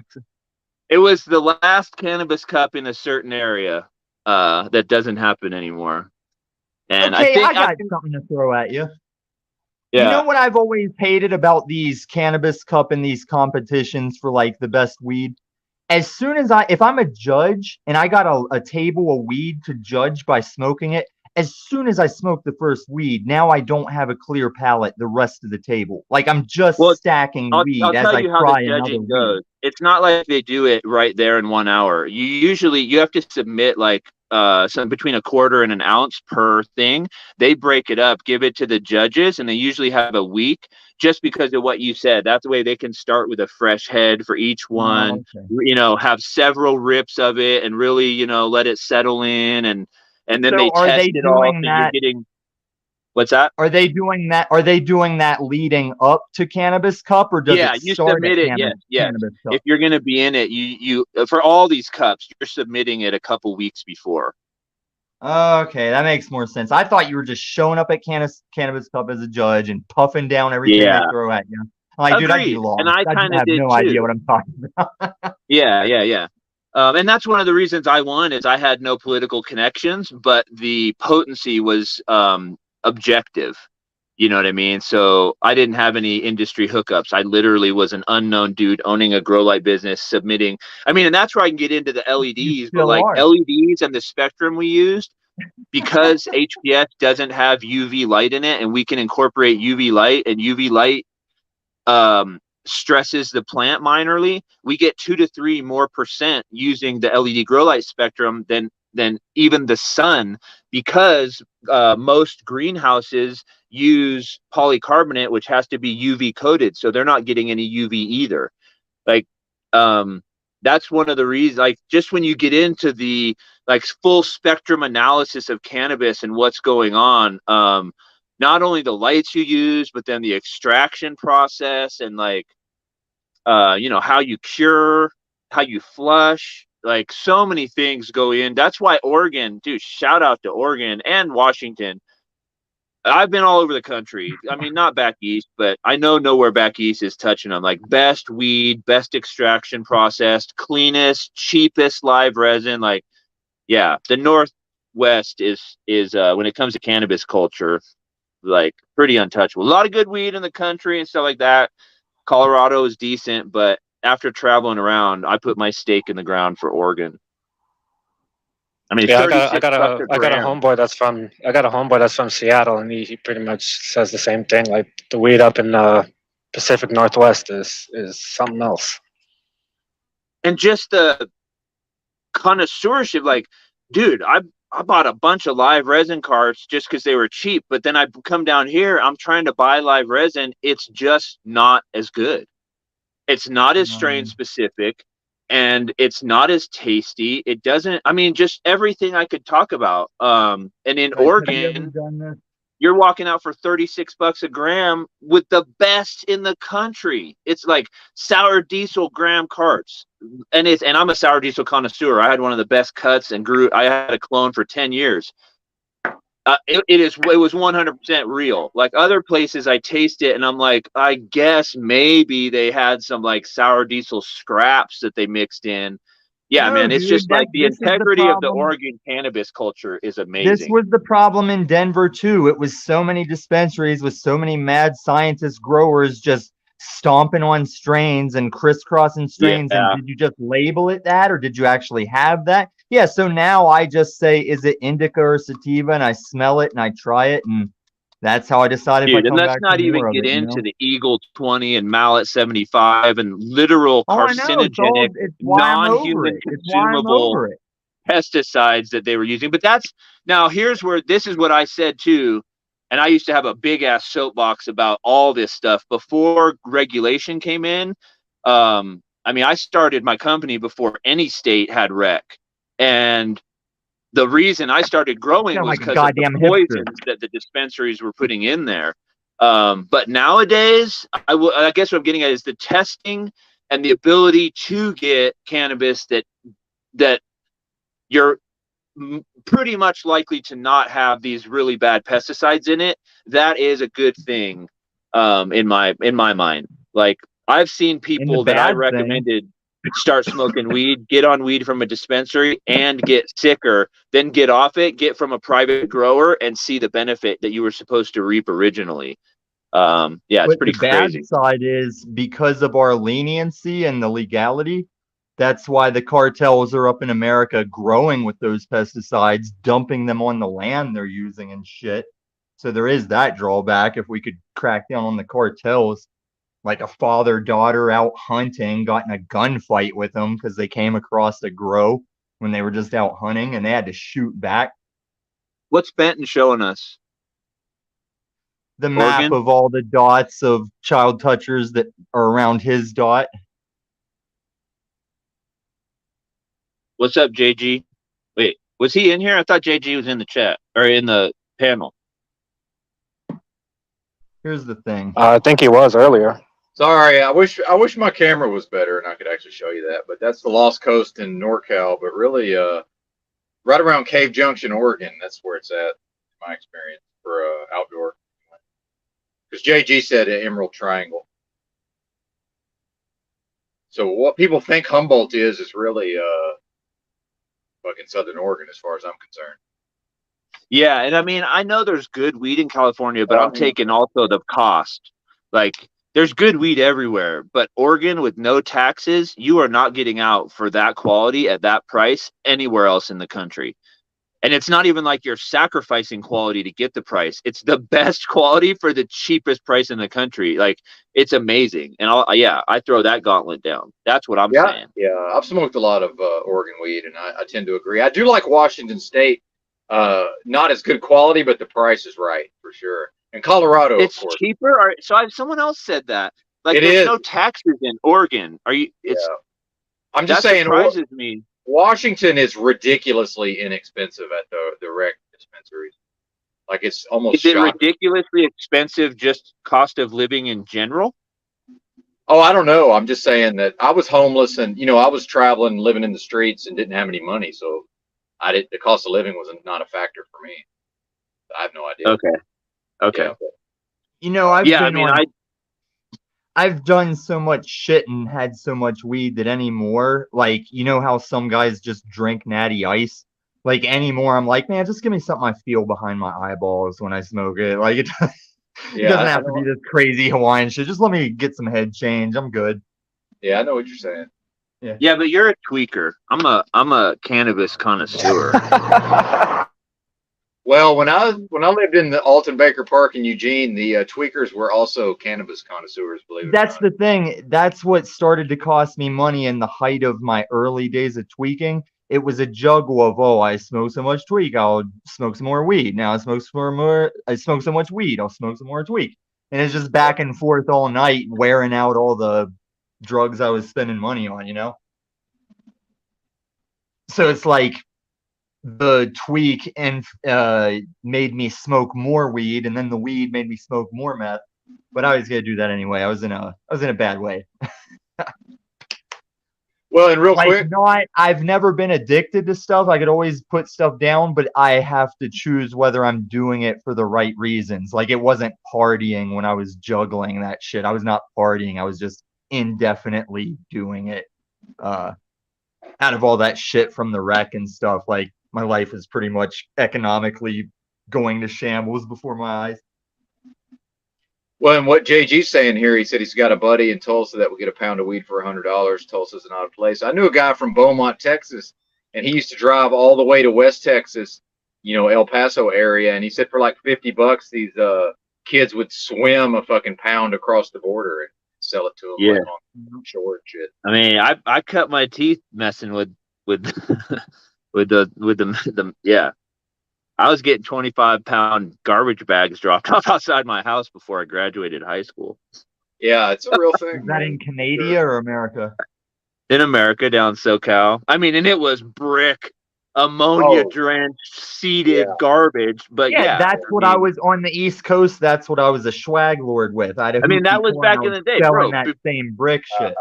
In the 70s, 80s, Yeah. 90s, I mean, that was pretty much what was going around. It was basically you had high, mid, and low, and really most of it was high and No, low. that's your California history. In my time, there was only brick, and sometimes, right. occasionally, Fair enough. someone brought like Fair enough. nugs or something through. Yeah. Same. Yeah, no, I get it. Everywhere else was just brick So weed. that back then, that's when I was what you're talking about with weed, like your connoisseur talk you're doing now. I was like that when it was so scarce for the nugs and the good shit. But now that I live in Colorado the way it is, like, yeah, let me feel it behind my eyes, like whatever. And I do think, from what I've experienced, Colorado's got the best rec overall for the price and what you're getting, in my experience. We just had that early start. I was surprised we jumped on some stuff before California was legally there. And I mean, California still is its quality even when no place was legal.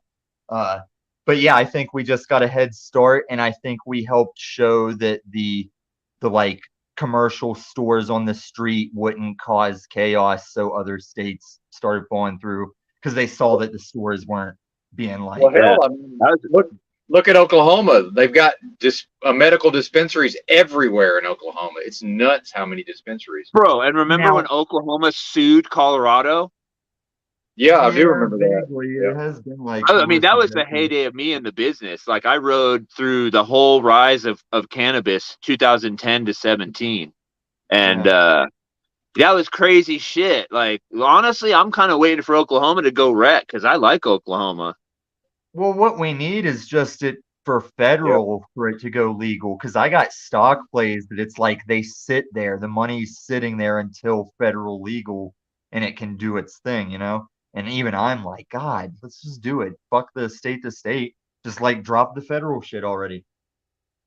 Because technically, I still have to worry about having weed in my bang bangs in the same room. But they have to reschedule it before anything's going to happen. That first That's step. What I was going to say. Like, they keep coming close. They keep cutting it close, even if it's just for the headline, you know. And they just don't. That's what I was thinking the other day. For anyone that talks about trusting the government, it's like, you mean the same government that still has marijuana as a Schedule 1? Oh, it's not. It's not that I trust lunacy. It's that I made money once they made their decision on electric cars and shit. It's like electric cars were held up for decisions. This crypto thing is held up by the SEC thing. It's like they're doing what we talk about them do, but that doesn't mean you can't make money off of it, because sometimes things are only being held up so Nancy Pelosi can buy in, and so her fucking husband and her friends can buy in. And then as soon as they flip that switch, then they let that price run. It's like you've watched them trash AMC for 3 years, and now they're like, hey, this thing's probably like the same people that were trashing us are talking about how, like, yeah, there's going to be a big play here. And now they're all buying in, you know? Not financial advice. If you can get stocks, grab some AMC, just even a couple, and hold it to like 1,000 or more. It's like you're talking about the actual, like the TV network. Is that what we're talking about? I'm talking about AMC stock that's about to squeeze. Like, it can squeeze anytime, and nobody's sure what shares are real and what are synthetic, and it's a big pain in the ass that has to work out. And I thought they were going to hide it and just go in digital. We just pay everybody off in millions, but it's all CBDC. But I don't know how it's going to go, you know? Something's got to give soon, though. So it's $6.20, and I guess it's expected to break out. Is that what no, it's going to squeeze. It is the most epic squeeze setup. Like I said, I forget what channel I was on, man, but a bunch of autists and stoners finding out what was going on here with our money. It linked the government to the market makers to everything. It's just how you explain how we've been effed in the A before the internet. And that's the big hang up, is like lots of companies are in a position to squeeze, and the economy is crashing. And if the market crashes far enough, everything that's squeezable must squeeze to complete the crashing. And that's a big payday for anybody that holds what's squeezing, because you're holding it as the price goes up. because they need the shares that aren't there. So the Yeah. algorithm has to raise the Well, price. Did anybody buy it? No. Has to raise the price. Did anybody buy it? Yeah. No. But that's the shorts covering, right? They are covering, yes, but they can't if they're not getting the shares. And if they're not getting the shares, the price goes up until Oh, people okay. You're start seeing selling. people buy it and hold it, and then they need a certain amount of volume in order to do what they need to do. Is that what you're No, it's there. Shorting is when you take someone's Well, no, shares. I know what shorting is, but Okay. yeah, go ahead, please. Okay, so yeah, when that is squeezing up, the reason the price goes up is no one's selling, but they still need it. Gotcha. It's Yeah, like I if think the casino ran out of chips and they wanted yours, and now they'll give you double what that chip's worth. Now they'll give you triple if you just give it back, you know? well, this is the GameStop thing, right? Is this what happened with GameStop? That's the same situation, but in its respective company situation. Yeah, but it's all squeezes. Like there's a GTII, a CRTD. There's lots of companies. The fucked up thing about it is they were using government loans to short companies. So even if your company's doing good, they're shorting your stock down. And if they destroy you like that, they get ownership of your patents and your technology. And they've just been doing that before we had internet and forums to know about it and figure it out, you know. It just answers so much of the thing of going off of gold, going Fed money. Yeah, there's a lot to that, I think, for sure. Yeah, and don't make it look like I'm some genius. I've had 3 years to take part in this with people on forums and figure this shit out. So it is pretty complicated to just hear Well, it. yeah, for the and first time. I'm not down in the weeds with it, but I do understand the broad strokes. But yeah, I'm not in the weeds with it like you are. That's for sure. That's why part of the reason I like hearing what you have to say is I know you are down in the weeds with it. And I hate it, but this is that you must understand the enemy, and we are like the holders of those shares are in a war. We have been for like 3 years, like online, like keep holding, buy more if you can. Here's more information, you know. Yeah, there's definitely something to that that's I find fascinating for sure. Okay, so Wolf of Wall Street, the movie Wolf of Wall Street. Everybody likes that, people like that movie, but that movie is saying like, here's how your gam lost her pension. You know, here's these guys that scammed your grandfather on this stock shit because they called him up and schmoozed him, and they're like, well, and before that, the movie Boiler Room, which I was a big fan of as well, saying similar themes. Yeah, there's something to that. And then I think it ties in with the American ethos and get rich quick type of stuff also. But go ahead. In Arkansas, were you in like a little shit town? Well, that's what's funny. They're all shit towns, but I'm actually my hometown was the second largest city in the state when I was growing up. But it was literally 60,000 people. So, yeah. Okay, so in West Virginia, in my shit town, that was our first real money job when we were like early 20s. A fucking crooked ass call center moved in, and they moved into our old high school building. Yeah. So it was really surreal that we'd go into our old high school in a call center where we were doing boiler room type shit, having those contests among the company in a big room, not to the extreme of Wolf of Wall Street, but for shady call center guys, it was like contests for cool shit and tickets for cereal raffles and shit. But it had that boiler room scammy mentality because it was for different charities. But they would ask the charity how much they need to make in the telephone drive. And when the charity told them, they'd be like, okay. And they just cut them a check for that right away as soon as they said the number. And then everything the call center pulled in, they would just keep, whether it was for children's cancer or state police, loyal order police shit and stuff. They just keep it all. And like it was the type of shit where the CEO drove a Dodge Viper and would let some of the managers take the Viper for a drive and shit. They were schmoozing it up. And I had eventually quit because it was boiler room bullshit. But ultimately, people ended up working there in the last weeks, not knowing they were working for free and weren't going to get those checks. And one day, everyone would come in from work for work, and all the cubicles would be bare and ripped apart. The phones are gone and shit. They just like broke out of town.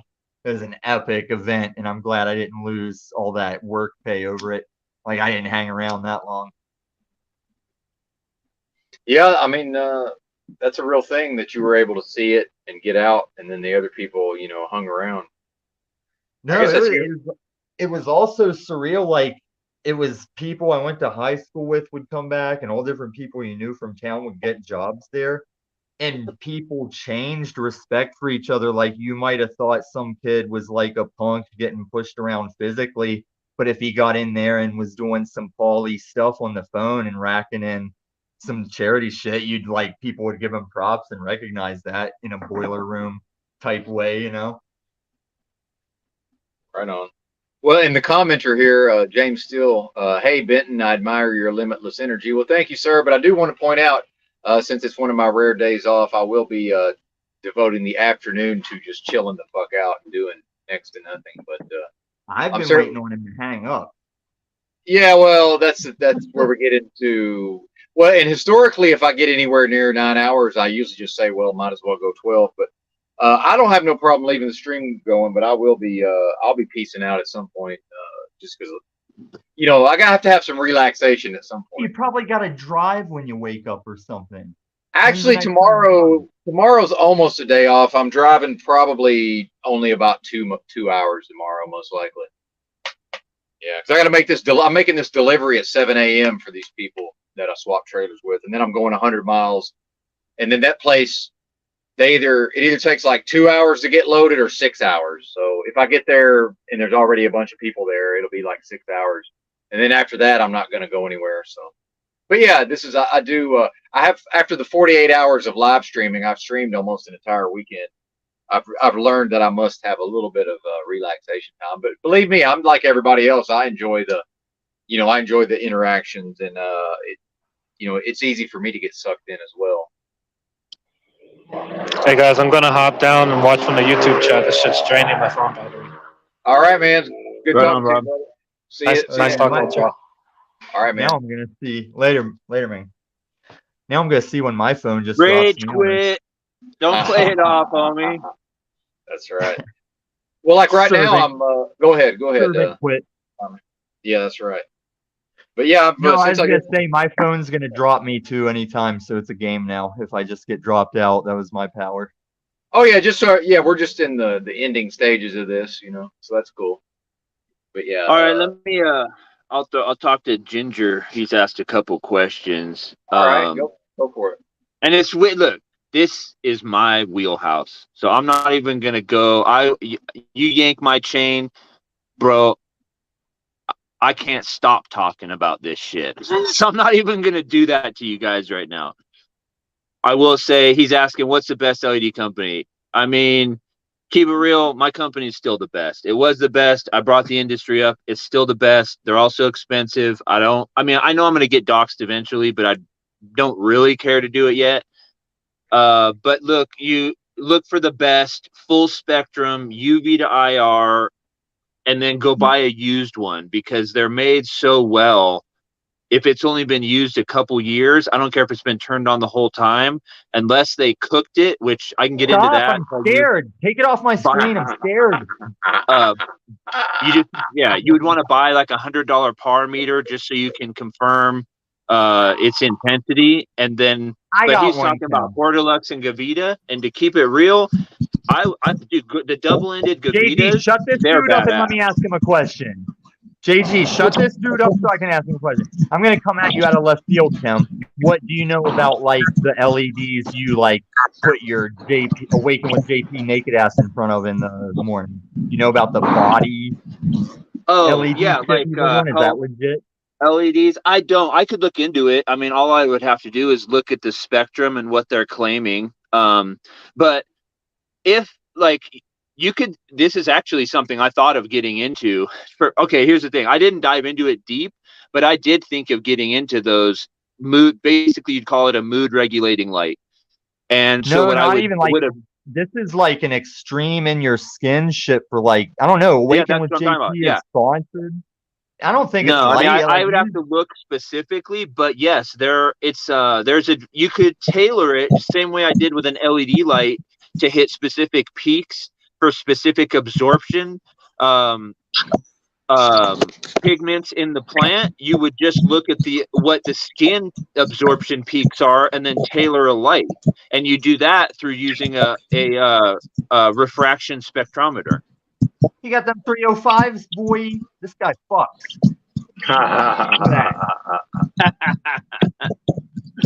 All right, did I bore you guys enough? That's what I mean. I like jump up on the panel. I'll talk to whoever wants to talk about this shit some other whenever. Like literally, it's a passion, and I've helped thousands and thousands of people grow the best weed of their life. And it's not hard. This is how you grow good weed. It's not learning 1,000 things to do to grow good weed. It's learning 1,000 things not to do to screw it up.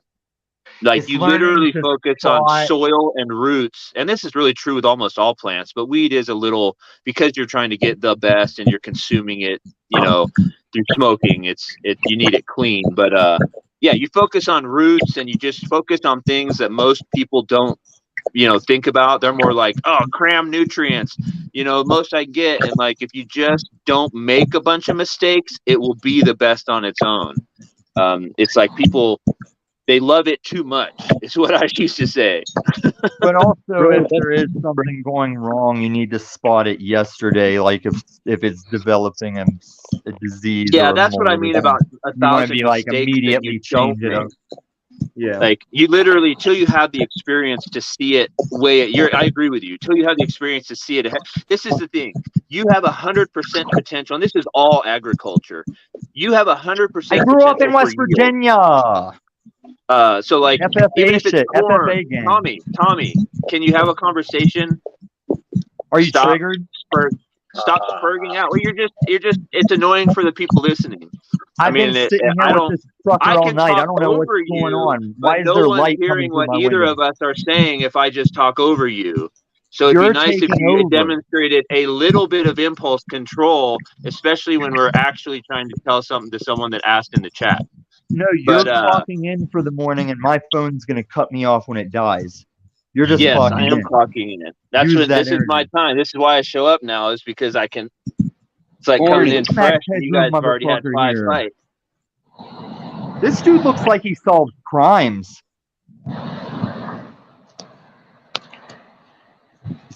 Well, I hope that helped you out, Ginger. This guy is so fucking cool. Oh my god. Oh, Jessica, this guy's so fucking rad. My glasses are whack. I couldn't get sunglasses with black fucking lenses. So I got these African American lenses. African American lenses. 2 a light's bad. 1 a light is the industry average. I'm just talking to Ginger now. 1 a light for a traditional lighting is the industry average. Anything over that, you're doing good. 1.5 for our lights was what I consider the bottom. What's that? Is it gonna be multiple choice, the quiz on this fucking LED shit this morning? Is it gonna be multiple choice? That's what I mean. If you're into it, you're into it. If you're not, it's a bit deep for most people. It's like engineers talking. I get it, but dude, in my 20s, I read the Shantae Cervantes or whatever that High Times guy was. Bro, I did conventions where I debated with them. I didn't get into the business. I know, but I know what you're talking about. I've done other shit. I've done low voltage systems. I've done solar design. I would smash those dudes hydraulics on and all that just like this, but in real time. What the Rosenthal? I took Rosenthal to task on Spectrum. Like anybody that knows who Ed Rosenthal is, I took that dude at a convention to task and embarrassed him, and he had to walk away. He came up, put his hand under my light, and said, "You guys aren't running the right Spectrum." So I debated him the way I'm trying to talk about Spectrum, and just literally there was a crowd around us, and Ed Rosenthal rage quit the conversation. maybe he's on a spectrum. Yeah, it was bad. I forgot about that shit. I mean, that was a wild ride, dude. That was a wild fucking ride. Listen. This guy knows one thing. He lives his life. Over here on this active video, this guy lives his life. This guy fucks. Like, look at this guy just living life, taking everything that comes at him, making the most of it, stacking on. He's got shit to do, and he's still granting his time here. He's got lots of shit to do, lots of places to be, and he's showing up to say what's up. I don't. I fuck. like the red glasses. I like the red glasses. And if you want the black versions, you could get them like for cheaper on African American Friday if you buy them then. I haven't fucked a girl in months. I keep to myself. Yeah, fucking girls is gay. You want to find? We went over this. Were you here? Where are you at? In some kind of California or some kind of last freedom of Florida place? Oh, I forgot he glitches the audio. North Beach, Miami Beach, right? Fuck yeah. I'm like the token white guy. I'm the oddball down here. Yeah, in Miami. I mean, God forbid you're in fucking Jacksonville. Just stay in Miami. Be the oddball there. Cam, these like local Hispanic dudes staked me out on the beach one night, and I just went up to them. I'm like, "What's up? What's going on?" And they're just like, "Oh, no English," you know. You know what I recognize in you and JG? We are both Barrio Superstorios right now in our life. I am also Barrio Superstorio right now. That lake park I was walking my dog at, there was an early time I had to stand up to local looky-loo Latin people like you speak, and they'll step up once, and you got to just show them once. Yeah, I mean, Now they're weird. come around. They kept walking by me. I'm on the beach like every night. I would post up at the same spot, and they're staking me out and just walking by, staring me down. Then they would walk by again, like, "Yo, you got any weed?" I'm like, "Nah." The next night, this one dude just walking by, staring me down. He's like 30 feet from me, just like standing there lurking, kept looking over at me. So I just walk over there, and there turns out to be like 5 dudes just posted up there on their That's phone. all it is. Yeah, that's how they do it. Yeah, so they're talking about me and you know, staking me out, trying to get the lights out of me or some shit. But I just went up to them. Oh, I'm they're like, "Yo, plotting. yeah, Dude, what's as soon as they hit you up, as soon as you said they hit you up for weed, I'm like, yeah, they're plotting. I've already, yeah, that was some random dude. He was asking me if I was smoking, but I saw him talking to the people, so they're just, you know. if he asked you if you were smoking, then he might have been offering, right?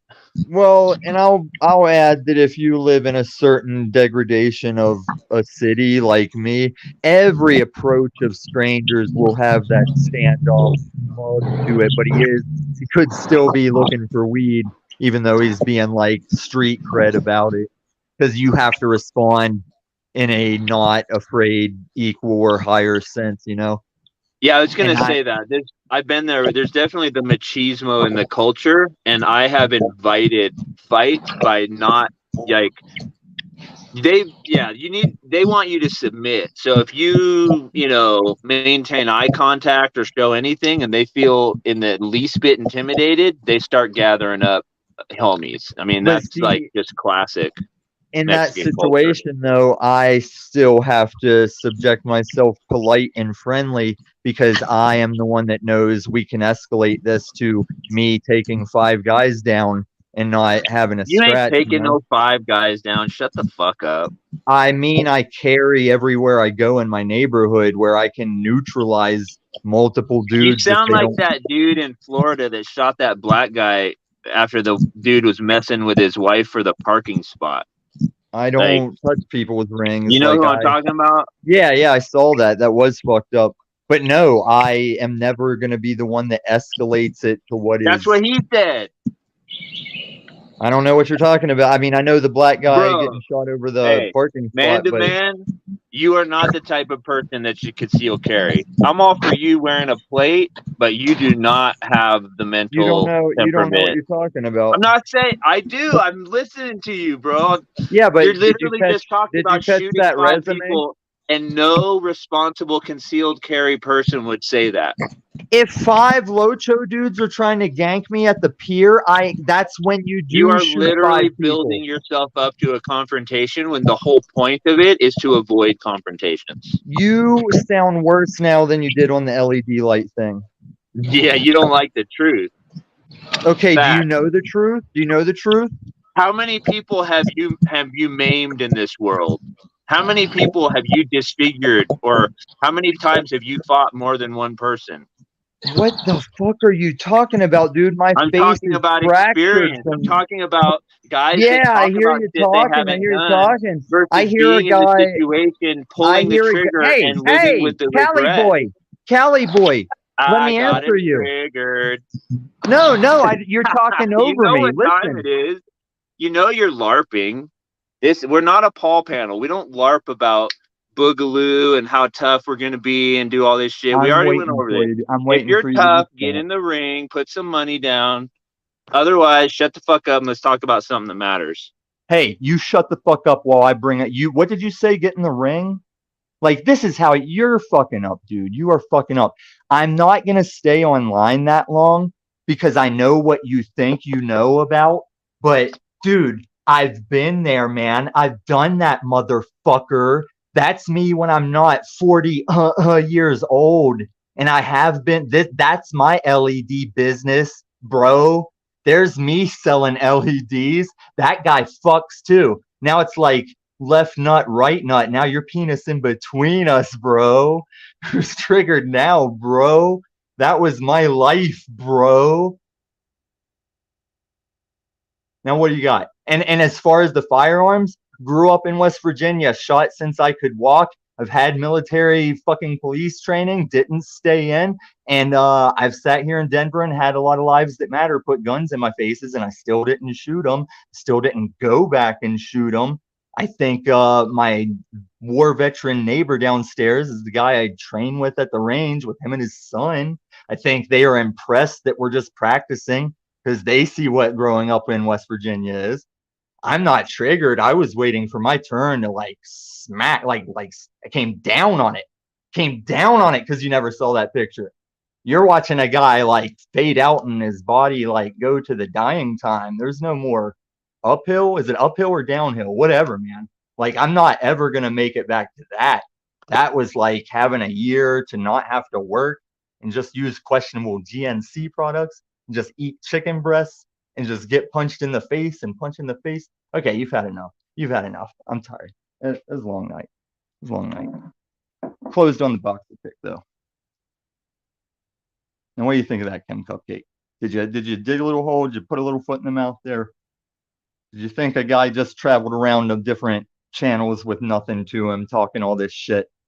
Like, do you think I would take on Paul alone and not be legit? Come on, man. Come on. It's crazy times we're living in. JG, this guy fucks. Shout I out to don't, the chat. man. Shout out to the chat. I'm a nobody, you know. Down here, I'm just they look down on me, you know. They're like, oh, this No, guy you're a sleeps out. free man. You're a free man. I'm a free- Ladies like that free bird confidence. Nah, but I mean, these girls don't want anything to do with me. I catch that vibe. I can Probably got I the can hep read. anyway. Yeah, so leave them alone. They're probably skanks. Miami, right? Miami.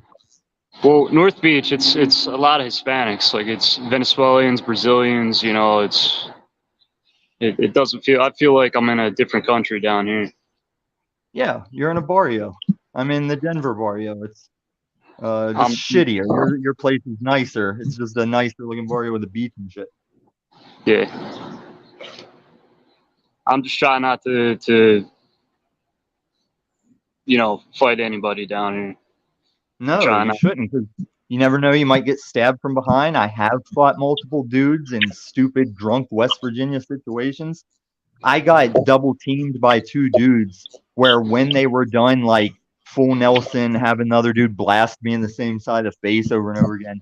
When they finally just tossed me to the side to leave, I got a scar on my neck where another inch over, I would have landed my neck on one of those rusty ground rebars that they used to have sticking out of sidewalks and shit. I might have fucking died from that shit if they would have tossed me like an inch further, because I was like, yeah, man, I went to protect the dude I was friends with, and he bailed on me, leaving me to fight both dudes.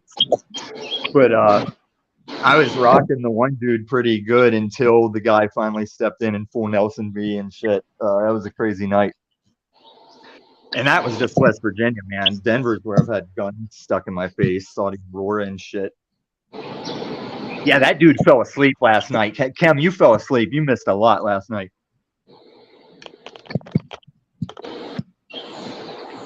Yeah, Tommy or Tom. I don't want to say Tommy because it sounds like I'm talking to a kid. Tom. Sounds like Paulie. Yeah, just go with Tom. Tom's fine. Yeah, it's kind of weird to be calling a grown man Tommy or Jimmy or Jimmy or Tommy. Do you sleep at all, Tom? Yeah. Like I said last night. Like I said well, my phone's not even gonna be on, but like I said last night, I just stay up till the next night to keep the rhythm. Like even when I'm straight edge or sober, it's just easier to keep your sleep pattern if you don't take that nap in the day that leaves you sleep until it's nighttime. That's Classic tweaker cope.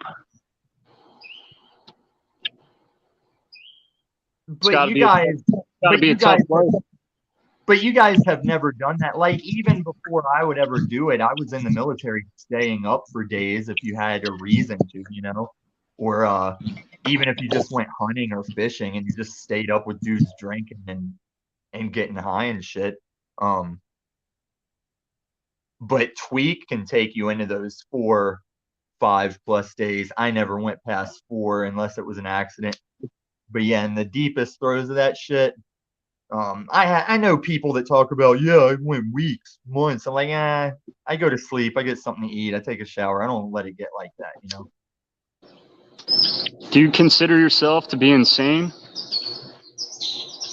No, just misdiagnosed. I'd be open to autism. That's what I was asking Benton shit about. I was like, the internet makes me think I'm autistic, but it's not that. Listen, I used to work with mentally handicapped adults, and across the hall there was autistic kids, and there's some kinds of autism that's like, yeah, that kid cannot work a job or have a conversation with anyone, and always will look at the floor, stuff like that. Well, real quick, I want to jump in on the autism. When I was in the big box store, this loud alarm started going off. So at first I'm trying to see, is it going to stop? And then when it doesn't stop, I just abandon my shopping cart, put my fingers in my ears, and I'm walking towards the exit. And like, I think back to when I'm talking about myself and somebody in real life will be like, yeah, I guess we're all a little autistic. And I'm like, yeah, until there's some sort of sensory thing in the environment. And I'm the only one with his fingers in his ears. But like I would have left the fucking store, but then it stopped, so I was able to continue shopping. But I agree with you in that response. It's just that I would be pissed. I'd be like, yeah, fuck this. If they're not gonna turn it off, I'm not buying this shit. Like, and I just walk out.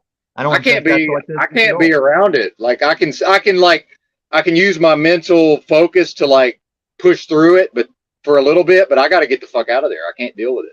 And like when the ambulance goes by, I got my fingers in my ears, man, every time.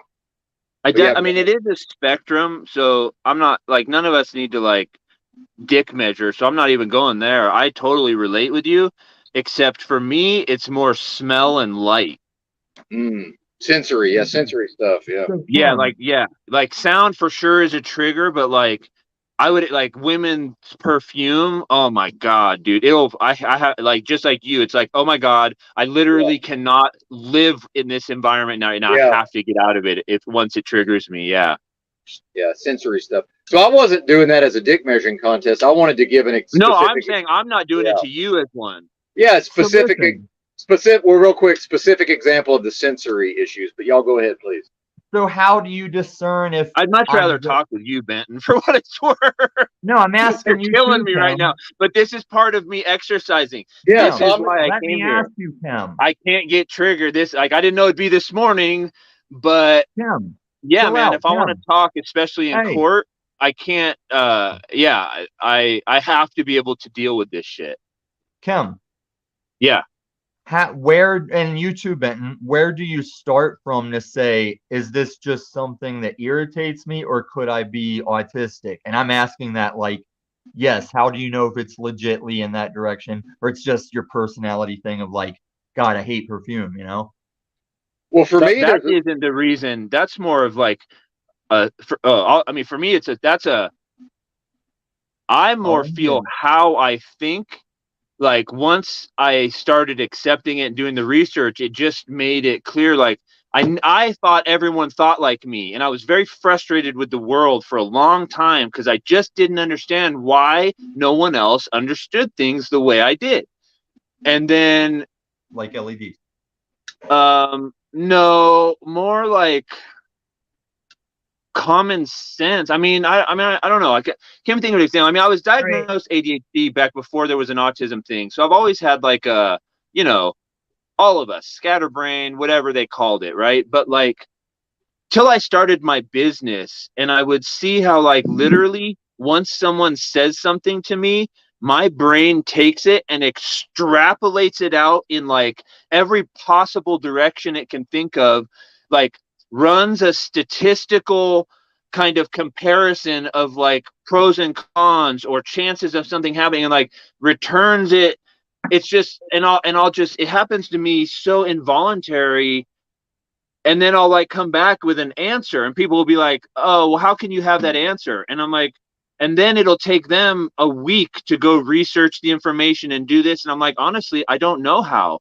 It's just shit I've absorbed over time. I took the information I had available, I ran it through my fucking beehive, and yeah, I mean, like, I'm not always right, but statistically speaking, I'm almost always right. Just, and it's like a weird thing, you know, and I'm not, but obviously it's a weakness in a lot of things. Like I'm not the best, you know, I had to bring people on to do like operations of a business, like day-to-day operations and getting payroll done and being a manager. Oh, dude, that's a big weak point for me. What's that? It's chewing your food for you. No, but what I'm asking is Yeah, if you are diagnosing on the internet, and this is like, how do I look? How do you know the difference between this is legit diagnosis or this is enabling me to think that I am a thing? Like, you can look up anything and it says you get cancer. I can get down to that real quick. My research indicates that the thing that all people on the so-called spectrum share is an inability to connect in the moment with other human beings, unable to form that connection in the moment. But not a sociopath way. No, not at all. No, just But not can't connect on that level. Can't do it. I think that can't do it. And when you say can't, do you mean get in your own way, or like impossible? Impossible. Cannot happen. I can only form bonds with people over time. I've come to understand that other people, when they interact in the physical space, they form a bond, even if temporary. I never have that, ever. Never. Oh, shit. I mean, on that. What's that? Yeah, I mean, I feel you on docking? that. Like, I couldn't hear what Tommy said. Is you don't have a bond, but what about docking? It's when. Yeah. I understand your joke. Yes, I understand. Hilarious. Well, I was gonna try and say the definition, but I can't say it without laughing. No, I know what docking is, Tommy. But yes, but no, that's what I'm saying is like it's a thing where it's still a normal thing, but it just helps me to understand why I've had certain issues my whole life. So, but I was very successful socially, so that throws a lot of people off, I think. Yeah, I was too, and then I just kind of gave up. I just got away from everybody. You figure out everybody's. Yeah, you bring up hypervigilance a lot too, Benton, and I realized that when I was in prison. Just that definition, like literally the term hypervigilance, and reading it was like mind blowing. Like, oh yeah, of course I'm fucking hypervigilant. You know what I mean? Like, yeah, it's just weird how all of us, live in, like, we're living with ourselves, and it's almost like once we can put a definition on it, it makes it not some unknowable problem that only we deal with. But now we realize, oh shit, okay, like, I guess to get to it, like, if it is holding me back, maybe it shouldn't be holding me back as much as it is. You know what I mean? At least that's my seems to be my reaction to it. Like, especially, I remember the hypervision. I mean, that was quite a long time ago now that I came across that. I mean, probably like 2004 or 3. Well, and That was real, really a big. well, and Go real ahead. quick, having like special abilities that just are there. Like I can, but it's stupid things. Like if I'm running a cash register, I can create a system, and that register will come out to the penny for 6 straight months. Yeah. Yeah. Effortless. I will never Exactly. I will never That's deviate what I like from the too. system. That was a big thing I enjoyed. Like, are you familiar with the Kaizen method? Kaizen method of management? I'm just think saying. that's it. But my point is, I do this.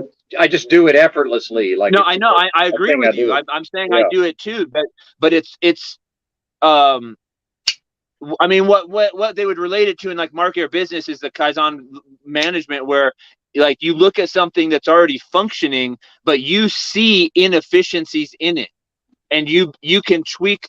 Like, you don't need to revamp the whole system. You can just tweak inefficiencies individually, and the system becomes much more if like the individual tweak has an exponential effect. You know what I'm saying? And I totally know what you're saying. Like, I walk into a place and my brain, like, inefficiencies just like boom stare out, and I'm always like, how do they not see this?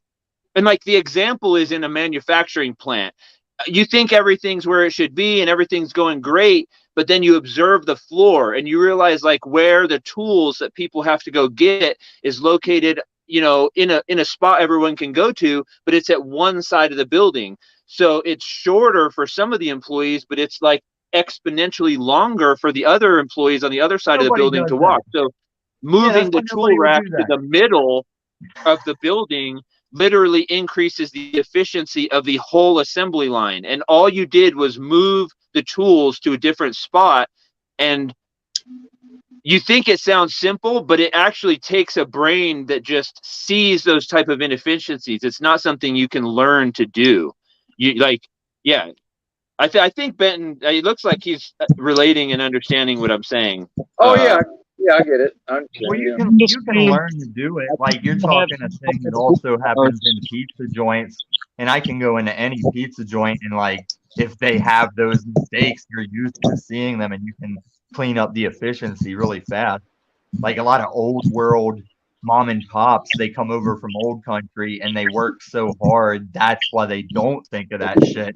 And it is like, why did you ever have it all the way over here? And it's because they were just down to walk that far all day, doing all the pizzas, doing all the work, you know, because they were from old country and stubborn workers. And it showed in the inefficiency of how they set up their kitchen. And yeah, but most warehouse people and don't like factory, you just pointing out larger their scale. inefficiencies. Well, of course they don't. Of course they Yeah, don't. that's where I think the connection is difficult, because for me, if I point it out, I'm like, I like you. I want to help you. Look at this. It would improve your life.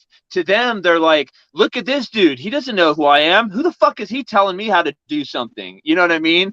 And it yeah. But I don't know how to they're fix in it. if they're in a skilled position that's like, if they are a valued type of skill, you'd have to hear them out. Maybe they even see something as experienced in that, of because we had the same issues when I was making Capri Sun. There was various phases of that production, and if you found a new way that was better or something, they'd like most likely. Yeah, I'm kind of talking to Benton's point and the connection. Like, I try to. That's my way of, I think, trying to create a connection. I can tell you why that doesn't work, though, if you'd like. Yeah, well, I know it doesn't work, bro. No, I can tell you why it doesn't work. Yeah. Because most people are only going to consider how they feel when you intervene that way. The logic talk about this, but yeah, the logic of what you're saying cannot penetrate, because you've triggered some kind of emotion in them, and that's what's relevant to them in that moment, is that they feel some type of way based on what you're saying. It's an emotion. Yeah, they won't remember what you said, but they'll remember how they felt. And that is a fact. That's a fact to them in the moment, Tommy. It's a literal fucking fact. It's to a lot of people too. Yeah, it's just how we are as humans too. To someone who may actually be on the spectrum, we don't understand that, but I've used my brain to detect these patterns, and I can't relate to their emotional response, but I intellectually recognize if I attempt to intervene in this way, it's going to trigger an emotion. What I have to do, even though I think it's stupid, is I have to first get them to consent to be receptive to accepting my input. Then I can proceed. I'm not How do you allowed. do that?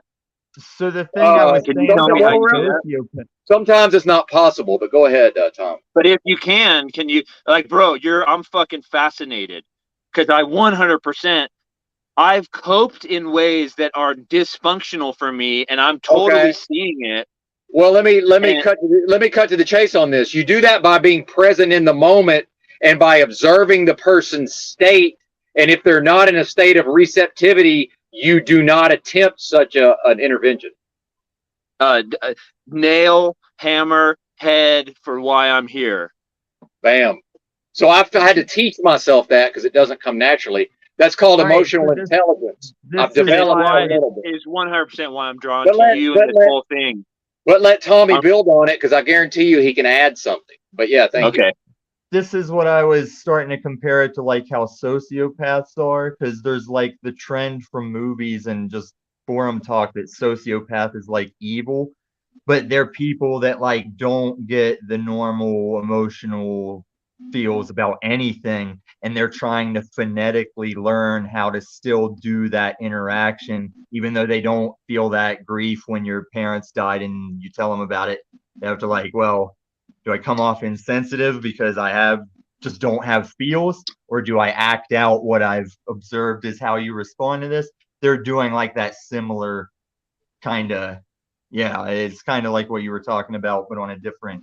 I mean, that's kind of how I feel. Like, I know I'm not a psychopath or sociopath because I have loved. I mean, I've felt genuine love. Psychopath So is like straight up like killer, murderer, crazy guy shit. Yeah, but a sociopath Yeah. can just be the guy. I mean, dude, I will tell you, American my Psycho. father was a psychopath. He admitted to me that he never felt love. He never felt someone love, or that he loved someone in his life. I didn't talk to him much in my life, but that is one of the conversations I had with him. Mitchell said that he's a psychopath. I'm going to rat him out real quick. He said a couple days ago that he's a psychopath. Mitchell. Yeah. In his life. In what context? I don't know, man. How can a see? That's where I would kind of call maybe he and But I he have does different have that definitions of it, evil because thing. isn't he like a vegetarian? Like, don't hurt animals. And maybe if you do eat meat, that's why he's okay to like strangle you or gank you or fucking rice in you Yeah. or some shit. But Well, he does but have why that would calm demeanor. He does have that calm, chill demeanor of I'll just fucking poison your food. Like, I'm not Yeah, pro-vegetarian, and they are crazy. But if you actually feel that you come are across hurting gift animals hoarders, by you know eating that, them, right? wouldn't that negate you being a psychopath? Wait, what shape do you think the thing is that you're on? Oh, there it's blinking. It's blinking, guys. The thing I was talking about. The phone? Yeah, Tommy's gone, but yeah, thank I was you. asking you anyway, Benton. No, but I understand. But the thing is, when Tommy's here, we're going to necessarily have to allow him to participate. I thought, what? What do you mean? He participated. I didn't say he didn't. I'm merely okay. pointing out. But I'm asking you a legitimate question. Like, yeah, is Mitchell a vegetarian, first of all, or is that something I've misunderstood? I don't have any idea, but I want to say this. Oh, you don't? Okay. No, I don't. I legitimately don't know. Okay. I've heard so many people talk. I was assuming that, so I probably. But I will say, like, if someone's a vegetarian, and if one of the reasons still doesn't matter for my premise and my question to you, if someone's a vegetarian, and if one of the reasons they do it is they feel that it's the harm to the animals, so they don't. Doesn't that, by the definition of a psychopath, negate them from being a psychopath? As annoying or crazy as you could say they are on whatever level, like, you have to not care about pain of other animals. Like, that's something you just can't empathize as a psychopath, right? Well, this is what I talk about, that we leap into sophistication and complication. Like, we'd have to start with, like, what would be the major hallmark of a so-called psychopath? What would be the number one thing that they're going to have? Yes, that's what I'm saying. I thought it was the inability to empathize. We have to start there, that they essentially have no conscience. They can do horrific things and not feel remorse. Lack of remorse. Lack of remorse. Well, is that a now? This is I thought about this before because there's the psychopath and the sociopath. Well, I understand, but they are actually. But wait a minute. If you Google the terms, they're considered interchangeable in some ways. Oh, are they? Yes. And On so Wiki- then on you can Wikipedia. have a non-violent psychopath, even though they could do horrific things. It's not a necessary trait, right? Well, so, and I've actually covered this on the channel, where we would start with sociopathy and psychopathy is so-called antisocial personality traits, the so-called dark triad, lack of remorse being one. Then very So I'm manipulation also, being very manipulative of others. So I'm focusing on the one, which is the lack of remorse or no empathy, but really it is more than just that to be considered a psychopath or sociopath. Well, I'm not trying to be a dick, but like You're there's not. liter- I'm there's- talking.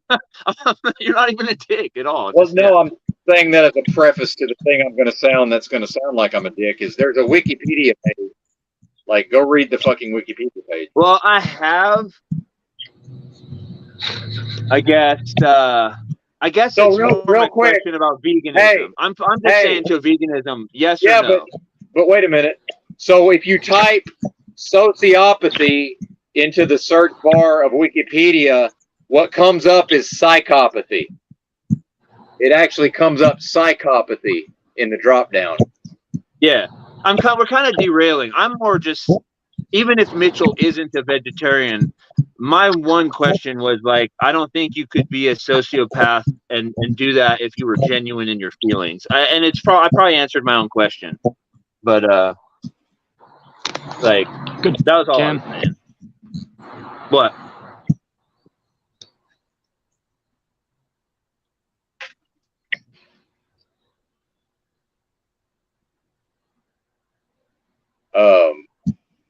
You're also looking at with sociopaths bold, disinhibited, and egotistical traits. Disinhibited. I gotta think about that word. Yeah, Seen in lack of Escape. they're uninhibited. Okay, and hit it like okay.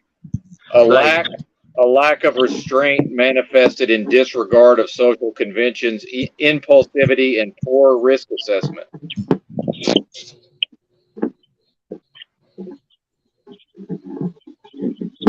And that covers a lot of people. Well, but But classically speaking, there's very few actual sociopaths and psychopaths. But as we've seen, society, people in general are becoming more sociopathic and more narcissistic.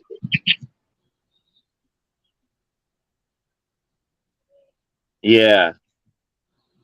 Yeah, I guess it gets back to that. Is it the Ingram experiment or whatever?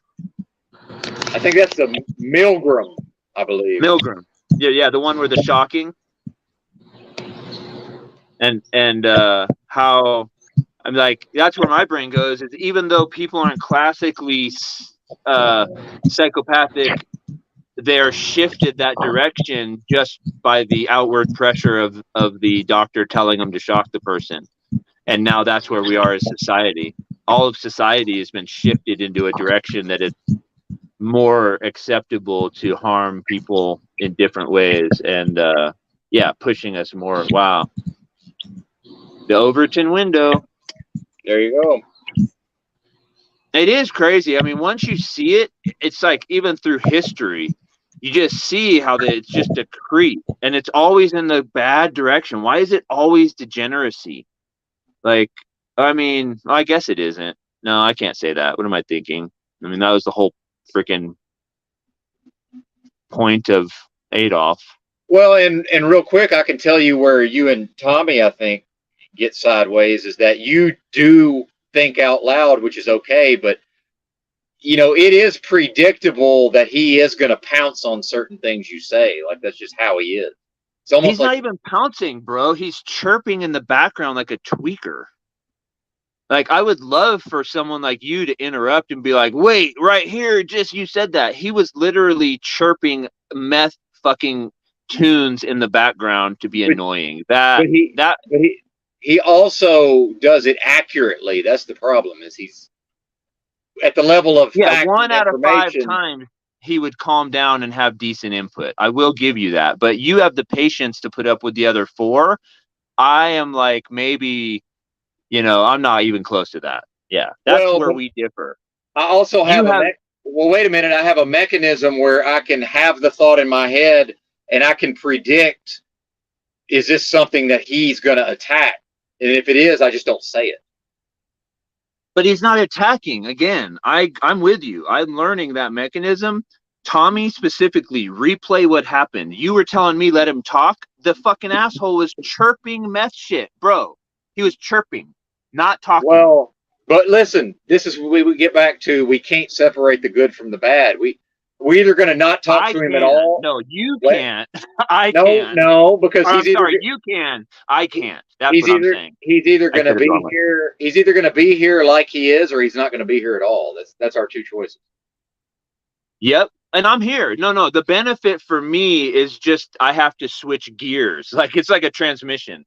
You know what I mean? I come in like wanting to talk about Bronson with you. Oh, Tommy here. Oh, look at this guy, Rob. Okay, switch gears. Oh, now Tommy's bored, so he's going to chirp like a 12-year-old. Oh, people like it and they think it's funny, so they're going to put up with it. Okay, I'll switch gears again and not take it so serious. Like, that's what I'm learning. Well, yeah, and they say Benton's panel, but Benton doesn't have a panel. I can barely get an edge. I can barely get a word in myself, at times. So, like, this is kind of, yeah, I know. I fell asleep and Tommy was talking. I woke up, Tommy was talking. But yeah, 6 hours you sat there. But it's everybody's thing, like, I'm not, but here's the thing about me is I'm not going to stick around unless I'm getting something out of the interaction. I'm very selfish that way. I'll just fuck off and do something else. Like, I don't have to do this. You know what I mean? Yeah. So, like, obviously I'm getting something out of it that I need, right? I think the thing is, how much can we all sort of give what we have to give, take what we need, and then without wanting to strangle each other, metaphorically speaking. I mean, this is like the old adage. Well, sorry to cut you off real quick. See, I'm literally meditating, like I'm actually doing breath work through all this, because a lot of this stuff in the past would really like get my stress levels, my cortisol, my blood pressure might start to go up. So I'm actually working on my ability to just stay calm and centered, but still engaged and still have my edge, right? Like, I'm doing that as we do all this, but please continue. This reminds, because like we are bringing, I mean, it's the adage, if human relationships are like chemistry, if there is any reaction at all, both are changed forever. Yeah, I would say there's some truth to that, absolutely. And so that's where I'm getting is, yes, I see things in you, logic, talking, ability to discourse, active listening, trying not to run your mouth about things you don't know about. Sure, yeah. That I may have had more liberty in. And now I put myself out there, and yeah, I like that people can, push back on it, and it allows, like, it's a healthy reflection for me. And so, like, I'm taking from you from that, and I think, then you listen to me talk or this or that. I mean, I don't know what, but just living life, I know if anyone relates to things or is connecting, even if it's not to agree, it's just you take the good and you leave the bad. And if you're in here, to me, that's what I'm in here for. And that's what I hear you saying you're in here for. Like, yeah. Well, but real quick, just sorry to cut you off, but the thing about Tommy is, if I value his ideas and his contributions, he's never going to let anybody intervene at the level of his behavior. It's just never going to happen. Sometimes you say shit that I just have to, like, replay it for a couple times. Yeah. But it's true, though. He's not going to tolerate that. we can have a big clash, but eventually it's just never going to work. It's not possible. So why even try? So, okay, you're saying why even bring up the tweaker aspect, because he's not going to change it. So if he has something of benefit to offer, you have to just put that out of your brain. No, I don't care if you call him a tweaker. I mean, I don't think he cares if you call him a tweaker. I'm just saying he's not going to change his behavior unless he chooses to change his behavior. Well, yeah, right. That's everybody. Yeah, that's what you're saying. That's your whole, no, that's not true at all. Some No? people are so malleable and submissive, you can actually absolutely dominate them and get them to behave in specific ways. Absolutely. There's a lot of people that way. I'm saying Tommy is not ever going to he's going to decide how he behaves. That's all I'm saying. You know, yeah, no, I'm following you. I'm following you. It really is that simple. And I'm like, that way. I'm literally here to try to learn to do that what he's not going to do. Like I'm debating on going and buying a freaking sport jacket or a suit to go into this court thing, because I just feel like kind of, I don't know if you or someone else said it, but it's like, dude, you have to learn how these people act. JG, I think, is actually the one that said it. You have to learn how they think and act like them. In some ways, that's true, yeah. I'm like, man, yeah, okay, you're right. I can't go in and like assert my standards for this interaction. I mean, that's a fucking point right there. I am 100% used to going in and asserting my desire for how the interaction should take place, and these panels I'm trying to learn how to not. I mean, you can't do that, really. Well, I would further say the people who will allow you to get away with that, they're not worth interacting with in the first place. Totally. And I'm not going to spend a bunch of energy fighting you in the long run. I'm just not going to do that. But I will. You know, I did initially, obviously. I'm not going to do that in the long run. It's not worth my energy. And if it was my personality like Paul or something where it's all you got, yeah, why would you? You know, I mean, that was really what I took. It's like, yeah, no, that's not what I'm trying to do. Like I said, I was trying to say, even though I am being forceful, I don't have an agenda. I agree with you, Benton. I've been around weak mofos that just haven't fucking had anything to say and push back. Look what that's done to you, though. Made me weak. Yeah, exactly. Tommy ain't weak, man. Not in this way. He's not weak in here, man. Now, does he say some weird shit? Yeah, he does. So do I. But yeah, he says a lot of weird shit. Definitely. Yeah. For sure. No, I mean, I would rage quit for what it's worth if I really had 100% was like, this dude has nothing to offer me. Yeah, I would bounce, Benton. So, like, as much as you think I may be resistant, I know what you mean. Yeah, of course. But I like to analyze all of this also, so that's part of it. Yeah. And I'm also learning and trying, I brought this up before, to not project the problems I've had with other people onto people here. Like, not make the broad generalization. Okay, these freaking tweakers, you're just, like, not write them all off because of that. So, like, I'm trying to learn from you to look at the individual and say, what does this individual have to offer? And that is a difficult muscle to exercise. But with me choosing to live and then JG maybe to a lesser extent, but with me choosing to live in the streets for so long, I was necessarily interfacing with fucking scumbags. I mean, that's just part of the gig. I was accessing services a lot. I am social, even though I am a type like JG. I'm able to have my solitude and just fuck off for several days at a time. But I do have, as we all do, a need to socialize. So, I was, at some point I'm picking and choosing who to have conversations with out of a pool of fucking scumbags. I mean, that's what it was. So I'm used to this sort of thing, is what I'm saying. And that was the same thing for me inside, but it did not give, I had the opposite. I mean, literally I had the opposite effect because I had some clout, so nobody could fuck with or wanted to. I mean, really, I was just, I did my shit. So, like, in a way that nobody, so it was weak. Basically, what I'm saying is I was around more scumbags. Like, maybe 1% of the people were on a level of, like, the guy that killed his wife and, was a 130 IQ guy, and you could find him and talk to him. But the vast majority of people are unfortunately lower IQ and poor and gang members. And so there wasn't, like, the interactions were pretty freaking weak. And I just wrote them off. And, like, they couldn't force me to interact with them. Like, they couldn't come in like Tommy and chirp like that, because they just get smashed down by me or someone else. And literally, that's what it fucked me up, man. I don't like that. I don't like. I wish I was more humble, and I'm learning to get there. But I totally see the damage of Well, it.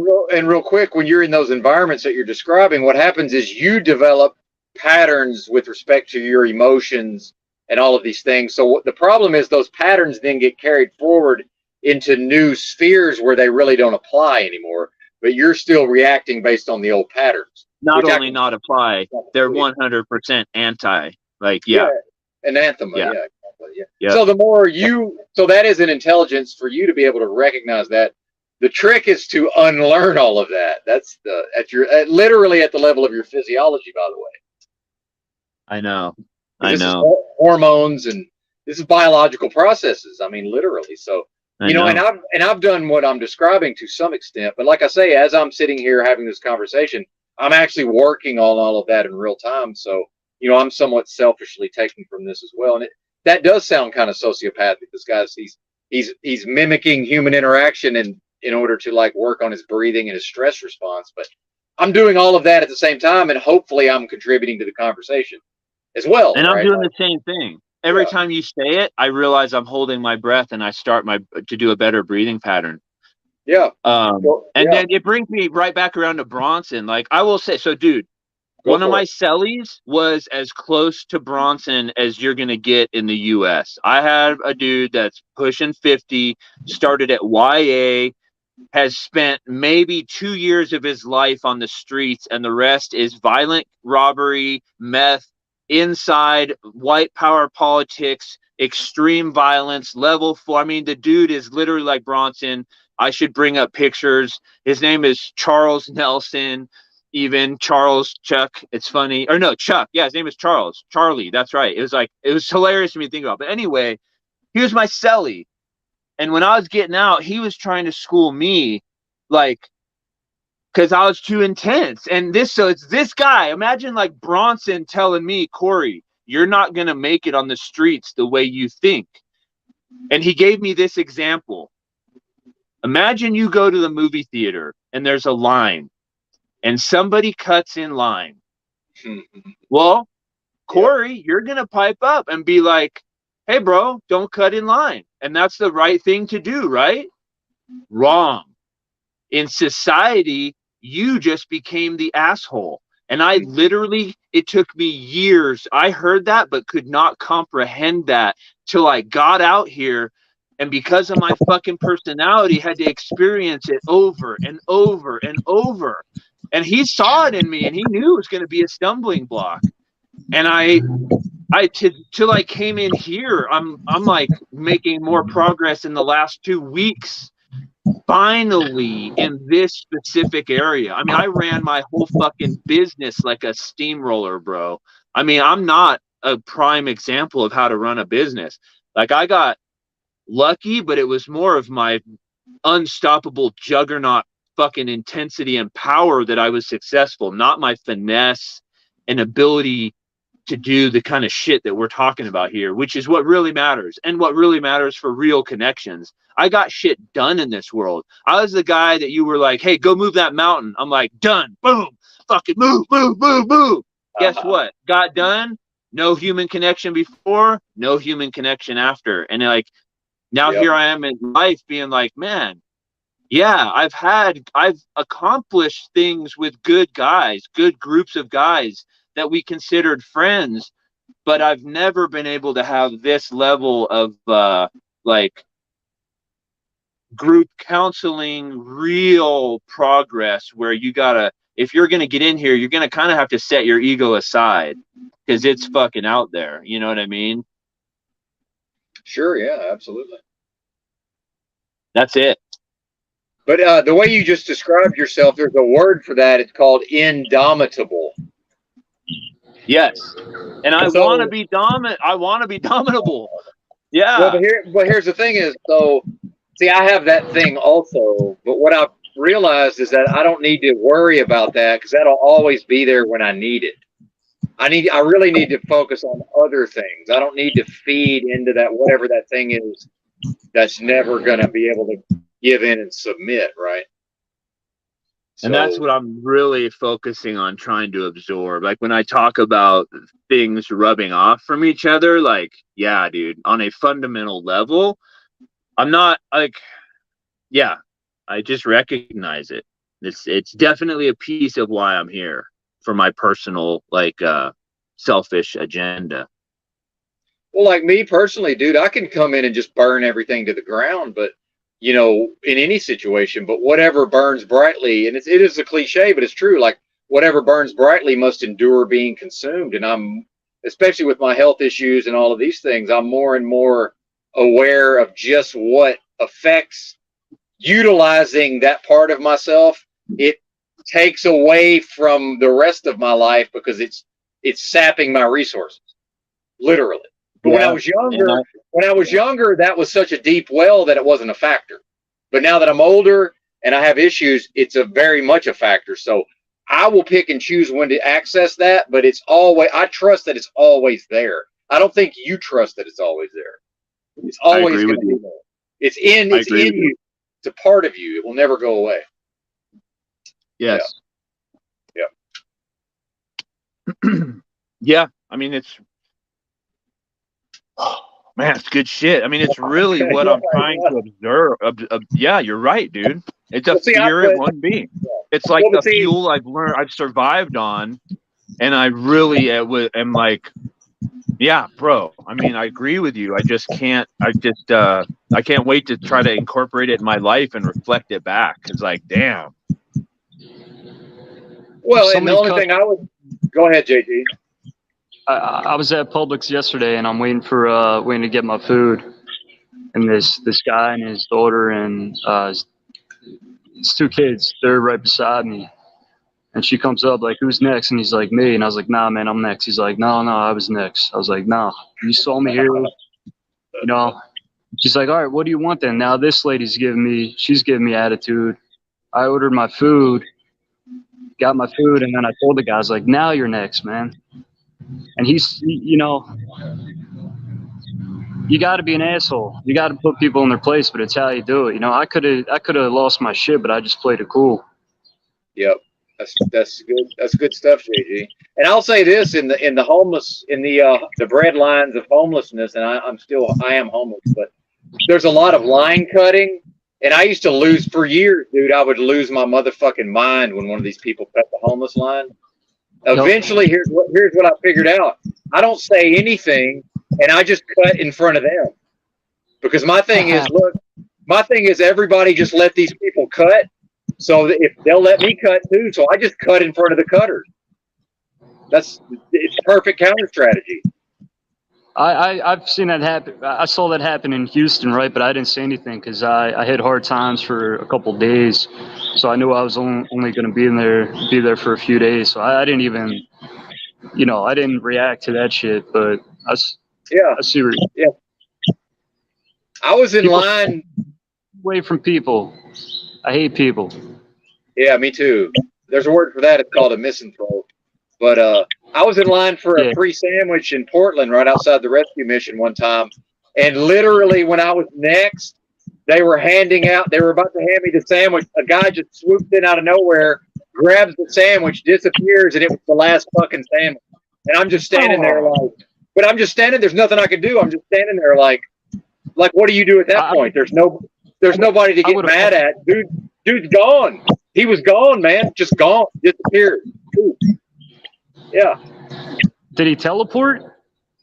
Man, it's a city, bro. It's Portland. It's right by the Saturday market. He probably just went down the stairs and was lost in the crowd. He's just gone. So you let him get away? Bro, by the time I knew what the fuck had happened, it was over, man. I never saw it. It just happened. But like, what do you do when I'm just standing there? I'm the guy who will police the line. I spent years losing my mind when people would cut in line.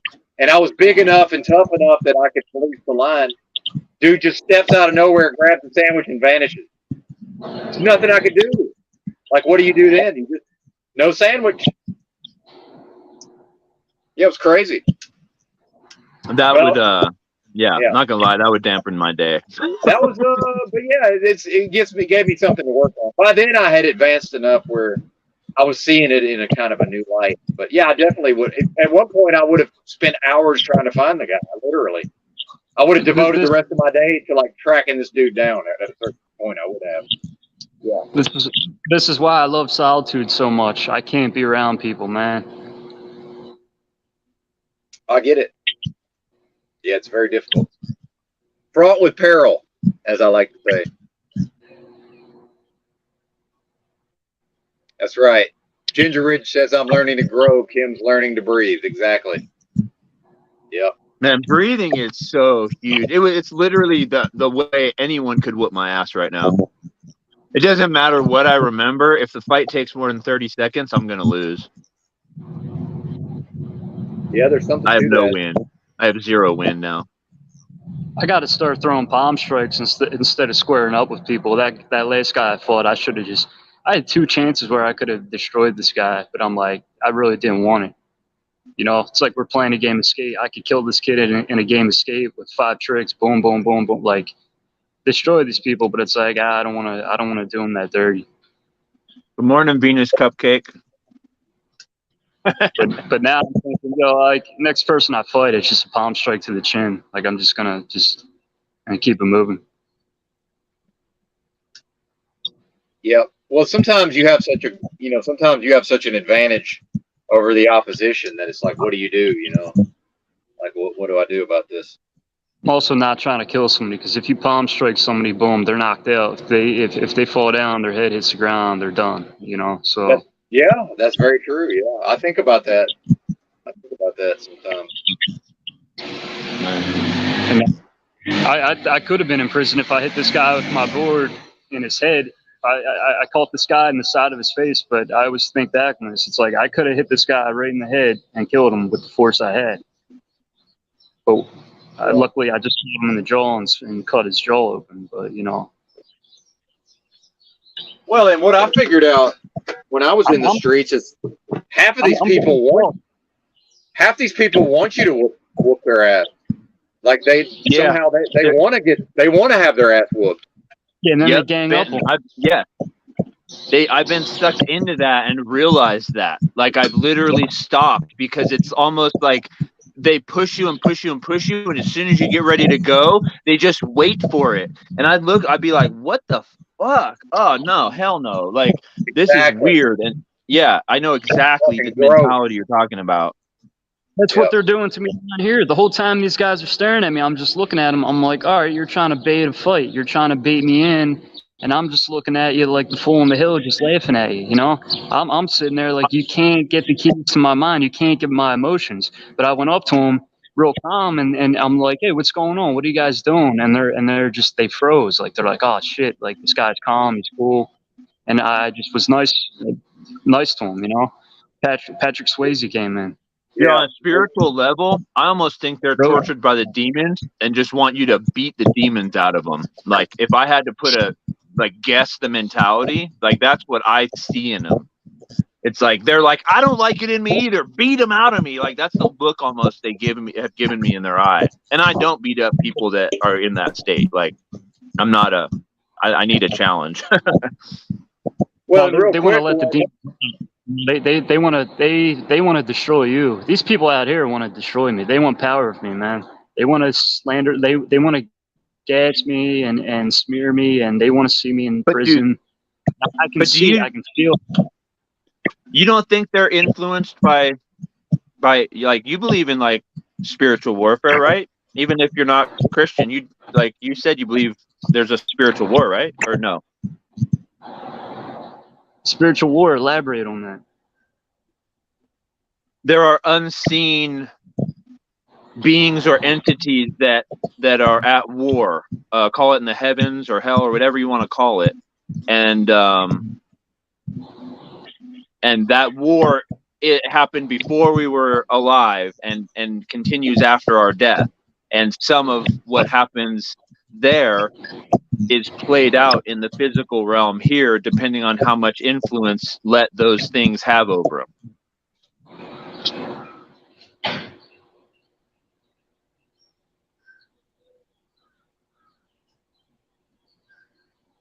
Well, I know JG's talked about his version of the spiritual war. He may not agree with yours, and I don't know. I'm asking. Yeah, no, I mean, yeah, I'm asking. I don't know. I mean, that is my take, but because I'm getting at the people are conflicted. Like what I'm getting at is I had wrath, rage. Like I can get angry. I got some. You can't say anger issues. I will talk about deliverance. I delivered myself from the demon of wrath. All right, I felt it leave me. I had feelings that I could feel before, and at the moment it left, I have never experienced the level of rage and homicidal, murderous, just destroying energy that was in me. Okay, when that energy was in me, I hurt people, and I felt bad about it. I could come up with reasons why they deserved it, but I also took out a level of violence that was like beyond what even I thought was justified looking at it in 2020 vision. And so just bringing it around here, I wouldn't do that again now. So I'm saying like the spiritual war for me is if you're in the spiritual war, if it doesn't matter what religion you are, once you accept it's there, it's like they are going to mess with you, and they do it through people that are manipulatable. So like the person may mess with you is what I'm saying, JG, and the spiritual influence they have is 100% trying to mess with you. But it's like that movie Fallen. Once that spirit is not influencing that person as much, they may look back and be like, damn, why did I fuck with that dude so much? Like that's not me. That's kind of what I'm getting at. I think it's like it is gang stalking, but it's everyone. It's not just you or him or me. It's like it's literally just like layers, and depending on what level you're playing at is how much it's exposed or not. But we're all influenced by it. Like the people that are in business and step on each other. It's not as spiritual, but it definitely, the same war in the heavens influences those people the same way it does us and this and that. That's kind of what I'm getting at. And I'm not saying to agree or disagree. I'm just telling you it. I'm just like saying, just putting it out there, like whatever. I know. What do you think? I got to think for people, right? I got to read people and think for them. I got to pick my battles. I got to, think about my future and consequences and shit like that.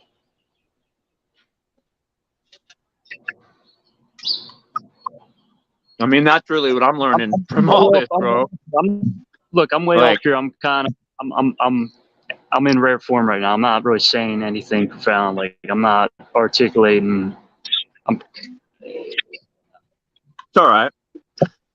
Honestly, JG, I enjoy that we've come around and just bullshit. I like hanging, like you said before, man. Sometimes it's cool to just fucking hang out like you're on the block. It doesn't always have to be the deepest shit. Well, and real quick, increasingly what we're seeing in society is, anything approaching just, masculine type of communication between men is not even really a thing anymore. And this is what I was telling my dad, because he got his wife that he recently separated from. She had got him so separated from any kind of masculine input that by the time I started interfacing with him, dude, I was basically like, man, you're being a fucking bitch. And that's my dad, my big, strong dad, but he was behaving like a fucking bitch. And it's like, I told him recently, I said, whatever you do, you have to get that, conversation with other masculine men. Like, you have to have it. And increasingly, we're not getting it. Yeah. Well, this is why I do it, because I figured out talking to people like this, like when I was down at Love Park, I'm getting to know people over years, and it really helped me. It really helped me just, live my life. And amen to that, JG. I dude, 100%. But it's hard nowadays to find people. Yeah, I know. I mean, that's why we're here. I'm with you 100%, man. Exactly what you like. It is literally just the weakness of not being able to communicate with people, and sometimes yeah. I mean, I couldn't have even imagined a way to do it until this happened, and now like we're all just kind of freaking out on it. But we all, I mean, it's the old like.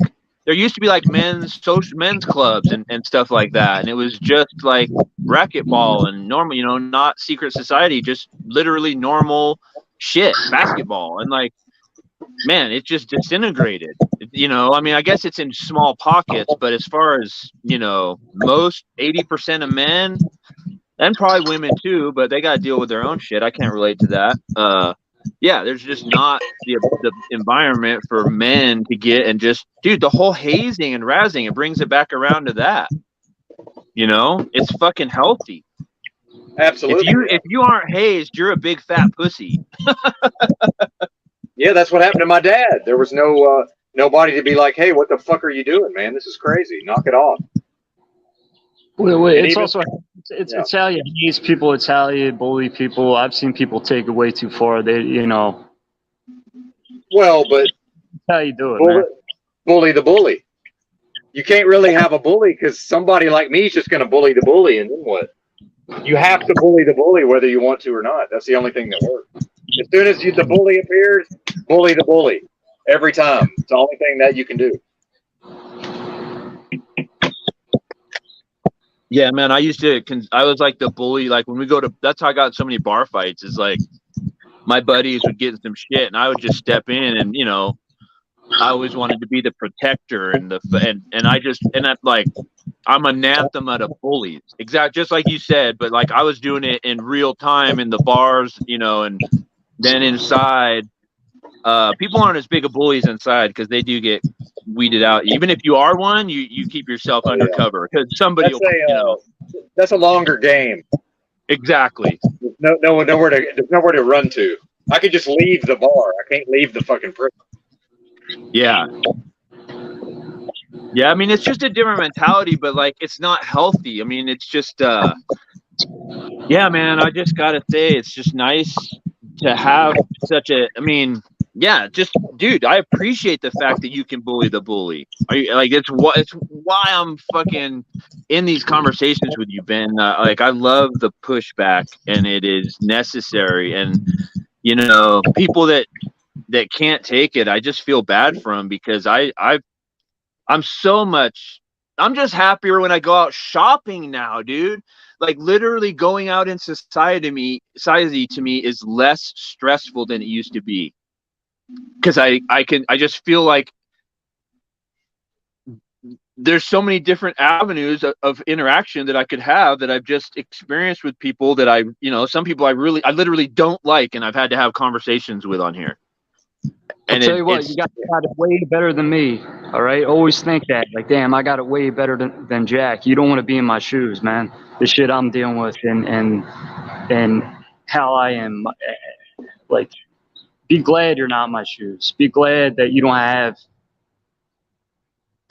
all the bullshit going on that I have. Yeah, but don't you also see some hope, JG, that like people here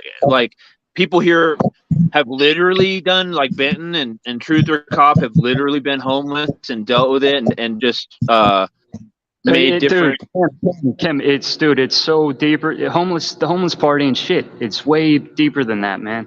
Okay. Yeah.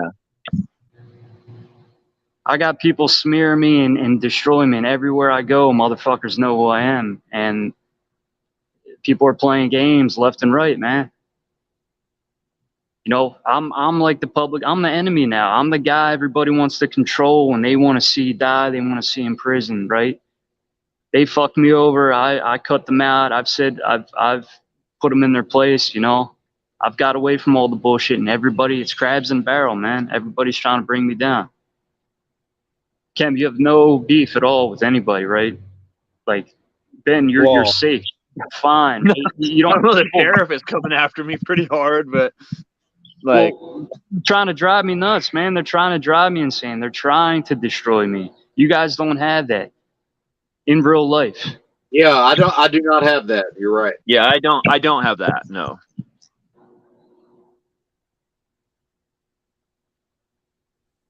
Count my blessing. That's what I say. I count my blessing.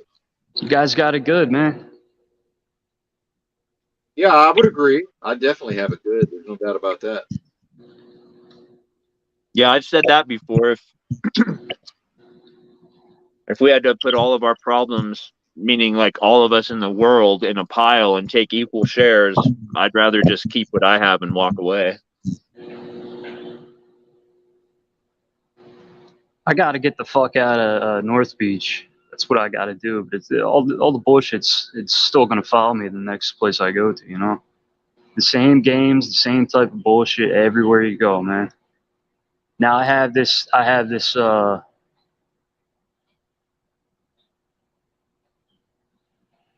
this attention now that I can't get the fuck away from me.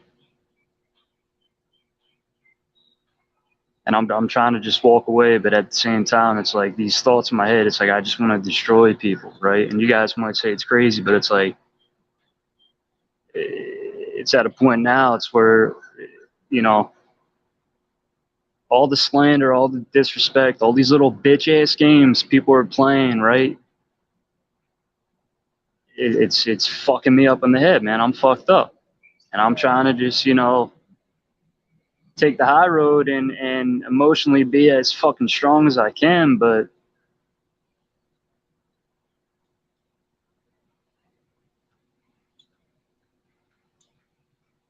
Got to keep your head up.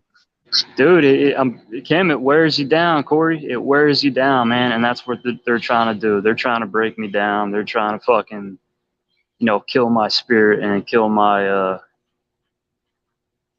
psych me out. They're trying to psych me out. They And I'm they can't psych you out, can they?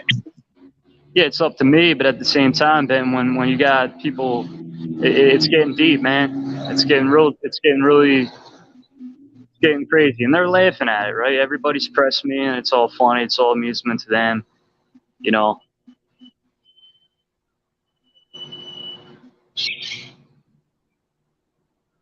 Yeah, it's quite the conundrum, JG. I can't team up with these clowns, man. I can't be around these bullshit people, these fake ass motherfuckers. I put up with this shit for years, right? And then I finally get the fuck away from it. I'm like, nah, fuck these motherfuckers. I'm not taking their shit. I'm a threat to them now. And now everybody's trying to bring me down in any way they can.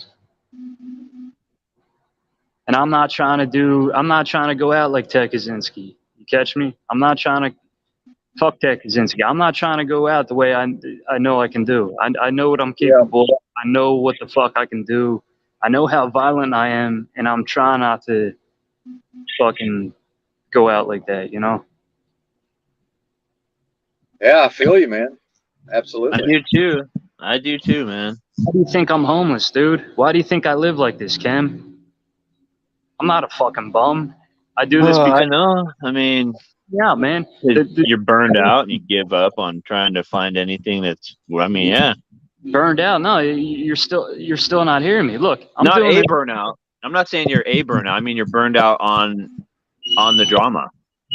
Kim, I gotta live like this because it's like in my best interest. I can still make money. Money's not a problem. I can still do construction and I do DoorDash and Uber, right? I can make money, but I gotta keep myself away from bullshit. I got the solitude. I have to have solitude, right? I have to. So if I have to keep to my, I stay away from women. I stay away from bullshit people. I can read people well. I gotta live like this. And when guys like Drew, solitude is freaking phenomenal. When guys like Drew and Paul chime in, oh, you're homeless, dude. You don't know my fucking story, man. All right, you don't know me 100%. Well, Drew has undercover love for you, for what it's worth. Paul, I think I don't know if Paul loves anyone but himself, but whatever. Man, let me get this out real quick, all right? Is that okay with you? Can I get this shit out? Sorry, JG. Yeah, I'll drop out. Go for it. I'm gonna make some breakfast. I'll listen. Okay. Because I'm making sense and I'm on right now. Go, go, go. Drew and Cam, they don't understand, or Drew and Paul, they don't understand me, man. These guys do not understand why I'm living like this. And they're going to come at me and try to diss me and talk shit, and I just got to take it, you know? Yeah, I think that's right. I'm looking at these guys and I'm like, I'm looking down on them, right? I'm the fool in the hill, like, man, you guys can't see it, can you? You know? But I can read them well. I can put myself in their shoes, and I'm empathetic, and I can, you know, I can sit back and understand them 100%. I hear you. Yeah, there's something to that for sure. But I just got to put up with these clowns, you know. I got to put up with that clown shit Drew was doing and how Paul operates, you know. I mean, you're doing it so far. But you guys want to see that it comes back to this. People want to get a rise out of you. They want to have control. They want to dominate you. They want to get in your head, right? It never fucking ends, man. Yep. That's true. I agree. I'm out of here. Good talk, though. Yeah, man. Definitely. There's a lot there. I you know, obviously I have my own opinions about what you said, but I wouldn't want to try to go into that right now. Well, hold on. I'll stick around. What are your opinions? Well, I mean, just from my own experience, I found it necessary to live in a specific way for a long time that I'm actually still living to some extent, just in order to necessarily be able to function in society. Yeah. Yep. And I think that's probably where you're at, but I'm trying not to try to speak to your experience, but I can certainly relate it to myself and realize that, like I like to tell people, nobody's lives in the streets for 6 straight years for no fucking reason. Like the fact that I'm not a criminal, I can have, you know, I'm employable. That really has nothing to do with it. Well, I'm kind of immune to it now, and it's kind of like, all right, you know, I don't care anymore what I'm trying not to care with people, like how they look at me and shit. It's like with skateboarding, right? Everybody used to clown me because I skated, but at the same time, I knew this shit's amazing and you guys are fucking lost. I found this great fucking thing called skateboarding, and all you motherfuckers are lost. And I can see that, you know. Well, and with how I'm living, it's like, dude, I got something special, but at the same time, I have to. This is how I have to live.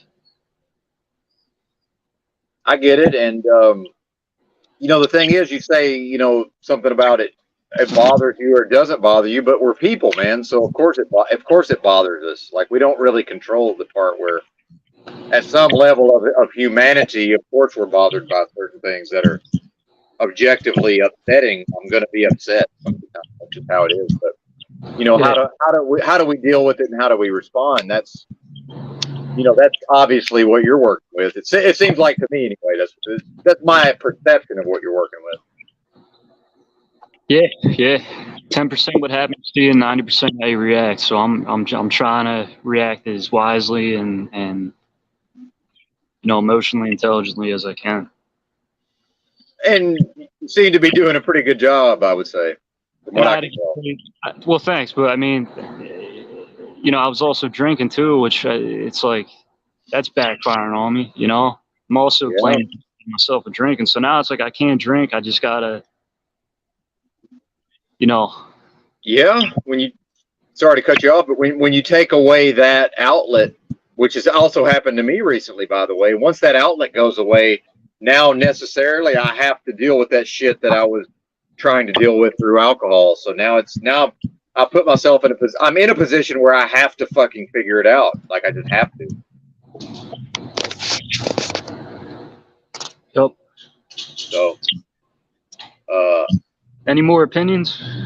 No, man, that's great stuff, and I think we'll end on that. And I do appreciate you coming in here and wrapping up the stream with me. And I will most likely be back in the morning. Hope to see some of you folks at that time. Right. Stay black, Ben. You too, JG.